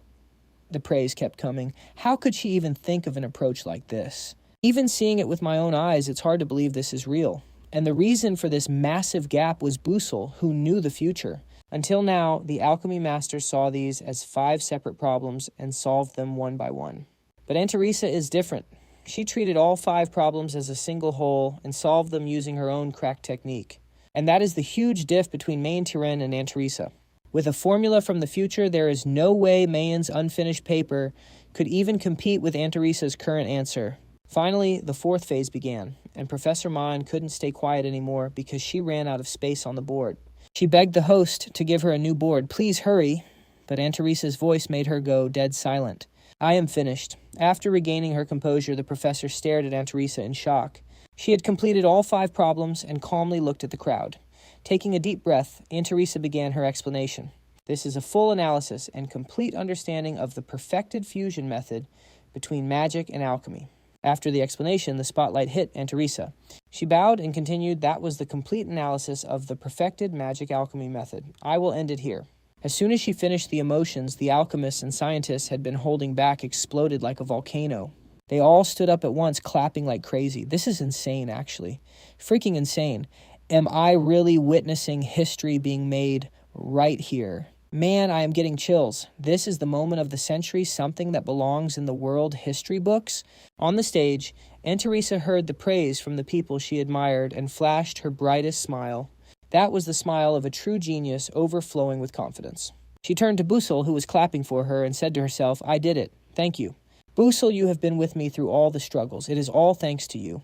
Suddenly, Mayan Tiran's cold, creepy voice cut her off. Aunt Teresa, Aunt Teresa. Facing her was Mayan Tiran, her dark mana spiraling out of control. Aunt Teresa recoiled in fear. Professor, seeing the old woman lose it. Busell rushed in like a hero to protect Aunt Teresa getting into a fighting stance. Meanwhile, Mayan Tiran was still leaking dark mana, muttering as she walked. Aunt Teresa, how long are you going to keep lying and ruining me? Did you just tweak the paper you stole and pass it off as your own? Are you satisfied now? Seeing the professor acting like she was on something, Busell frowned. Is she about to turn into a dark mage right here? It is earlier than I planned since I used the branch of hatred, but this works out. If she turns into a dark mage in front of everyone here, then I will... While the MC was thinking about the future, Mayan Tiran charged at them like a crazed zombie. Her eyes were wide open and she wouldn't stop cursing. Aunt Teresa couldn't take it anymore. She snapped and screamed, That is enough. I told you to just admit it. My paper is clearly 1,000,000,000 times better than yours. Wasn't that presentation enough for you? How much longer do you plan on stealing my hard work before you're satisfied? Don't you feel even a bit of guilt? Aunt Teresa's words were like a bomb dropping, shattering everyone's illusions on the spot. What that red potion paper from earlier was stolen from the assistant. I can't believe this. No wonder I felt like something was off. I never expected her to be that kind of person. Those were bitter memories of Professor Mayan. Every insulting word flooded back into Aunt Teresa's mind. Stupid. Is that all you can do, pathetic? I'm sorry, Professor. I told you to get everything ready for me. Perfectly, didn't I? How many times do I have to say it before you understand? But I did exactly what you asked, Professor. Shut up. Even if I'm wrong, you're supposed to know what I mean. You've worked under me for years, and you still can't read my mind. I'm sorry, please don't fire me. I'll let it slide this once. Now open your ears and listen carefully. And Tara, without me, you wouldn't even have the right to set foot in the academic world. Period. You get that, don't you? So you better start doing your job right. Aunt Teresa had been lied to, robbed, and oppressed like a literal slave while working under Mayan Tyrann's thumb. She wanted to scream and cry, but she forced herself to hold it all in. But now, with all those memories rushing back, the emotions were boiling over. Aunt Teresa couldn't suppress it for another second. She mustered every ounce of courage and spat right in her face. Professor, you're 10,000 times stupider than I ever was. The room went dead silent. It was a shaky voice, but it carried the weight of pure, unyielding defiance. Busell, every alchemist in the room, and the two demon-slaying mages were absolutely floored. Necks were snapping. Even Professor Mayan Tyrann, who was literally on the verge of turning into a dark demon, just stood there like a statue, her eyes popping out of her head. She couldn't believe this was the same weak Aunt Teresa she'd been exploiting like a pathetic slave all these years. Suddenly, Wellen burst out laughing. Ha ha ha, now this is interesting. How long has it been since this snooze fest of a conference actually had some real drama? Ha ha ha. His laughter echoed through the hall, snapping Mayan Tyrann back to reality. She quickly realized just how bad the situation had become. She stared at her hands in a daze, thinking, what on earth was I doing? Why did I lose control like that? That was close. I almost turned into a full-blown dark demon. Boiling with rage at the girl who almost pushed her over the edge, Mayan Tyrann gritted her teeth and marched toward Aunt Teresa to beat her down. But Busell stepped in, blocking her path with a look of pure pity. Busell spoke up. Enough. Haven't you embarrassed yourself enough already? Just look around you. Mayan Tyrann glanced at the crowd. Her former colleagues, people she knew. Even the seniors she looked up to the most were staring at her with nothing but disgust and pity. She was cooked. Mayan Tyrann stumbled back, trembling. She tried to explain. No, it's not what you think. Then she pointed at Aunt Teresa and shrieked, that brat stole my thesis? Why won't anyone believe me? Nobody said a word. Maybe because she looked insane, but mostly because the thought of a professor stealing from her assistant twice left everyone speechless. Wellen Gordon had finally had enough. He immediately ordered the host to drag her out of there. Don't let her stain this noble conference for another second. Get her out. Understood, Lord Wellen. Two guards grabbed her and started dragging her away, but Mayan Tyrann kept thrashing and making excuses. No, I told you, I did nothing wrong. Let go of me. You can't treat me like this. Just like that, once Mayan Tyrann was finally gone, Aunt Teresa's legs gave out and she slumped to the floor. She let out a long breath of relief. It was finally over. She wasn't a slave anymore. Suddenly a hand reached out to her. Aunt Teresa looked up curious. The one reaching out was none other than Busell. He gave his usual warm smile and said, Assistant Aunt Teresa, you really outdid yourself today. Great job. Those words made all her exhaustion vanish.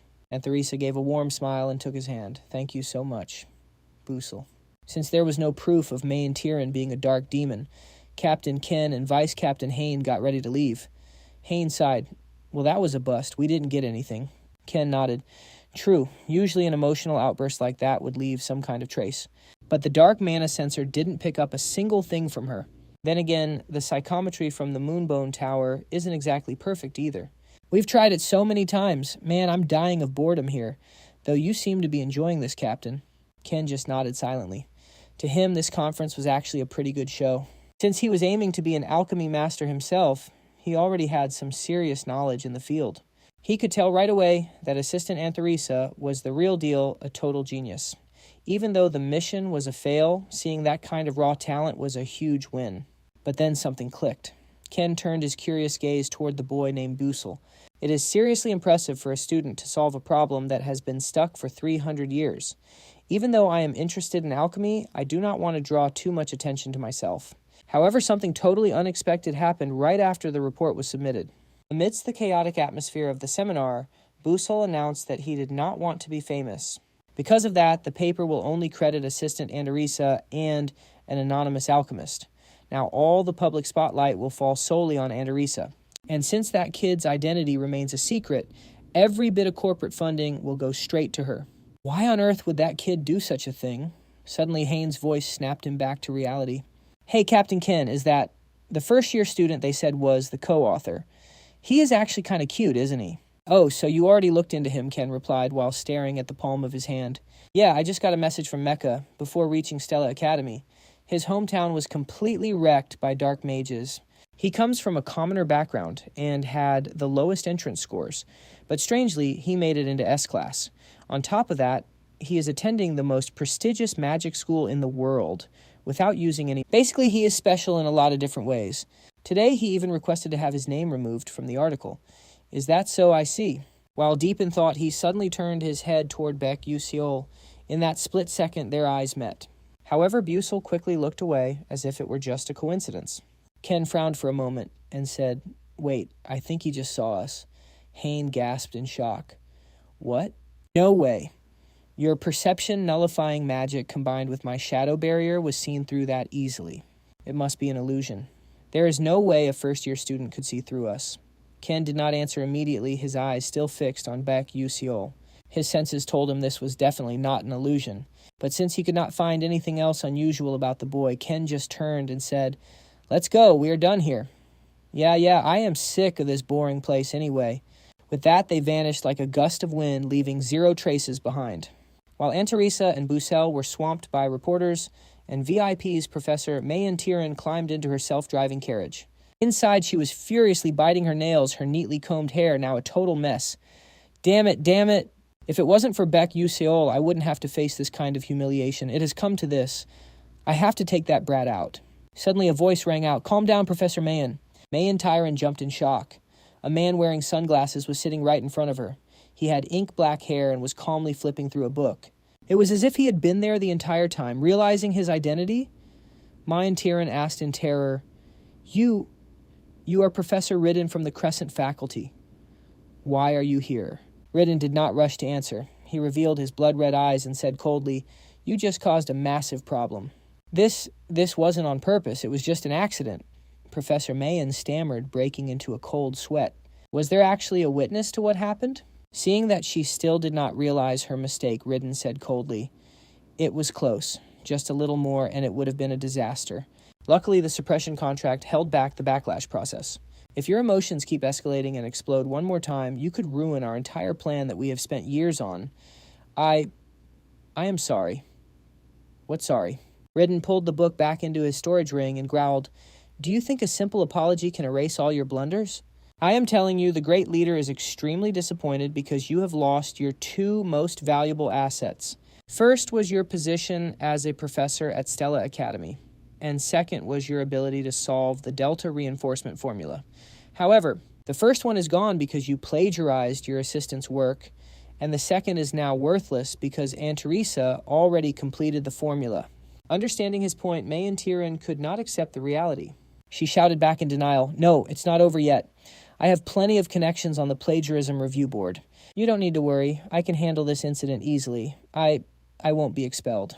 But before she could finish, Ryden snapped, Shut up and stay quiet. The most useful thing you can do right now is keep your head down and stay put. Got it. After saying that, Ridden vanished into thin air, leaving behind his final words. Stay still and silent until the leader gives the order. Mayan Tiran did not dare to argue. Once she was alone, she clenched her fists and began to rage like a maniac. Beck Usiol, it is all your fault. She tried her best to hold back the violent rage burning inside her. Mayan Tiran even went as far as biting her nails, pulling out her hair, and tearing at her own skin to restrain herself, while thinking about everything Busell and Anderisa achieved at the seminar. To survive this, Mayan Tiran had to endure. Just a little longer. Just wait a little bit more. Busell, you're going down with me. Dark magic corruption has reached 49%. Shifting focus to Busell's group. Right now, he's heading back to the academy with Anderisa. Inside the VIP room, Busell is thinking back to yesterday. What a waste. I was tracking Professor Mayan's dark erosion process the whole time. It was almost at 50% the perfect moment to prove she's a dark mage, but then it just suddenly stopped. In the end, no matter how hard I try, Chapter 8's fate is already set in stone. I thought if Mayon went full dark mode in the hall, I could stop the disaster at the 8th school, but that long prep work just failed at the finish line.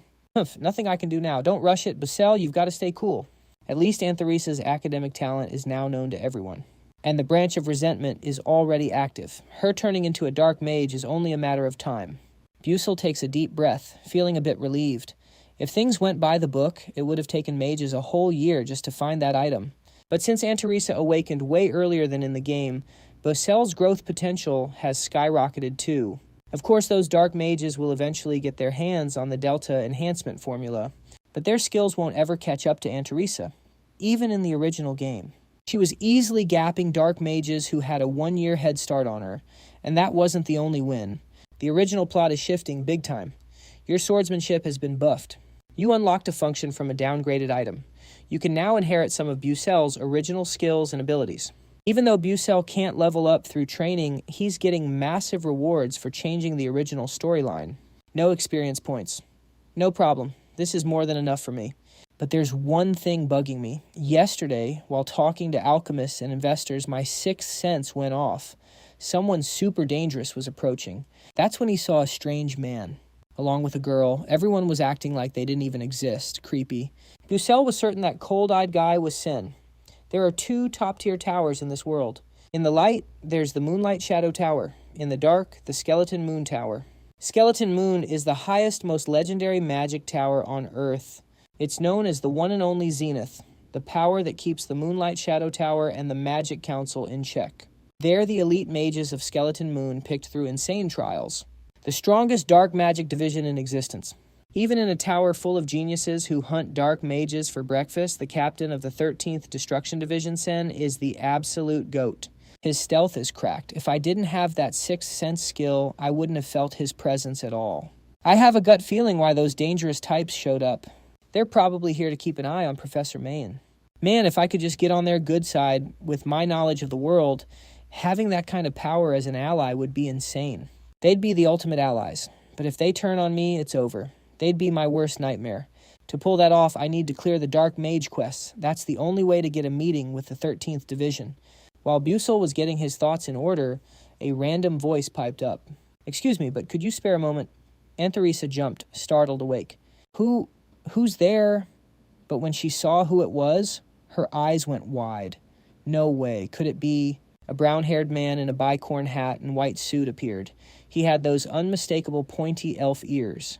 When he took off his hat, his face was so handsome it could make any girl's heart stop. And those golden eyes were glowing. The man gave a mysterious smile and spoke. "You guessed right. I'm Million President of the Nebula Merchant Guild. It's an honor to meet you, miss." As the game chapters go on and the world expands, the Academy arc ends, and the protagonist, Flame, fully matures. The roster of playable characters grows too. You can basically recruit anyone, regardless of age or gender in this game, and among them is Million, the president of the Nebula Merchant Guild, an elf known as the Heart of the Southern Low Moon Plains. Thanks to his preset gold destiny trait, this man is known as the richest player in the game, Iwa War. Even though he's over 50 and has a daughter, he's still one of the most popular romanceable characters. The reason isn't just because he's rich or top-tier handsome, but because his daughter is none other than Jillian. Hyel Jillian. Living up to her villainous title, she spent every chapter tormenting the protagonist, making players so fuming mad they came up with the most brutal revenge possible. That revenge was to seduce and marry Melion, the person Jillian loves most, and then completely wreck her happy family. Thinking back to the original plot, Bus couldn't help but sigh. It sounds like a total joke, but everyone went wild for this chaotic storyline. I expected him to show up, but I didn't think a big shot like him would come here in person. To set the stage for the later chapters, I have to leave a killer first impression in today's meeting. Sensing the heavy atmosphere, Melian spoke first. "A pleasure to meet you, Alchemist Antheresa. And the person beside you, you're the alchemist who hasn't revealed his true identity. Yet correct. Both of you are extraordinary. Just looking at you feels like my eyes have been purified. Oh, and if you don't mind, may I ask your name?" He already knows, but he's playing it smooth. Thinking this, Busell introduced himself. "I am Busell, a first-year student in the S class at Stella Academy." "Oh, you're a student from Stella." It's an absolute honor to meet you. So, what brings you here? Aunt Theresa asked, looking surprised. Honestly, she hoped her discovery would start a new era, but she never expected a titan like Melion to show up personally. Seeing the opening, Melion pulled some papers from his pocket and got straight to the point. The reason I sought you out is to propose an exclusive contract for Alchemist Aunt Theresa's formulas with the Nebula Merchant Union. Of course, the terms are insane. Would you like to check the contract? Busell already saw this coming, so he didn't look surprised at all. Only the assistant Aunt Theresa was startled when she saw the documents. Then Aunt Theresa tried to read it with trembling hands. What unlimited funding for materials and technicians, though. But this amount of money, I've never seen so many zeros in my life. With these terms, she could create countless inventions she had always dreamed of. Busell would definitely love this too. But when she saw his expressionless face, not knowing what he was thinking, Aunt Theresa's excitement suddenly cooled down. She placed the contract on the table and bowed to Melion in apology. Could you give me some time to think it over? Melion was genuinely shocked. He whispered to Aunt Theresa, asking if those terms weren't enough. If you have any other requests, please just say the word. I will make sure to satisfy every single demand you have. No, it's not what you think the terms are perfect. They're actually beyond my imagination. It's just that. Aunt Theresa glanced at Bus and continued, I need time to discuss this with my co-author first. Hearing this, Bus just stared blankly at her.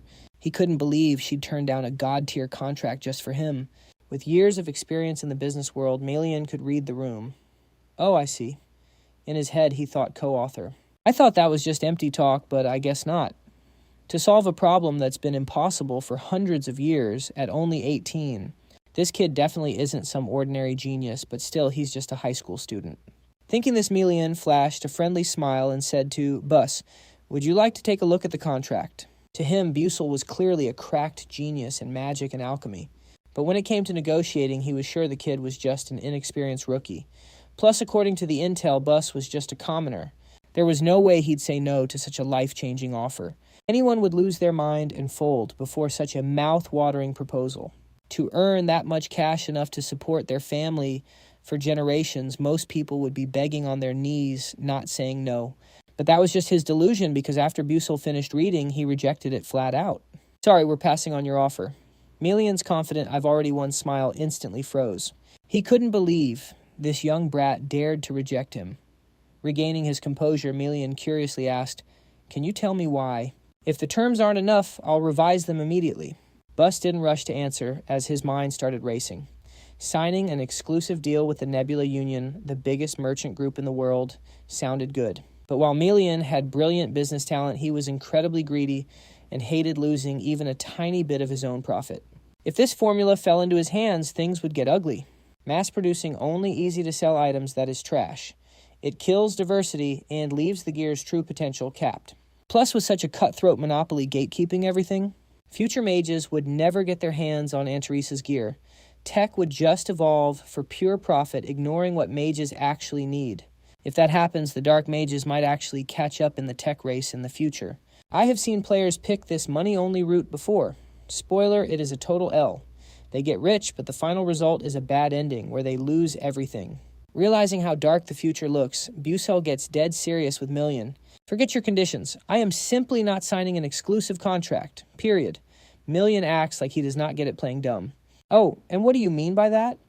Busell nods. Exactly what you think. This tech is the ultimate fusion of magic, engineering, and alchemy. It is going to change everything from daily life to how gear is crafted for mages. Honestly, our original goal in finishing this formula was to create better gear for mages to use in the future. Think of it as our small contribution to making this world a peaceful place where no dark mages exist. I see. Having big dreams and ambitions is a good thing, kid. But to make those beautiful dreams a reality, cash is a total necessity. You are right, but money is not everything. I just finished negotiating with a bunch of investors, and one of them happens to be you, Chairman Melion. Catching his drift. Melion asks curiously, so you plan to sign with all of them while also signing with me? If that is the case, then most of those sweet perks I offered will have to be cut. Busell acts like he does not even care. He just nods. That is fine. Honestly, I really want those perks too, so let's upgrade the product into a luxury brand. That is my proposal to keep those conditions alive. A luxury brand, exactly. Even if everyone starts using these items, they do not all want to use the exact same thing. The world is full of rare materials. Take that Thunder Iron ore the Nebula Merchant Guild is gatekeeping, for example. Imagine if we refine that ore using alchemy and magic tech. We would create a high-end OP item right. Correct, we will mass distribute the cheap versions as widely as possible. But for the luxury items that are difficult to produce, I will sign an exclusive contract with the Nebula Merchant Guild. We will call it exclusive branding. Hearing this fire proposal, Million sits up straight and smirks, clearly interested. He is not looking at Busell as a kid anymore. He sees a pro. Very well.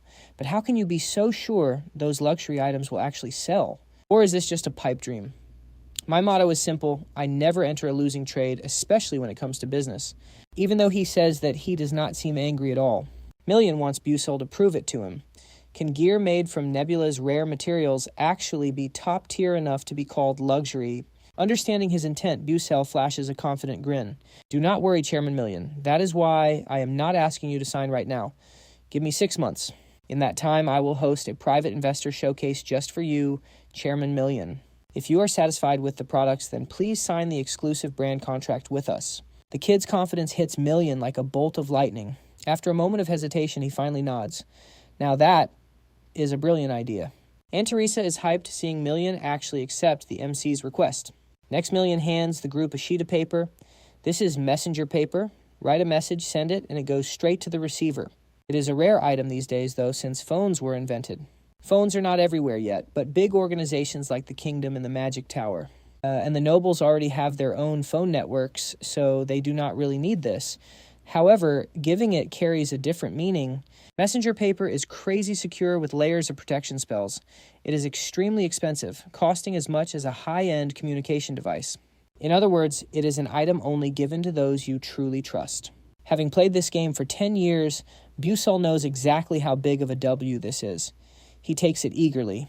Thank you, Chairman Million. We definitely won't let you down. Million nods, satisfied. He adjusts his hat and smiles. I will take my leave now. You two have a good time. And just like that, he vanishes instantly. Watching Million disappear like a gust of wind just as suddenly as he arrived, Busell finally caught his breath after facing off with one of the world's biggest heavy hitters. Phew, I seriously thought I was going to die of stress. Seeing Busell pull a total 180, Anderisa asked confused, Wait, you didn't look stressed one bit back there. Since Anderisa wasn't buying it, Busell doubled down. I'm serious, I was freaking out inside. Haha, classic you CeeLo. You're something else. Keeping that smile on while you're dying of nerves, that's impressive. Aunt Teresa gave him a warm smile before walking away. Busell just stood there confused. What was that all about? Don't worry about it. I'm just heading to the restroom. Be right back. Our MC didn't push it. He just stared out the window thinking, well, at least that's one problem off my plate. Once he got back to the academy, he figured he would grab a bite with Io and Mao Xian. He definitely owed them a feast. Time flew by, and despite all the chaos at the academic seminar, life at Stella Academy went back to business as usual. Since Professor Mayon-Tiran isn't feeling well today, I will be taking over the class. The whole class gasped in surprise while Busell just acted like he was paying attention while secretly activating his glasses of knowledge. Just as he thought, she had vanished without leaving a single trace. According to the original plot, Mayon-Tiran was supposed to fully awaken in Volume 8 and wreck Stella Academy, causing massive damage. But with this unexpected twist, the future is now a complete mystery. Is the main story going to speed up because of this variable, man? I just hope everything stays under control. It wasn't just Mayon-Tiran. Even Aunt Teresa hadn't shown up to the academy. She is probably getting happily bullied by all those alchemists and dwarves over at the Alchemy Tower right now. Even though his name was on that report as a co-author, Aunt Teresa publicly claimed she did it all herself. Honestly, she saved him from being harassed by all those annoying alchemists. The public remains clueless. Only the people who were actually there know the truth. It is not just because it's a pain to deal with. The real issue is that all the hype would fall on Busell, and he has zero way to manage that kind of heat right now. Because without those glasses of knowledge, he is basically just a trash-tier alchemist. All the eyes and spotlight need to stay on Aunt Teresa for now. Anyway, thanks to those efforts, there are almost zero rumors about him. Aunt Teresa's name is plastered all over the headlines, acting as his perfect shield. As he was heading to the club, a conversation between some students caught Busell's ear. Yo, did you hear that Assistant Aunt Teresa word is... She solved a problem that has been stuck for 300 years. The one combining magic and alchemy? Yeah, I heard about that too. But wait, I heard there was a co-author. Yeah, but they are keeping their identity a secret. I don't get why they would hide it. Psh, maybe it is because they are ugly or something. Haha, totally possible. Busell couldn't care less. He kept walking because he had a way more important meeting waiting for him. When he reached the spot, he saw Mao Xian and Io waiting. Of course, the other students were already gossiping about them. Isn't that Mao Xian damn? Look at that build. He is smart and handsome. Talk about life being unfair, man. Yeah, and the girl next to him is Io, right? She looks like a literal doll. Who cares how she looks? She is just the daughter of a traitor. Hearing all that jealousy and hate, Busell just sighed. Seriously, not a single day of peace. It was honestly sad seeing them get worked up over baseless rumors. Luckily, Io was already used to the toxic comments and dirty looks. Busell shook off the thought and called out, "Hey, I am here." Seeing Busell finally show up, Mao Xian gave a friendly smile. "Morning, man. Io, sorry I am late, ran into some stuff on the way." "You guys been waiting long." "Not really," Io said, getting straight to the point. "So, what is on the menu today you said you would pick?" Busell gave a mysterious smirk. "You will see when we get there." He led them to a pizza joint and quickly ordered 2 specials. Looking at the 2 pizzas loaded with cheese and toppings, the smell was absolutely insane. Io couldn't help but gulp as her eyes started sparkling like crazy. Io had heard so much about this. It was something she really wanted to try, but she never actually got the chance. Pizza was a luxury costing over 15,000 yen. That was almost Io's entire food budget for a week. Back then, Io loved the idea of pizza so much she tried to make it herself, prepping cheese, bell peppers, and even the dough.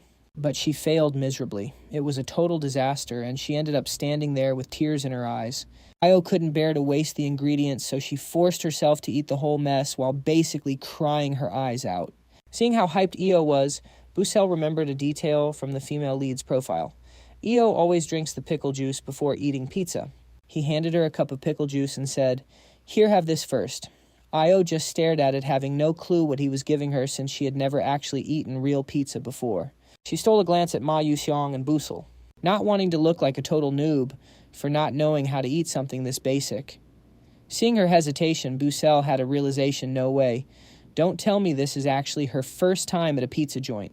Since Baek Yuseol didn't know much about ISO's backstory, he only knew the random fact that she usually drank pickle juice before eating pizza. Trying to fix his major blunder, the MC was about to explain that when ordering pizza, they usually serve an appetizer first, but before he could even finish his sentence, ISO downed the pickle juice. Her blue eyes went wide. "Wow, this is fire. I've never tasted anything this good before." Busell hesitated, wanting to tell her the truth, but seeing ISO enjoy the pickle juice so much, he just gave up. Ma Yuxiang, seeing her drink it like it was top tier, got curious. He raised the cup to his lips and tasted it slowly like a true noble. After trying the brine, Ma Yuxiang actually gave it a thumbs up. Not bad. Seeing Ma Yuxiang's satisfied smile like he just sipped some expensive wine, Busell was stunned. He thought to himself, "Bro, it's just pickle juice. Why do you look like you're on a magazine cover?" Next, Busell put a slice of pizza on a plate and said, "Go on, try it. I checked the pizza. Here's legit." But when he saw ISO reach for a knife and fork, Busell couldn't take it. "Yo, hold up, who eats pizza with a knife and fork? That's just wrong. You gotta eat it like this." Our MC picked up a slice, took a massive bite, and pulled the cheese way out. The cheese stretched out from the pizza like a literal maze. Seeing that ISO looked totally disgusted. "I think your way of eating is even more disrespectful." But Ma Yusong didn't agree. He thought Busell's way of eating looked low-key fun. "Oh, that looks interesting. Let me try." After saying that, Ma Yuxiang followed suit and pulled the cheese slice. ISO was shocked by the move. She looked at the knife, then the pizza torn between them. Finally, ISO dropped the knife and grabbed the slice with her bare hands. She mustered all her courage and took a bite. Suddenly, ISO started shaking like a total weirdo. This caught Ma Yuxiang and Busell's attention. They were both like, huh. Right after that, ISO put her hands to her cheeks, her face full of pure bliss. This was her first time experiencing this kind of massive flavor, bomb-stretchy cheese and spicy sauce flooding her mouth. Wow, the bell peppers were basically dancing on layers of The combo of sweet peppers and olives was absolute perfection. The bacon and onions were doing a high-energy salsa dance together. Seeing ISO enjoy it that much, Baek Yuseol knew he'd made the right call. He curiously asked ISO, "So how as it hits the spot?" At Busell's question, ISO stopped eating for a second. She remembered the days when she couldn't even dream of a decent meal like everyone else. But right now, this peak flavor just threw those dark thoughts straight into the trash. She felt genuinely happy. Tears welled up in her eyes, but ISO held them back and said with a shaky voice, "Yeah, it's really good." Baek Yu-seol and Ma Yu-seong both smiled. "Let's come here more often. Can I tag along next time?" "Well, depends on your attitude." "Just kidding." Scene change somewhere. A strange crack suddenly appeared, signaling a new variable in the story. Switching over to Stella Academy. While Flame was walking down the hallway, a girl's voice called out from ahead. "Flame, did you hear the news?"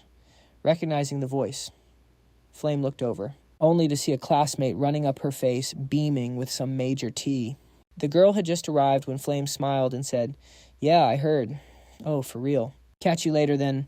Watching her walk away, Flame sighed. She didn't even need to ask. It was definitely the rumor that Antharisa solved the formula for combining magic and alchemy, something she'd heard 100 times already. Young girls are always so hyped to share the latest news with their friends. Even though the co-author's name wasn't in the papers and Antharisa's sudden character arc shift was a mystery to everyone else, Flame knew the truth. All of this was Busell's doing. She understood his deep play hiding his name to push Antharisa into the spotlight. But how did he solve that impossible formula? Knowledge from the future. No way. He should have lost most of his future memories when he used the 11th Silver Age of time. That's the price for regressing to the past. Except for main events and key characters, almost every other detail should be a blur. Flame herself had no way to help Antharisa, because the original novel she knew didn't explain the magic alchemy formula at all. Still, things were moving along smoothly. Maybe Busell just got smarter, or maybe his memories are starting to come back. While deep in thought, a soft, warm voice came from behind. "Hey, Flame, hello." Hearing that, Flame instinctively looked back and saw Prince Jeremy Scandon beaming at her with a smile as bright as the sun. His smile wasn't masculine at all. It was pure and cute, the kind that would make any girl's heart skip a beat. Then Jeremy squinted his eyes and said, "We're heading to the Persona Gate for practice soon. Do you want to join my group?" Hearing this, Flame frowned and thought, why is this total jerk acting like this? In the original novel, Jeremy was described as someone obsessed with ISO fighting tooth and nail to win her heart. But in the end, ISO turned out to be the demon Yu Sion. That reveal sent Jeremy into a rage, and he used his power to ruthlessly torment her. If he had just hurt ISO physically, that would be one thing, but Jeremy showed his true psychopathic nature by completely breaking her spirit. Honestly, when I read the original story, I absolutely hated him. Even though many readers idolized him as the ultimate obsessive type, I still find his personality trash. Thinking of this, Flame coldly turned away. "Just because you're going, I'm supposed to follow. What makes you so confident? Why that arrogant look on your face? Mind your own business and find someone else. Stop buzzing around me like a fly." After saying that, Flame walked away without a second glance. But Flame forgot one thing. This is a world of romantic fantasies. And in this world, cheesy lines like, "You're the first person to ever turn me down," are usually the start of a fated romance. Jeremy watched Flame's slender figure as she walked away with her small, quick steps. A strange spark flickered in his eyes, unique, different, and dangerously charming. No woman had ever been this bold with Jeremy before. This novelty hit him hard, making Jeremy feel things he'd never experienced, even a surge of excitement.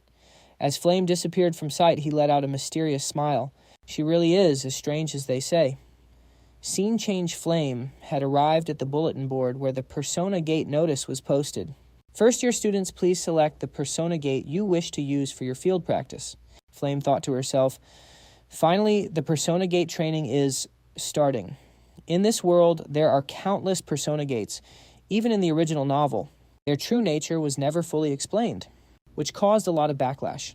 Basically, a Persona Gate is another dimension, created by the power of the dark demons.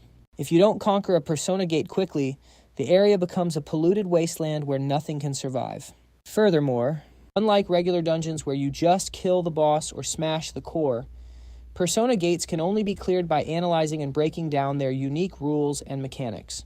From density analysis and spatial distortion to soul isolation techniques, mages have to memorize thousands of different patterns while also maintaining top-tier combat skills.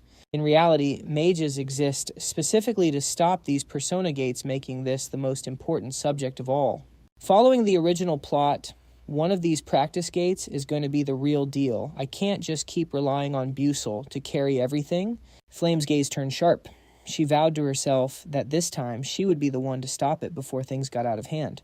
At the same time, over at the Nine Towers, there's a cafe in the clouds, a popular hangout for the elite and their inner circles.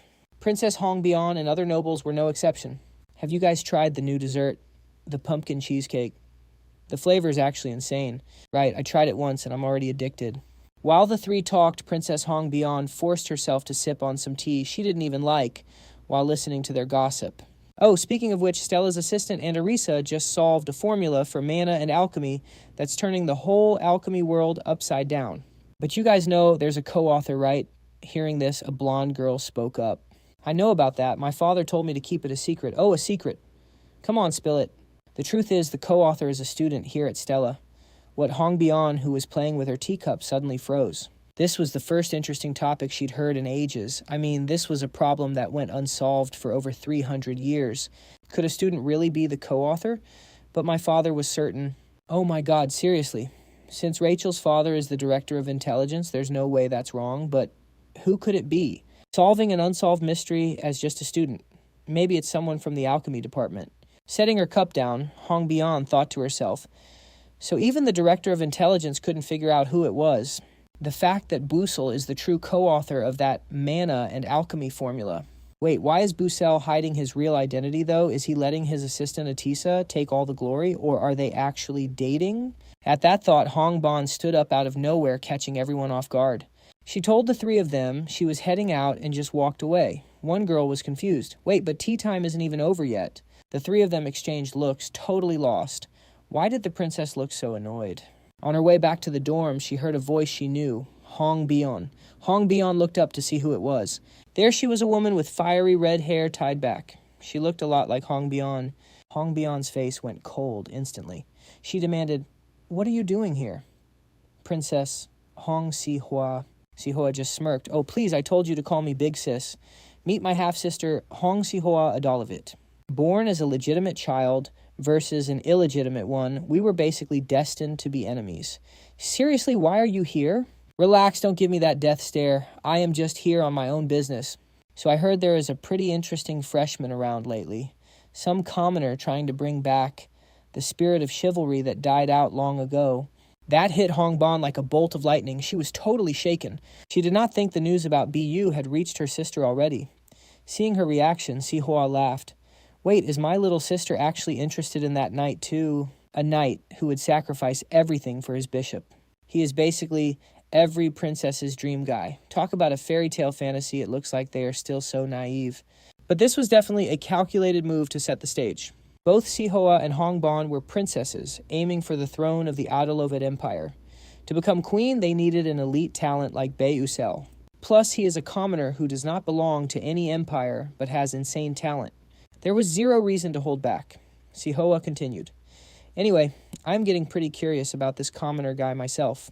How about you introduce us? Hearing that Hongbian clenched her fists, she did not even look back as she walked right past her like a stranger.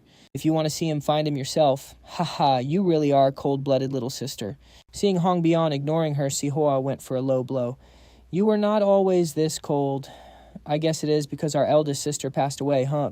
Ha ha ha.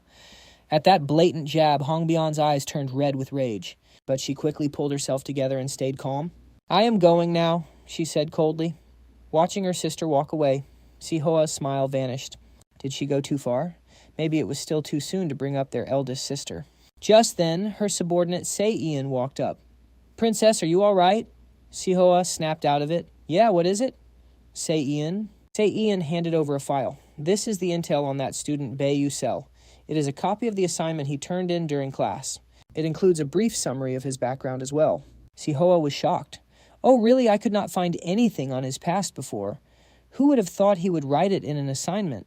Then again, there was that one class where they had to write about their personal lives. Si-hwa carefully opened the envelope and pulled out the paper. Let's see here. Title to my beloved mother. Mom, I miss you so much. Reading that first part, Si-hwa could not help but burst out laughing. Ha ha ha. At the end of the day, a kid is still a kid. Calling for his mommy in the very first line, how adorable. But as she kept reading, her whole body began to shake. Se-ian was totally confused. Princess, are you okay? Sihoa wiped her eyes, whispering to herself, so that's why Busell's mother did not like black bean noodles, even though she whispered, "Say Ian caught it." "What did you say?" "Princess, nothing." "It is none of your business, but you are literally crying right now." Sihoa ignored her, wiping her tears while processing the file. She had never really given poverty a second thought. Almost everyone at Stella, from the staff to the students, were nobles or from rich families. If you are stuck in that kind of struggle, you would not even be able to get near the gates of Stella. And I am the same. Poverty was always just some distant concept to me. Since she had zero experience with it, she figured it was not worth her time. But Busell's essay vividly described the raw pain of being dirt poor. Every single day was a struggle surviving on nothing but boiled ramen. Little Busell would innocently beg his mom for something tasty to eat, but they could not afford a real meal. His mother had to dig into their tiny emergency savings, but for some reason his mother only ordered a single bowl of black bean noodles, and she did not even touch it. "Mom, you said you didn't like black bean noodles, right?" That one line, it just hits different. Young Busell didn't understand how his mom felt. She couldn't even afford one cheap bowl of noodles because they were just that broke. It was only after he grew up that he realized the truth. She never actually hated those noodles. Hong Sehoa never saw it coming. She just thought he was some lucky commoner who hit the genetic jackpot to get into Stella Academy. She had no idea how people in the gutters actually lived. But Busell lived that life. He struggled against poverty so bad he couldn't even scrape together enough for a single meal. Yet he pushed through. He made it into Stella Academy as a knight, fueled by pure grit and determination. Suddenly, Hong Sehoa remembered the files she had dug up on Busell's past. Just one day before he joined the academy, his hometown was wiped off the map by demons. 0 survivors. His family, his neighbors, his friends, all gone in an instant. After finishing the report, Hong Sehoa quietly apologized to Hong Bon in her head, because now she was even more obsessed with this bus kid. A few days later, training day finally arrived. Pointing at the Persona Gates, the professor shouted, "Freshmen, your Persona Gate training officially starts now. Listen up, everyone. Head into the Persona Gate you've chosen." The students started buzzing. "Whoa, it looks exactly like the ones in the textbooks. For real, I'm actually getting nervous now." Staring at the gates, Bus thought to himself, "Finally, the main event is starting." While waiting for his chosen gate, Busell decided to check his stats. Character Busell. Strength, 2 stars, 61%. Intuition, 2 stars, 45%. Agility, 2 stars, 42%. Stamina, 2 stars, 12%. Defense, 0 stars, 97%. Spirit, 1 star, 59%. Mana, 0. Remaining experience, ... Skill, Flash, Step Level 1, a reward from the main story. The gate analysis function on his knowledge glasses was also online. Thanks to grinding in Lahino's garden, his stats had jumped up big time. But even using it was starting to reach its limit. Divine Erosion. Others don't lose their lifespan training in the Spirit Garden. That is because they don't leak mana like I do. And I have no clue how to slow down this Divine Erosion, let alone get rid of it. Because once that erosion goes up, there is probably no going back. I have to be careful. After a while, the teachers started leading the first groups in. Finally, it was Busell's turn. The teacher pointed at a gate and shouted, "Gate C7 students, gather up over here." Hearing the call, the C7 squad, including Flame, shouted back, "Coming." The group quickly huddled together. Seeing some familiar faces, Busell started calculating. The C7 roster, Flame, Jackie, Busell, Ivan ISO, Castro, and Galleon. Most of the key players were here. This Persona Gate run was for groups of 4 to 18 people. Teamwork was going to be the absolute key to clearing this challenge. Stella freshmen are usually around Class 2. Tackling a Rank 3 Persona Gate for their first real mission, that is no joke. According to the original plot, 16 students were supposed to enter Gate C7, which is where the main event happens. Sucks that Mao Xian and Hanriang aren't here, but with Flame. Princess Hong Bian and ISO, this clear should be a piece of cake. Busell breathed a sigh of relief. He walked toward the gate thinking he probably wouldn't even need to step in for the final boss this time. All I need is that hidden reward, the petal of the enchanting tree. With that, Bus stepped inside. Instantly, he and his squad were teleported into a massive, luxurious palace. Then a mysterious voice echoed through the gate. "Welcome to Ian's Grand Ball." Next, Princess Hong Bian's group arrived. Just like Busell, they were stunned by how insane this mansion looked. Right then, a warm voice caught their attention. "Please, this way. We have your ball gowns and shoes ready for you."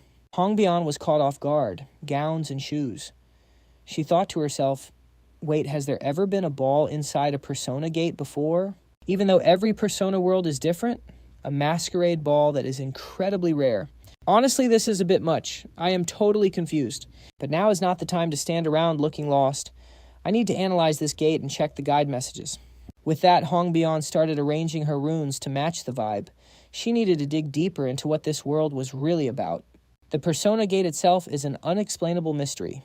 It is as if it is inviting mages to uncover the secrets of the world inside. Once a mage fully decodes the phenomena of this world, they are deemed worthy to solve the mystery, and a guidance message appears to show the way. Or a line of text pops up. Duchess Aeon, the star of the great masquerade, the dance of temptation. Honestly, a level 3 Persona Gate is way too hard for total freshmen to handle. But with her longtime mastery of level 3 ancient runes, Hongbian easily shattered the first defense. But as she tried to decode the deeper layer, her eyes widened in disbelief. A new ancient rune. Wait, isn't this just a practice drill for freshmen? Why is this formula so insanely complex? Seeing the group frozen there, the maid speaks up to remind them. My lady, the banquet is starting soon. Please hurry or you will be late. Hearing this, Hongbian asks suspiciously, what did you just say? The maid just smiles like bright sunshine and replies, is there a problem, my lady? Why is she talking like that? Is that a programmed line? Seeing her perfectly human expression, Hongbian thinks if this is an NPC built by mages for training, then she can accept it. But usually gate characters created by mages cannot act independently like humans. This maid's behavior and tone are on another level. Her expressions and varied lines make her seem like a real person. No way. An unbelievable possibility crosses her mind, but Hongbian quickly denies it. No, absolutely not. There is no way a real Persona Gate would just appear inside Stella Academy. Stella's technology must have just leveled up or something. Seeing that Hongbian still has not moved, the maid asks curiously, is something wrong? No, it is nothing. I want a silk dress. I do not want long sleeves. Make the hem wavy and above the knee. And I need red ruby earrings with matching accessories. Of course, my lady. As the maid walks off, Hongbian gets a bad vibe. She is not sure if it is just her overthinking it. But she has a gut feeling this practice session will not end easily. After getting her makeup done, Princess Hongbian steps out in red high heels. Her dress is a work of art. It starts with pure milk white and fades into a deep red at the waist. It looks absolutely fire on Hongbian. With her half-white, half-red hair and those ruby eyes that could entrance anyone, she looks like a literal goddess from a fairy tale. The room starts getting noisy as the male freshmen step out of the changing rooms looking all shy. Hongbian instinctively looks for Busell. He is just wearing a simple black vest. Even though he looks young, his body proportions are actually insane. Watching the main lead, Hongbian's face turns bright red. He actually looks really good. It seems he cleans up well. Suddenly, she remembers the report from her bodyguard a few days ago. His past is written in there, I see. You did well. The story started with the words, I miss my mom. She felt bad for peeking without his permission, but she was just too curious. After reading his file from a few days ago, she sees Busell in a whole new light. To overcome such a painful past and still choose the path of a knight at Stella? Respect. Busell catches Princess Hongbian staring at him. He can't help but ask, is there something on my face?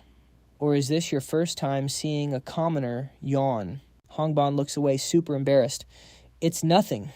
Suddenly a voice grabs everyone's attention. Looks like everyone is finally here. A red-haired lady in a black dress walks in with a fan. She smirks. From now on, you will all participate in the ball hosted by Duchess Aeon. Those 4 hallways lead to the mansion's basement. But watch out, it's a total maze full of traps. If you get lost, the mansion's knights will start hunting you. You can only rely on your teamwork and intuition. Do you all understand? In the middle of the tense silence, Busell is the first to speak. Yes. The lady laughs. Oh, I like you. Such a confident gentleman. Busell replies, thanks for the compliment. Hearing them talk, the students start whispering, wait, what the heck? Did she just talk like a real person? Am I seeing things? Does an NPC really have that many lines? While everyone is still tripping out, the red-haired lady says her goodbyes to Busell and vanishes like a ghost. After thinking it over for a bit, the 3 students look at each other and agree.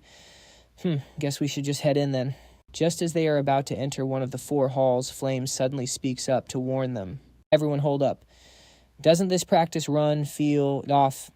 This gate is impossible to analyze, and the NPCs are acting way too human. Plus, I can't even decode this Persona Gate. Is there any reason a first-year practice would be this cracked? Another student agrees with Flame. True. Honestly, I felt it too. I can't decode a single thing.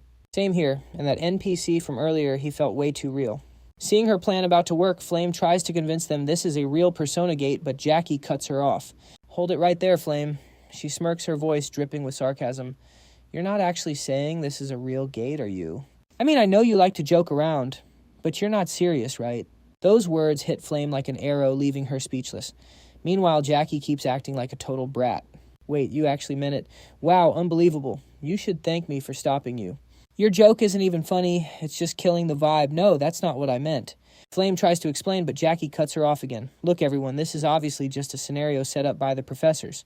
In a real fight, you can't always decode a persona gate perfectly right. Basically, the fact that we're confused and can't analyze anything is exactly what the professors intended. Besides, Stella Academy trains the most elite magic warriors. We've got the top magic knight squad in the world here. You think they'd miss a real persona gate right under their noses? No way. The guys think that explanation sounds pretty legit. I think she's right, me too. Watching the others fall for Jackie's words, Flame bites her lip. This is bad. Her logic is perfect, which makes this whole mess even worse. Even if I keep explaining, I've got zero proof to back it up. What do I do now? Watching the whole thing from a distance, Busell frowns. In the end, we still have to follow this plotline. Chapter 6. Jackie's Descent into a Dark Demon. In the original novel, a character named Jackie never even existed. From Flame's perspective, she must be totally spiraling right now.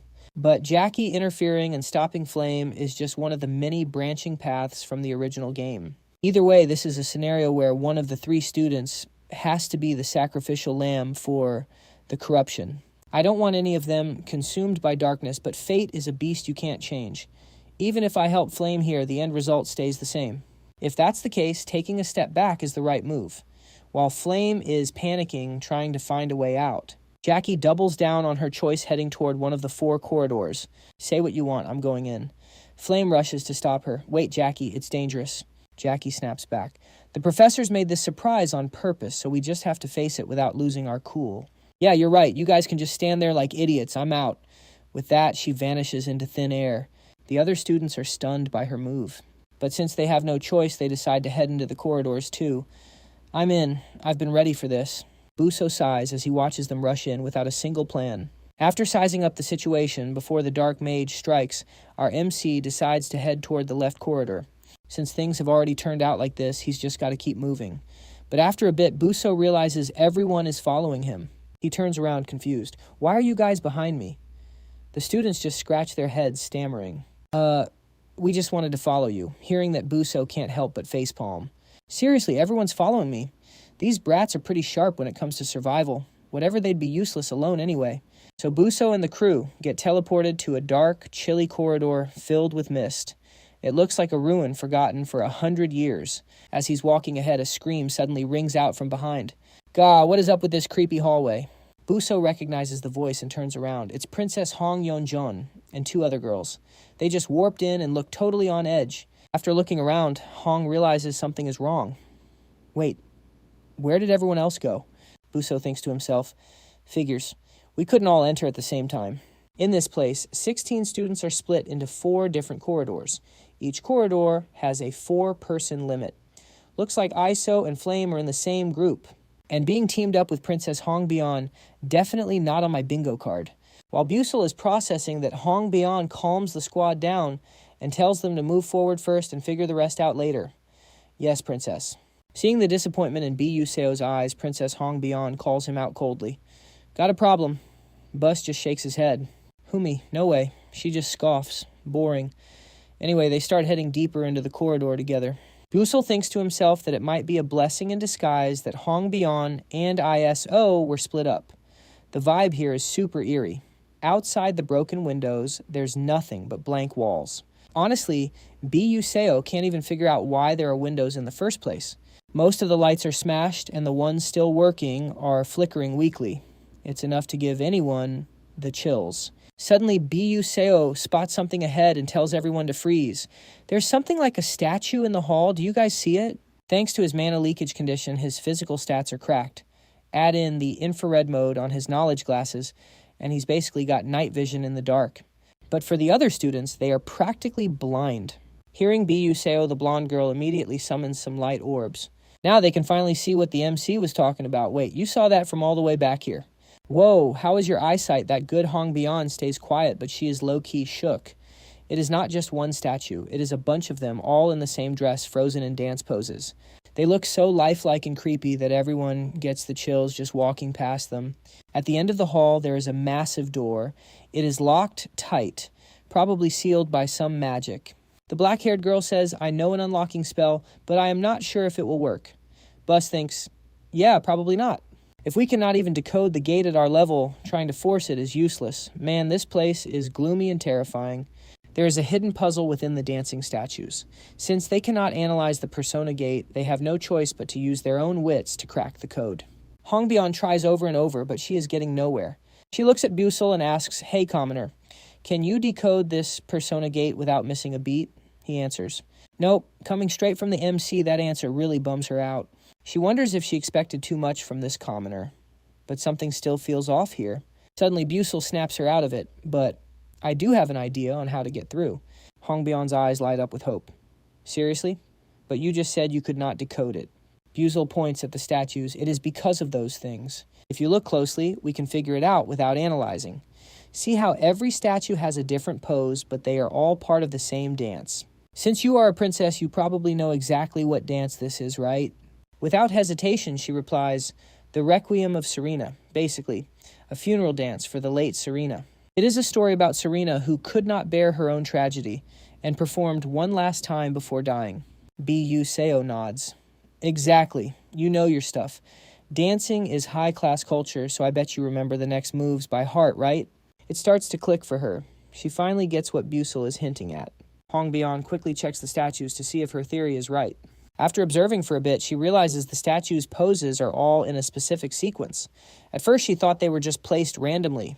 But thanks to Busell, she sees it now. All these statues are part of one single continuous motion. And the missing parts of the sequence exactly 4, just like the number of people in their group.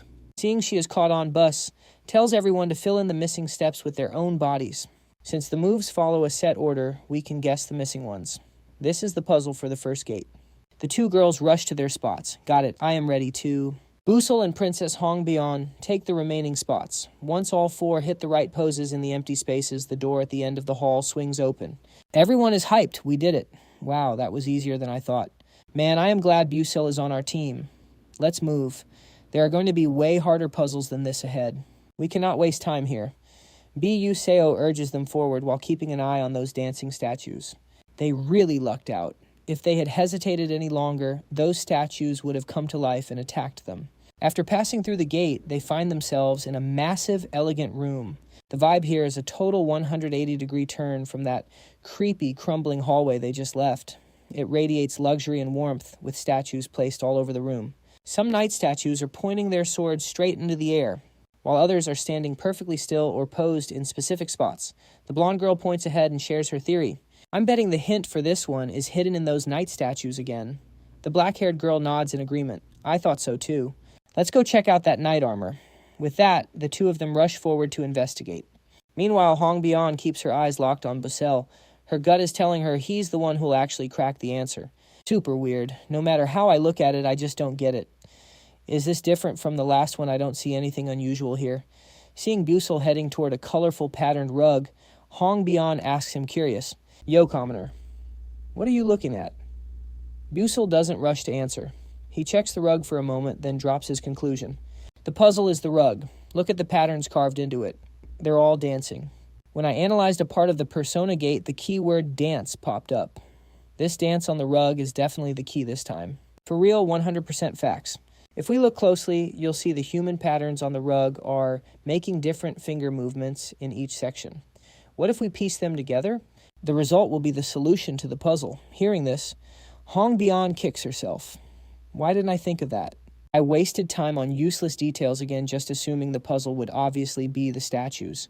Guess my rigid thinking is making me lose my edge. While Hongbian is still beating herself up, the two girls finally have a light bulb moment after hearing the explanation. Oh wait, you're right, I know this one, it's Serena's Silent Tango. Oh, do you guys remember the tango moves? It's a famous dance, so we've practiced it 1,000,000 times already. If that's the case, let's rearrange the rug pieces to match the movements. Got it. After a quick huddle, the two girls get busy finding and matching the rug pieces to the tango dance. Hongbion and Busell aren't just sitting around either. They're working at full throttle too. And once every piece of the rug is in its proper place, a blinding light suddenly erupts. The gate swings open just like the first one did. Busell keeps pushing everyone forward. Follow me. Those night statues might wake up and attack us any second. As they move through the hall, Hongbion can't take her eyes off Busell. She's thinking to herself, this guy is just built different. Ever since he taught me how to shift my perspective, I knew there was a gap, but I didn't realize the distance between us was a whole canyon. His ability to crack the secrets of the statues in seconds, his observation skills, he thinks from an angle a normal person can't even imagine. Sure, with enough time, maybe I could have found it too. Anyone could find the answer eventually. But persona gates are on a timer. The longer you take, the more you're cooked. Yet Busell doesn't feel the pressure at all. If anything, it makes him faster. He finds the answer the moment he sees the puzzle without even needing to decode it. Strategy, mindset, observation, calculation, logic, in every field that requires a brain. Is this really the level of a freshman?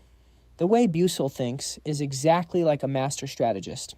It feels like he's explored persona gates dozens, maybe even hundreds of times already.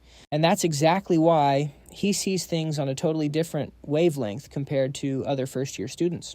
Plus, I heard that before Busell enrolled, his hometown was wiped off the map by the dark demons. Not a single survivor. While she's lost in thought, Busell spots more statues. Hongbion keeps thinking about that border village she'd never heard of. It was a front line where battles with dark demons could break out any second. How could a commoner's knowledge of the body be more complete than people born into royal families or world-famous clans? It's like he understands strategy and combat better than anyone else at Stella Academy. Suspicion grows inside Hongbion. Is it because he was always fighting dark demons on the edge of life and death? Whatever the reason, he's definitely not like the other students. Hey, help me adjust the weight over here. Okay, I got you. Everyone is grinding to get top scores. Yet there's this guy acting like he's just scribbling random answers for show. He skips homework. His attitude in class is lazy, but everyone knows the knowledge in Busell's head is light years beyond any freshman. The moment he opens his mouth, expert terms just pour out. He solves problems that even the elite Stella Academy can't wrap their heads around, while coming up with strategies no one else could even dream of. How is this even possible? Even at Stella, where the world's top geniuses gather, how can anyone have this much specialized experience and knowledge? Suddenly, Hongbion realized something was way off. Wait a second, looking back, this guy was always lazy as heck. Why is Busell acting so unusually hardworking right now? What is his deal? Could it be? Realizing Hongbion was not in position according to the plan, Busell pointed toward the empty spot and said, Hey Hong, what are you doing just standing there like a statue? Get to your position over there, or should I pick someone else? Hearing that, Hongbion snapped back to reality and suddenly growled out a question. Tell me the truth, commoner. Busell was stunned when she suddenly questioned him, having no idea what Hongbion was getting at. Seeing his reaction, Hongbion went straight to the point. This persona gate we are challenging right now, it is actually real, isn't it? Faced with this question, Busell's face went stiff. Internally, he was impressed. You have definitely become sharper, Hongbion. If you were still the same Hongbion Adalovit I knew before, you wouldn't have realized it until the very last second. Then according to the original plot, you would have interfered with ISO's actions, making the persona gate's difficulty spike like crazy. But now you have realized it before even reaching the boss room. The future has changed significantly, but I do not feel too bad about it. Because this shows that Princess Hongbion is straying further and further away from the path of a villainess. And that is exactly why Busell is smiling. Seeing him suddenly chuckling for no reason, Hongbion asked curiously, Busell, what on earth are you laughing at? Haha, it is nothing. Nearby, two girls who overheard their conversation started whispering to each other. Why has not the princess arrived yet? I do not know. Maybe something happened. Busell turned forward and finally answered the previous question. Just like you thought this place is the real deal. You could get hurt or even lose your life.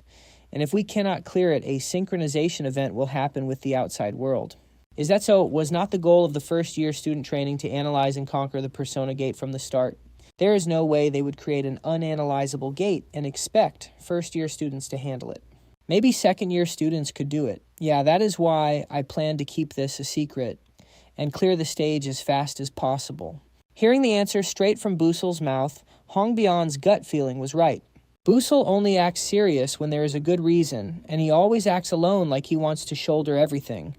But what is with this annoying feeling? It is like he is doing this because he is afraid everyone will get hurt. But I am not going to just sit here and meekly accept his help. Hong Bion silently swore to herself, I will definitely survive using my own power. Meanwhile, in another passageway, a fierce battle had broken out. Knight statues were charred to ashes scattered everywhere, and the ones who defeated them were none other than Flame and Iso. It seemed like they were not in a very favorable situation. Suddenly, a familiar voice called out from ahead, Flame, Flame, you are here too. Over here, over here. Seeing that they were members of Jackie's group, the ones who set out first, Flame ran over worriedly and asked, is everyone safe? Where is the last person? The girl stammered. The thing is... Jackie suddenly vanished. Flame gasped. What? Jackie vanished. The girl looked around nervously and explained, we made it this far, all thanks to Jackie.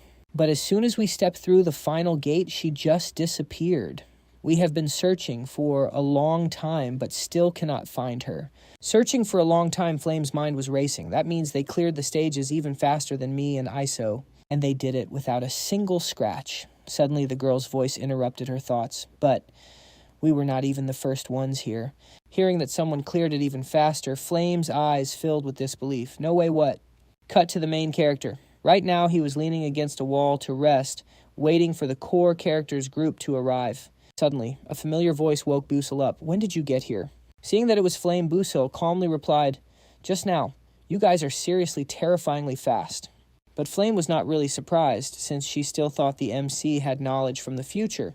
Thinking this, Flame continued. So have you seen Jackie? Bus shook his head and sighed.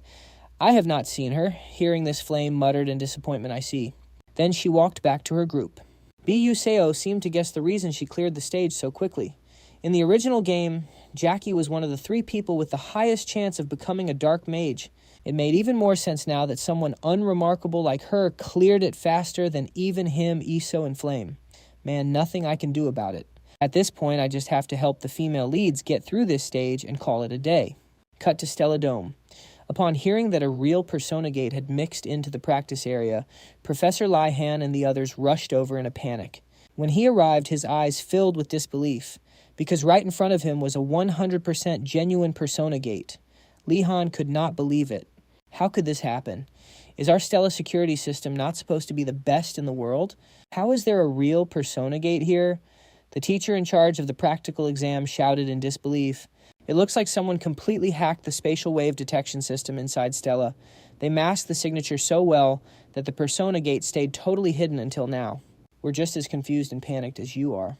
The security department is beefing up the entire system right now. But before the teacher could even finish his explanation, Lai Han cut him off with a roar. Damn it! Now's not the time to worry about that. The real question is, how the hell do we deal with this Persona Gate? Suddenly, someone appeared from behind and agreed with Lai Han's frustration. You're absolutely right. As Lai Han turned around, the man continued. The most important thing right now is who actually went inside that Persona Gate. Recognizing the man standing there, Lai Han was stunned. Captain Aaron, why are you here? Meet this mysterious and gloomy man, Aaron Brexone, the Supreme Commander of the Stella Knights, the strongest magic knight order in the world.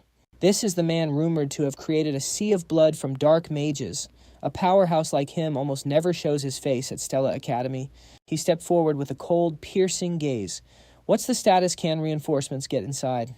The professor in charge shook his head. It's impossible. It seems the students inside have already triggered the challenge. I see. Then what's the rank of this Persona Gate? The professor replied, estimated to be between rank 4 and rank 5. Aaron frowned. Estimated. Give me the exact numbers. The professor answered with a serious face. Yes, sir. It was originally rank 4, but the moment the students entered the gate's level, immediately jumped up by 1 rank. Whoa, that's rare. This Persona Gate actually emitted fake wavelengths to trick us. After a moment of silence, Aaron told the professor, give me the list of students who entered. Yes, sir. The teacher handed the file to Aaron. Holding the document, Aaron scanned the names of the students. A few names from the S class caught his eye. Beck, Yusel, Hong Bi Yan Flame, Yi Seol, and Lei. After finishing the list, his eyes turned cold as ice. A rank 5 persona gate is something even veteran mages have to prepare for extensively to survive. How are first-year students who are only ranked 2 or 3 supposed to handle this? Aaron coldly stated his final conclusion. Prepare 16 body bags as soon as possible. Hearing that brutal conclusion directly from Aaron, the homeroom teacher, Lai Han couldn't hold back and screamed, Captain Aaron, what the hell are you saying? Aaron didn't even look at Lai Han as he walked ahead with his knights. I'm just preparing for the worst-case scenario. Do you really think your first-year rookies can successfully conquer a rank 5 persona gate? Lai Han, that's like saying an ant could kill a tiger. It's impossible. With that, Captain Aaron disappeared with his knights, leaving Lai Han behind, clenching his fists in pure worry for his students. Deep down, he knew their chances were basically 0, but he still desperately hoped they would make it out alive. Just like how they managed to survive the attack from that rank 5 dark mage before. Even Busell, the one who stabbed that mage straight through the heart, was among them, staring at the blood-red persona gate. Lai Han could only close his eyes and pray for the kids to return safely. Switching to the inside of the gate. While everyone was waiting for the other groups, Jackie suddenly appeared covered in wounds. She called out in relief, Guys, you're all here. Thank God nobody's hurt Jackie. You vanished out of nowhere. You scared the life out of us. Busell stood to the side, and seeing everyone gathered, his expression turned even more serious. The conditions are met. Now all that's left is the battle with the final boss. As they stepped into the clock tower, a red system notification popped up just like in any other dungeon. Welcome to the Dancing Clock Tower. If you go down these stairs, you will reach the ballroom. It looks like the party has just started. Better hurry up. After reading the guide, Flame sighed. Well, I guess we have no choice but to head down these stairs. She remembered the original story. The clock tower didn't feel like anything special. It was just an endless spiral staircase leading down to a dark place called the ballroom. But at the very top of the clock tower, a place students never reached, was the nest of the blade spider. It's a high-risk monster with 8 legs that are all razor-sharp blades. Flame swallowed hard and took a deep breath. This thing is dangerous. We can't just keep relying on Busell for everything. Besides, he's lost his memory, so he probably knows nothing about the boss blade spider. I've already researched that monster before coming here, so I have to find a way to hold it off myself. In the meantime, if Isekai and Busell can deal with the final boss without anyone dying, we might actually clear this without any major losses. Flame was about to speak up, full of resolve. Hey everyone, wait. But before she could finish, Bus cut her right off. Hold on, there's something up there. Hearing that, Flame's eyes widened in total shock. While she was lost in thought, Busell shot a sharp look at Iz and Hong Bian. He told everyone to head down first, saying he'd check things out and catch up later. Hearing that everyone scrambled down the stairs as fast as they could, they left Bus up there without even a second thought. But in the back, Flame was low-key tripping, worrying about our MC. There's no way Bus should know about the Blade Spider boss. Yet he could sense its aura right then and there. That's supposed to be impossible. Wait. Unless... Yeah, that must be it. I didn't expect his 6th sense to be this cracked. Suddenly, the clock tower bell started tolling, echoing everywhere. Right then, the sound of a massive creature crawling down echoed out. That chilling sound gave all the students major goosebumps. One student shouted, "What's that noise? What the hell is that?" Hong Bian was the first to spot it. She looked up and screamed in a panic. "Everyone watch out, something's coming." From the ceiling, a massive spider with blade-like legs appeared, roaring as it lunged down at lightning speed. Realizing what it was, some students started screaming like crazy. "A spider! A blade spider! This is insane. Why is a rank 4 blade spider even here? Hurry, we need to get out of here right now." The sudden appearance sent everyone into a panic, rushing down the stairs. They looked around, but Busell was nowhere to be found. Flame bit her lip and cursed, "Damn it, where did that guy go?" Hong Bian and Iz realized what was happening. They never expected that what he sensed was a blade spider. And even crazier, Busell was planning to face that monster all by himself. Talk about a life-or-death moment. Busell unsheathed his sword Taven and used Blink to get right behind the blade spider's head. Then he delivered a massive kick that sent the monster squealing like a stuck pig. Everyone cheered, ready to jump in and help. But the MC barked out an order, "I'll handle this monster. Everyone get downstairs now." With that, he went right back into the fray against the blade spider. Flame stood there stunned, wondering if Busell could really take that thing on alone. "Should I go help him?" she thought. Suddenly, Hong Bian's cold voice snapped her out of it. "I know what you're thinking, but the most important thing right now is getting to the ballroom fast." That's the only way we can actually help that commoner. With that, Hong Bian sped down the stairs. Flame just stared at her, totally dazed. She wondered to herself, is this even the same Hong Bian I know? She's acting so different. Leaving the intense fight between Busell and the Blade Spider behind the students, all rushed to the lower floor. When the doors swung open, they were met with a stunning, majestic mansion with crystal chandeliers glowing in midair.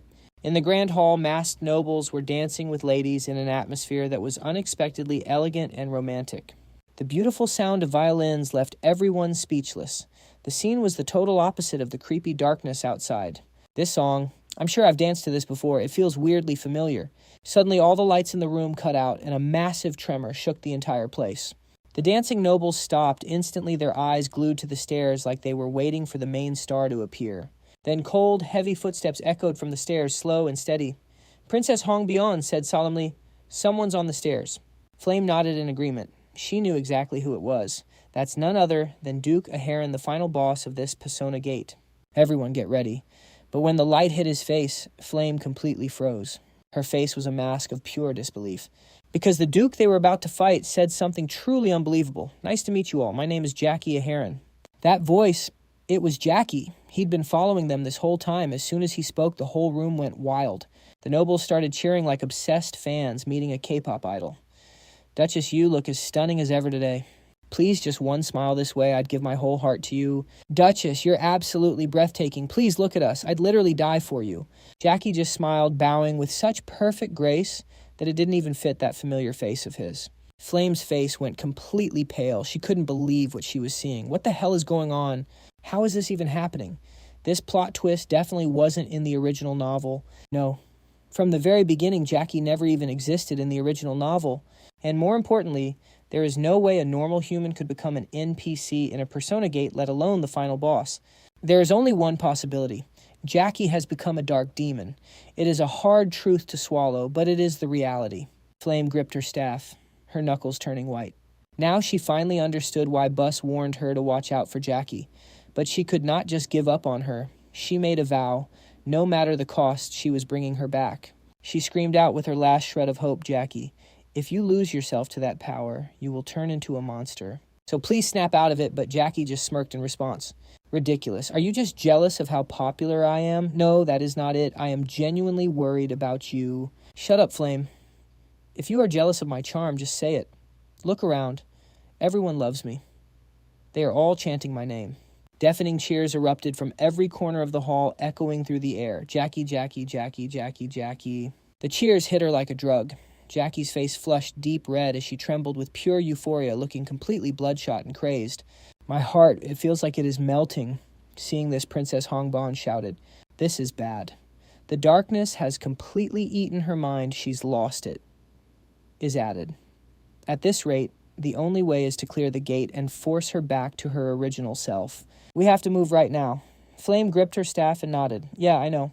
Wait for me, Jackie. I am definitely going to save you." Meanwhile, the nobles in the room continued to cheer for Jackie like she was a goddess. In Jackie's mind, a chaotic rhythm of dance and song took over. She felt like the greatest dancer in the world. As she took a light step forward, crimson bolts of magic lightning surged from the floor, forming a massive magic circle crackling with thousands of red sparks. Jackie, looking like a total duke, Ire Clone smirked and said, "Enough small talk.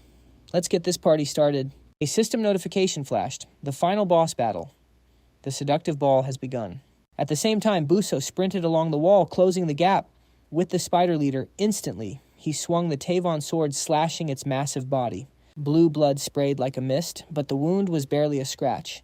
The spider leader's blade-like armor was just too thick.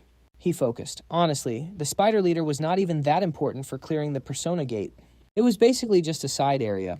But he was working this hard for two reasons. First, he needed that enchanted petal stuck to the spider leader's forehead. But before our MC could even finish his thought, the monster swung its razor-sharp legs right at him. Busell's reflexes were insane. He used Blink and vanished into thin air. Knowing the spider's weakness, Busell pulled 3 potions from his inventory. First, the Spark Potion, then the Slick Potion, and finally the Oil Potion. When they hit the spider, the reaction triggered a massive high-voltage shock.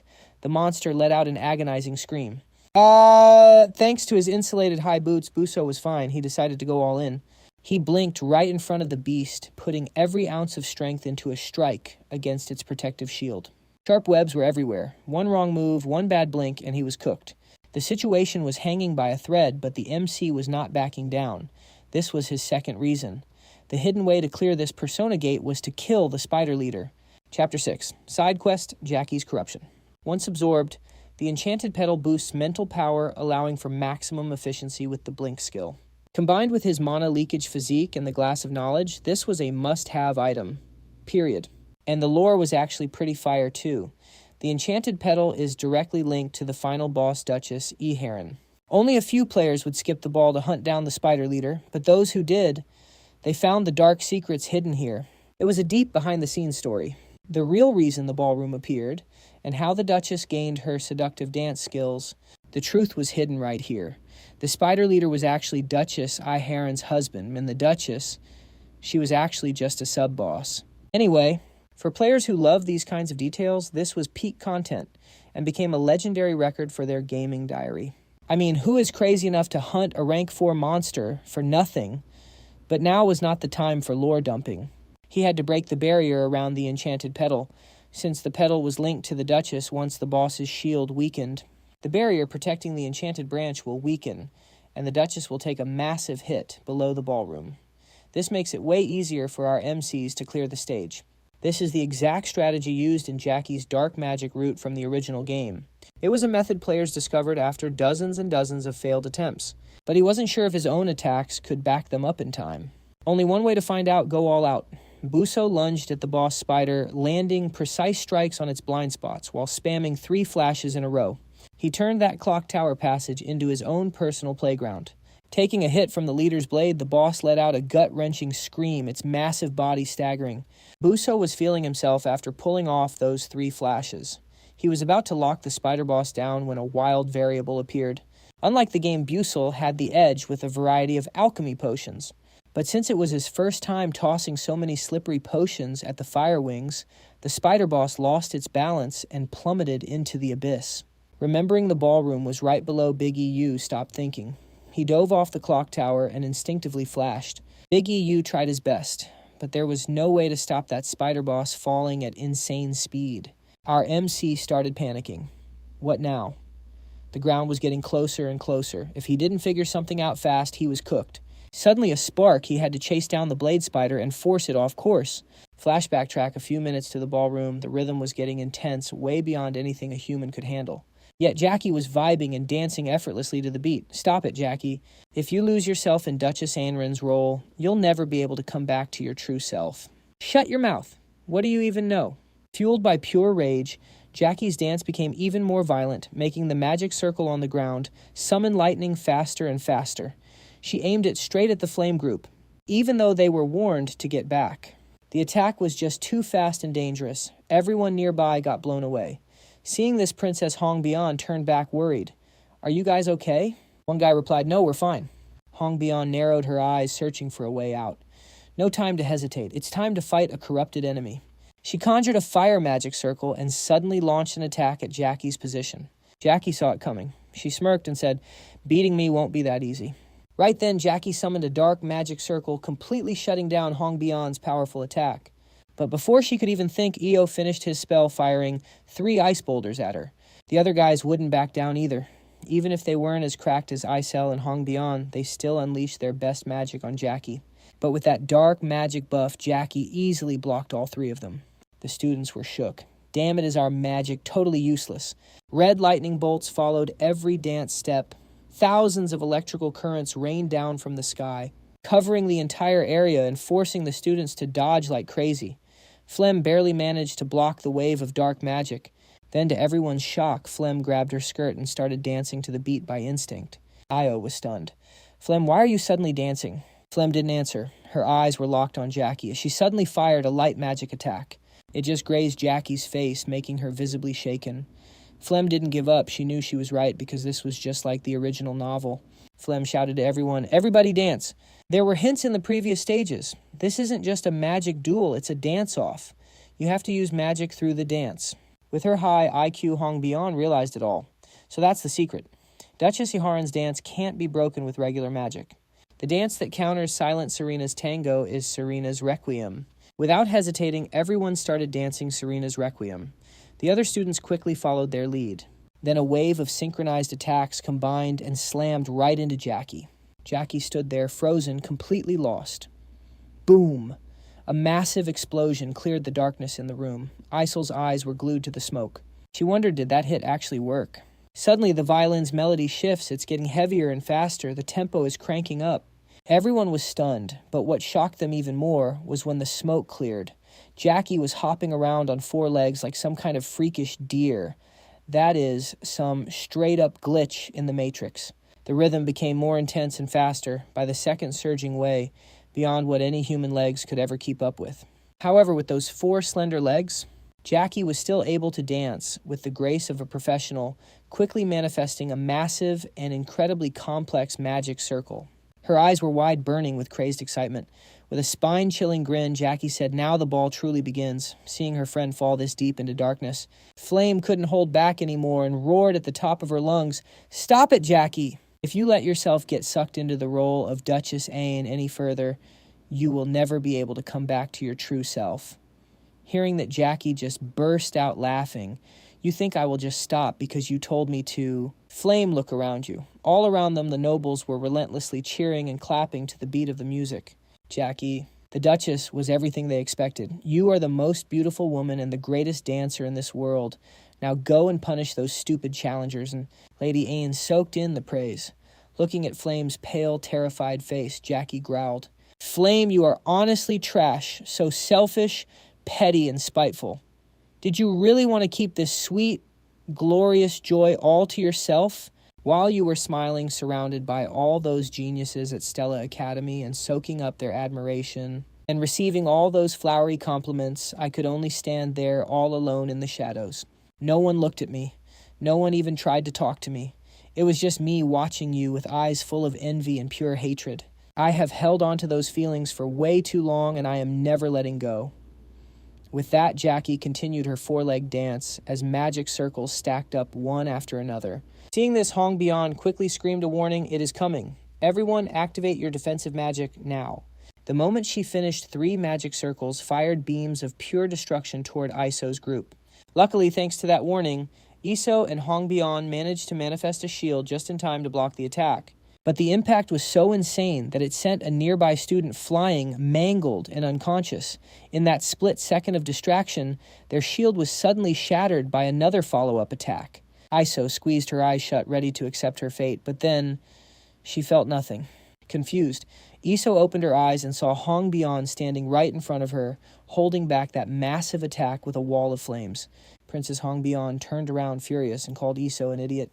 "What are you just standing there for? Get your head in the game." Iso asked in confusion. "Wait, what do you mean?" Hong snapped back. "I will handle the fire defense. You focus on using your ice magic to block those lightning attacks. And you, Flame, get behind us and blast Jackie the moment you see an opening. Dark mages are weak against light magic." Hearing the entire plan, Flame was shocked. What the heck is going on? In the original story, Hong Bian was so jealous of Iso's talent that the barrier failed, leading to a total wipeout for everyone. But this was different. The person reading the battlefield most accurately right now was actually Hong Bian. No, it was both Hong Bian and Iso. Because the moment Hong Bian got distracted, a lightning spell shot toward her, but Iso instantly slammed down an ice block to intercept it. Iso said, playfully, "Humph, you are the one who needs to stay sharp." What Hong Bian was totally triggered by the comeback, but she could not even argue. Since there was no time, they both locked in on the battle, while Flame repositioned to the back and began chanting her light magic. Massive pillars of light surged forward, but they were all blocked by Jackie's absolute defense magic. She sneered, "It is useless." You would think Flame would be devastated, but she just flashed a mysterious smirk. Boom, boom, boom. A massive beam of light suddenly descended from the heavens, triggering a deafening explosion that buried everything in smoke. A guttural scream of agony echoed through the dust, making the girls wonder if it was finally over. A moment later, the smoke cleared, revealing Jackie, with a horn sprouting from her head. Iso was speechless, unable to believe her eyes, while Hong Bian focused on her terrifying new appearance. Flame's face looked just as pale as Iso's. She could not believe that monster was actually Jackie. Her lower body had mutated into an elite blade spider. Her mouth was twitching as she mumbled, "So good, so good, so good." Some students were so shook their jaws practically hit the floor, while the weak-stomached ones were straight up losing their lunch. Then Jackie's chilling voice rang out. "Do you hate seeing me happy that much? Why won't you just leave me alone? Why?" Faced with those insane accusations, Flame tried to explain Jackie, "It is not what you think. Please wake up." Jackie was not hearing it. Her rage had hit the ceiling. "Shut up." As she screamed, a massive crimson magic circle erupted, layering dozens of barriers and ancient runes like an inescapable spider web. Right at the center was a glowing six-pointed star, swirling amidst wings of fire like a hellish portal opening between heaven and earth. Magic circles stacked in 3D, looking like a flaming crucifix, and a pair of cursed angel wings, shaking with dark and holy power all at once. Blood-red light streaks through the mana barriers, making it look like the universe is collapsing in a magical display. At the center of the ritual stood Jackie, riding a dark demon spider, a six-legged beast with glowing red eyes born from the abyss. Sensing the massive mana in that attack, Hong Bian and Flame looked absolutely hopeless. "No way. That's a rank 5 spell," Flame thought, trembling. "What the hell are we supposed to do?" Suddenly, a clanging sound echoed from above. Hong Bian, Io, and Flame instinctively looked up at the ceiling. Their jaws dropped as their true sight magic kicked in. They saw the clock tower's massive passage where Busell was flying freely, locked in a brutal fight with the blade spider leader. Suddenly, Jackie let out a beast-like roar of pain. Seeing this, Hong Bian asked, confused, "Why is she screaming? We haven't even done anything yet."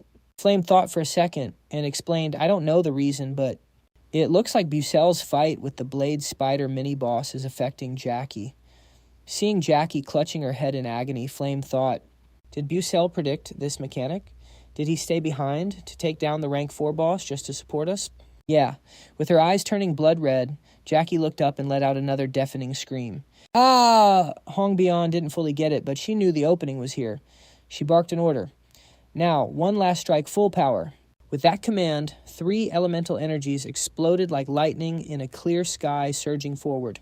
Io moved first. Sharp, ice-cold shards shot from the ground, freezing the leader spider's lower body instantly.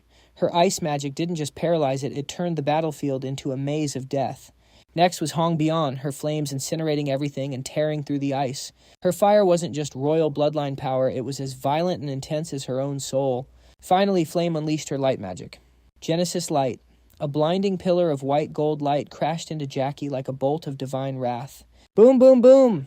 The ground shattered and the pillars shook as fragments of light exploded like fireworks, creating a miniature sun in the darkness. The beam pierced the black smoke, obliterating the shadows and burning the enemy in a suffocatingly pure light. Jackie roared in madness amidst the ruins. Her body was battered, her clothes were in tatters, but her aura was still overwhelming. With bloodshot eyes full of killing intent, she spat, "You bastard! How dare you!" The whole area shook from her spiteful scream. The magic seal on her chest glowed fiercely as dark energy began to gather for a counterattack. But right then, the final boss of the Persona Gate, the Blade Spider Leader, dropped from the sky like a meteor from hell, landing right on Jackie. It happened so fast the whole group was stunned.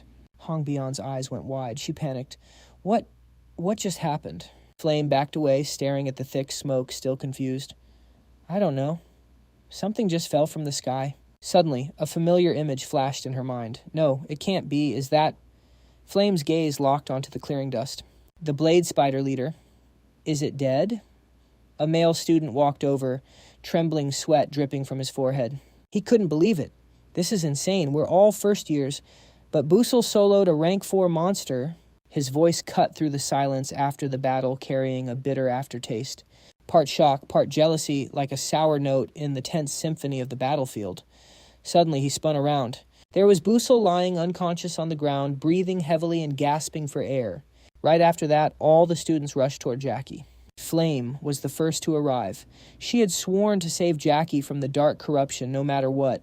Her eyes were filled with unspeakable sadness. Underneath the spider, Jackie tried to crawl out helpless. Her eyes were glowing red, her hair was a mess, and she bit her lip in pure, unbridled rage. In the end, "You all still got in my way. I'll never forgive you." Her words were soaked in bitterness and hate, as if the whole world was against her. Then she suddenly burst into a crazed laughter. "Ha ha ha! You couldn't win the dance-off, so you had to play dirty. You can't dance better than me. Can you? Flame, you're pathetic, truly pathetic. I thought you were so noble, but you're just as scared of being outshined as I am. Jackie's eyes on Flame were no longer filled with enmity. Instead, they were like a reflecting mirror, a shattered past, a crazed memory, and now a curse dragging others down into the mud with her. Flame stepped forward in silence, no arguments, no rebuttals. Her gaze was cold and painful, yet terrifyingly calm. Jackie smirked triumphantly, but then she suddenly froze. Why are you looking at me like that? For the first time in this entire fight, Jackie showed genuine fear. It wasn't because Flame was stronger, but because Flame didn't hate her at all. That look was as if she were pitying a pathetic soul who had completely lost herself. Flame didn't want to look anymore. She coldly called out to ISO, "Help me create an ice mirror so Jackie can see her true face right now." ISO nodded and replied, "Understood." Seeing this, Jackie screamed desperately, clinging to the last illusion she could still believe in her beauty. No matter what nonsense you pull, the truth is I'm still more beautiful than you. But when the ice mirror was formed right in front of her, every single delusion shattered into pieces. She saw herself, but it wasn't the face she was once proud of. It was a hideous monster, with distorted eyes, a twisted smile, and demonic patterns etched into her flesh like permanent scars. What is this? What is this? Her whispers started like a faint buzz, then suddenly exploded into a terrified roar. Is this really me? You're lying. There's no way. On the other side, B.U. Seo had regained consciousness.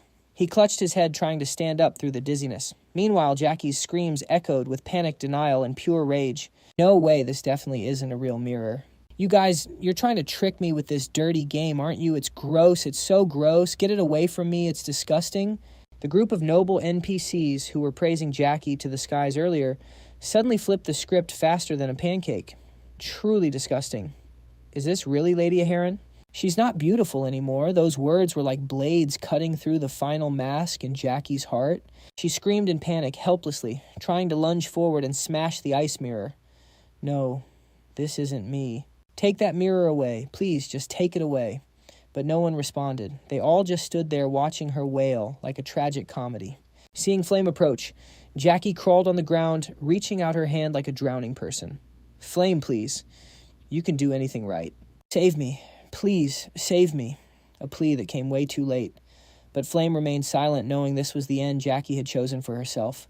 But in that very moment, Jackie flipped again. You really thought I'd beg like that? I became like this all because of you. Flame, she screamed maniacally, unleashing one final attack. Die, Flame, slash. Something suddenly pierced through Jackie's body, as if cutting through her entire life of sin. No blood, no screams, only a silent void and wide, stunned eyes. Am I really being killed? Jackie's eyes slowly looked down at the fatal wound that was gradually turning into a cold light. She felt no pain. The only thing left was a warm voice calling out from the white haze in her mind, Haryang Ni. Under that mesmerizingly beautiful moonlight, there was a handsome man, who she had given her entire heart to the heir of the moon tower, Haryang. Then the ice mirror, reflecting all her sins, closed the final door leading to the past. The light faded and the image of Haryang also blurred. In her final moment, Jackie's eyes gently closed. For the first time in years, there was no more hatred, even as the red flames burned bright as if to scorch the sky. Explosions echoed like a death knell for a lost soul. Jackie stood in the middle of the sea of fire, her hair blown wild by the hot wind, but she didn't run or resist. Because her mind was still immersed in the day, Haryang first looked at her. Over here, ISO and Hong Bae-yeon both lowered their heads, feeling guilty for failing to save Jackie from her dark transformation. Naturally, the one hurting the most was Flame. Despite being warned by BU, she still couldn't save her. Waiting until Jackie had completely vanished into dust, Flame stood there and whispered her final words. I'm sorry, Jackie. I'm so sorry. Truly. Ding, ding, ding. The story of Duchess Isekai, who once wanted the most beautiful face in the world and to be loved by all, finally came to an end. Quest cleared. The seductive ballroom has been conquered. Congratulations. The red letters were like stabs of pain, making Jackie's fate seem like nothing more than a completed mission. A cold, full stop carved out by the system. Scene changed to outside Stella.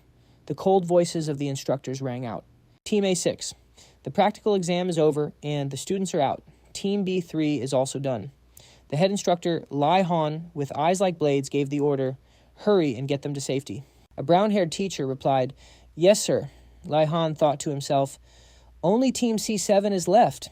Suddenly, the red gate in front of them erupted with a massive amount of mana. Lai-han sensed something was wrong and immediately ordered the assistant teacher nearby. "The space is vibrating. Get ready quickly."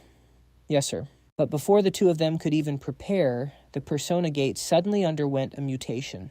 The red light flickered and turned blue as the gate finally stabilized. Li-han looked on in total disbelief before a relieved smile spread across his face. No way. The underdog actually pulled it off. The ant really took down the tiger. The second the words left his mouth, the gate vanished, and 15 students in Stella uniforms appeared out of thin air. Leading the pack was Busell, but Jackie was nowhere to be seen. The crowd immediately started whispering. Did those kids seriously just clear the persona gate? Even elite veterans get wrecked in there? This is insane. Is that kid in the front their leader? That's cracked. Captain Arian was standing there completely speechless. He'd literally prepared 15 body bags, convinced those brats were cooked inside a 5-star persona gate. Thinking about that, he coldly ordered his men to pull out. Fall back. Now. Standing among the survivors, Busell suddenly raised his sword to his chest and said solemnly, "Reporting in. The persona gate mission is complete. Out of 16 members, 1 was lost and 15 have returned safely." Hearing the report directly from Busell, Lai-han's eyes narrowed slightly.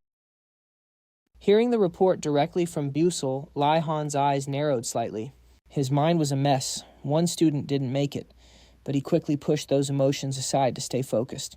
Teacher Lai's expression went back to normal as he gave the order. "You all did great. Leave the rest to the healers and go get some rest." "Understood, sir." Suddenly, a familiar voice drifted in from behind them. "Wait, what's all this about?" Everyone turned their heads toward the source of that voice. "Looks like I missed out on some fun while I was away, huh?" Busell's eyes went wide. He never expected this person to actually show up. It was the principal of Stella Academy, Elman Eltwin, a rank 9 great mage known to the world as the Butcher. Elman slowly scanned the students before locking eyes with Busell, a spark of genuine curiosity in his gaze. Well, how about you tell me the whole story, kid?" Cut to the first magic tower of Stella Academy. Busell was walking with Principal Elman toward his office, his heart racing with nerves. A private meeting with a rank 9 mage like Elman. How could I not be shaking? This is exactly why I didn't want to be the group leader. Back before they left the persona gate, Princess Hongbian had gathered everyone to elect a leader who would be responsible for reporting the situation. Without a second thought, I nominated Isol. Since she was the leader in the original story, I wanted to keep everything on the right track. If anyone disagreed, I was ready to vote for Flame or Hongbian. Isol seemed pretty caught off guard by that. She looked at me with a really complicated expression. But reality had other plans. It's like Princess Hongbian and Flame were sharing a brain because they both immediately shot it down. "Listen here, Commoner, I'm fully conscious. Do you really think you can just hand over all the glory to Isol that easily..." For once, Flame actually agreed with her. "Exactly. That is completely unacceptable." Even Isol weighed in. "I know I'm talented, but not this time. The biggest contribution was yours, Busell. So I ended up being forced into the leader role. I honestly have no idea what went down while I was unconscious." But just then, Principal Elman's voice snapped me out of my thoughts. "This is the 3rd time we've met, isn't it?" "Right, Busell. You've grown quite a bit. You were just a little kid back then." Busell had no idea what he was talking about. He tried to search his mind, and suddenly an old memory came rushing back like a tidal wave, clear as day. It was a small village being torn apart by a snowstorm. Blink. Blink. Blink. A young Busell was standing all alone in the freezing cold. Even though he knew he had a mana disorder and couldn't use magic, he still poured everything into practicing the one and only spell he could use, Blink. Suddenly, a warm voice called out from behind him, "You're a really interesting kid." A man in a black cloak walked up, his eyes filled with curiosity and intrigue. "You possess a talent unlike anything I've ever seen. I'm going to write you a recommendation letter. So make sure to take our academy's entrance exam when you grow up. I'll even give you some bonus points."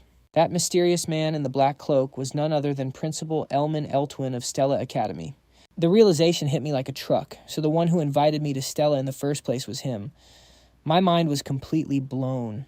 Elman didn't know what I was thinking. On behalf of everyone, he thanked Busell for stopping a disaster that almost destroyed Stella Academy. I don't plan on making this public.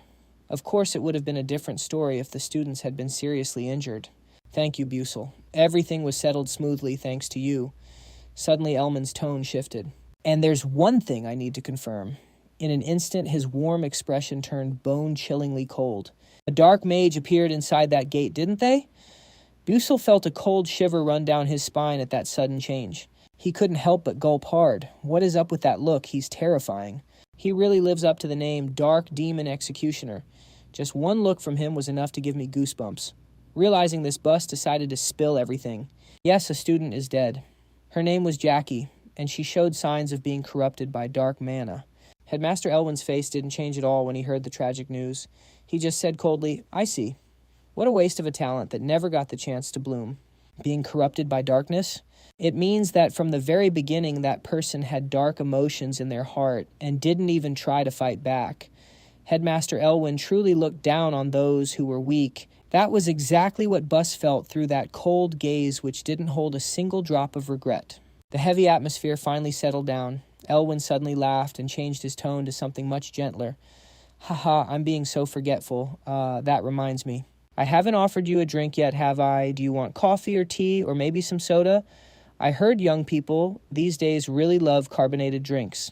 Elwin asked him with his signature bright smile. Most people wouldn't realize the hidden meaning behind those words, but from here on out, this would be a high-stakes conversation. As someone with a ton of experience, Busell made the smartest choice possible. "I'd like some tea. I was wondering if you happen to have a type called Riddy Sir Headmaster." Elwin was pretty surprised by his choice. He nodded and smiled. "Of course, just wait a moment." When he was finally alone in the room, Bus let out a huge sigh of relief. That was close. Shortly after, Headmaster Elwin brought out a freshly brewed cup of tea and placed it on the table. "Here you go, your Riddy tea.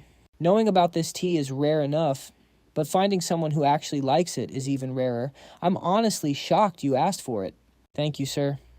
After saying that, Bus sipped the tea without showing any emotion, but inside he was thinking, man, this tastes absolutely terrible. If I had to compare it to earth food, it's probably like durian or fermented skatefish. Some people hate it with a passion because of the smell and never want to try it a second time.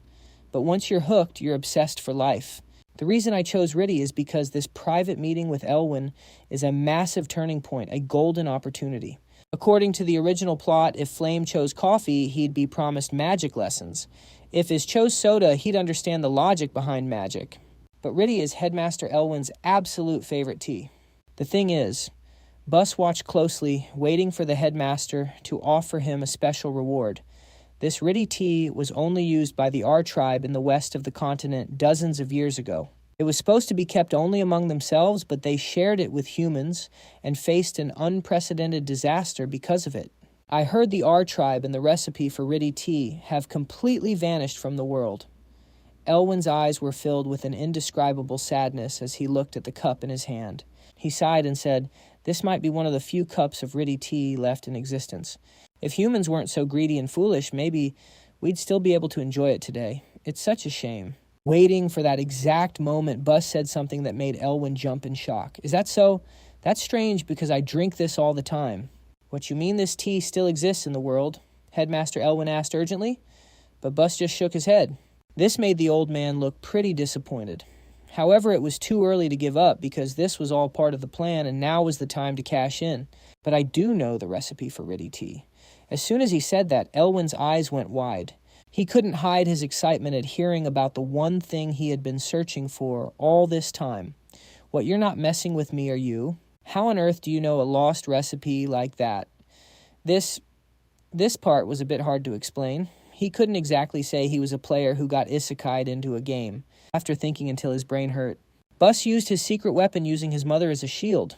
It's actually a bit embarrassing to say. My mother taught me this recipe before she passed away, so I know it by heart. Headmaster Elwin fell for it completely and bowed his head in apology. "I shouldn't have brought up such a painful memory." Bus shook his head and replied, "It's okay, it's no big deal, I'm used to it. Man, I'm glad he actually bought that."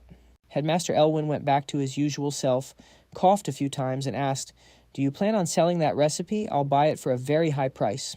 "Here it is, the moment I've been waiting for. Actually, I don't need money. Headmaster, I have a request." "Huh, what request?" "It's your space magic skill. That's what I want. I want to ask for your help, just this once." Headmaster Elwin asked, in shock, "Don't you want to think about this again? The Riddy recipe is extinct. You could sell it for an insane amount of money. But my space magic has zero practical value. Do you even understand what you're asking for?" Of course, the MC knew exactly why Elwin was reacting so strongly. It's because his magic attribute was space. In the modern era, there's only one place where space magic is actually used. Teleportation gates, a revolutionary invention that reduced travel distance across the world, other than those gates, which are a very convenient and comfortable way to travel. There's nowhere else suitable for space magic. But I have a way. By combining it with the vessel artifact I got from capturing that necromancer, I can create an inventory of subspace. Only rank 8 mages who truly understand space magic can pull this off. In this world, someone with that kind of power is as rare as a shooting star. But if I get help from a rank 9 mage like Elwin, I can definitely create the ultimate inventory. Busell flashed a bright, sunny smile and said, "Sir, forget about the money. As a mage and an alchemist, someone who seeks the true essence of matter, understanding the space magic you use is the greatest gift of my life. So please, teacher, help me out." Principal Elwin couldn't quite figure out the boy's real motive, but seeing that look of pure hunger for knowledge, he nodded. "Fine, if that's what you truly want, then we have a deal." Hearing this, Busell's face lit up even more. Absolutely fire. At that same time, on the 79th floor of the first tower, Vice Principal H.E. Hen was having a serious talk with Professor Vaden from the New Moon Magic Department. H.E. Hen growled, "I heard the news. That persona gate you worked so hard to open was wrecked by a group of students. Is that true?" Ridden knew he couldn't hide it anymore, so he simply bowed his head in shame. "Yes, it's true. I'm just worried the leader will go ballistic when he finds out." H.E. Hen shook his head and sighed. "It's not the failure that bothers me. It's how stiff you are. There were so many other ways to handle this." Radan stayed silent for a moment before asking coldly, "Vice Principal, are you just going to let Professor Menzen-Tieren lose control?" H.E. Hen didn't deny it. "Exactly. Now, if you have nothing else to report, you're dismissed." With that, Radan left the room. As he walked down the hallway, he stopped for a second, staring at the wall as he pieced the whole plan together in his head. There was only one reason they opened that persona gate: to take out the students talented enough to attend the upcoming Aslan Seminar. The Aslan Seminar is where only the most elite magic families or the rising stars of the 12 stars can step foot. These mages are also known as the Moon Shadow Cult. They didn't want I Am the Girl Blessed by Ice attending that seminar again. If she shows up, she'll be a massive roadblock to our entire plan. Plus, the M family is already a huge pain, so I figured it's best to just get rid of that potential trouble fast. Even though they were trapped in a rank 5 gate way beyond what first years should handle, Flame Isum, Princess Hongbyeon, and Busell all walked out fine. They're like comets appearing out of nowhere, all of them capable of making it to the seminar. What a waste. I should have finished those brats off. Suddenly a familiar voice echoed from down the hall. "Professor Ridden, long time no see." Ridden spun around, startled. It was none other than Ma Yu-seong. He had a mysterious smirk on his face. "Man, back in my childhood, you were like a wild beast. But now you actually look human. I almost didn't recognize you. Seriously. Though my friends almost got wrecked back there. Was that part of that slow old geezer's plan too?" Hearing him insult the man he respected most, Radan clenched his fists. He glared at Yu-seong and said coldly, "I don't care if you're a young master, you will not disrespect the leader." "And did you say friends? Are you getting too lost in this little game of playing student?" "Lost? Ha, you know what, I'm actually really enjoying this life." Before he could even finish, an invisible pressure like a literal mountain slammed down on Ridden. Yu-seong's voice turned ice cold. "So it's not just your face that changed. You actually have the guts to talk back to me like that." Ridden gritted his teeth, clenching every muscle in his body just to keep from collapsing to his knees. Sweat poured down his face, and his palms went cold.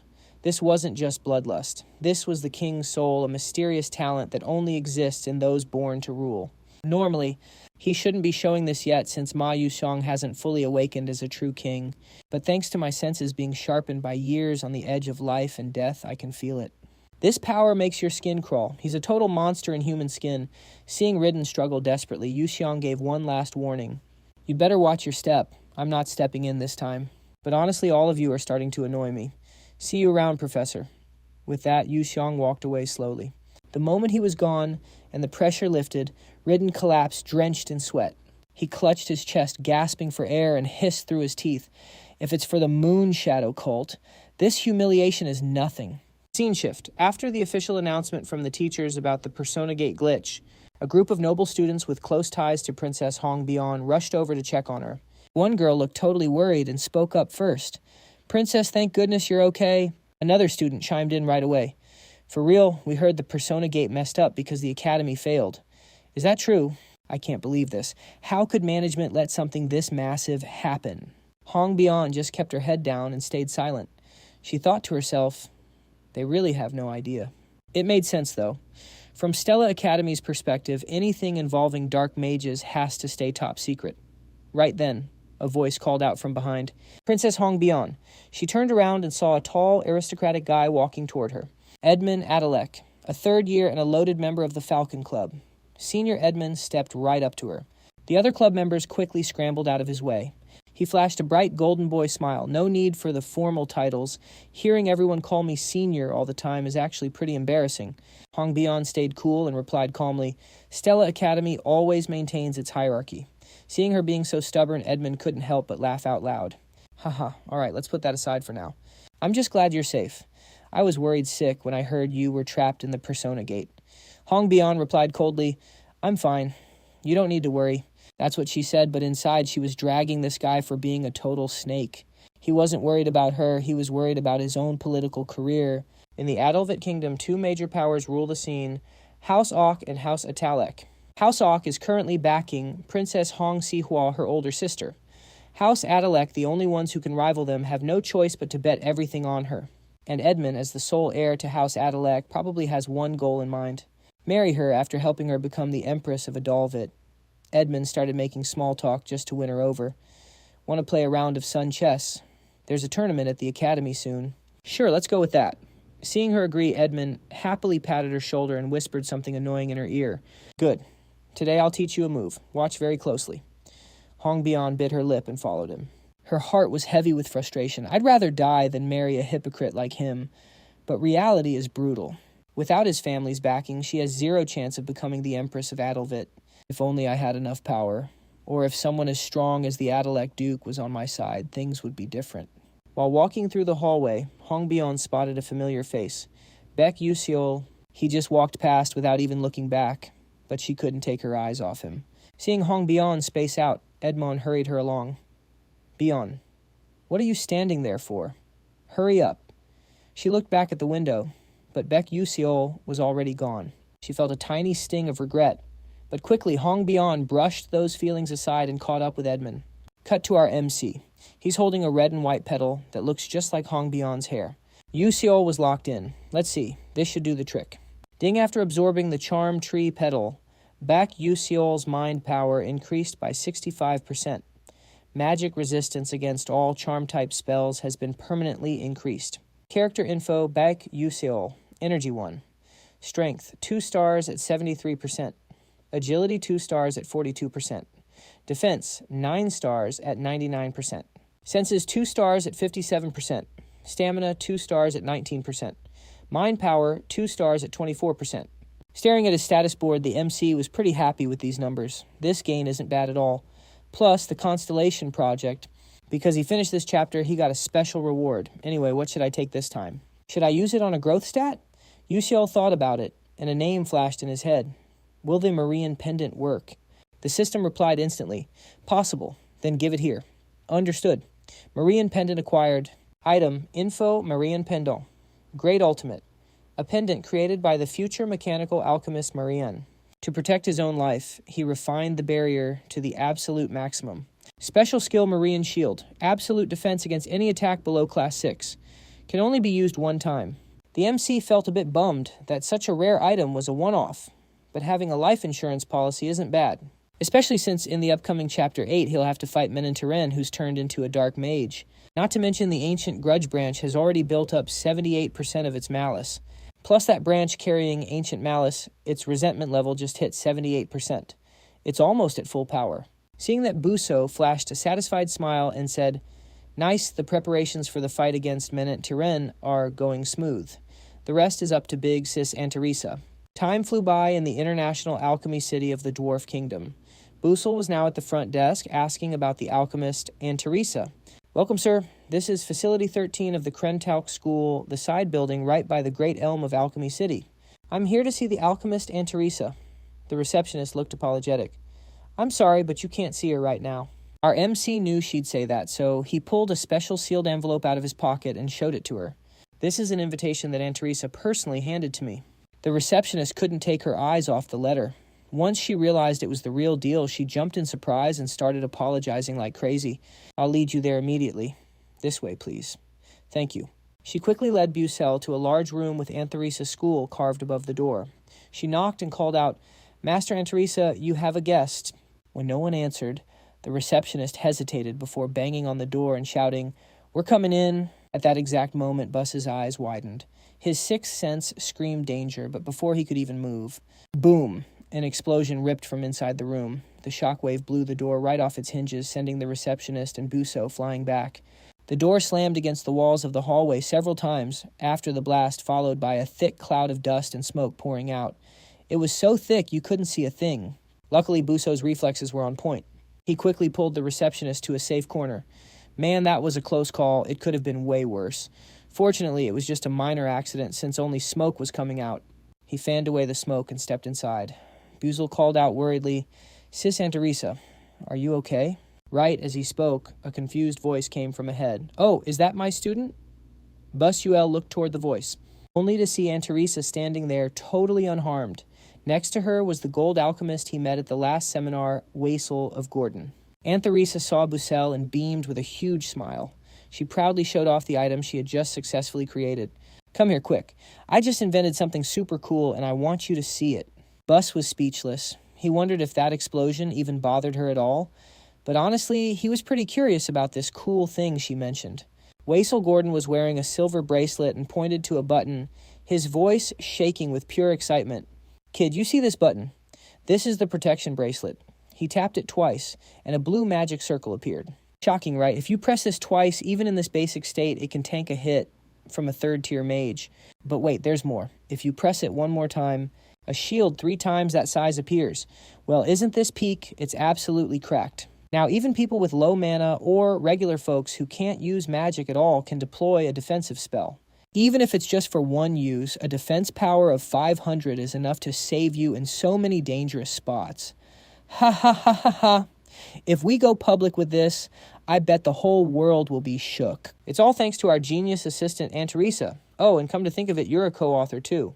So what do you think about joining the Alchemy Tower as a true alchemist? You could get rich famous and literally write your name into the history books.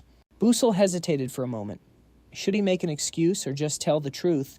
Wasel of Gordon was a good wise man. He'd been the one Aunt Teresa trusted most for a long time.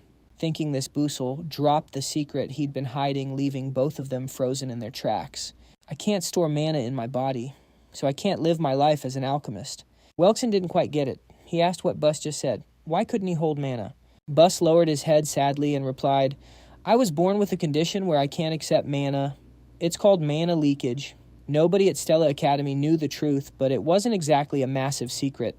Since they hadn't expelled him even knowing he couldn't use mana, revealing it to these two wouldn't hurt anything.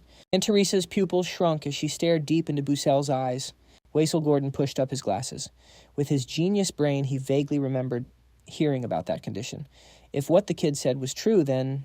However, it seemed Wasel was taking the news a bit differently. He completely lost his cool and couldn't even find the words to speak. So Aunt Teresa finished it for him. You mean the condition that limits your lifespan, right? Busell stayed silent, but they knew that was his way of saying she was right.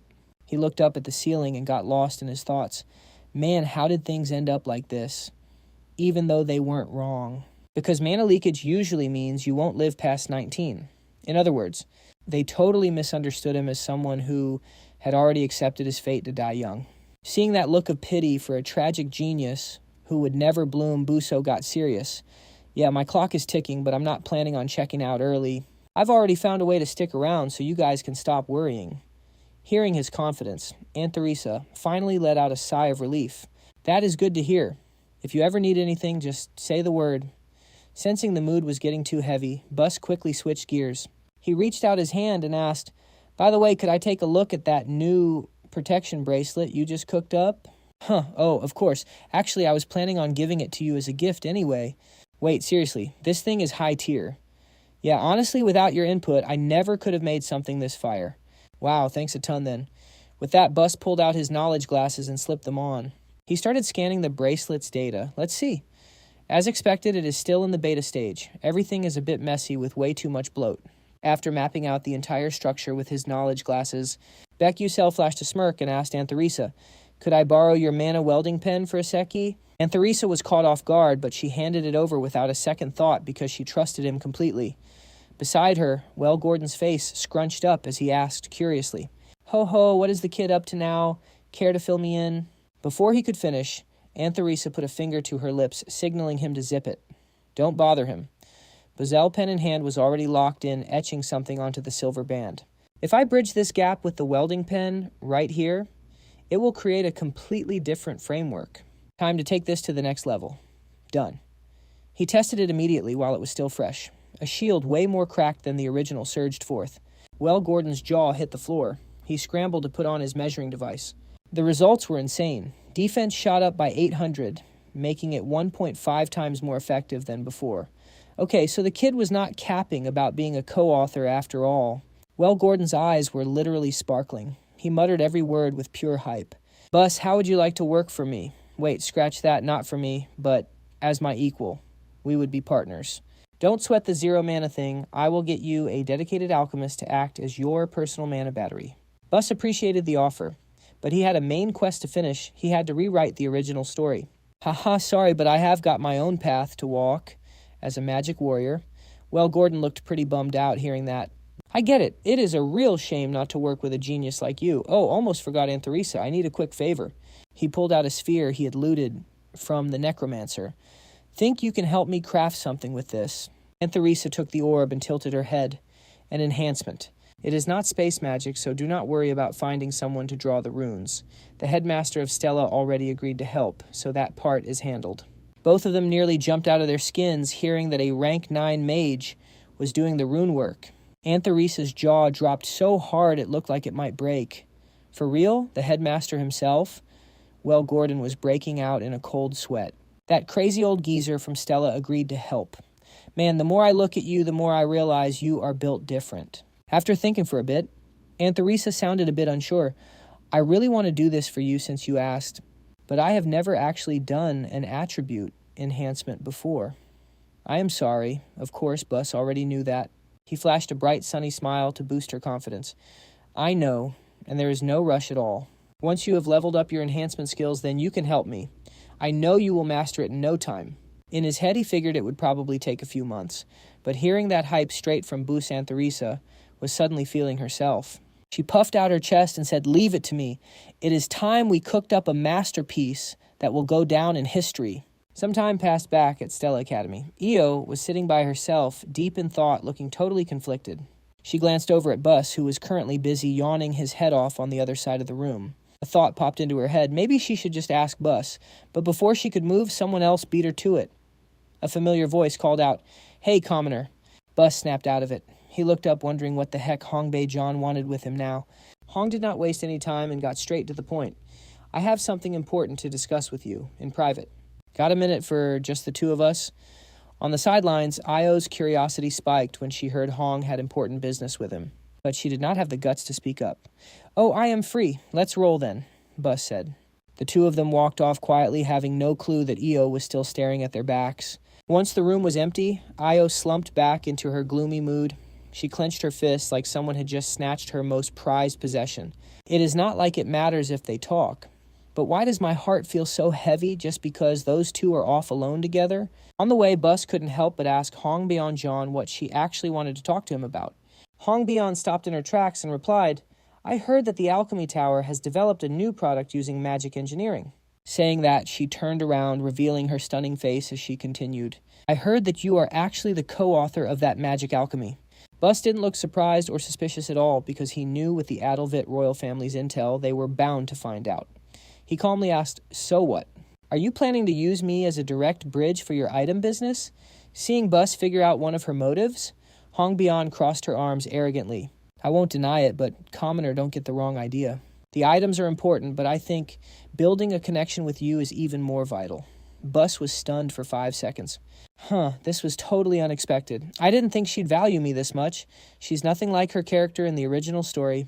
Maybe Hongbion's death in the original plot isn't unavoidable after all. She went from being arrogant to acting all shy like she was meeting a lover. So, I was thinking of inviting you to lunch. Right then, a voice suddenly interrupted their conversation. Oh, if it isn't Hongbion? Both of them looked toward the sound in confusion. It was the young master of the Alalek Duke family, Edmund Atalek. He looked furious as he spoke. You turned down my lunch invitation, so I figured you had something important to deal with. But I never imagined in my wildest dreams that you'd be hanging out with this commoner. How pathetic. The atmosphere in the tower turned heavy, just like a tense K-drama scene. With a cold smirk on that handsome face, Bus immediately recognized who this guy was. Edmund Atalek, one of the death flags that would lead to Hongbion's destruction in the future. The MC frowned. Judging by his attitude, this rich brat didn't seem to know that Bus was the co-author of the Magic Tech project. Suddenly, Hongbion stepped in front of Bus. She spoke with a serious tone, almost like she was reading from a book. He is not just some ordinary commoner. I am considering establishing a good relationship with the genius alchemist and Teresa through him. So, Senior, please stop bothering us. Those words hit Edmund's pride hard. He burst out laughing. Haha, Hong, do you really believe that? Busell, I've heard that name a lot lately, and I get that he's talented, but the fact remains that he is just a commoner. Compared to the only son of Duke Atalek, isn't having lunch with me the better choice? Listening to the dialogue between the two, Bus felt incredibly annoyed. Even though he was used to being called a commoner, this was too much. He glanced at Hongbion and saw her hiding the fact that he was the co-author while arguing endlessly with the guy. Bus let out a sigh of disappointment and spoke up. All right, that's enough. Let's just act like we never discussed the item trade. It was like a thunderclap. Hongbion gasped. Wait, what? Edmund Atalek thought the MC was scared, so he crossed his arms and sneered, smart move, commoner. You should know your place and get out of my sight. Without giving Hongbion a chance to explain, Bus said a few things to Edmund before leaving. Oh, about the business project for the item trade. I'll let Aunt Theresa know that Duke Adelek firmly rejected the deal, so we won't be providing any items to the Adalvit Empire. That smug expression instantly turned ice cold. Edmund narrowed his eyes and threatened him. You've got a big mouth, and you're asking for a beating. Do you have any idea what happens when a first-year freshman talks back to a third-year senior? Bus remained calm as could be, so not my concern. Seeing the two of them fighting like cats and dogs, Hongbion was worried sick about Bus. He probably didn't realize how strict the social hierarchy at Stella Academy actually was. Besides, Edmund Atalek was famous for being the most influential senior in the third year. He never lets anyone off who dares to threaten him. After the unpleasant conversation, the MC said his goodbyes and walked straight ahead. Edmund watched him leave a look of pure contempt on his face. Busell, I'll show you exactly how terrifying the consequences of offending a third-year student can be.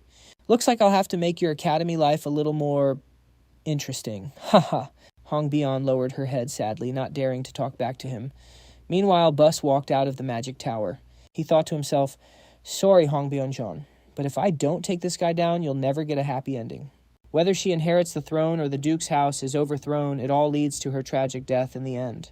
Even if I do this, at least Hongbion won't have to bow her head to that damn bastard. Cut to the East Garden of Stella Academy, a popular spot where students hang out. In a corner where no one's looking, Princess Hongbion is hiding her hands, covering her dazed face. She bites her lip so hard it bleeds. Ha! Should I just throw everything away, even my title as princess? I want to slit his arrogant throat right now.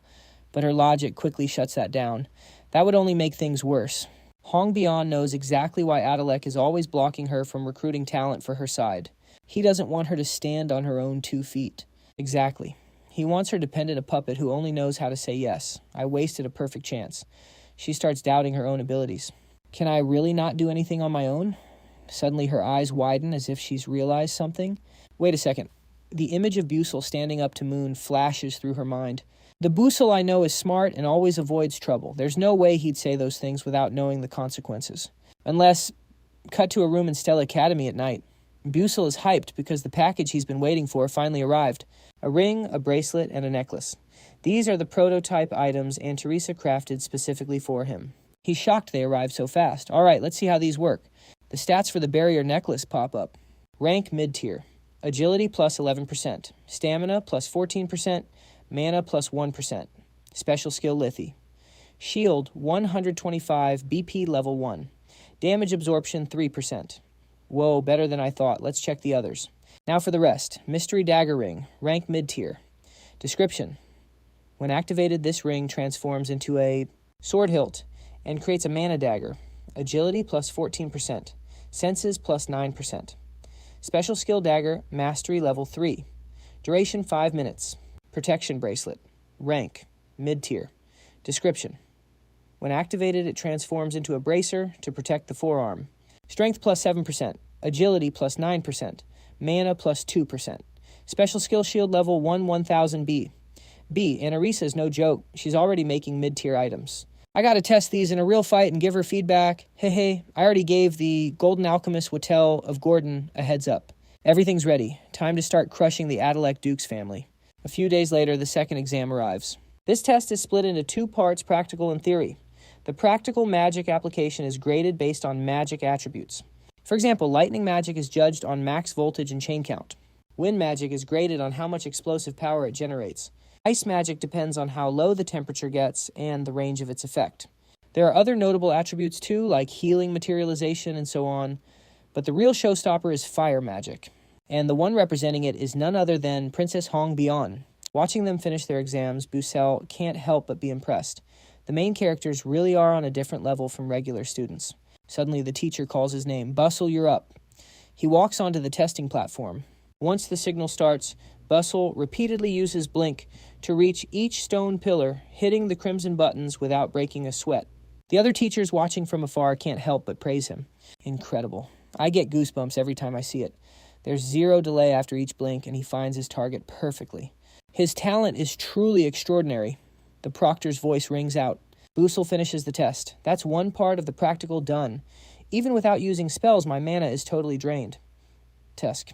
With the glasses of knowledge, I should be able to carry my grade with the written exam. Suddenly, a student speaks up. You're Busell, right? The MC looks toward the voice, confused. He smirks with total contempt. I heard a first-year dared to be disrespectful to a third-year senior. His cronies burst out laughing. That's insane. Man, back in my day, I wouldn't even dream of it. Looking at the group picking a fight, Busell guesses they're Moon's lackeys. Didn't expect them to show up this fast. He walks right up to his face and shouts, "Look at this cocky brat, you dare glare at us. When you see a senior, you better keep your eyes on the ground." Got it. The MC purses his lips, a cold thought crossing his mind. I knew this was coming, but being bullied by some wet-behind-the-ears brats is just pathetic. They lock eyes, the tension so thick it's like a spark about to ignite a fire. Seeing that B.U. Seo still wasn't following orders, the senior smirked and said in an annoyed tone, "Yo, look at this kid. I told you to keep your head down, didn't I? This brat is even more arrogant than the rumors say. I heard you're just some commoner orphan with no parents." Just then, Bandin was walking by and heard the seniors shout, "Kneel down right now if you don't want to die, kid." Bandin stopped her sharp gaze, instantly scanning the scene. "What's going on? You guys starting a riot or something?" Looking closely at the speaker, she quickly realized they were just lapdogs for the upperclassmen. And the kid being bullied? Wait, isn't he the freshman I met back at the Mateys Cemetery, B.U. Seo, right? Thinking about how these guys dared to bully the person who saved her from a level 5 necromancer in broad daylight. Bandin shouted in anger, "What the hell do you think you're doing?" The senior saw her and lowered his voice slightly. "Can't you tell by looking? We're just teaching a junior a lesson, so stay out of it." This guy was totally disrespectful to a third-year senior. As his seniors, it's our duty to teach him some respect. She turned to look at B.U. Seo. Seeing there wasn't a single trace of fear on his face, she thought to herself, "Looks like B.U. Seo has zero intention of kneeling. He's strong enough to take down a level 5 necromancer, so he could easily wreck these meatheads. So why isn't he..." Acting as if she'd guessed the main character's grand plan, Bandin decided to play along. "No, this isn't right at all," the senior asked, stunned. What Bandin put her hands on her hips, faking a serious expression. "If a freshman talks back to a third year like you said, then this isn't just a small issue anymore. If we were in a combat mage squad, this would be a major problem, maybe even considered rebellion against a superior. How about we open a special training match to properly retrain this junior?" The two of them turned to look at her. The senior was hyped but felt a bit uneasy, since a special training match requires permission from the student council president. Bandin cut him off. "Don't worry about the president, I'll handle that. You guys just focus on getting ready properly." Hearing that, a wicked smirk appeared on the senior's face. He turned to B.U. Seo and threw out a provocation. "Fine by me, this is going to be fun." After saying that, he led his 3 goons away. Once they disappeared, Bandon smiled and whispered, "Sorry for jumping in, but if I hadn't, I bet you wouldn't have let them off easy, right?" Busell was dazed, his head full of question marks. Something's wrong here. They were the ones who weren't letting me off. Weren't you acting humiliated just to plan an even bigger revenge? Bandon asked. A genius like you who can beat a level 5 necromancer wouldn't care about these guys. Plus, you obviously know the consequences of talking back to a senior, right? So the truth is simple. You were going to sacrifice yourself to end the toxic culture of bullying that's existed at Stella Academy for way too long, weren't you? Busell was absolutely stunned by her wild imagination. He hadn't even thought that far ahead. Bandon didn't notice his expression and kept going. But some of them are just forced to follow the seniors. They're called forced followers, bound by family responsibilities. Even if they don't want to, the hierarchy here is so intense, they have no choice but to follow orders. She patted Busell's shoulder a few times to comfort him. Bandon pumped her fist, looking incredibly proud of her own detective-level reasoning. So I'll set up the stage for you against those 4. Just go all out. I'll take care of convincing the student council president. Busell heard this and was freaking speechless. He thought to himself, what the hell? She just made up this whole scenario in her head. I didn't mean any of that. But he didn't explain. He just forced out a weak smile. Time passed and the professor began the magic rule analysis exam. The students had to analyze the professor's magic and write down everything they knew on the test paper. One student who couldn't do it started complaining, "This is freaking impossible. I don't understand any of this. Someone save me. Oh, help." The girl next to him wasn't doing any better. She said helplessly, "Can we even finish this today?" While the other students were struggling with the test, our main character, Busell, finished it easily, using his knowledge glasses. He walked up to the teacher and handed in his paper. Before even looking at the test, the professor assumed he was giving up, because he knew how insane the difficulty was. How the hell could a student solve this in just 20 minutes? Busell shook his head with total confidence and said, "No, sir, I've finished all the questions," hearing that the professor started reading the paper. But as he read, his expression shifted from doubt to total shock. He gasped, "What the hell is this?" Outside the exam room, Busell put his knowledge glasses away and breathed a sigh of relief. "Even though I didn't study, finishing that test feels pretty good." Suddenly someone's voice called out, "Wait, aren't you B? Busell?" Word on the street is he's the freshman who actually had the guts to talk back to that senior from the Italek family. Another student just scoffed. "He's going to get schooled soon enough.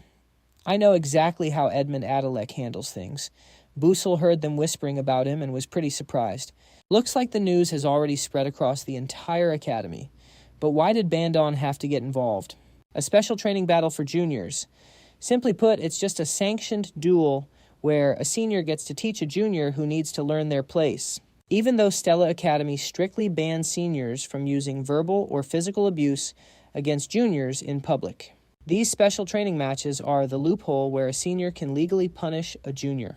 They call it a duel, but it's basically just seniors using magic to bully juniors. I mean, who can actually win against someone ranks above them? That's why these matches need the student council president's approval to stop people from abusing their power. However, students in the S class can directly petition the council themselves. Man, I was just going to kneel and get it over with, so how did it turn into this T? Since it's already happened, I guess I'll just have to wreck 'em. No other choice. Right after that, Busell went back to his room. He opened a light blue box, and inside was a cute little monkey toy ready to start drumming. It looked exactly like the toys he used to play with when he was a kid. Holding the toy, Busell smiled and thought, if you can't avoid it, might as well enjoy the ride. Scene shifts to the Stella Student Council office. This handsome guy with the smooth hair is the second-year S-Class Student Council President Miro-Yun. Seeing Bandon walk in, he asked suspiciously, "Bandon, what brings you here?" Bandon slammed an application on the desk and got straight to the point. President approved this application for a special training battle. The target is the freshman from S-Class Busell. Hearing that President Miro-Yun couldn't hide his shock. Don't you usually hate unfair stuff like this? Why are you pulling a stunt like this now? Bandon answered bluntly, "Because I hate injustice." After thinking for a moment, Miro-Yun questioned him again. "I don't know what you're thinking, but no matter how cracked a freshman is, they can't beat a second year. The gap in experience isn't something you can just fill with raw stats. Even knowing that you still want to register this match?" "Yeah." Bandon held up the paper and replied with a smirk. If you're that curious, just watch. It's going to be peak entertainment. Seriously, what are you plotting? Suddenly, a voice cut into their conversation. Oh, student Miro Yoon, take a look at this. It's a thesis report from one of the students. Seeing Professor Jarud walk in with a paper, the president immediately guessed why he was there. Professor Jarud, come on in. Is there actually a thesis worth presenting at the seminar? This time he was skeptical because the last one the professor showed him was nothing special. Professor Jarud didn't mind. He just laughed and said, just take a look first. Seeing him so confident, Miro Yoon got even more curious. He started reading the thesis. After just a few lines, his face completely changed to shock. Isn't this Brocus's anti-cross-circuit design? Haha, impressive, right? It cut the reverse loop sequence equation in half using one incredibly simple formula. The optimal cross-circuit formula was perfected by countless scholars over years, but this kid managed to take it a step further. I can only use one word to describe the person who wrote this genius. Thinking this, Miro Yoon asked urgently, who wrote this, Professor? Professor Jarud smiled proudly and said, it's that freshman Busell. With this level of skill, he might even be able to join the Aslan seminar. I can't stay here. I have to go report this to the vice principal right now. And with that, he vanished, leaving the president standing there, stunned, realizing the freshman banned and nominated was the same genius behind that formula. For a moment, the room went silent. Miro Yoon whispered to himself, Busell again. Looks like this junior is way more interesting than I thought. At the same time, Professor Jarud brought Busell's test to the vice principal's office. Hearing that he wanted to nominate Busell for the Aslan seminar, Achi Hen shouted in shock, what you want to nominate freshman Busell for the Aslan seminar this time? Professor Jarud nodded and smiled. That's right. As you can see, vice principal, what that kid showed in this exam is truly mind-blowing. But before he could finish, Achi Hen cut him off coldly.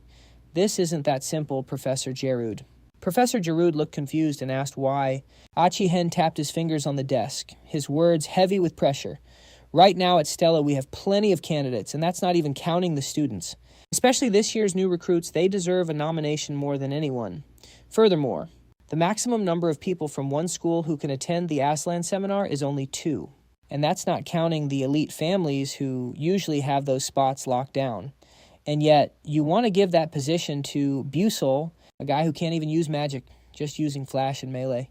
That is a straight-up insult to every real mage out there. If you understand what I'm saying, then get out. There is no way I'm letting Busell participate in the Aslan seminar. Period.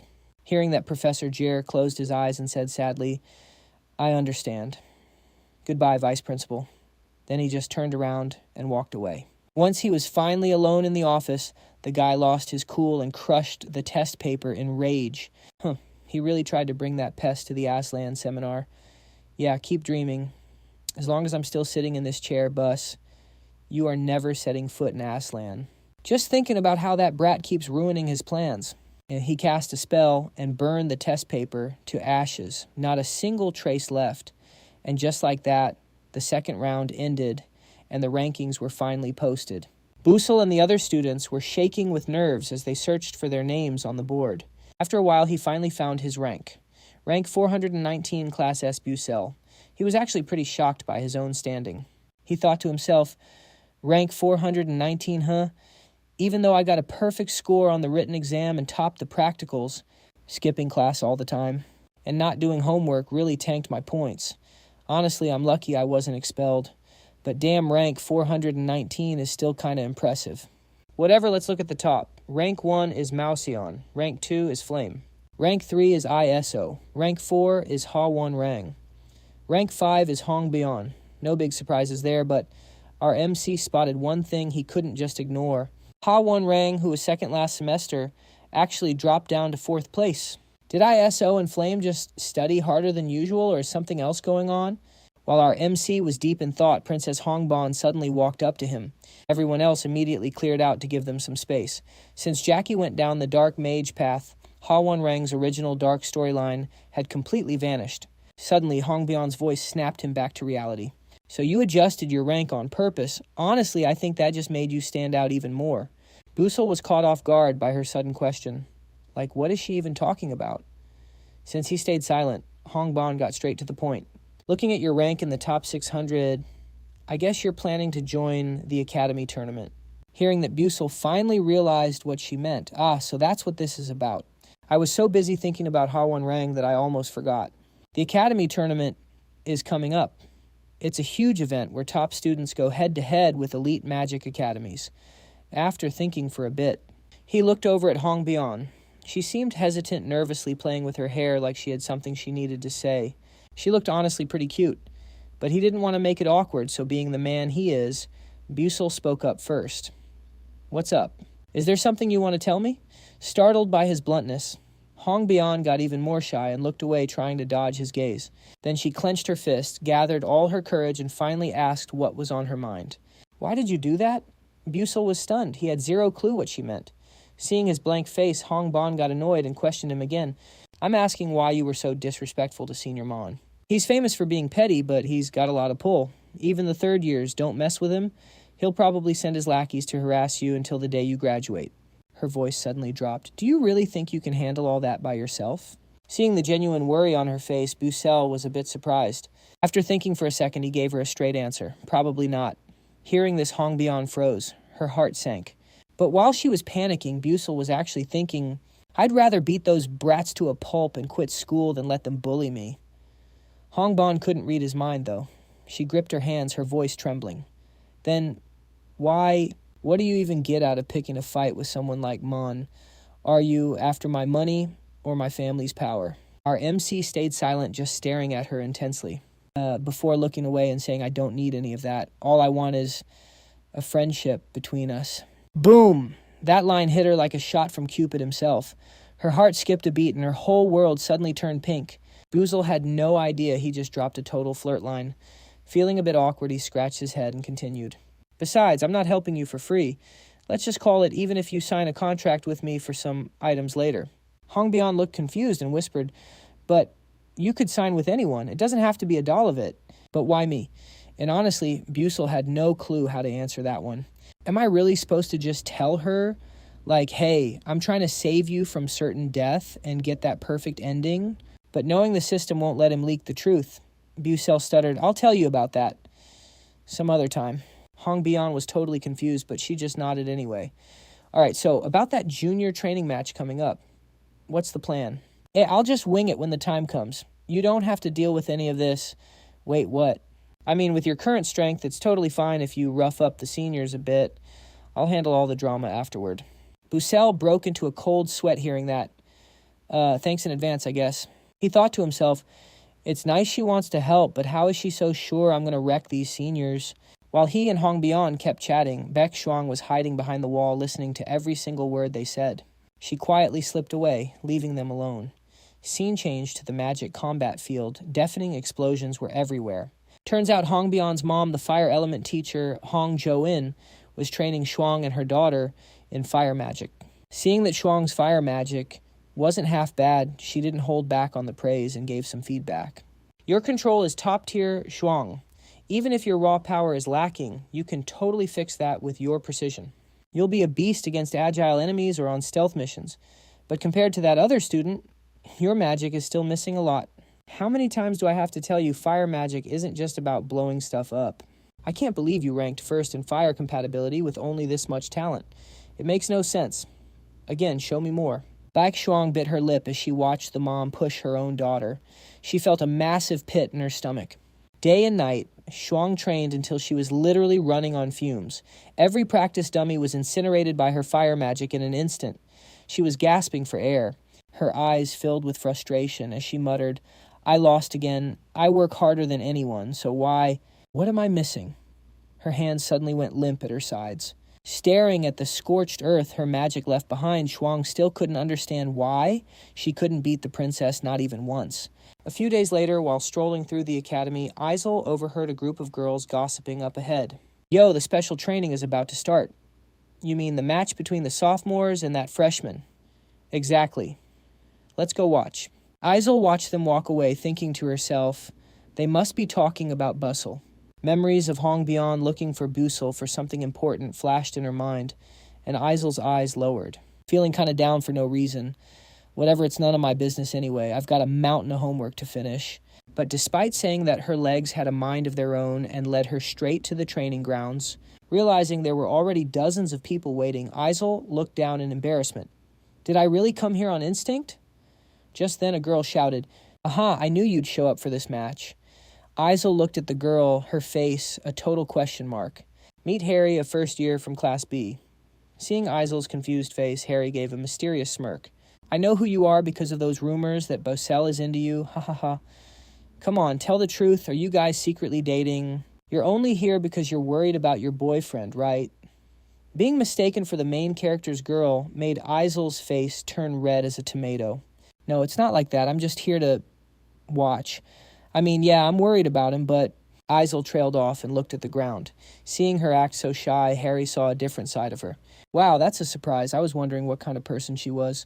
Since she's the daughter of a trader, but she's actually way cuter than I thought. "Oh, I'm Harolyn from Class B. Let's look out for each other from now on." Isel stuttered a response. "Huh, oh, me too." Suddenly everyone's attention shifted toward the arena. The man of the hour, Busell, had finally arrived. Seeing a crowd of over 100 people gathered, including the student council president, the VP, and a bunch of nobles, Busell felt the massive weight of the pressure on his shoulders. The sophomore bros, Bandy and Bandyon, cheered at the top of their lungs. "Busell, you've got guts, kid. I don't know why this is happening, but please go as easy on them as you can." Busell broke into a cold sweat after hearing that. Wait a minute. Am I not the one about to get wrecked? Why are they telling me to hold back? Why does it feel like I'm the predator in this situation? Oh man. Some of the seniors were glaring at him, but once they saw his insane muscle build, they immediately looked away, terrified he'd challenge them next. Nearby, Bandon watched Busell quietly. She wanted to see if the kid who took down a necromancer could shatter the toxic traditions that had plagued Stella Academy for years. But even so, only a few people were actually there to support him. A lot of other students are actually gloating over the news. That damn kid, BUL, is finally about to get schooled by a senior. Haha, just a commoner, yet he's been acting so cocky all this time. If BUL gets targeted by the seniors, he's absolutely cooked. But the chatter suddenly dies down as Princess Hong Bei-John walks past. Hearing these nobodies bad-mouthing the guy she chose as her knight, she goes full danger mode, making the atmosphere turn heavy. With a gaze as sharp as a razor, she glares down at them as if saying, "Shut your mouths right now, or I'll send you both straight to the Shadow Realm to meet your makers."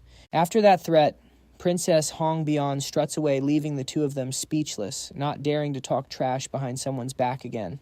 Hong Beyond finds an empty spot, crosses her arms, and fixes her gaze on the arena, waiting for the match between Mon's Hound and Becky to start. Right after a guy steps onto the stage, he says arrogantly, "Hey kid, are you ready to catch these hands?" Bus stays silent as info pops up in his head. Second-year Class C Caliban Kadarum ranked in the top 300, the 77th descendant of an unknown line, a name players rarely see unless they attend local noble parties or Stella's Make Friends with Me events on campus. Honestly, I'd recommend skipping him because he has zero magic to teach you. Earth attribute no magic bloodline and no inheritance. As a veteran gamer with over 10 years of experience in this game, I've even got his mediocre family tree written down in my notes. Though he looks mid on paper, he's actually considered average to high tier here at Stella. Even though I'm in Class S, his raw combat power far exceeds mine. I need to avoid a head-on clash for as long as possible. With that in mind, Busell finally speaks up. "Yeah, I think I'm ready." Seeing him so fearless, Caliban Kadarum gets tilted. Look at this cocky brat. Just then, the teacher in charge of the duel arrives. He raises his voice. "All right, I will now explain the rules of the match. The minimum duration is 15 minutes. The duel continues until one side is knocked out. If anyone's life is in danger, the Stella Dom's space control magic will automatically stop the fight. Also, after the 15-minute mark, either of you can declare a forfeit to end the match immediately. If there are no questions, let the special match between the freshman and sophomore begin. With that, the professor steps back and activates the Stella Dom. Both are teleported into a dense forest. As soon as the countdown on the screen hits 00.00, Caliban Kadarum and BUL both draw their weapons and take their stances. Outside, Harry turns to Iso and asks, "Who do you think's going to win?" Iso hesitates for a second at the sudden question before giving his take. "I think the senior will win." Harry isn't surprised by that answer at all. True, Senior Caliban inherited the Earth attribute and Earth defense is insanely strong. I don't think Busell has enough firepower to break it. Plus, Earth elements excel at battlefield control. The more he controls his domain, the more versatile his attacks become. I wonder if Busell's swordsmanship can break through a third-tier defensive barrier. Iso nods in agreement. Harry's right, normally there's no way Busell wins this. But that's only if he plays by the book. Busell is the type of guy who always finds a way to pull off a miracle. Back to the fight, the moment it starts, Caliban shows his true colors. Today, I'm going to show you the consequences of disrespecting your seniors. Activate magic. Stonefield. The ground beneath Busell's feet rips apart, but he instantly uses Flash to blink away, keeping a safe distance to set up his plan. Suddenly, his gaze shifts elsewhere, leaving Caliban confused. What the hell is he looking at? There's nothing there but trees. Having finished his calculations, Yuseo smirks and suddenly bolts straight into the forest. Seeing him go totally off-script, Caliban is so pissed he could spit blood. You cowardly little rat, get back here and fight me outside. Harry can't believe Buo actually chose to run. She wonders if he has any pride as a man. Iso agrees, but honestly, in this situation, running might be the only smart move. Back in the fight, Caliban is hot on Busell's heels. He roars in rage, "You dog, stay right there, Busell just keeps running. Only an idiot would turn back now." Seeing that Busell isn't falling for his provocations, the veins on Caliban's forehead pop from anger. He repeatedly casts Stone Pierce, firing countless sharp rocks at him. Boom, boom, boom! The explosions send earth and stone flying everywhere, creating a massive cloud of dust. Outside Iso Hongbei, John Ben and Banjon all hold their breath. They're all praying that the MC is okay. Delusional enough to think his attack landed, Caliban walks forward with his guard completely down. But as the dust settled, what he saw was just a toy hanging from a tree. Something Busell prepped before the match. Caliban couldn't believe his eyes. Why is this here? Suddenly a chill ran down his spine. Just as he tried to bolt, the toy monkey exploded, unleashing a massive shockwave. Caliban instinctively threw his hands up to activate his magic. Boom! His entire body was engulfed in a bright green light. He couldn't dodge in time, so he turned his body into a massive heavy boulder instead. He took the explosion head-on like it was nothing. Caliban sighed in relief. Luckily, the shockwave wasn't lethal, and he reacted fast enough to trigger his defense magic, Weight of the Sanctuary. But that didn't matter anymore. Caliban suddenly realized it was all a trap. The second he realized it, he scrambled to summon a stone shield behind his back. And just as he guessed, the sound of tearing wind cut through the air. Busell used Blink, swinging the glowing sword Taven straight for his throat. Clang. The magic sword tore into the earth shield, but luckily it only left cracks and couldn't pierce through. Caliban smirked, pouring mana into his staff. He immediately triggered his sky-shattering magic. The shield exploded, sending thousands of shards flying in every direction. He laughed out loud, thinking the attack finished off Bitch U CeeLo. But his joy was short-lived. As the dust cleared, all he saw was a deep crater. The MC was nowhere to be found. Caliban roared in fury, "You dog is running all you can do." I guess all that talk about chivalry was just a bunch of bull, huh? Right then, his foot stepped on a strange leaf, and his body started floating mid-air. Caliban gasped, "What? It's just a normal leaf." So why is he floating? Caliban scanned the area and saw Busell hiding in the bushes. The MC had a smug, devious grin on his face, like he had a million schemes ready to go. Seeing that made Caliban's blood boil. "You little brat, how dare you laugh at me?" He quickly cast a spell to increase his weight. The moment he hit the ground, he aimed his staff at Bitch Yuseo, but once again the MC had vanished. Veins popped on his forehead as he cursed in rage. "Damn it! You little rat, get the hell out here." Suddenly a round object came flying from a distance at godlike speed. Caliban sliced it in half in a fit of rage. "Stop with these childish games and fight me like a man." Only the whistling wind replied. The sphere he just cut suddenly started glowing and exploded on the spot. Thick smoke filled the air, making Caliban choke and cough. Sweat dripped onto the ground as his eyes turned bloodshot. He covered his mouth and cursed, "Damn it! Cough! Cough! CS gas." Right then, a ringing sound echoed from below, and a flash of light burst out just like the traps before. Boom, boom, boom! A deafening noise roared through the entire training grounds. Harry and eyes covered their ears. What the hell is that? I don't know. Looks like some kind of flashbang meant to blind and deafen the target. Harry watched in shock as his senior struggled. Instant attacks and CS gas. That kid BU is really driving Senior Caliban insane. Princess Hongbon narrowed her eyes. It's over. If he just closes the gap and lands one hit, this is a win for the commoner. Suddenly her eyes widened. Bitch UL pulled out a ton of CS gas grenades and threw them right at Caliban's face, making him scream in pain. The MC was spamming Blink like crazy. Every time he teleported, he chucked another gas grenade at him, giving Caliban no room to breathe. The upperclassman Bandon quickly realized what BU was throwing. Bandon thought for a moment before speaking. Looks like there's smoke mixed in too. Man, I don't even know what to say. Bitch Yuseo's attacks didn't deal fatal damage, but the mental damage was multiplied by 100. He must be feeling so humiliated right now. He probably wants to find a hole to crawl into. As the smoke slowly cleared, we see Caliban's distorted face covered in drool and tears. He looked pathetic. That damn Busell, that little brat. Caliban had never felt this insulted in his life. Ever since he became a second year and started bullying freshmen, he could feel the contempt. The crowd was laughing at his misery, looking at him like a total idiot. Thinking of this, his rage reached its breaking point. A massive surge of mana exploded from his body, and the ground beneath him rose like a mini mountain. Bitch Uello, forget the training and the lessons. Don't even think about leaving here in one piece. I'm going to take real good care of you. As soon as Caliban finished speaking, he raised his staff high into the air. A swirling green light gathered, slowly opening a massive magic circle. Boom. A world-shaking sound thundered down as ancient magic runes appeared, rotating slowly but carrying an overwhelming pressure. Yuseo looked up, his eyes filled with pure shock. High above the magic circle glowed intensely dropping pillars of light that seemed to crush space itself. Cold sweat rolled down his face. He couldn't help but gulp as he looked at Caliban, the guy who just promised to be nice to him. Now he was summoning Stone Sour, a high-tier magic strong enough to wipe out an entire battlefield. The air turned heavy and suffocating, like everything would be turned to dust the moment that circle finished. Caliban is gritting his teeth, his face turning bright red as he screams in rage. Are you insane? Others might not know, but you have no right to say that after what you did to me. Outside, the sophomores, Ben and Bandion, both agreed with him. Even though they hated this bully, Busell's attack was so shameless it made their blood boil. Soon the Stone Sour magic was complete, and massive stone spears glowing with a fierce green light began to appear. They were so sharp it looked like they were piercing the sky. Hundreds of these giant spears hung in the air, glowing like a meteor shower ready to drop. Caliban roared in fury, his eyes bloodshot. Bust, just die already. The moment he released the spell, the forest of stone spears surged down at once.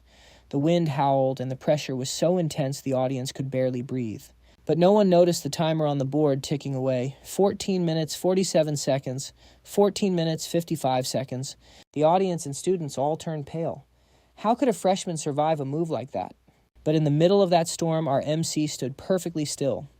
Yuseo's eyes opened slightly, his gaze calm and cold, not flinching for a second as death rushed toward him. Because his goal from the start was just to stall for time. The clock hit 14 minutes, 59 seconds. Finally, the moment the countdown hit, 15 minutes, Busell's lips curled into a winning smirk. I forfeit. Immediately, every single giant stone spear froze midair. Hundreds of floating rocks were stuck in time as if the whole world had been grabbed by an invisible hand. That sudden surrender left Ben Bandion, Harlan Isel, and even Princess Hongbei John completely speechless. Their eyes were wide, unable to process what just happened. Even Caliban stood there, frozen by those words. His eyes were bulging and cold sweat poured down his pale face.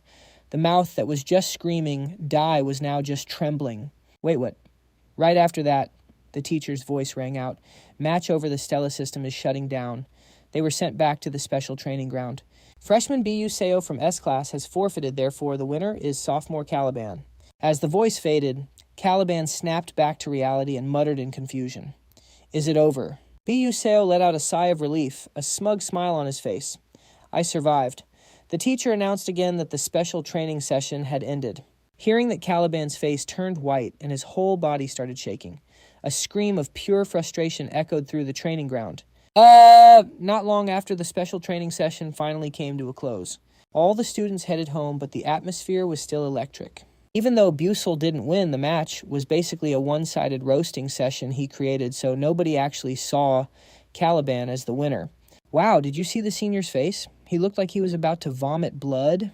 That was hilarious, man. If I were in that spot, I would have punched him first, regardless of what the professor said. Haha, tell me about it. The freshmen were losing their minds.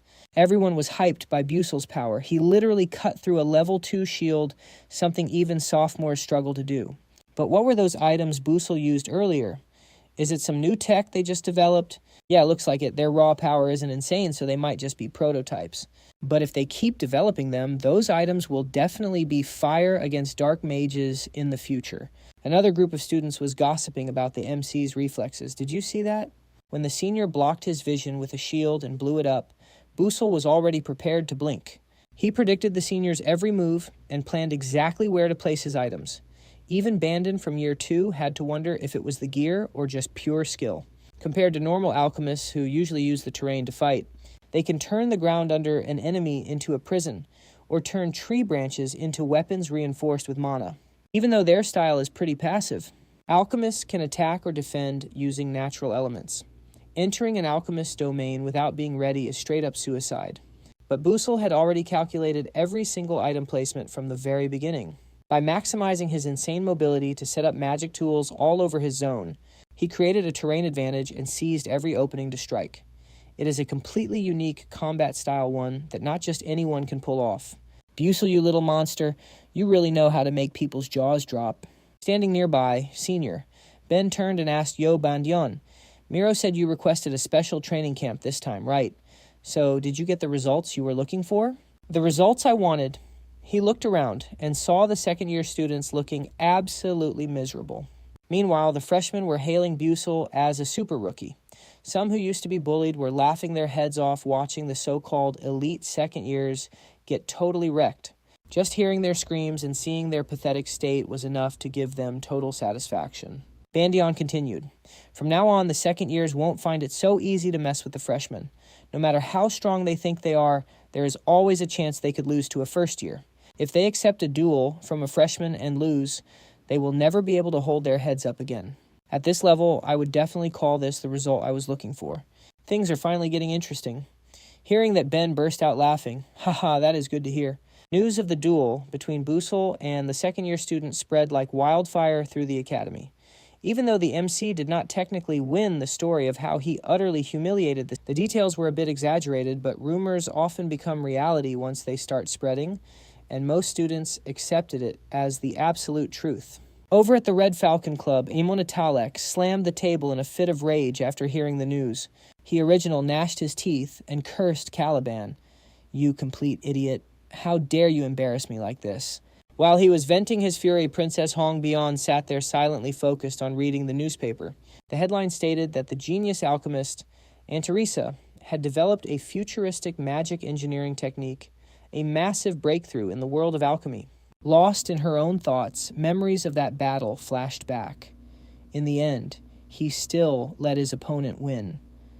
During those 15 minutes of the duel, Busell was simply mocking his senior with new magic tools and never truly fought seriously. He did not even use his sword skills once. That means if he actually wanted to win, he could have ended it whenever he felt like it. However, he chose to forfeit instead. After all, a freshman defeating a sophomore is something that would be considered unthinkable. Was the goal of his actions to prove that not everything has to be solved with raw power? How fascinating. That commoner is completely unpredictable. Meanwhile, Amon was busy discussing with his lackeys about what to do with Busell. So what are those second years doing right now? I told them to give Busell a private lesson. Actually, the second year students haven't touched Busell at all. What the hell's going on? The subordinate scratched his face, looking embarrassed. Contrary to the rumors, Busell has been greeting the seniors very politely and acting extremely friendly. I even planned to go over and yell at him, but he was such a smooth talker that I ended up buying him snacks. Wait what Amon stood there speechless, his mouth hanging open at the news. Just then a girl burst through the door of the club's ruined building, gasping for breath. Young Master Amon. Seeing who it was, he felt a sudden bad omen in his gut. What happened? The maid stammered in response. The thing is, the Duke just called. He said you need to come and see him immediately. While waiting for the other end to pick up, Amon wondered what big disaster could have happened to make his father, who rarely ever calls, reach out so suddenly. When the line finally connected, Amon said seriously, It is me, Father. Why did you call for me just now? Son, I just received a call from Alchemy City. From Alchemy City, that is right, because Duke Adalek supposedly refused to cooperate. The alchemists of the Anteresa School have stopped all supply shipments to our kingdom. Do you know anything about that? No, of course not. How could I be stupid enough to say something like that to a member of the Anteresa School? But it is the truth, because the co-author of the magic fusion technique said so himself. Those words hit him like a bolt of lightning, leaving him speechless. The co-author. Realizing how dangerous this was, Amon screamed in a panic. Wait, Father, I really did not know. I have never even met the co-author. As he said that, he froze. Memories of his conversation with Busell flashed before him, and his eyes widened in total shock as the realization hit him.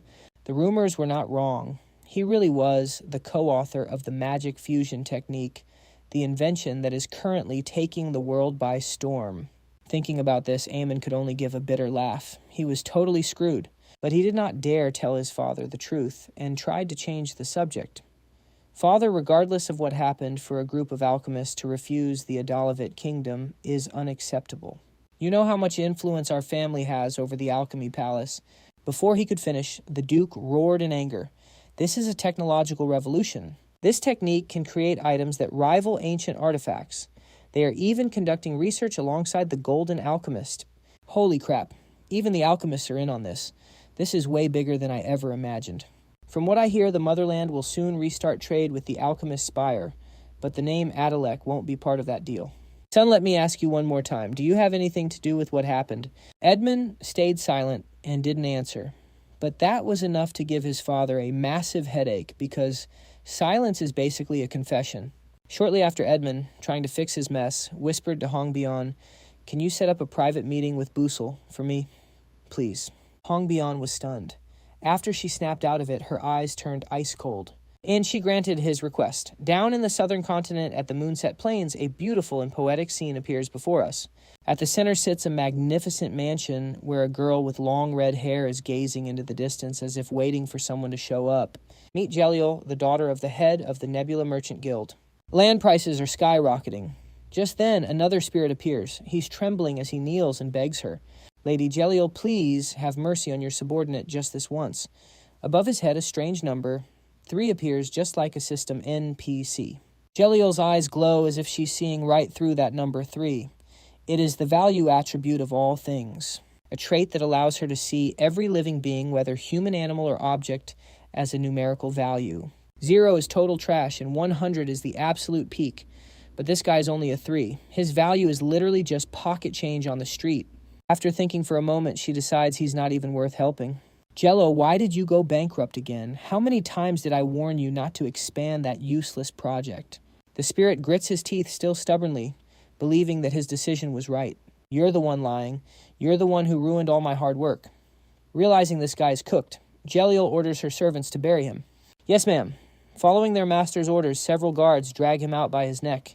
Ignoring his screams for mercy, Jeliel just watches coldly without a single drop of pity. Once they're alone, Jeliel puts her hands on her hips and sighs, "Ugh, how boring. Kids these days have 0 willpower." Suddenly, a familiar, mature voice rings out. "Jeliel, are you in there?" Recognizing that voice, Jeliel suddenly turns bright and innocent, like she has a split personality. Immediately, the man appears. Above his head is a question mark. His value is immeasurable. This is none other than the master of the Nebula Merchant Guild, Melian. He gives his daughter a warm, loving smile. "My lovely daughter, have you been doing well?" Jeliel dives into Melian's arms, taking in his scent, her eyes sparkling with happiness. "Father, welcome back. How did the trade go? Is everything okay?" He smiles and answers his daughter calmly. "It's still in progress. This time, the Antonisa School from the Alchemist City combined magic engineering to create a very interesting item.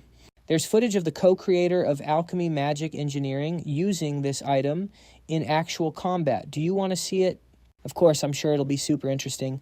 That's what Jeliel says, but deep down she's thinking something else. Honestly, she just wants to spend more time talking to her dad, but she doesn't dare be that blunt. "Haha, come to my room." "Yes, father." The scene shifts to a luxurious room. Before them is a recording orb showing the battle between Busell and an unlucky senior who was used as a guinea pig. Before the image even clears, Melian introduces the main character. He's a first-year student at Stella Academy. He used that item in a real fight against a second-year student. Jeliel is startled by that. The co-inventor of alchemy magic engineering is a student, and a first year at that. Just how cracked is this guy? What kind of person is he? I'm so curious. Beep, beep. Jeliel turns to the screen, but in an instant, her face goes blank the moment she sees a boy with brown hair. As he appears in his combat stance, a question mark pops up above his head. Jeliel immediately doubts her own eyes. What the hell? Why can't I see his true value? This has never happened before. Even ancient artifacts and legendary treasures all have a value in her eyes. Even the Emperor of the Scanvan Empire and the Emperor of Adalavit, she could see exactly what they were worth. Gelio glances at Melian, who is also an existence she can't measure. Two scenarios flash through Geliel's mind that would make her evaluation ability useless. One is when the target is someone she loves, and the second is when that person has a mysterious value so high that her ability can't even put a number on it. This made Gel even more curious about Becky Uel. "Dad, who is this guy?" Melian answered honestly. "His name is Becky Uel. You might run into him later, so make sure you remember that name." "If you say so, Dad, then I'll definitely remember it. By the way, do you want to play a round of soul chess before you head to work?" "Sure, I have some free time." Gel's hands were shaking slightly, but her fear had completely vanished. For the first time in her life, she felt a strange mix of curiosity and excitement toward a guy. A person whose true value even she couldn't see through. "I heard BUEL is hosting an investor presentation soon. I can't wait to meet him." A strange rush of excitement surged through the young girl's heart. Scene changed to a famous cafe in Stella Academy where Busell is sitting with Edmund. After asking Hongbei John to set up a private meeting, our MC agreed without a second thought. He finished his Americano, but Edmund, sitting across from him, was still silent. It looked like he was struggling to find the right words. Getting impatient, Busell put his cup down and spoke first. "Finish my coffee. If you got nothing to say, I'm out. Wait about what happened back then. It was my fault. I'm really sorry, and I've been reflecting on how I looked down on you just because you're a commoner, so please, can you just forget those arrogant things I said before?" Hearing an apology from the heir of the Adalec Duke family, a clan with a 1,000-year history, Busell stayed cold. He didn't care if the guy begged on his knees. The only thing on his mind was making sure Princess Hongbian doesn't repeat the tragedy from the original novel. In the original plot, Edmund becomes a rank 4 mage at 19, but that was the limit of his magic talent. Later on, he chose to become a politician instead of a mage. That's why I need to nerf his influence. Better yet, I'll strip away Edmund's political power so Hongbian can stand on her own 2 feet. Let's see. First, I'll make my move. After thinking it over, Busell spoke to Edmund in a freezing tone. "I still don't feel like forgiving you." Edmund flinched and whispered, "Then what do I have to do for you to forgive me?" Busell closed his eyes, thinking about what to demand. Suddenly, a light bulb went off. He reached into his pocket and slapped a piece of paper in front of Edmund. "This is a magic oath written on a mana scroll. Let's settle this with a bet." A bet Edmund was caught off guard. Our MC continued. "The game is soul chess. If I lose, I'll take back what I said and only ship goods to the Adalevit Kingdom through the Adalec Dukedom." Edmund's eyes sparkled at those insane terms. Seeing the prey bite the hook, the MC tightened the trap. "But if I win, you give up your permanent seat at the Aslan seminar to me." That hit like a thunderbolt. Edmund was completely stunned. He stammered, "What, are you crazy? You think that's even remotely fair?" Becky Uel obviously knew it was a wild request. The Aslan Seminar is a massive public debate where scholars from the most prestigious magic families gather to talk shop. Very few magic families are allowed to attend regularly, and you need to meet 3 conditions to even get a foot in the door. One, you had to attend last year and present an incredible thesis to be invited back. 2, someone transfers their seat to you while you have a thesis ready for Aslan. Finally, you have to be one of the 12 rising stars of the year. It's basically a showdown for the world's top magic geniuses. Just being there and keeping your spot is enough to prove you're built different. The Adalec Duke family has been a staple at the Aslan Seminar for decades. It's the main pillar holding up their power. And that's exactly the pillar I'm aiming to break. If you don't like it, forget it. The MC stood up, tucked the paper away, and pretended to leave, waiting for the prey to fall into the trap. Just as expected, Edmund called him back immediately. He asked Busell if he really wanted to decide something this huge over a game of soul chess. Edmund Adelec's skills in soul chess were so cracked that no one in the academy could touch him. He even competed in the world championships. He never thought he'd lose because, honestly, he's never tasted defeat in his life. At least not until he met Busell, the guy with the literal cheat codes. "Fine, I'll sign this contract. Let's meet here at this time tomorrow." Edmund held out his hand with a confident smirk. Our MC wasn't surprised at all. Everything was going exactly to plan. Cut to the next day. The showdown between Busell and Edmund Atalek drew a massive crowd. A random male student asked someone nearby why the cafe was so packed today. A second-year senior explained word is Senior Edmund, and some first-year rookie are having a duel in Sun chess. Wait, what? At Stella Academy, nobody is better at Sun than Senior Edmund. Who is this rookie who thinks he can actually step up? He is totally clueless. Bus stayed quiet thinking, Yeah, that is me. Did they really think I wanted this? Honestly, I was not even interested in Sun Chess at first. Suddenly, a student shouted, cutting off the MC's thoughts. They are here, Senior Edmund and Princess Hong Bian. Looking at the three of them, Bus was not shocked at all that Edmund brought Hong Bian along. The students started whispering when they saw her. Wow, the princess looks fire today. Don't those two look like a perfect match? Hong Bian did not care about the praise. She walked straight up to Bus and gave him a deadly glare.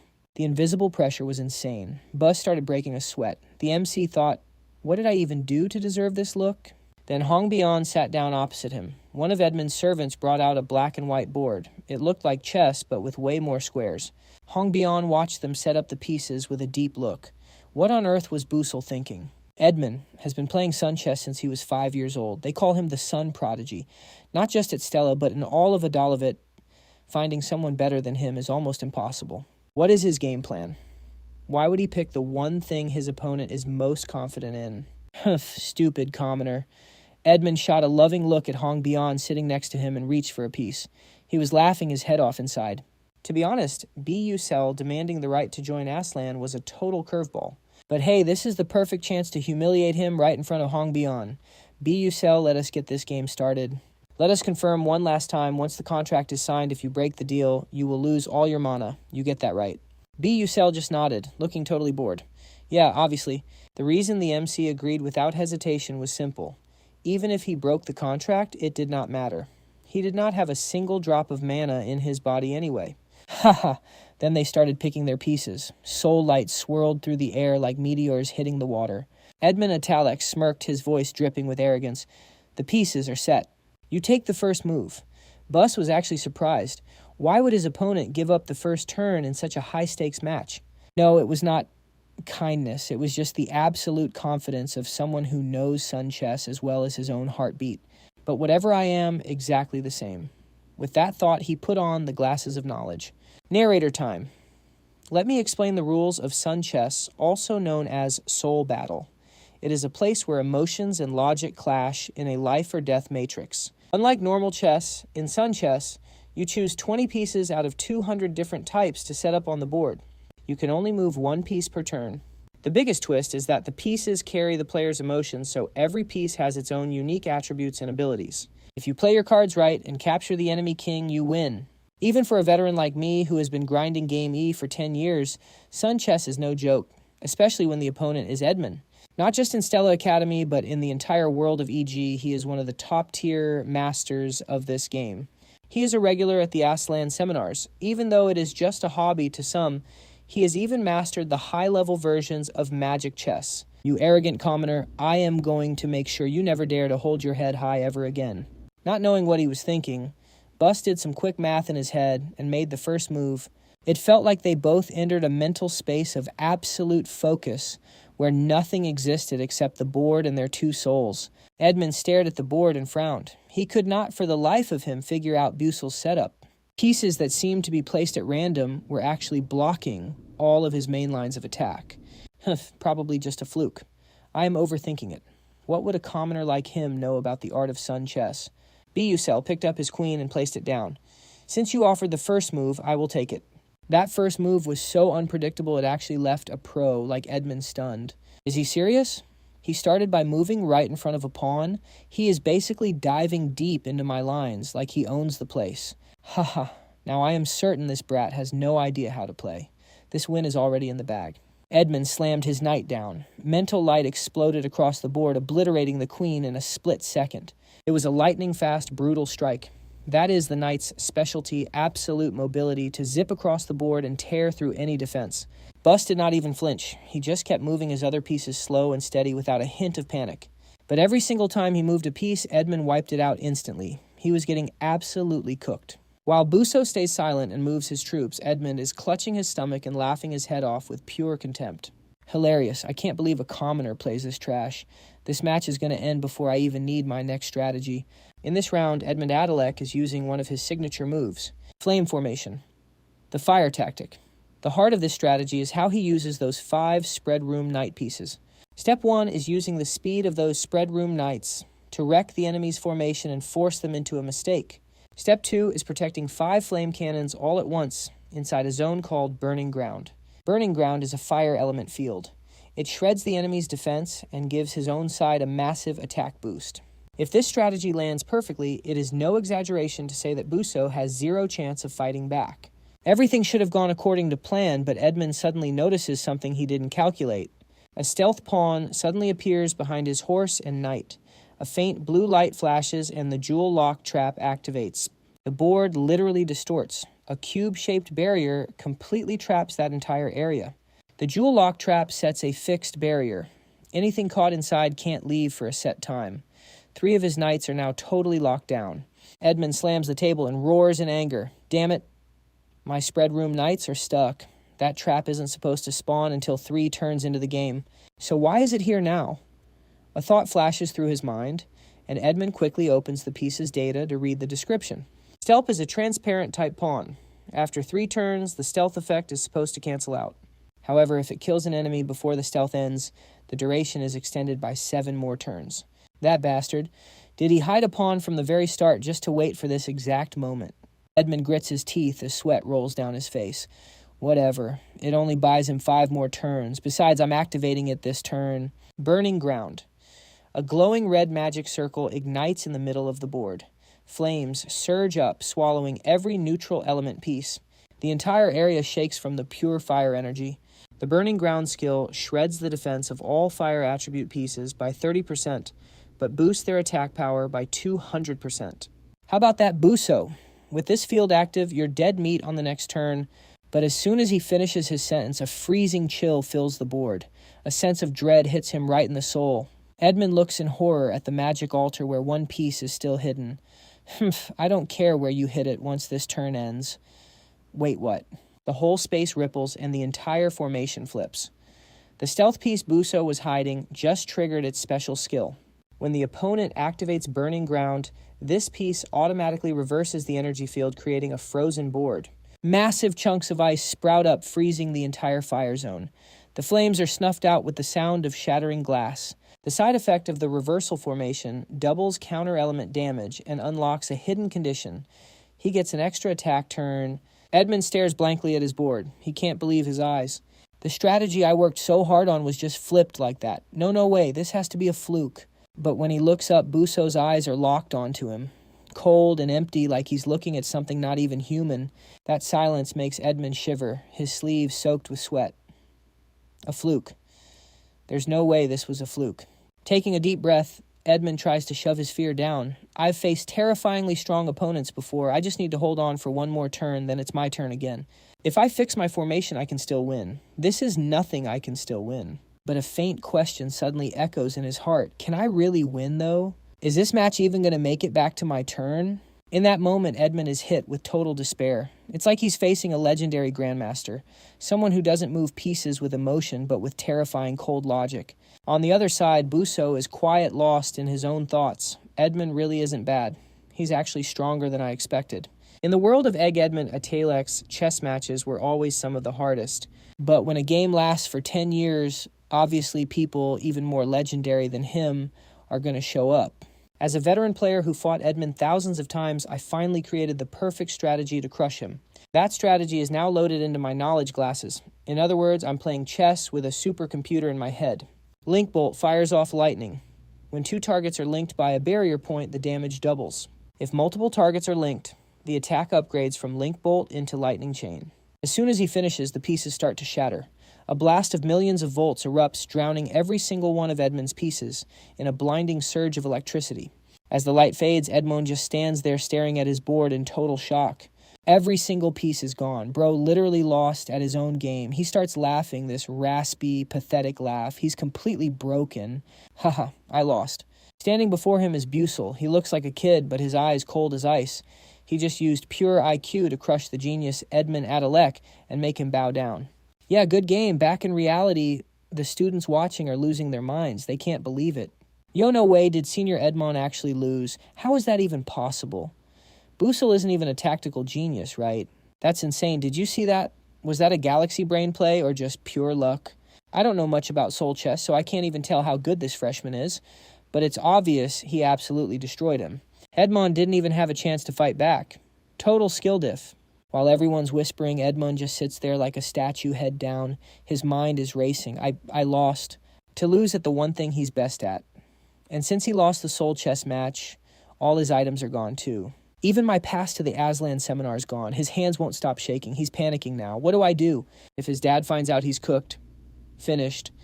While the others clean up the board, Edmund slams the table and starts losing it. Damn it, damn it, damn it. Everyone at the Red Hawk HQ jumps. They're all part of Hong Bion's faction, but nobody wants to mess with a guy this tilted. Getting in his way is basically suicide, so they just slip away quietly. Edmund covers his face, shaking. He's lost. What now? Should he just go home and confess to his dad? The Antharesa school literally changed the whole Adalavit kingdom with their tech. And now he just lost the ticket to the elite Aslan seminar. That pass was his proof of being a noble mage. Just as he's about to have a mental breakdown, a clear voice rings out. Senior. Edmond snaps out of it. He looks up and sees Princess Hong Bion standing right there. She doesn't waste any time and gets straight to the point. I'll talk to Busell. I'll get him to take back his threat about the inventions and give the trading rights back to the Italic family. But in exchange, I want those trading rights for myself. Also, you need to apologize and take back everything you said about the Adolf family. Edmund sees a lifeline. He's ecstatic. Wait, are you serious? Really? Thank you, Bion. Seriously, thank you so much. I don't know how I can ever repay you. Repay me. I was born to be queen. Taking care of someone who's going to be my loyal subject is just what I do. Anyway, I'm going to see Busell. She turns and walks off her heels, clicking loudly on the floor. Edmond just stands there with his mouth open, staring at her. Did she just call me a subject? Their relationship was always like a ruler and a subject, even if Edmund used his family's power to try and flip the script. But now that the power balance is wrecked, everything's back to how it started.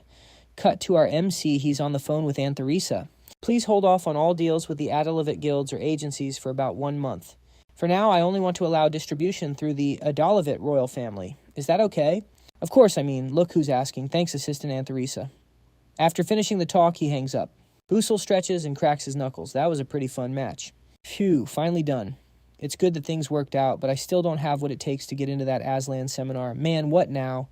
In the original story, all the main characters made it into the top 12 most talented young mages. While he's lost in thought, someone calls out to him. Hey, commoner. Busell turns around, and surprise, surprise, it's Hong Bion. She hasn't left yet. She's clearly looking for him, but Busell doesn't realize it. He just reaches into his pocket. Oh, you're just in time. Here's the contract. Hong Bion is stunned. She has no idea what he's up to. Busell doesn't play around. He gets straight to it. The Antharesa school will only distribute through the Adalavit royal family for the next 1 month. How you use that is up to you. Hong Bion reads the terms carefully and suddenly grips the paper tight. Well, I'm off. Seeing him about to leave, Hong Bion musters up the courage to shout, I owe you big time for this. Thank you, Busell. Hearing a thank you from the arrogant Princess Busell isn't used to this. He awkwardly replies, No, it's nothing. No big deal. Getting a thank you from Hong Bion really is a once-in-a-lifetime event.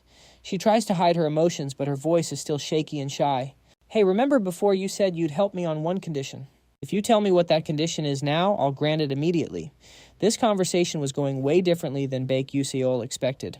He scratched his head, thinking, wait, my condition? I thought that was pretty obvious. His goal was to make sure Hong Bion didn't get swallowed by her villain aura so they could reach the happiest ending possible together. But seeing her acting all shy like she was meeting a boyfriend, Yuseol felt a bit awkward. He couldn't exactly say, I just want you to be a better person, so he just blurted out the first excuse he could find. Just, buy me a meal. Hong Bion almost fainted when she heard that. She seriously doubted her own ears. What can you say that again? Just treat me to a meal. I want to eat a full, delicious feast hosted by the princess herself. Hong Bion was stunned. She didn't expect Baek Yuseol to ask for something so simple. Then she burst out laughing, her cheeks turning bright red. Fine, I'll treat you, no matter how much it costs. Not long after, Hong Bion led him to an alley near Stella Academy. Baek Yuseol saw the luxury black cars parked there and broke into a cold sweat.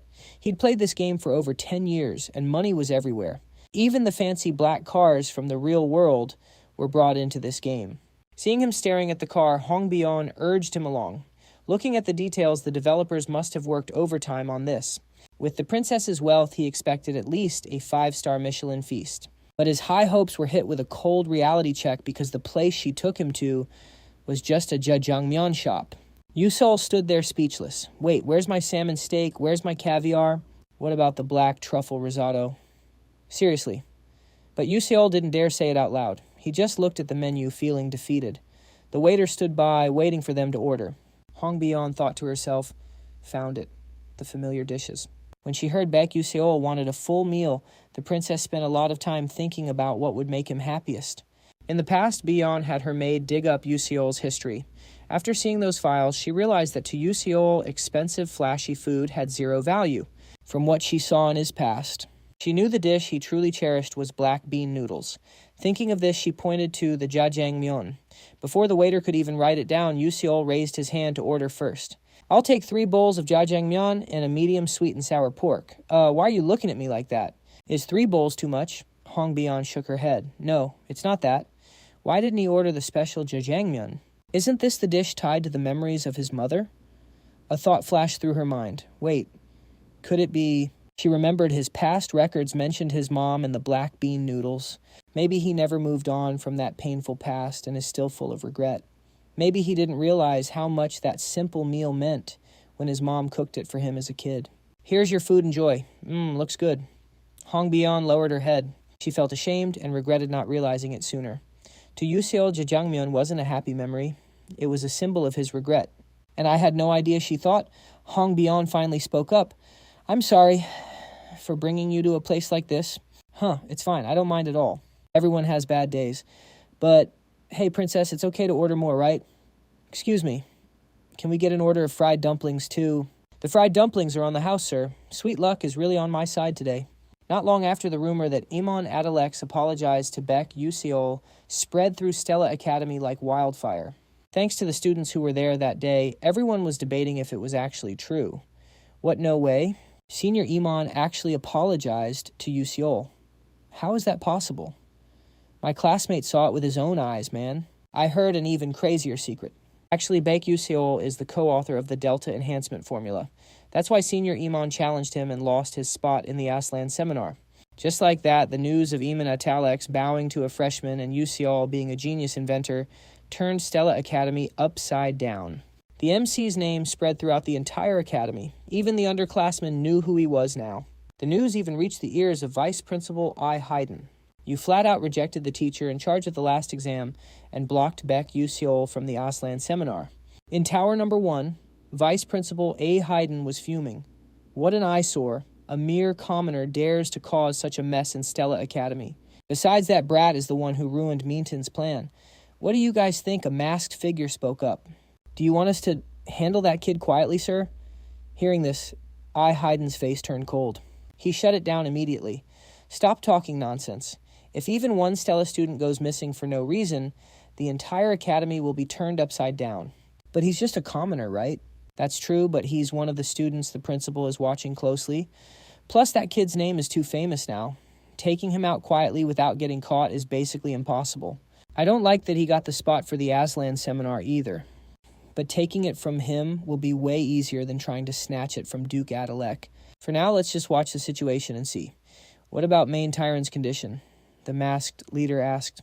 Thanks to the Grandmaster's suppression spell, the dark mana in her body is under control for now, but there's no telling when it'll explode again. Not yet. The Familia contract ceremony is happening soon. If that woman goes berserk, it'll alert the Spirit King, and then we'll have a real mess on our hands. Raiden, keep a close eye on Main Tyron's condition for me. Raiden bowed respectfully and replied, Understood. Good. I also need to stay off Principal Elm Elwin's radar for a while. He definitely suspects there's a dark mage hiding inside the academy. This meeting is over. Now get going. Yes, sir. Raiden left the principal's office and headed to a secret laboratory. As soon as the door opened, he saw shattered glassware everywhere. Equipment like microscopes had been smashed to pieces. Even the wallpaper was shredded. Looking like a wild beast had gone on a rampage. The thick scent of dark mana in the air was suffocating a scene no human could have caused. On the floor, a torn newspaper lay with a striking headline. New technology from genius alchemist Anteresa is a massive global success. Raiden looked over at Main Tyron. The once proud woman was now crouching in a corner of the lab, her body radiating layers of dark energy as heavy as an abyss. He thought to himself, this is bad. She'll probably turn into a dark demon in a few months. Main, her eyes bloodshot, looked at Raiden with a mix of mockery and rage. Well, look who it is. If it isn't the beast, Raiden. I heard you became a professor at Stella Academy. You've even gotten more handsome. My, where did you get those clothes? You look so charming. Want to go on a date? She giggled, a twisted, chilling sound. I liked you better when you looked like a beast, though. Why don't you bark like you used to, Raiden? Do you have any idea how much I loved your howling? Raiden stayed silent, ignoring her as he raised his hand. Tisk, you're no fun. Did you come here just to tell me to wait some more? Just you wait. I'll take back everything that belongs to me. What a joke. Raiden felt nothing but pure contempt. How could someone who spent their whole life stealing other people's work actually believe it was their own achievement? She's truly shameless. Even so, Raiden decided to show her mercy by rubbing salt in the wound. You're useless now. Once the plagiarism investigation starts, you'll be stripped of your position and exiled from the academic world. That is an inevitable fact. Those words were like a blade twisting in Mayon's heart. She trembled, clinging to her last shred of hope. What? No, that's impossible. Then why did Master Ichihen bring me here? Raiden explained coldly, his words hitting like a hammer. You've completely succumbed to corruption, but in another sense, you're still useful for our plans. That's the only reason we've kept you alive this long. Mayan was quick-witted. She immediately understood the dark meaning behind his words. You mean, you're going to let me go insane just to cause a distraction? Raiden didn't answer, only giving a slight nod of confirmation. It lined up with a plan currently being discussed within the walls of the Dark Mage Society. They probably intended to use her, someone already marked for disposal, and squeeze out every last drop of value, since getting rid of her would take time anyway. Just as Mayan Tyran was about to explode in rage at her fate, Raiden interrupted her with a disgusted tone. So get the hell out of here. What? While she was still dazed, Raiden threw a crystal ball onto the ground. Go west. Go to the Haven. Your people are hiding there. If you're still alive by the time you find them, break this crystal. It will release a spell to stop the dark corruption spreading through you. Why are you letting me go? After a long pause, Raiden said gloomily, I just don't want to see my own kind turn into a hideous monster like you. With that, he left the lab without hesitation. Mayan Tyran stared at the door he had just walked through. She walked over, picked up the crystal, and prepared to head to the haven Raiden mentioned. Just then, her eyes caught the annual plan she had written on the chalkboard back when she was still human. The familiar contract ceremony. Tomorrow, a massive event featuring hundreds of professors and top-tier freshmen is going down. Mayan Tyran's lips tremble as dark mana suddenly erupts from her body. She lashes out with her claws, imbuing the chalkboard with her dense mana. You bastards dare use me like a pawn and then just throw me away. It would have been easier to just crawl away and hide in that dark paradise for the corrupted, but that is just not her style. Mayan Tyran wants blood. She wants to rip that brat Busell and that girl, Aunt Teresa, into 100 pieces. They turned her into this hideous monster. They used her while she was useful, and now that she is trash, they just dump her. She is absolutely fuming. But luckily, she still has a very useful toy in her hands. Mayan Tyran giggles while stroking a purple crystal. Ichihen, did you really think I would just sit here and take this? Just you wait and see how I tear every single thing apart. With that, she vanishes into the shadows of her lab. Fast forward to the next day. The freshmen of Stella Academy are heading out for their very first field trip. Dozens of airships take flight toward the cradle of the Rin Tree for the Familia contract ceremony. The view is absolutely peak. Inside one of the ships, ISO is chilling and eating breakfast with her friends. The smell of fresh toast, the juice flowing, and everyone is laughing, but just eating is not enough to kill the boredom. The gossip immediately shifts to a familiar name, Busell. Word is that guy used to get wrecked by the seniors, but now no one dares to mess with him. Oh, I heard about that. Turns out he is the co-author of the Delta Enhancement Formula. That thing is literally breaking the alchemy world right now. Yeah, once that rumor dropped, even the seniors went to apologize to him personally. You know about this, right? ISO stops mid-bite and shakes her head. No, I had no idea. I mean, is he really that cracked? She eats while thinking to herself. Maybe it is just my imagination, but it feels like Busell and I are drifting apart. It actually feels a little lonely. While she is lost in thought, a classmate starts teasing her. I totally thought ISO and Busell were dating. That joke makes ISO spit her drink everywhere. Another classmate asks if she is okay and hands her some water. Thanks.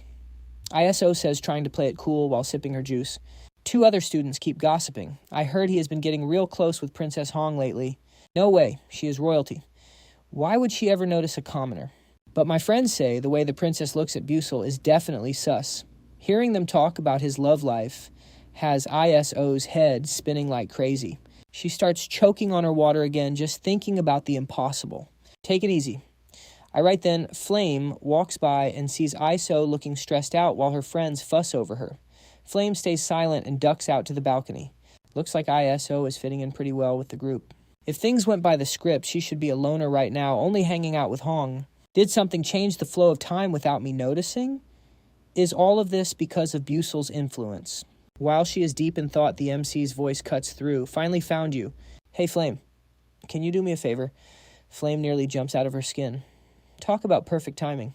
This guy is unreal. Flame composes herself and awkwardly asks, what is going on? Busell pulls out a small pot. Can you help me grow this flower? It is a haram. Hearing that, Flame looks a bit confused. The Hambram flower. The one that only faces one direction. Yeah, it is a bit too hard for my current level. Do this, and I will treat you to a meal. Fine, I will give it a shot. Seeing her agree, Busell hands her the pot. Flame takes a deep breath and reaches out. She closes her eyes, focusing on her breathing, and mana instantly wraps around the plant. After a moment, the flower blooms perfectly facing the sun. Busell is hyped. Thanks, Flame is curious, though. What are you even going to use this for? Suddenly a thought flashes through her mind. Wait, Busell, don't tell me you are planning to head down to the 4th floor. Busell just nods. Of course I am. Why else would I go through the trouble of asking you to grow this? You need to be careful. What if you fail? Busell is literally confused. He has no idea why she is suddenly so worried about him. Realizing she overreacted, Flame turns away, blushing. It is nothing. Just as she is about to leave, Busell speaks up. But what about you? Are you doing okay? Okay. What do you mean? Well, ever since that Persona Gate practice, you have looked pretty exhausted. Flame shakes her head frantically. No way you are just being a busybody. Her cheeks turn bright red and her voice starts to shake. I'm not grateful at all just because you're worrying about me like that. Busell just smirked. He knew she was just being shy, so he kept on teasing her. Your face is giving you away. Just admit it. You're grateful for my help, right? No way, I said no. Suddenly Ha Rang walked up. He was about to call Flame when he saw her and Busell laughing and joking around. Man, you really can't be honest with yourself. Now Busell, give that flower back.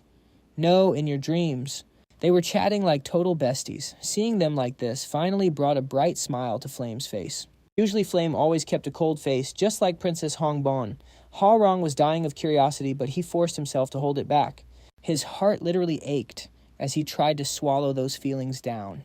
But he held on to his pride, fighting off the intrusive thoughts while repeating them in his mind. This isn't how I really feel. Flame, why don't you understand me?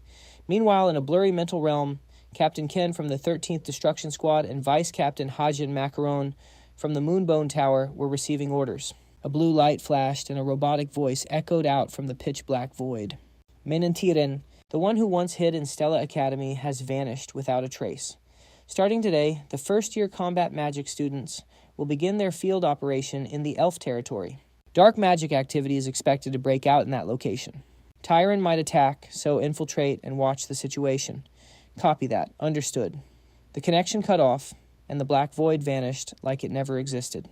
Both of them snapped back to reality. Hajin Macaron sighed, her face full of pure annoyance. Seriously, why is the Moonbone Tower Master so obsessed with Stella? No idea, Ken replied coldly. The Master has the power of prophecy. Instead of talking back, just shut up and follow orders.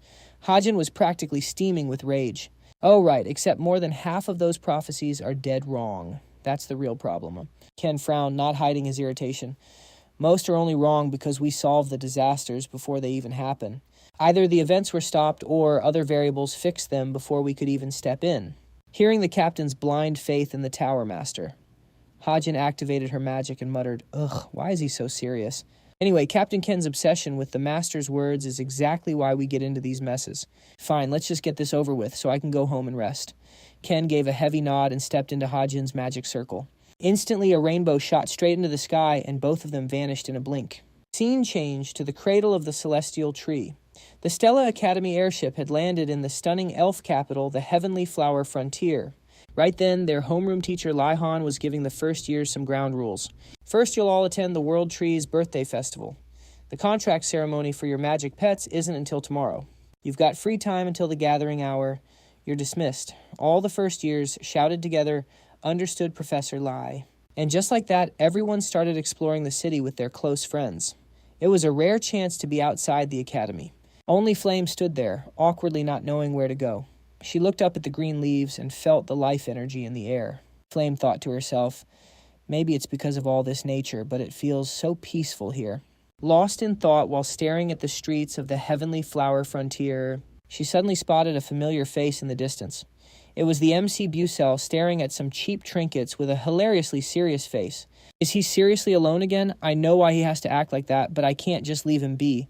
Flame was about to walk over, but suddenly Prince Jeremy Scanben appeared out of nowhere and blocked her path. His smile was as bright as the sun. "Hey, Flame." Instantly, Flame's face scrunched up in disgust. She gave a half-hearted nod and tried to walk away. Jeremy watched her, his voice dripping with mockery. "Why won't you show me that face you had a second ago?" Flame didn't get it. "What are you talking about?" Jeremy took a step closer, his voice low and full of meaning. "If you've got time, want to come with me?" Flame shut him down instantly. "I'm busy." Seeing her reject him again, his smile turned toxic. A heavy, invisible pressure radiated from Jeremy, making the air feel thin. Maybe you should think again." Flame's heart skipped a beat. She knew this prince was dangerous news. Just looking at those crazy eyes and that sick smile made Flame feel totally disgusted. Just when she was stuck, someone stepped in front of her. It was none other than Haoyang, the heir of the Moon Shadow Tower. "That's enough, Crown Prince. Don't you realize you're being pretty rude and arrogant right now?" Jeremy squinted his eyes and smirked provocatively. "Oh, I had no idea." The two of them locked eyes in an intense staring match. Standing right in the middle like this, it feels like some messy love triangle. Damn it, why do I always run into these absolute weirdos? This feels exactly like a scene from one of those cringe romance novels I used to read back in elementary school. While Flame was drowning in her own chaotic thoughts, Jeremy just stood there with a smirk. Who knows what he's actually plotting? After a long silence, he finally decided to back off, but not before looking back to drop a few words. "It looks like your friend is getting the wrong idea, so I'll head out for today. See you later, Flame."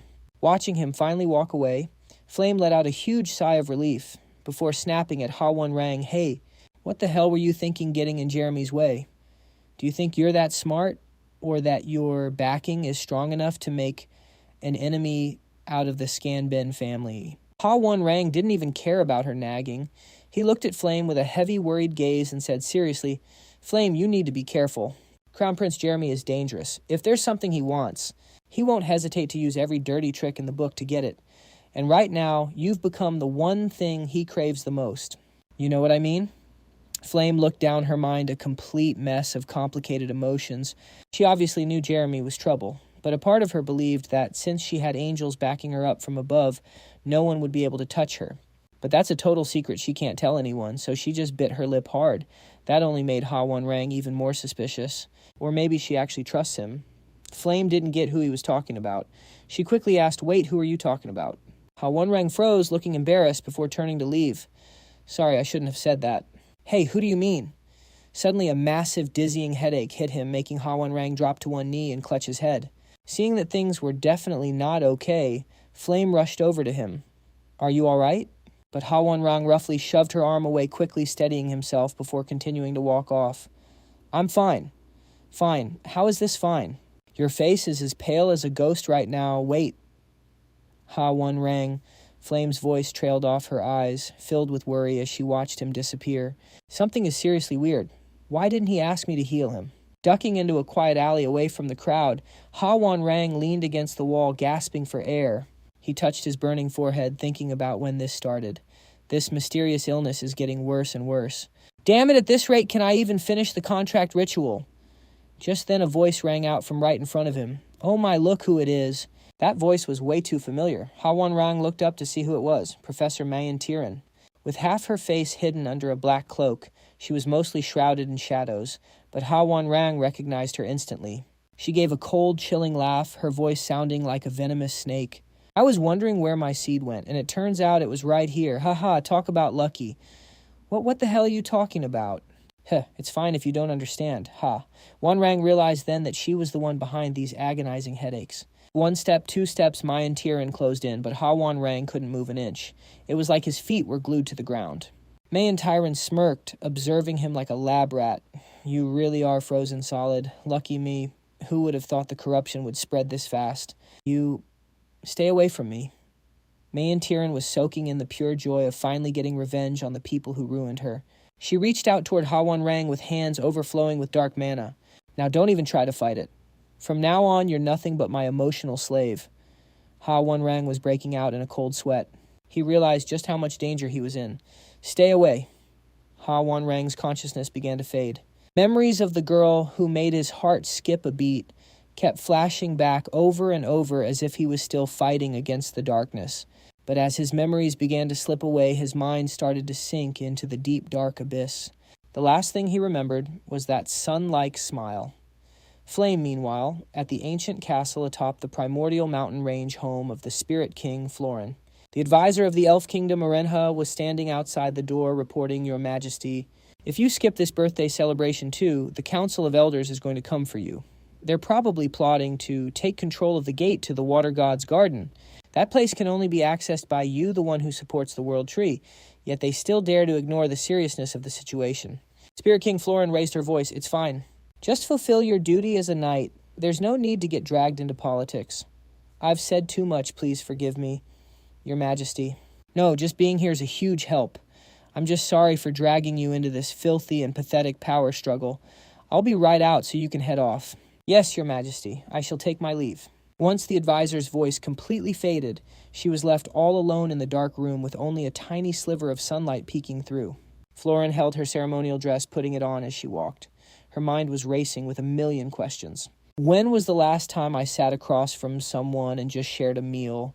When was the last time I looked into someone's eyes and actually talked? How long has it been since I could just walk down the street freely? Those days when nobody had to like me, but anyone could. When exactly was the last time I felt truly free? Florin stared at her reflection in the mirror, a god-tier beauty, a literal gift from the heavens. Her figure was graceful, elegant, and alluring, wrapped tightly in a pure white gown. Not an inch of skin was showing, and her face was hidden behind a thin veil. Even so, she couldn't shake this feeling of pure dread. The last time I went out even fully covered, I only lasted about 1 hour. Keeping that in mind, Florin closed her eyes and prayed. She hoped everything would go smoothly this time and that no accidents would ruin the ceremony. According to the traditions of the Elf Kingdom, on the day of the Spirit Tree's ascension, the Elf Monarch would emerge from the White Palace and travel through the entire flower paradise, spiraling up the Spirit Tree to the Eternal Waterfall before returning. Everyone watched Monarch Florin's journey through the paradise, from the elves to the smallest creatures. They called it a journey, but she was really just walking up and down the giant tree in the middle of the city. It let everyone see their ruler from anywhere in the capital. Stepping out of the White Palace, Florin carefully lifted her head, making sure her veil was still in place. All hail the monarch. After that shout, everyone, humans, dwarves, elves, and spirits alike, all bowed their heads in respect. She was the elf monarch, the servant of the world tree. Step by step, she walked over the blooming flowers leading to the eternal waterfall. She crossed a wooden bridge and finally reached the waterfall the moment every elf had been waiting for. Florin thought to herself, it's almost over. Since the prayer ended safely, she just had to head back the way she came. Suddenly, a cold shiver ran down her spine. A shadow appeared. It was Harang. Florin felt it. It was subtle, almost eerily so, but she was certain that was dark magic. She couldn't believe it. A high-level dark mage hiding in this sacred land. Florin glanced back at the elite elf warriors guarding her. They were powerful mages, but they didn't notice a thing. Her heart sank, realizing she was the only one there who could sense this darkness. During the World Tree's birthday celebration, the elf monarch wasn't allowed to communicate at all. But she couldn't just let a dark mage infiltrate the heart of the spirit tree. She had no choice. She had to check it out herself. Meanwhile, Flame was sprinting through the back alleys. She was desperately following the trail to find Horyang, but he was nowhere to be found. With Ascension Day starting, everyone had swarmed the inner city, leaving the outskirts completely empty. A cold wind blew through the alley, and with still no sign of him, Flame let out a frustrated sigh. Horyang's state was so weird. Was this her fault she had broken the rules to stop the world's destruction? But she wondered if she was just creating new, dangerous variables instead. Just as that thought crossed her mind, a voice as cold as ice rang out. Flame. She got instant goosebumps. She turned toward the sound. It was him, the person she had been looking for. She could feel the dark mana radiating off him. Flame knew for sure Haoryang was being possessed by a dark mage. Their eyes met. His pupils showed that his logic and soul were gone, but he was still standing on his own 2 feet. That meant he still had a shred of his old self left. The possession wasn't 100% complete yet. Flame forced her fear down and screamed, "Get a grip." Haoryang, calm down. Everything you're feeling right now, it's not you. You hate losing, don't you? Don't let this dark magic win. Haoryang didn't answer. It was like her words couldn't reach his soul. He started walking toward her like a zombie. Facing the corrupted Haoryang, Flame instinctively backed away, her eyes wide with terror. Haoryang stopped suddenly. He tilted his head and asked, "Why are you avoiding me?" Flame was confused. "Huh? What are you talking about?" But then it hit her. Her body had moved on its own. She had backed up without even realizing it. And that one step was all it took to make Haoryang snap. He thrashed his head in pain and growled in anger. Do you really hate me that much? Do you not trust me?" "No, wait, that's not it at all. Please don't think like that." But before Flame could even finish her sentence, a powerful bolt of black lightning grazed her neck. The entire area felt like it was frozen in time. Flame stood there stunned, unable to process what just happened. Immediately after, a massive explosion shook the entire suburb. Boom. Dust and smoke soared into the sky as debris flew everywhere. Flame instinctively shielded herself, but when she realized the shockwave was being blocked by something, she opened her eyes in surprise. Standing right in front of her was none other than Ma Yu-seon. He turned his head and asked with a calm smile, "Are you okay?" Flame knew exactly where that black lightning came from, but she played dumb to keep her secret as a reincarnator safe. Ma Yu-seon squinted his eyes and smiled, saying, "That lightning just now. Sorry, please just forget you saw it." Flame nodded. Okay. Watching Haoryang radiate such intense dark mana, Ma Yu-seon asked suspiciously, "Why didn't you try to fight back?" "You almost died because you didn't even resist," Flame stammered. I was trying to settle things through talking." Ma Yu-seon was taken aback. "Talking? You're serious?" "Yeah, he heard that right. She really tried to talk it out." In the original story, the female lead purified countless dark demons just by talking to them. She was even called the Saintess of Confession. Because of that, Flame actually thought she could bring Haoryang back to normal the same way. But seeing Haoryang now looking like a slave to his own dark desires, the darkness buried deep in his heart, he looked just like Jackie. That fantasy shattered instantly. Reality check, she couldn't save anyone using the female lead's holy girl methods. She's not the MC. Ma Yu-seon's expression turned grim. He said solemnly, "I'm not sure if your plan will work. But right now we have to team up. Can you do it?" Flame went silent. After a long moment, she said with determination, "Yes, I can." She summoned her staff and began charging her mana. If persuasion doesn't work, then violence is the only option left. Flame swore to herself that this time she wouldn't let him die a pathetic death like Jackie did. "I'm definitely going to save you, Haoryang." She immediately shifted into her battle stance. Even though she wasn't sure if they could win, things were looking up now that she was fighting alongside Ma Yu-seon, the actual male lead of this novel. Haoryang's arm transformed into a demonic claw as he prepared to lung, but Ma Yu-seon wasn't about to let him take the lead. The magic staff in her hand emitted a powerful burst of mana. The light was so intense it made the air vibrate. He moved with insane speed, appearing above Haoryang's head in an instant. Then Ma Yu-seon unleashed his wood magic, Vine Whip. A thick vine tore through the air, winding through the space and lashing out straight at Haoryang.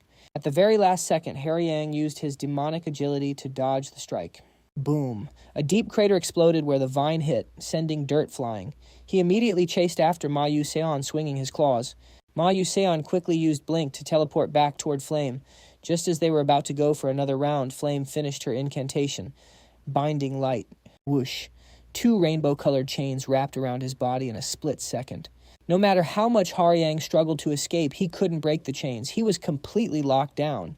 Seizing the opening, Ma Yu-seon teleported behind him and landed a devastating fire punch right to Haoryang's face, sending him crashing through a nearby house. Flame and Ma Yu-seon hoped this combo would finally snap Haoryang back to his senses, but the dark corruption was too deep.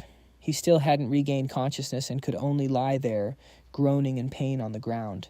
Flame turned to Ma Yu-seon and said, "Now's the time we can try talking to him." But before she could finish, Ma Yu-seon cut her off. Wait, it's not over yet. Flame was confused. What do you mean? Right then, a massive surge of dark energy erupted from Haryang's body. Flame's heart felt like it was being squeezed. The absolute worst-case scenario was happening. His bones began to twist and crack as his body structure shifted. His hair turned a pale, ghostly white, and a horn sprouted from his head. He looked exactly like their dead friend Jackie. Flame's heart began to race with panic. This is bad. He's being completely corrupted. Ma Yuseon, it's dangerous. Fall back now. But it was too late.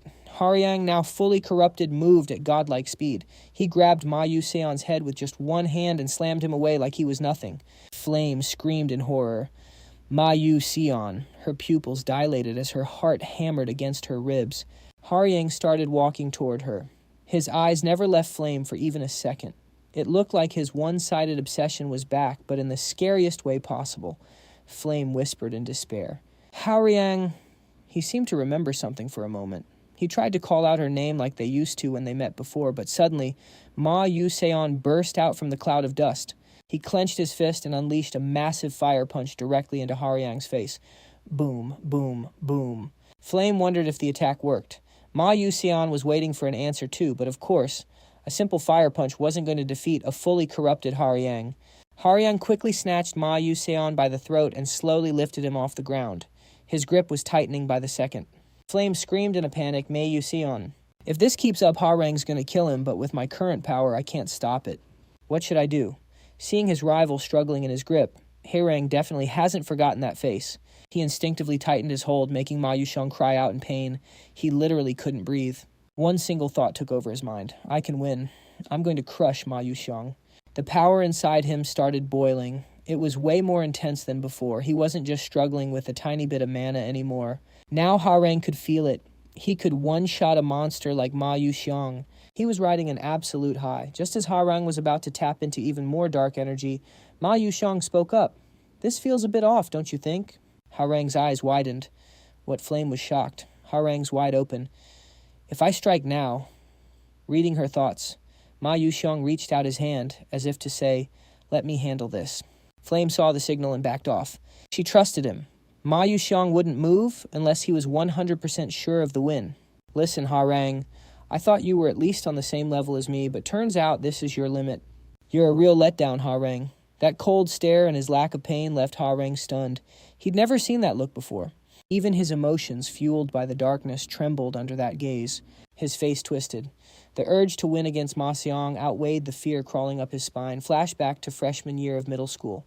Their first meeting was, well, it was something else. Haryang was 14 back then. Their story didn't start with a handshake. It started with a challenge. Ma Yuseong just stood there, confused. He even looked around to see if there was anyone else. Once he realized they were alone, he pointed at himself and asked, Are you seriously talking to me? We just met and you're already asking for a fight. Haryang was brutally honest. I can't stand you being better than me. It's annoying. So let's settle this. I want to see if the rumors about you are just hype or the real deal. Ma Yuseong was shocked for a second, but then he happily accepted. Just like that, they headed to the training grounds. As soon as they stepped in, Ma Seong looked at his wand. So it's a magic duel. He gripped it and gave it a few test swings. Once he was ready, Ma Yuseong told Haryang to take the first shot. Haryang got into a combat stance immediately. What ticked him off was how relaxed his opponent looked. He started wondering, is this guy really the magic prodigy everyone's talking about? Born as the heir to the Moon Tower. He'd been studying magic since he could talk. Haryang never missed a single day of training. His goal was simple, become the ultimate magic warrior. But then out of nowhere, some guy named Ma Yuseong leapfrogged him. He snatched first place and kicked Haryang down to second. For a prodigy like him, who was always in the spotlight, Ma Seong was like a total curveball. In the middle of all that mental chaos, he overheard another student. Hey, Yuseong want to hang out? Yuseong just smiled and said, sure. Seeing that flawless face, Haryang started obsessing over him. Deep down, he kept asking, is this guy really a threat to my rank? So Haryang spent a ton of time watching how Ma Yuseong lived. Who was he? How did he train? What was he even aiming for? But the truth was a total letdown. Ma Yuseong didn't put in any effort. He spent all day slacking off and reading weird books that had nothing to do with magic. For someone with massive pride like Haryang, that was unacceptable.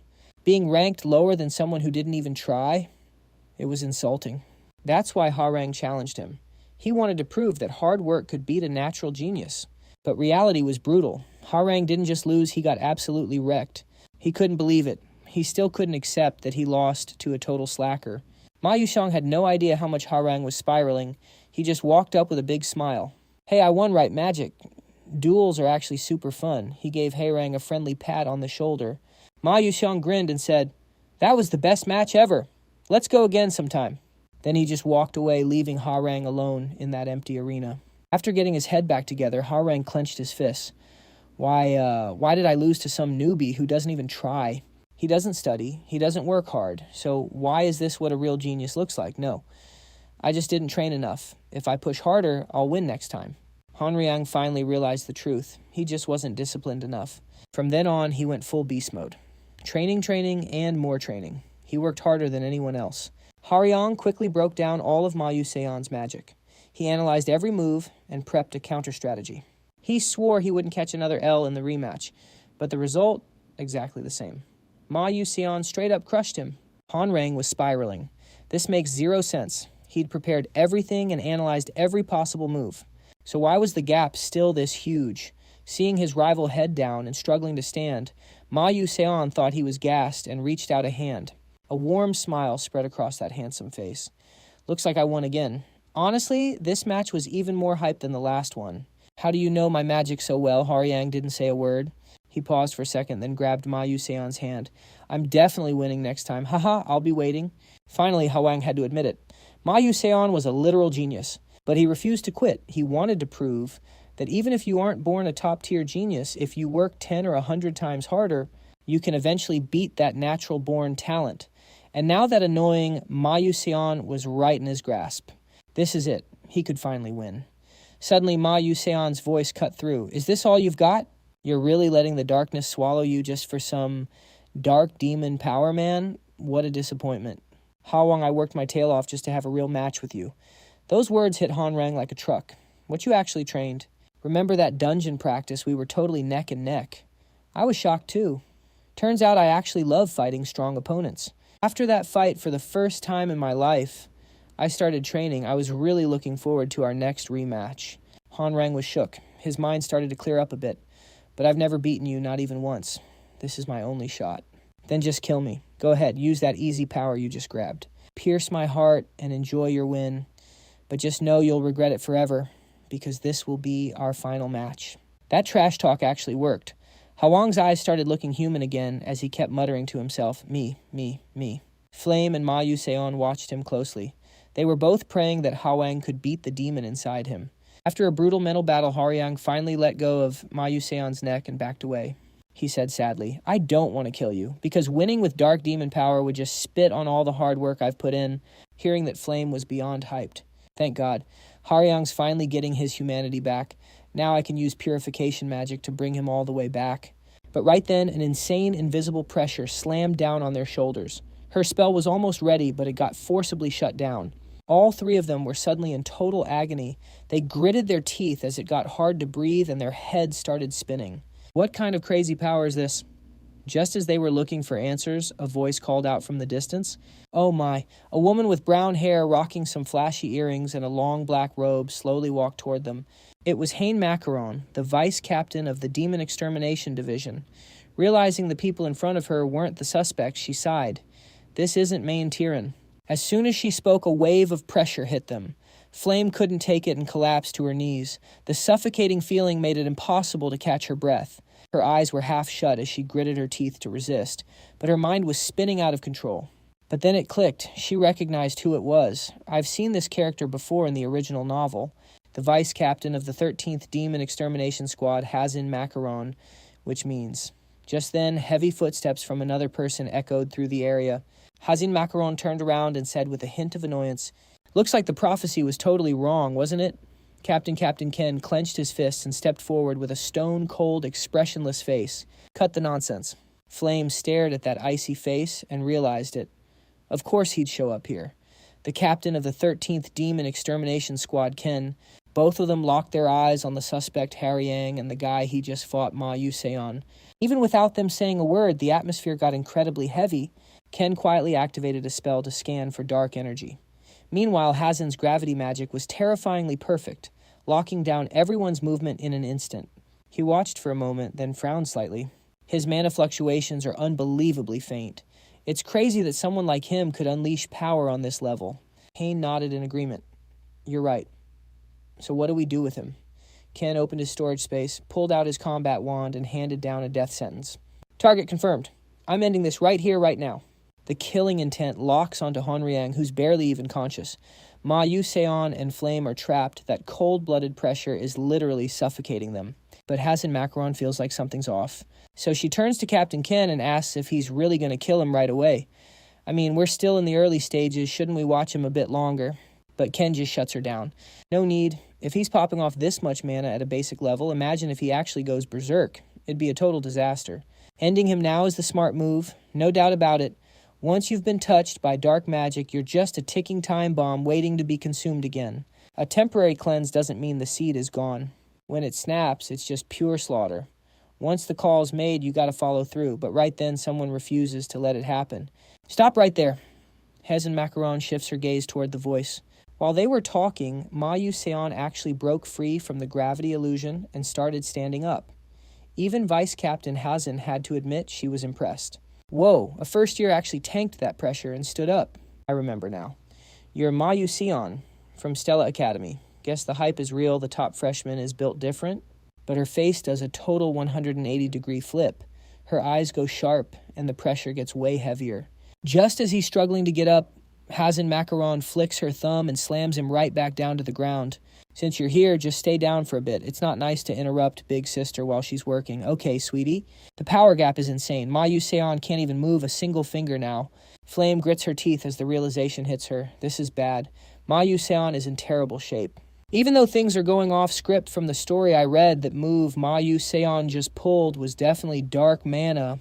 If he runs out of mana, now that dark power is going to be exposed right in front of everyone. If that happens, he's definitely going to end up just like Honryang. Flame forces herself to move. Grabbing her staff, she prays she can't let them both die here. Please just move body. I am begging you. Captain Ken points his wand right at Honryang's head. It all ends here. Honryang looks like he's accepted his fate. Maybe for him this is actually a relief. Flame closes her eyes, praying like crazy. Please someone save us, die you dark mage. But then a familiar voice echoes through the air. Hold on a second. Captain Ken stops dead in his tracks. He turns around to see who it is. Who the hell are you? It's him, the only one who can flip the script, our main character. Captain Ken vaguely remembers that face. Wait, didn't I see this kid at the alchemy seminar? Rewind to 10 minutes ago.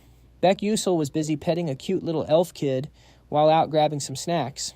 Before leaving, he gave a friendly smile and told the shopkeeper to have a great day. The kid's mom smiled back and said, "Thank you, you're such a nice student." But the moment Beck Usel left that familiar system, ping rang in his head. A new variable has appeared in Volume 8. The Honryang Dark Corruption arc has officially begun. Wait, what? Beck Usel's eyes go wide. What the hell is going on? Wasn't the whole Dark Corruption thing supposed to be over after Jackie's part?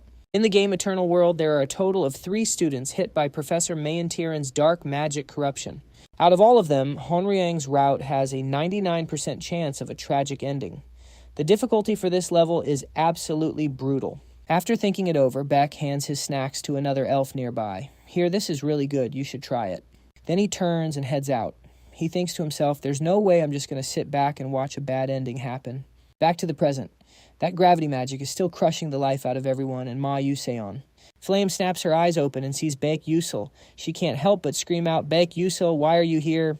Bak Yusel doesn't say a word. He's just glad Honryang isn't dead yet, like in the original game. Captain Ken gestures to Hazen. Hazen Macaron gets the hint. She smirks and says, "Got it. Just leave this brat to me.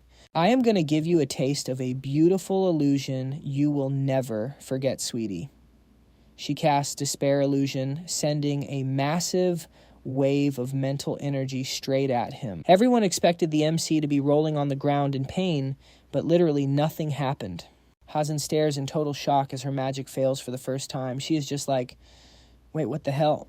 She starts sweating bullets while trying to cast her spell a few more times, but the only result was an annoyed look from Baek Yuseol, like he was watching some trash circus act. After confirming her magic was useless against him, Hazen Macaron panicked and reported to Captain Ken. Captain, that brat isn't affected by my illusion magic at all." Ken thought she was trolling and snapped Hazen. "Stop playing around and do your job properly." "I'm not joking, I'm being dead serious right now. She started racking her brain, wondering why her magic was failing. Usually illusion magic wrecks the opponent's mana flow. Those other kids felt like they were being crushed just because I flipped their mana, but for some reason I can't feel a single drop of mana in this kid's body. How do I put it? It's like trying to pull a joint lock on a slime. Hazin Macaron gulped. Her magic was at least at the 5-circle level. What kind of broken ability does this Beck UCL kid have that I can't even touch his mana flow? Seeing his subordinate being so useless, Captain Ken decided to step in. Move aside, Vice Captain. I'll handle this. He felt things were getting serious. Reveal your faction. Beck UCL answered honestly. Stella Academy Class S5 Combat Magic Department. No, I mean, who's really backing you? Backing, I told you I'm from Stella. Seeing him play dumb. Ken's brows furrowed. Fine, keep your secrets then. The MC was screaming inside. Wait, I just told him, is this guy for real?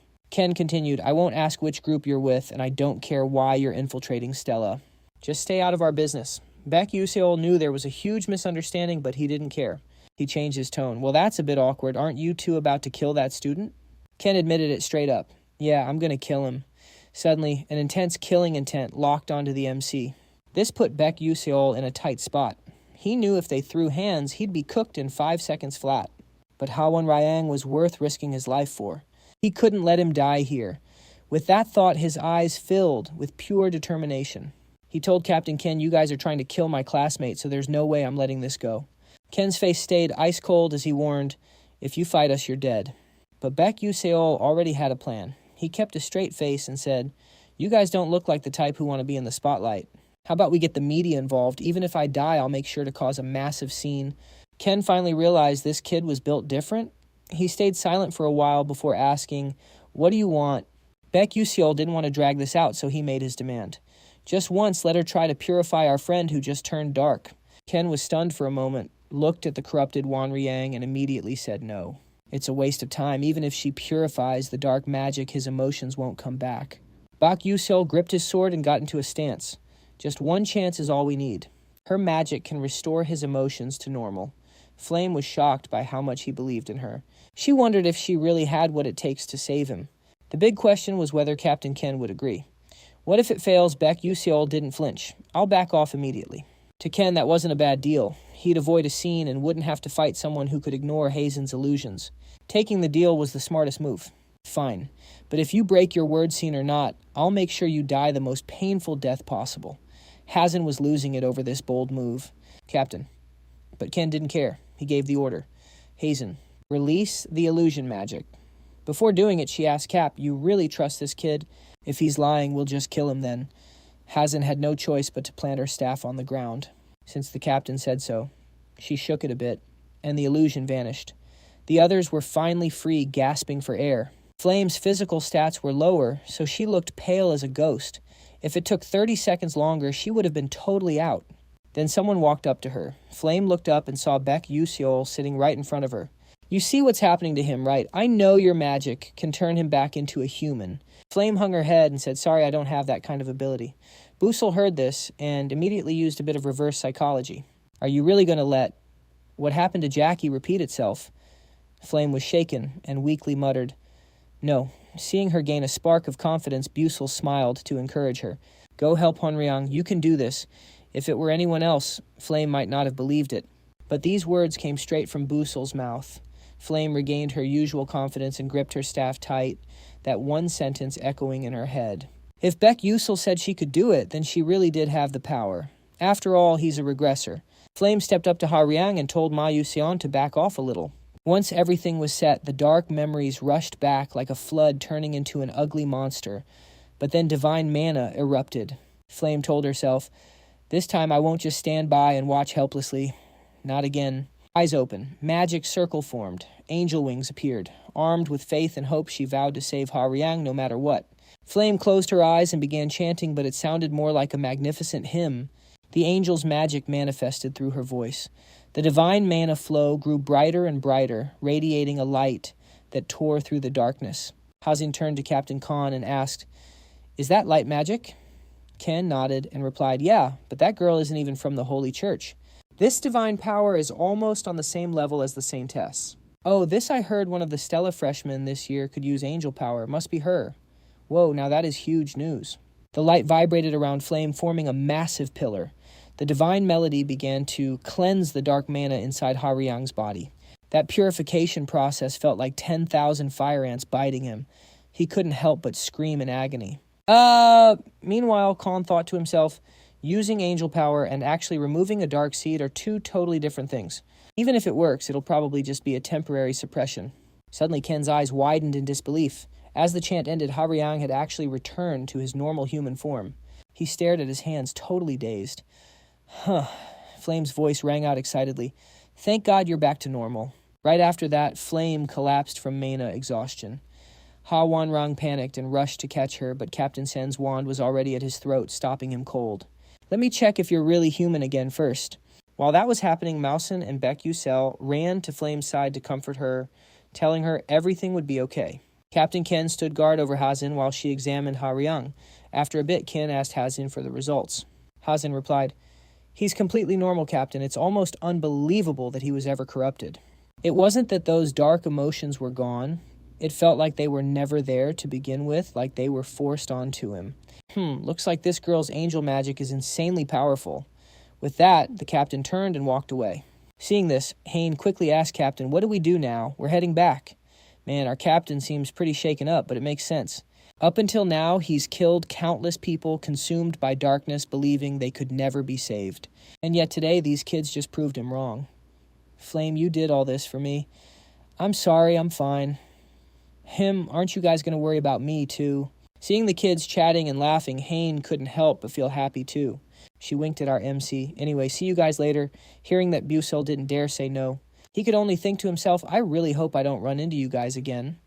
As episode 8 ends with the Haryang corruption arc night falls once more over the spirit world.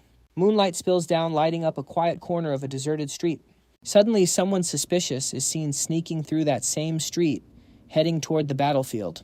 And that person is none other than the king of the elves, Elf King Florin. Florin was totally confused. Even though she was alone, an uneasy feeling she couldn't shake off surged in her chest. She looked around, puzzled. This is weird. I followed the dark mana I felt from the world tree all the way here, but now there's not a single trace left.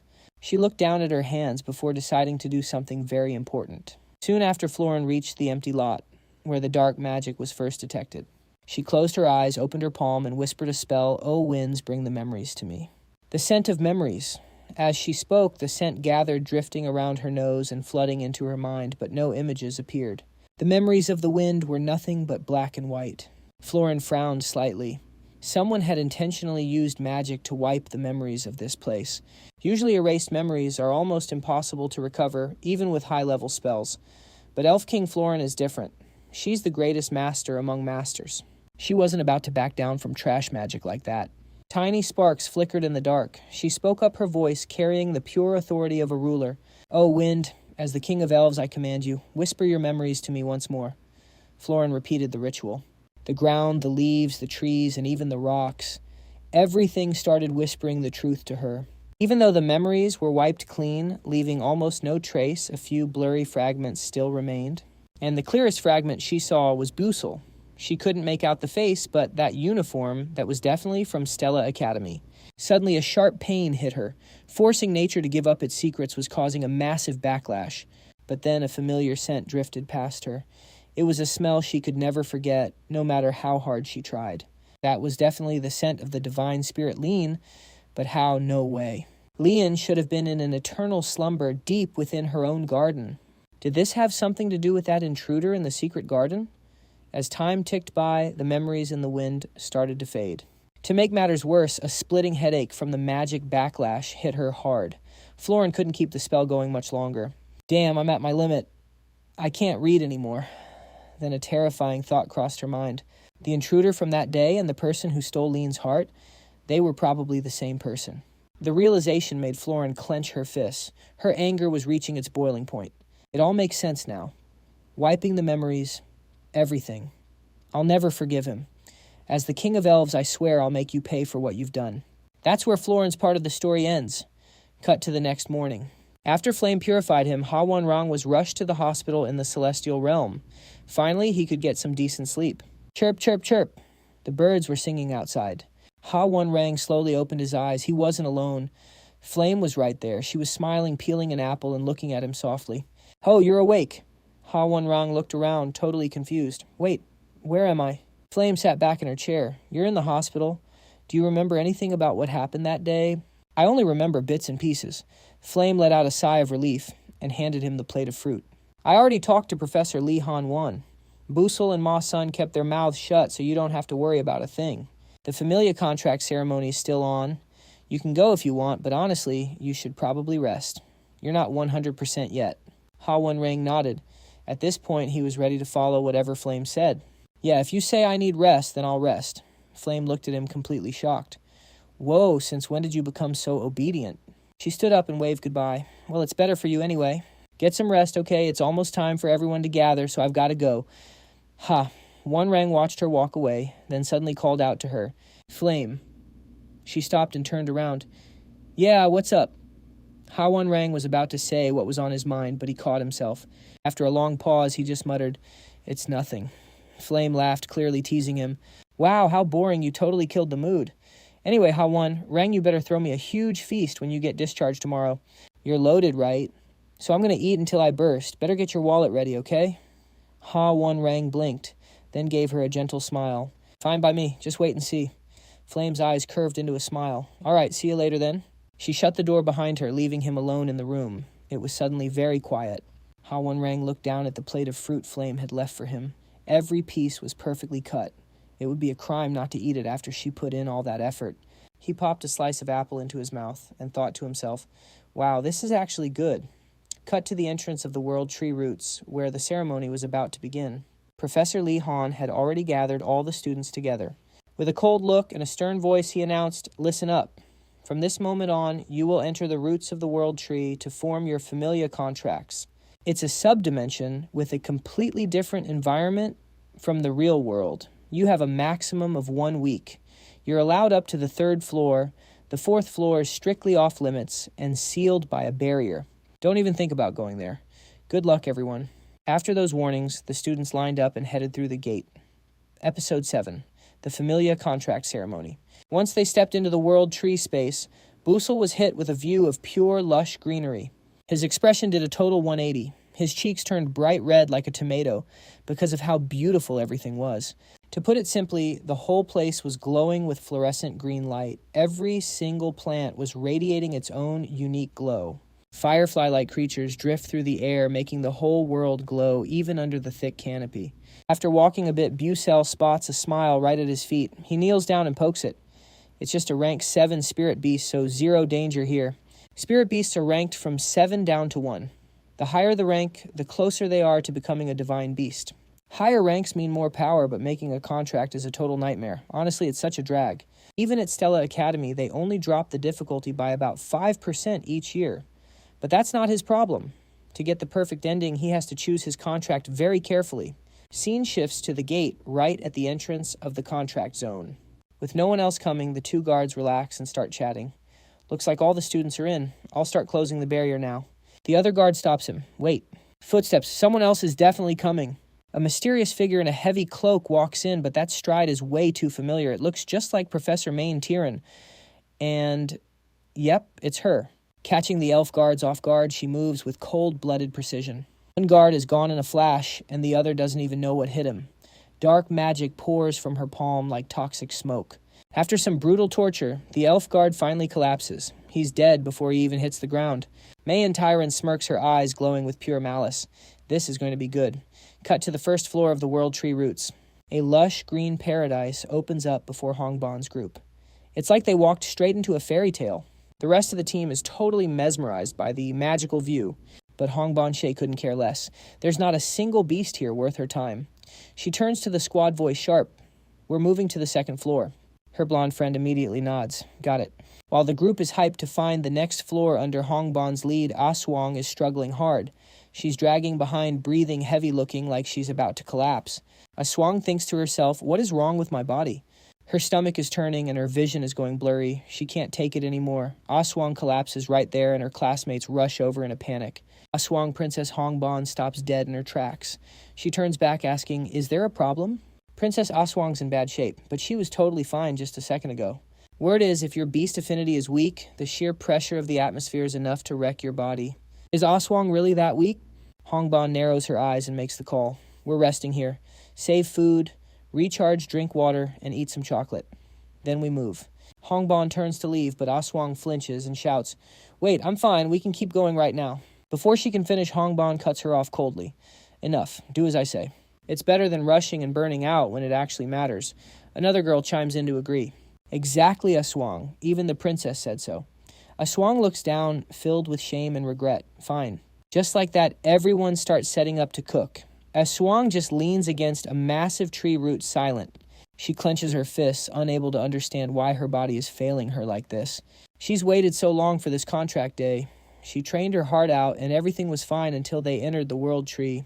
But suddenly it feels like the air is being squeezed out of her lungs. Her head is spinning, and her emotions are a total mess. Memories start flooding back. She hears the whispers of 3 mages. What a rare talent. This girl has what it takes to be a legend. Her mana control is insane. Aswang is going to be a star at Stella Academy. Wait, is this her childhood or just a dream? A woman in a black cloak walks up smiling. Aswang, you're a fire-type genius that only appears once every 100 years. With your natural gift, you'll control flames as easily as your own limbs. If it's you, you'll definitely be the one and only top mage at Stella. Young Aswang, hyped by the praise, asks excitedly, "For real, teacher?" But the woman's voice suddenly goes cold. "Of course, as long as you don't count me." The memory ends there. Aswang snaps awake. "What was that?" "What's up with that dream?" Suddenly Hongbon's voice rings out. "Rest is over. Let's move." "Yes, princess." While the squad packs up, Aswang forces her exhausted body to stand. A black-haired girl asks worriedly, "Aswang, you feeling any better? Can you move?" Swang replied, "Yeah, I think I can." Just like that, Swang slowly followed behind. But nobody knew that the spot she had been sitting on had already turned into a corrupted zone, a clear sign that some serious danger was about to hit. Cut to the second floor of the World Tree. Because they couldn't carry much food, Hong Beyond's squad decided to split up and hunt some wild animals. In the back, Swang took down a stray wild beast. A painful scream echoed through the forest. Swang stared at the beast, thinking her body had recovered a lot. Her focus while casting magic was getting way sharper too. At this rate, she might even be strong enough to contract a rank 5 divine beast. "Hey guys, look, it's a red deer. I read in a book that if you contract that deer, your fire attribute mastery will skyrocket. Looks like it's a 6-star rank." "Wait, is it coming straight for us?" Swang thought to herself. Well, even if it's not a 5-star beast, a 6-star red deer would still be.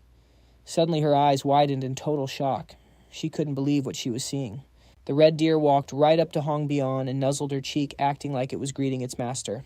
This left the rest of the squad staring at the princess with pure envy and admiration. "Oh my god, I didn't expect a divine beast to act this affectionate, princess.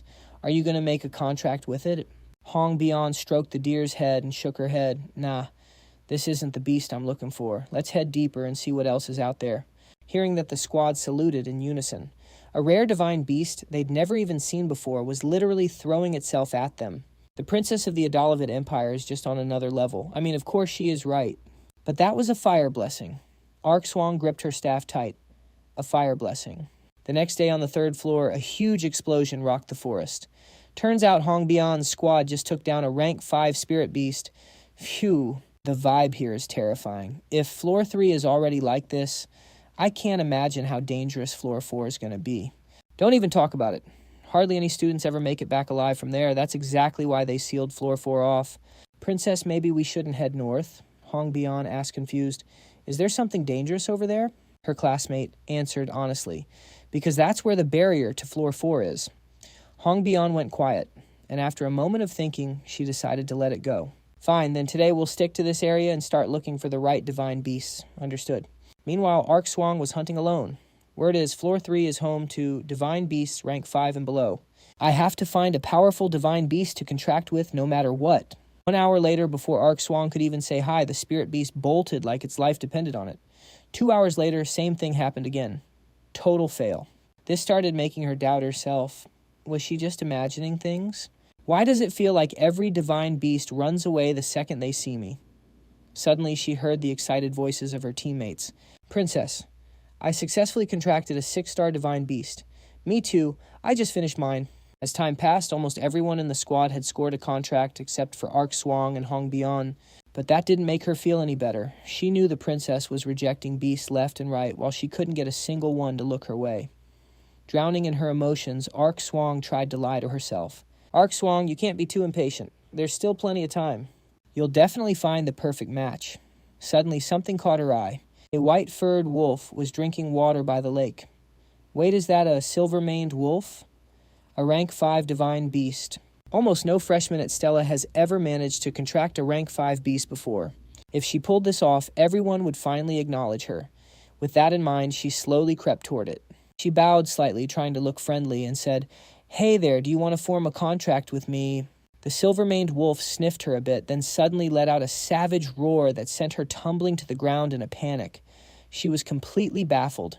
The same question echoed in her mind, more painful than ever. Why were these divine beasts rejecting her so heartlessly? Just when things were looking dire, a fireball blasted through the air at light speed, stopping the wolf before it could lunge at her. That split-second save snapped Arc Swang back to her senses. She looked toward where the fireball came from, only to see Princess Hong Bian already standing in front of her, shielding her. It was her attack. Talk about irony. The very person she was so jealous of, the one she wanted to beat, was the one who saved her life when things got real. The silver-maned wolf noticed the princess let out a howl and started walking slowly toward her. Knowing how dangerous it was, Arc Swang didn't care if she became the target again and shouted out a warning. "Princess, watch out, get away from it." But suddenly the white-maned wolf lowered its head and knelt at Hong Bian's feet, acting just like a loyal little puppy. This was a total system shock for Swang. Her mind was literally short-circuiting. Her eyes went hollow and her heart started racing. No way. Even a rank 5 spirit beast is throwing away its pride to submit to the princess. Watching the person she always saw as a rival succeed like this, the bitterness was stacking up fast. She couldn't hide that resentment anymore. Before she even realized how much she was changing, Swang looked at Hong Bian and asked, "Princess, are you going to sign the contract with it this time?" Hong Bian just patted the wolf's head and said calmly, "Nah, I'll pass. I'm going to find the divine beast I actually want." Those words echoed in Swang's head like a death knell. Pure jealousy hit Swang like a tidal wave. And Hong Bian, she had absolutely no idea what was brewing. She apologized to the wolf and told it to go find its real master. Suddenly Swang's voice sounded distorted. How freaking pathetic. Hong Bian turned around confused. Swang was covered in black flames, looking exactly like Jackie from the Persona Gate. Her usual cheerful vibe was gone, replaced by pure, unadulterated rage and insecurity. "I can't even get close to a spirit beast. And here you are acting like you're too good to sign a contract. Must be nice." Is it fun to flex your power just because you have everything? Hong Bian realized it instantly. That black aura meant she was being swallowed by dark corruption.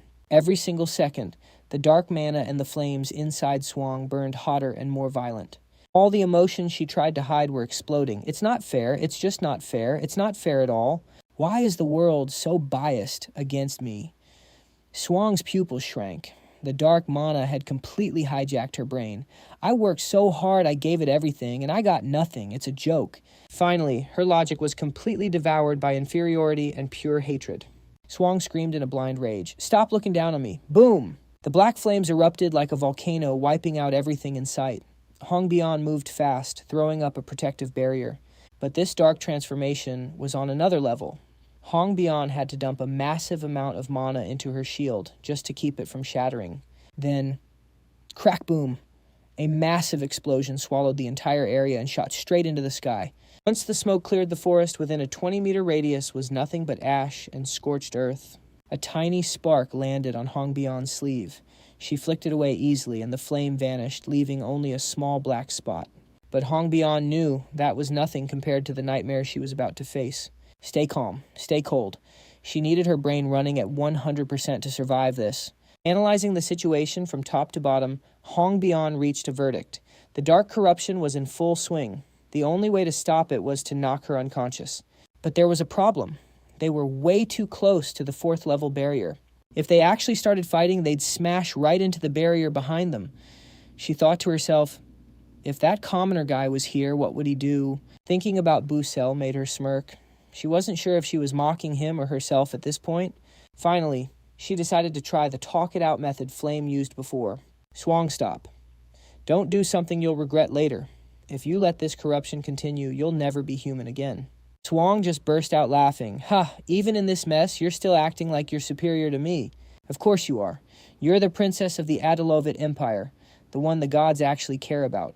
Someone with average talent like me, you wouldn't understand my struggle in a million years. Hongbion stayed silent and listened to everything Swang had to say. Empathy was the fastest way to get through to someone. When Swang finished, the princess's eyes narrowed, filled with a deep, hidden sadness. Swang, can you listen to my story for just a moment? She brushed her hair back. Swang didn't even look at her, acting totally cold. What another lecture on how to live my life. Whether Swang wanted to hear it or not, Hongbion started her story. You know the deal. If an Adalovis princess doesn't become king, there's only one path left. Death. To stay alive, I'm forced to take down all of my own brothers and sisters. I realized how cruel the throne was when I was only 7 years old. I heard you had a childhood where everyone loved you. To be honest, when I heard your story, I was incredibly jealous. Because not only was I never loved, but no one ever expected anything from me, not even the mother who gave birth to me. To even get a chance at the throne. Do you have any idea what I had to sacrifice? And Swang felt the raw pain in the princess's words and started to waver. But the dark corruption was still there, pumping jealousy through her heart. Being born into royalty was a total cheat code for you, wasn't it? But before she could finish that self-righteous yap, Hongbi shut her down cold. I drank fire instead of water. I ate flames instead of food. I even bathed in the middle of a literal inferno. My skin was covered in sores and itched so bad I felt like I was losing my mind. And drinking cold water that just made the burns inside my body hurt 10 times worse. I can't even taste anything anymore. My tongue, it's been numb for years. That fire was my ultimate weapon, but it was also my worst nightmare. When facing a dark corrupted, digging up your own trauma is the only way to pull someone out of that dark void. All that ego Akshuang had gone. She was spiraling after hearing about the tragic life of the person she used to be so jealous of. Suddenly she just starts losing it in a panicked mess. Lies, it's all a lie. Who's going to believe that garbage? How could any human survive something that horrific? Don't think you can use those fake stories to make me feel sorry for you. It's not going to work. But she was about to eat those words. Princess Hongbi didn't say a thing. She just let her actions do the talking. Swoosh. Hongbi lit a small flame on her fingertip and leaned in. She opened her mouth, brought the flame close, and then she actually licked the burning fire. Seeing this, Akshuang absolutely lost it. What are you doing? Are you crazy? Sizzle, sizzle. For the 100th time, Akshuang's worldview was getting wrecked. The flame on her thumb vanished, and Hongbi's tongue not a single mark. It looked like nothing had even happened. As a mage, Akshuang knew the deal. Even the most cracked fire mages can get burned by their own spells. Water mages can drown, and fire mages, they usually get toasted by their own flames. What the princess did was a total reality check. It was like a bucket of ice water to the face. Seeing that her point finally landed, Hongbi stuck to the script. Shuang, you still think this is some kind of blessing? Since I was a kid, I've been through hell just to increase my elemental compatibility. There were days during training where I honestly thought dying would be a massive upgrade. So please stop talking about talent or being blessed. To be honest, I'm actually the one jealous of you. I'm jealous of someone who didn't have to live through the nightmare I did. Just thinking about it makes me want to break down right now. The princess's envy was buried deep under that bright smile, and Akshuang could finally see it. Now she was finally facing the raw emotions buried deep in her own heart. She couldn't believe it. She always thought everything the princess had was just handed to her. Being a fire magic prodigy, having all those connections. Being loved by the fire spirits, she had no idea what it actually cost. Her wand clattered to the floor as tears started streaming down Akshuang's face. Through her sobs and pure shame, she choked out, I'm so sorry, Your Highness. Seeing that her rival had finally snapped out of it and found her old self, Princess Hongbi gave a satisfied smirk. Not long after, the group members rushed over in a panic. The echoes of the explosions from the battle earlier had everyone's hearts racing. There were definitely blasts nearby. Princess, where are you? Seeing everyone frantically searching for her, Hongbian called back, I'm over here. Hearing her idol's voice, her blonde friend was hyped like she just won the lottery. Thank goodness we finally found you. Princess, what on earth happened here? Seeing Shuang closing her eyes like she'd accepted her fate, Hongbi felt a bit soft-hearted. After all, the dark mana inside her had completely vanished. She thought back to the battle with Jackie in the Persona Gate. Her old self definitely would have taken Shuang down immediately. Was this change because of that commoner guy? Hiding her tsundere side, Hong Bion told everyone to take good care of Shuang, claiming she still hadn't fully recovered from her illness. Shuang woke up dazed and stammered a question about her punishment. The others found it even weirder. Did these two have some kind of secret? Ignoring everyone's suspicious looks, Hong Bion gave Shuang a look that was cold, yet surprisingly forgiving. No matter what anyone says, you're a natural talent. I'm not going to punish you over one little incident, but that doesn't mean I'm just letting you off the hook easily. So show me your loyalty to atone for your mistake. Shuang looked up, her eyes turning red and filling with tears when she realized the princess wasn't going to report her to the professor and was actually accepting her. At that exact moment, the seed of absolute loyalty began to sprout. The more she admired her, the more Shuang hated herself for ever having bad intentions towards someone so noble. Suddenly, the sound of space shattering tore through the air. Shuang's pupils dilated in pure shock as she screamed, "Princess, get back!" "What?" Before anyone could react, the barrier to the 4th floor ripped open. A terrifying suction force swept everything up, warping the scene to somewhere on the 3rd floor. Flame had gone off on her own and stepped right into a high-risk area. But luck was on her side. She found the divine beast, the light spirit, which is the perfect match for a light attribute user. 30 minutes later, thanks to her main character energy, Flame successfully formed the contract. Now she was whistling and strolling around, feeling absolutely fire after bonding with a near level 4 divine beast. Lucky it didn't take too long, she thought. In reality, just because you have a contract doesn't mean you can summon spirits whenever you want. Having a contract with the light spirit will help me speed up my casting and buff my light magic big time. Well, mission accomplished. Time to kick back and enjoy the rest of the day. But just 10 minutes into her chill time, Flame stumbled upon ISO and the usually cold Mao Xian chatting away. Both of them stopped talking as soon as Flame appeared. The vibes immediately went from 0 to awkward, like a weird scene cut from a movie. Flame composed herself, her voice a mix of excitement and a bit of embarrassment. "Hey, Iso Yuseon, this is kind of awkward meeting you guys here." Mao smirked and replied, "It's fine. Talk about a coincidence meeting in a place like this." Hearing that Flame's curiosity spiked and her eyes instantly switched into investigative reporter mode. So, what are you guys doing here anyway?" ISO explained awkwardly, "I was just passing through and ran into him." Mao Xian laughed it off, saying, "I'm just killing time." Flame didn't push it any further after hearing their excuses. According to the original story, Mao Xian wasn't supposed to be able to bond with any other divine beasts due to his character settings. So it made sense that he was just wandering around to kill time and ISO probably just bumped into him. Thinking this, Flame said softly, "Anyway, it's really good to see you guys. If you don't mind, can I join you guys for a meal?" Suddenly, boom! A massive explosion nearby rocked the entire forest. ISO sensed something was seriously wrong, his hands tightening from the anxiety. This aura... Flame, being a master of light, immediately knew what ISO was thinking. There was no mistaking it, that was dark mana. But why now? This event wasn't in the original novel at all, yet things just kept happening. She instantly regretted having such a carefree thought just a moment ago. This wasn't the first or even the second time things had gone off script without warning. While Flame was busy blaming herself, Mao Xian had already stood up and started spamming jump spells to head toward the blast without saying a single word. Watching Mao Xian soar into the sky with such a serious look on his face, Flame stood there frozen. She was shook that someone as cold as Mao Xian would show that kind of expression.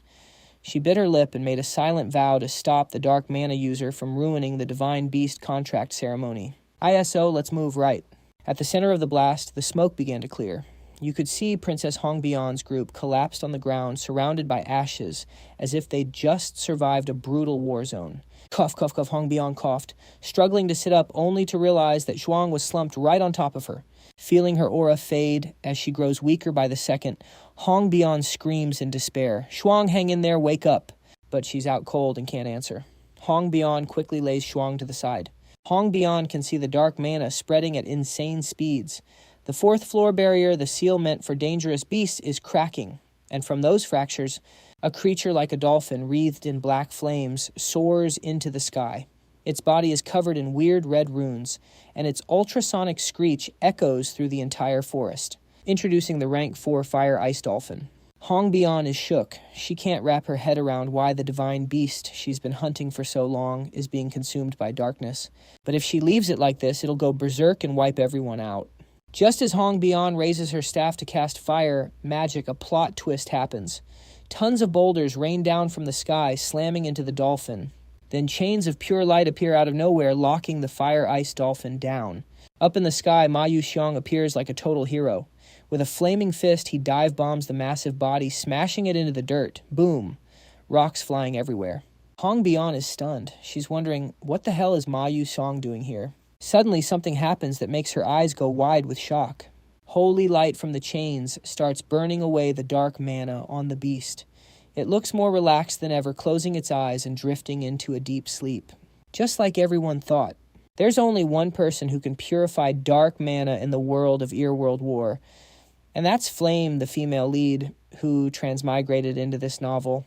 Before long, the fire-ice dolphin returns to its original form. Flame walks up and pets it. It's okay now. I've healed you. The dolphin shows its gratitude and flies off. Then Flame and Iso turn to look at Hong Bian. She's looking right back at them.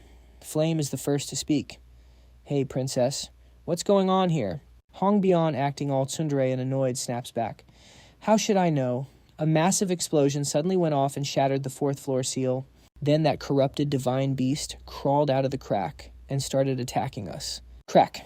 The red barrier blocking the 4th floor suddenly shatters into pieces. A wave of bone-chilling, gloomy, dark energy hits them, giving everyone goosebumps. They all whip their heads toward the barrier. A mysterious, cloaked figure walks out, sounding sick and twisted with excitement. Ahem.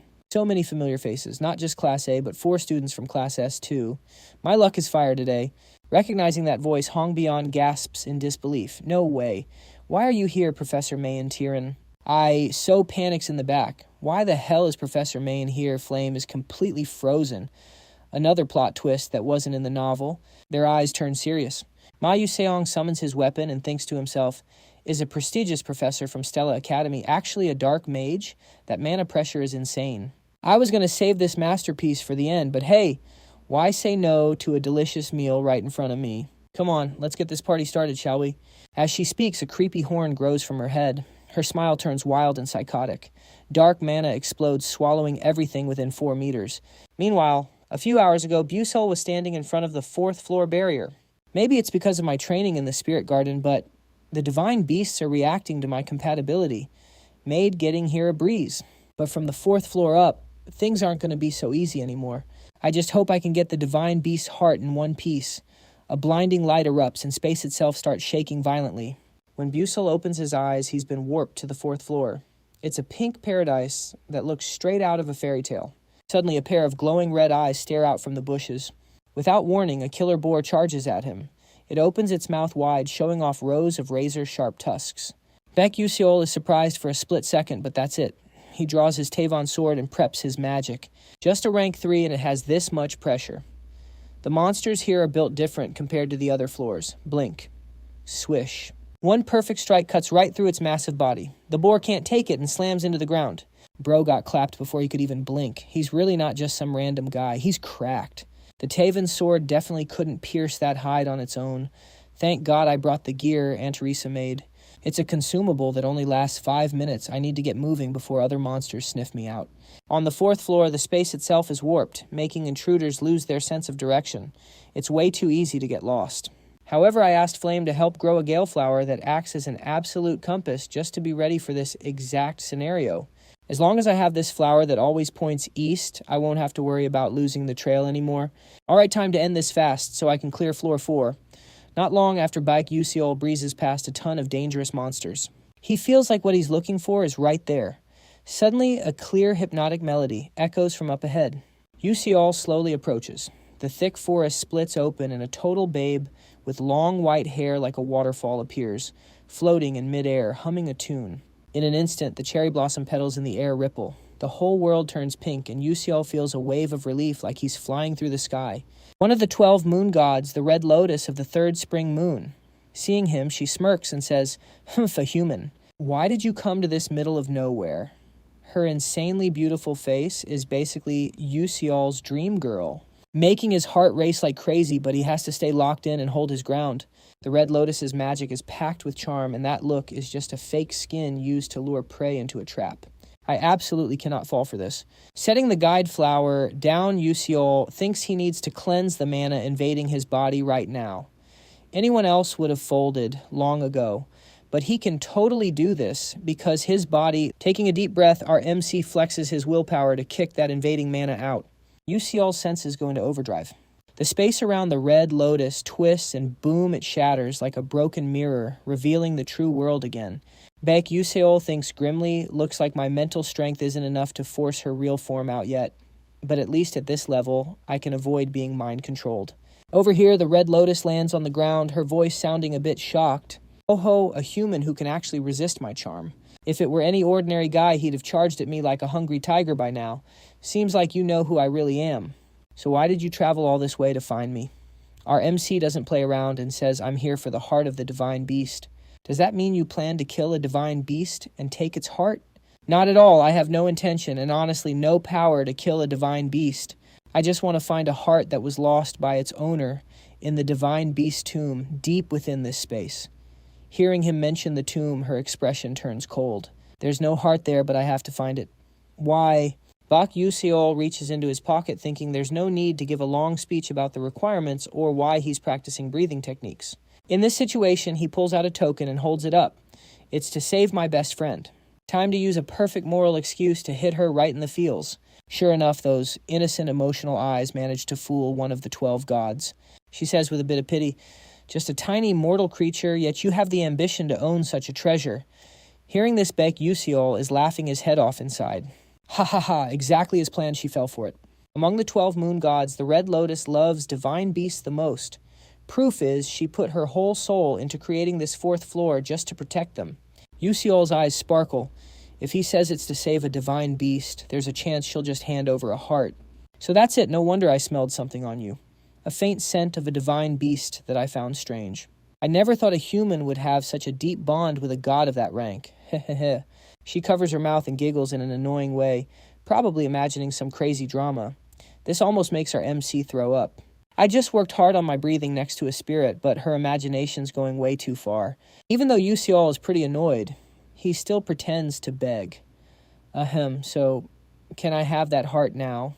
But then she drops her guard size and shakes her head in disappointment, saying, I just can't put my trust in humans ever again. We used to be close with many humans only to be met with bitter betrayal in the end. Baek Yuseol cries out unwillingly, But before he can finish, the red lotus coldly cuts him off. You're going to swear you're not like them, right? I'm sick of hearing those words. My ears have heard it all. Even though I knew this would be a grind, I didn't expect it to be this hard. According to the original plot, when you conquer one of the 12 moon gods, you inherit their power, and the requirements for each god are totally different. For the red lotus, the requirement is to reach specific stat levels. You need crazy high compatibility with divine beasts and a level of willpower that actually satisfies her. Let's be real with these mid-stats, I'm nowhere near the requirement. My original goal wasn't to win her over, but if I can't even secure the divine beast's heart, I'm actual trash. Thinking this, Busell placed his hand over his heart, his voice dripping with sincerity. My friend is on the brink of death. Please, you have to save her. Hong Lian Tam Guyet narrowed her eyes, checking to see if he was capping. Seeing that Busell wasn't lying, Hong Lian Tam Guyet softened her tone. Well, unless you can prove you're worthy of being a friend to a divine beast. Seeing a glimmer of hope, the MC immediately asked, How do I prove myself? Hong Lian Xuan Tam Guyet flashed a mysterious smile. It is simple. Show me that you are willing to sacrifice your very life for a divine beast. This condition immediately made Baek Yuseol's face drop. Suddenly he felt like something was off. That condition is way too much. I did this to save someone, but my own life has to be the top priority. Sweat dripped down his forehead as he thought about it. After all, his life was precious. Meanwhile, Hong Lian Xuan Tam Guyet stood still, waiting for the MC to make his move. Suddenly she spoke up. Forget it. I don't want the divine beasts to give their hearts to humans ever again. Human life is short, and their greed is bottomless. Divine beasts who choose to walk with humans only end up getting hurt. Baek Yuseol lowered his head. He didn't expect to get rejected so coldly. Maybe I shouldn't have looked for Hong Lian Xuan Tam Guyet in the first place. No, that is not it. The key is to keep showing up and win her over. Even if she hates me right now, one day my efforts will pay off. I might need to find another way to get that divine beast heart. While Yuseol was lost in thought, a flood of blood-red notifications suddenly popped up. Warning. Warning. Due to your interference with the plot, a massive butterfly effect has occurred. Chapter 8. Dark Demon Invasion has been triggered early and is merging with the current chapter. The quest difficulty just skyrocketed, but that wasn't the end of it. Another notification appeared with a terrifying dragon icon making the MC jump. Chapter 7 and 8. The Divine Beast Contract and the Dark Mage Invasion. Baek Yuseo stood there jaw-dropped, taking a step back. Wait, what? Right then, both of them felt a massive surge of dark mana radiating from the third floor. Hongli and Tom Nguyet couldn't believe this pressure. Have the dark mages already set foot in this place? That person is definitely no ordinary mage. His power is at least a rank 6 danger level or higher. Her fists clenched in pure rage. To think the dark mages reached the third floor. This is frustrating, but with my current power, I can't stop him. To protect the spirits, Hong Lian Xuantam Guyet had exhausted her strength to create the fourth floor space, but the price was her freedom. She could no longer leave this prison. I can hear it now. The cries of the divine beasts being eaten away by dark mana. At this rate, my children will be corrupted. Suddenly, Busell's voice snapped her back to reality. Where are they, huh? What did you say? Please lead the way. I can't sense their exact location like you can. It's useless. With your current level, how could you possibly stop them? The MC shouted back. There's no time to hesitate. Just give me the location fast. Hong Lian Xuantam Guyet froze at his sudden intensity. After a moment of inner struggle, she pointed the way. Over there. That is where the dark mana is corrupting my children. Thank you. Gripping his artifact, the vengeful branch in his right hand, the MC charged forward without a second thought. He prayed silently. Damn it, I hope I'm not too late. Shifting to the third floor, the forest was a wreck, the ground scorched. Princess Hong Bion's group was already knocked out cold. Not just them, but even the strongest members of S-Class Mao Xian Hong Bion and ISO had been completely wrecked. Nearby, Flame coughed up a mouthful of blood. She knelt there exhausted and gasping for air, looking at Main Tyran with eyes full of despair. The woman let out a cold laugh. You brats actually surprise me. Just teenagers, and you already possess such formidable power. I'm so hungry to take that power for myself, it's driving me crazy. With those words, she raised her hand. Dark mana gathered, instantly forming a black hole that radiated pure destruction. Main Tyran threw her head back and laughed. Come on, you talented little seeds of Stella Academy. Now be good and become one with my body. As she spoke, dark magic slowly turned the entire space blood red. It wouldn't be long before every divine beast there was tainted by her magic. Seeing this, Flame's heart sank to the bottom. It's really over. I don't have the strength to move a muscle, my combat power is gone, and there is no way out. Am I really going to die in a place like this? Suddenly a system alert pops up. The Marican Pendant's special effect just kicked in. It provides a one-time absolute defense against any magic rank 6 or below. Instantly, a holy light bursts from the artifact, shutting down the dark corruption. Flame's gaze softens as her body starts to collapse into the wind, but she actually sounds happy. For real, this guy's a lifesaver. That light just wiped out Mayan Tyran's destruction magic and brought peace back to this land. The hero always shows up at the last second, and the one who used that artifact, it's none other than Baek Yuseo.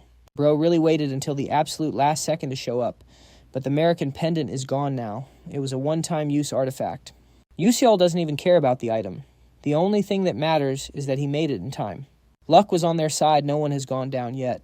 But let's be real, all this chaos happened because he messed with the plot too much. He provoked Tyran and exposed her for stealing Andarisa's invention at the alchemy fair. That either way, there's no point waiting for backup anymore. If they want to get out of this alive, they have to take Tyran down. Suddenly, Ma Yuseon walks up and speaks. Yuseo flinches and asks worriedly, Ma Yuseon, are you okay? Yuseon just gives a bitter smile. Do I look okay to you? But right now, we're the only ones left who can still move. We've got to go all in on one last play. The real problem is how Yuseon looks ahead as the mist clears, revealing Tyran walking straight toward them. If we try to take her head on with raw power, we're cooked. We'll lose for sure. Yuseon grabs something from his bag and slams it down. It's the Branch of Vengeance. He says confidently, I've got a plan, but we only get one shot at this. Item, reveal Branch of Vengeance. Rank high tier. Description. Over time, resentment doesn't fade, it only cuts deeper. Special ability Grudge. 1. The first hit plants the seed of grudge. 2. The second hit triggers a vengeance explosion, dealing massive fatal damage to dark attribute creatures. 3. The power of the grudge builds up daily and peaks after 3 months. 4. If the target is rank 6 or higher, the damage is cut in half. This is a one-time use item. Yusion smiles. I get the vibe. I'll be the bait and create an opening. It's going to be a rough ride, but we don't have any other options right now. Bak Yusio flinches. He can tell Yusion is about to do something absolutely insane. Then Tyron's voice echoes from the mist. I was wondering who could actually block my magic. Turns out it was just you, Yusiol. Are you really still stubborn enough to get in my way? Yusiol fires back firmly. That's right, I'm the one who's going to stop you. Haha, I'll give you credit for that. Honestly, with the power I have now, a guy like you is exactly the kind of snack I've been craving. Mei Tyron opens her mouth wide and fires a world-ending beam of light straight at him. At the very last second, Ma Yuseon charges forward and throws up a magic shield to tank the hit. Boom! A deafening explosion rings out and a violent shockwave wipes out everything in sight. Once the dust finally clears, Yuseol slowly opens his eyes. Right in front of him is a sight that would make anyone's heart stop. The dark mana pressure radiating from Ma Yuseon's body just shattered the rank 6 limit. He's gone full dark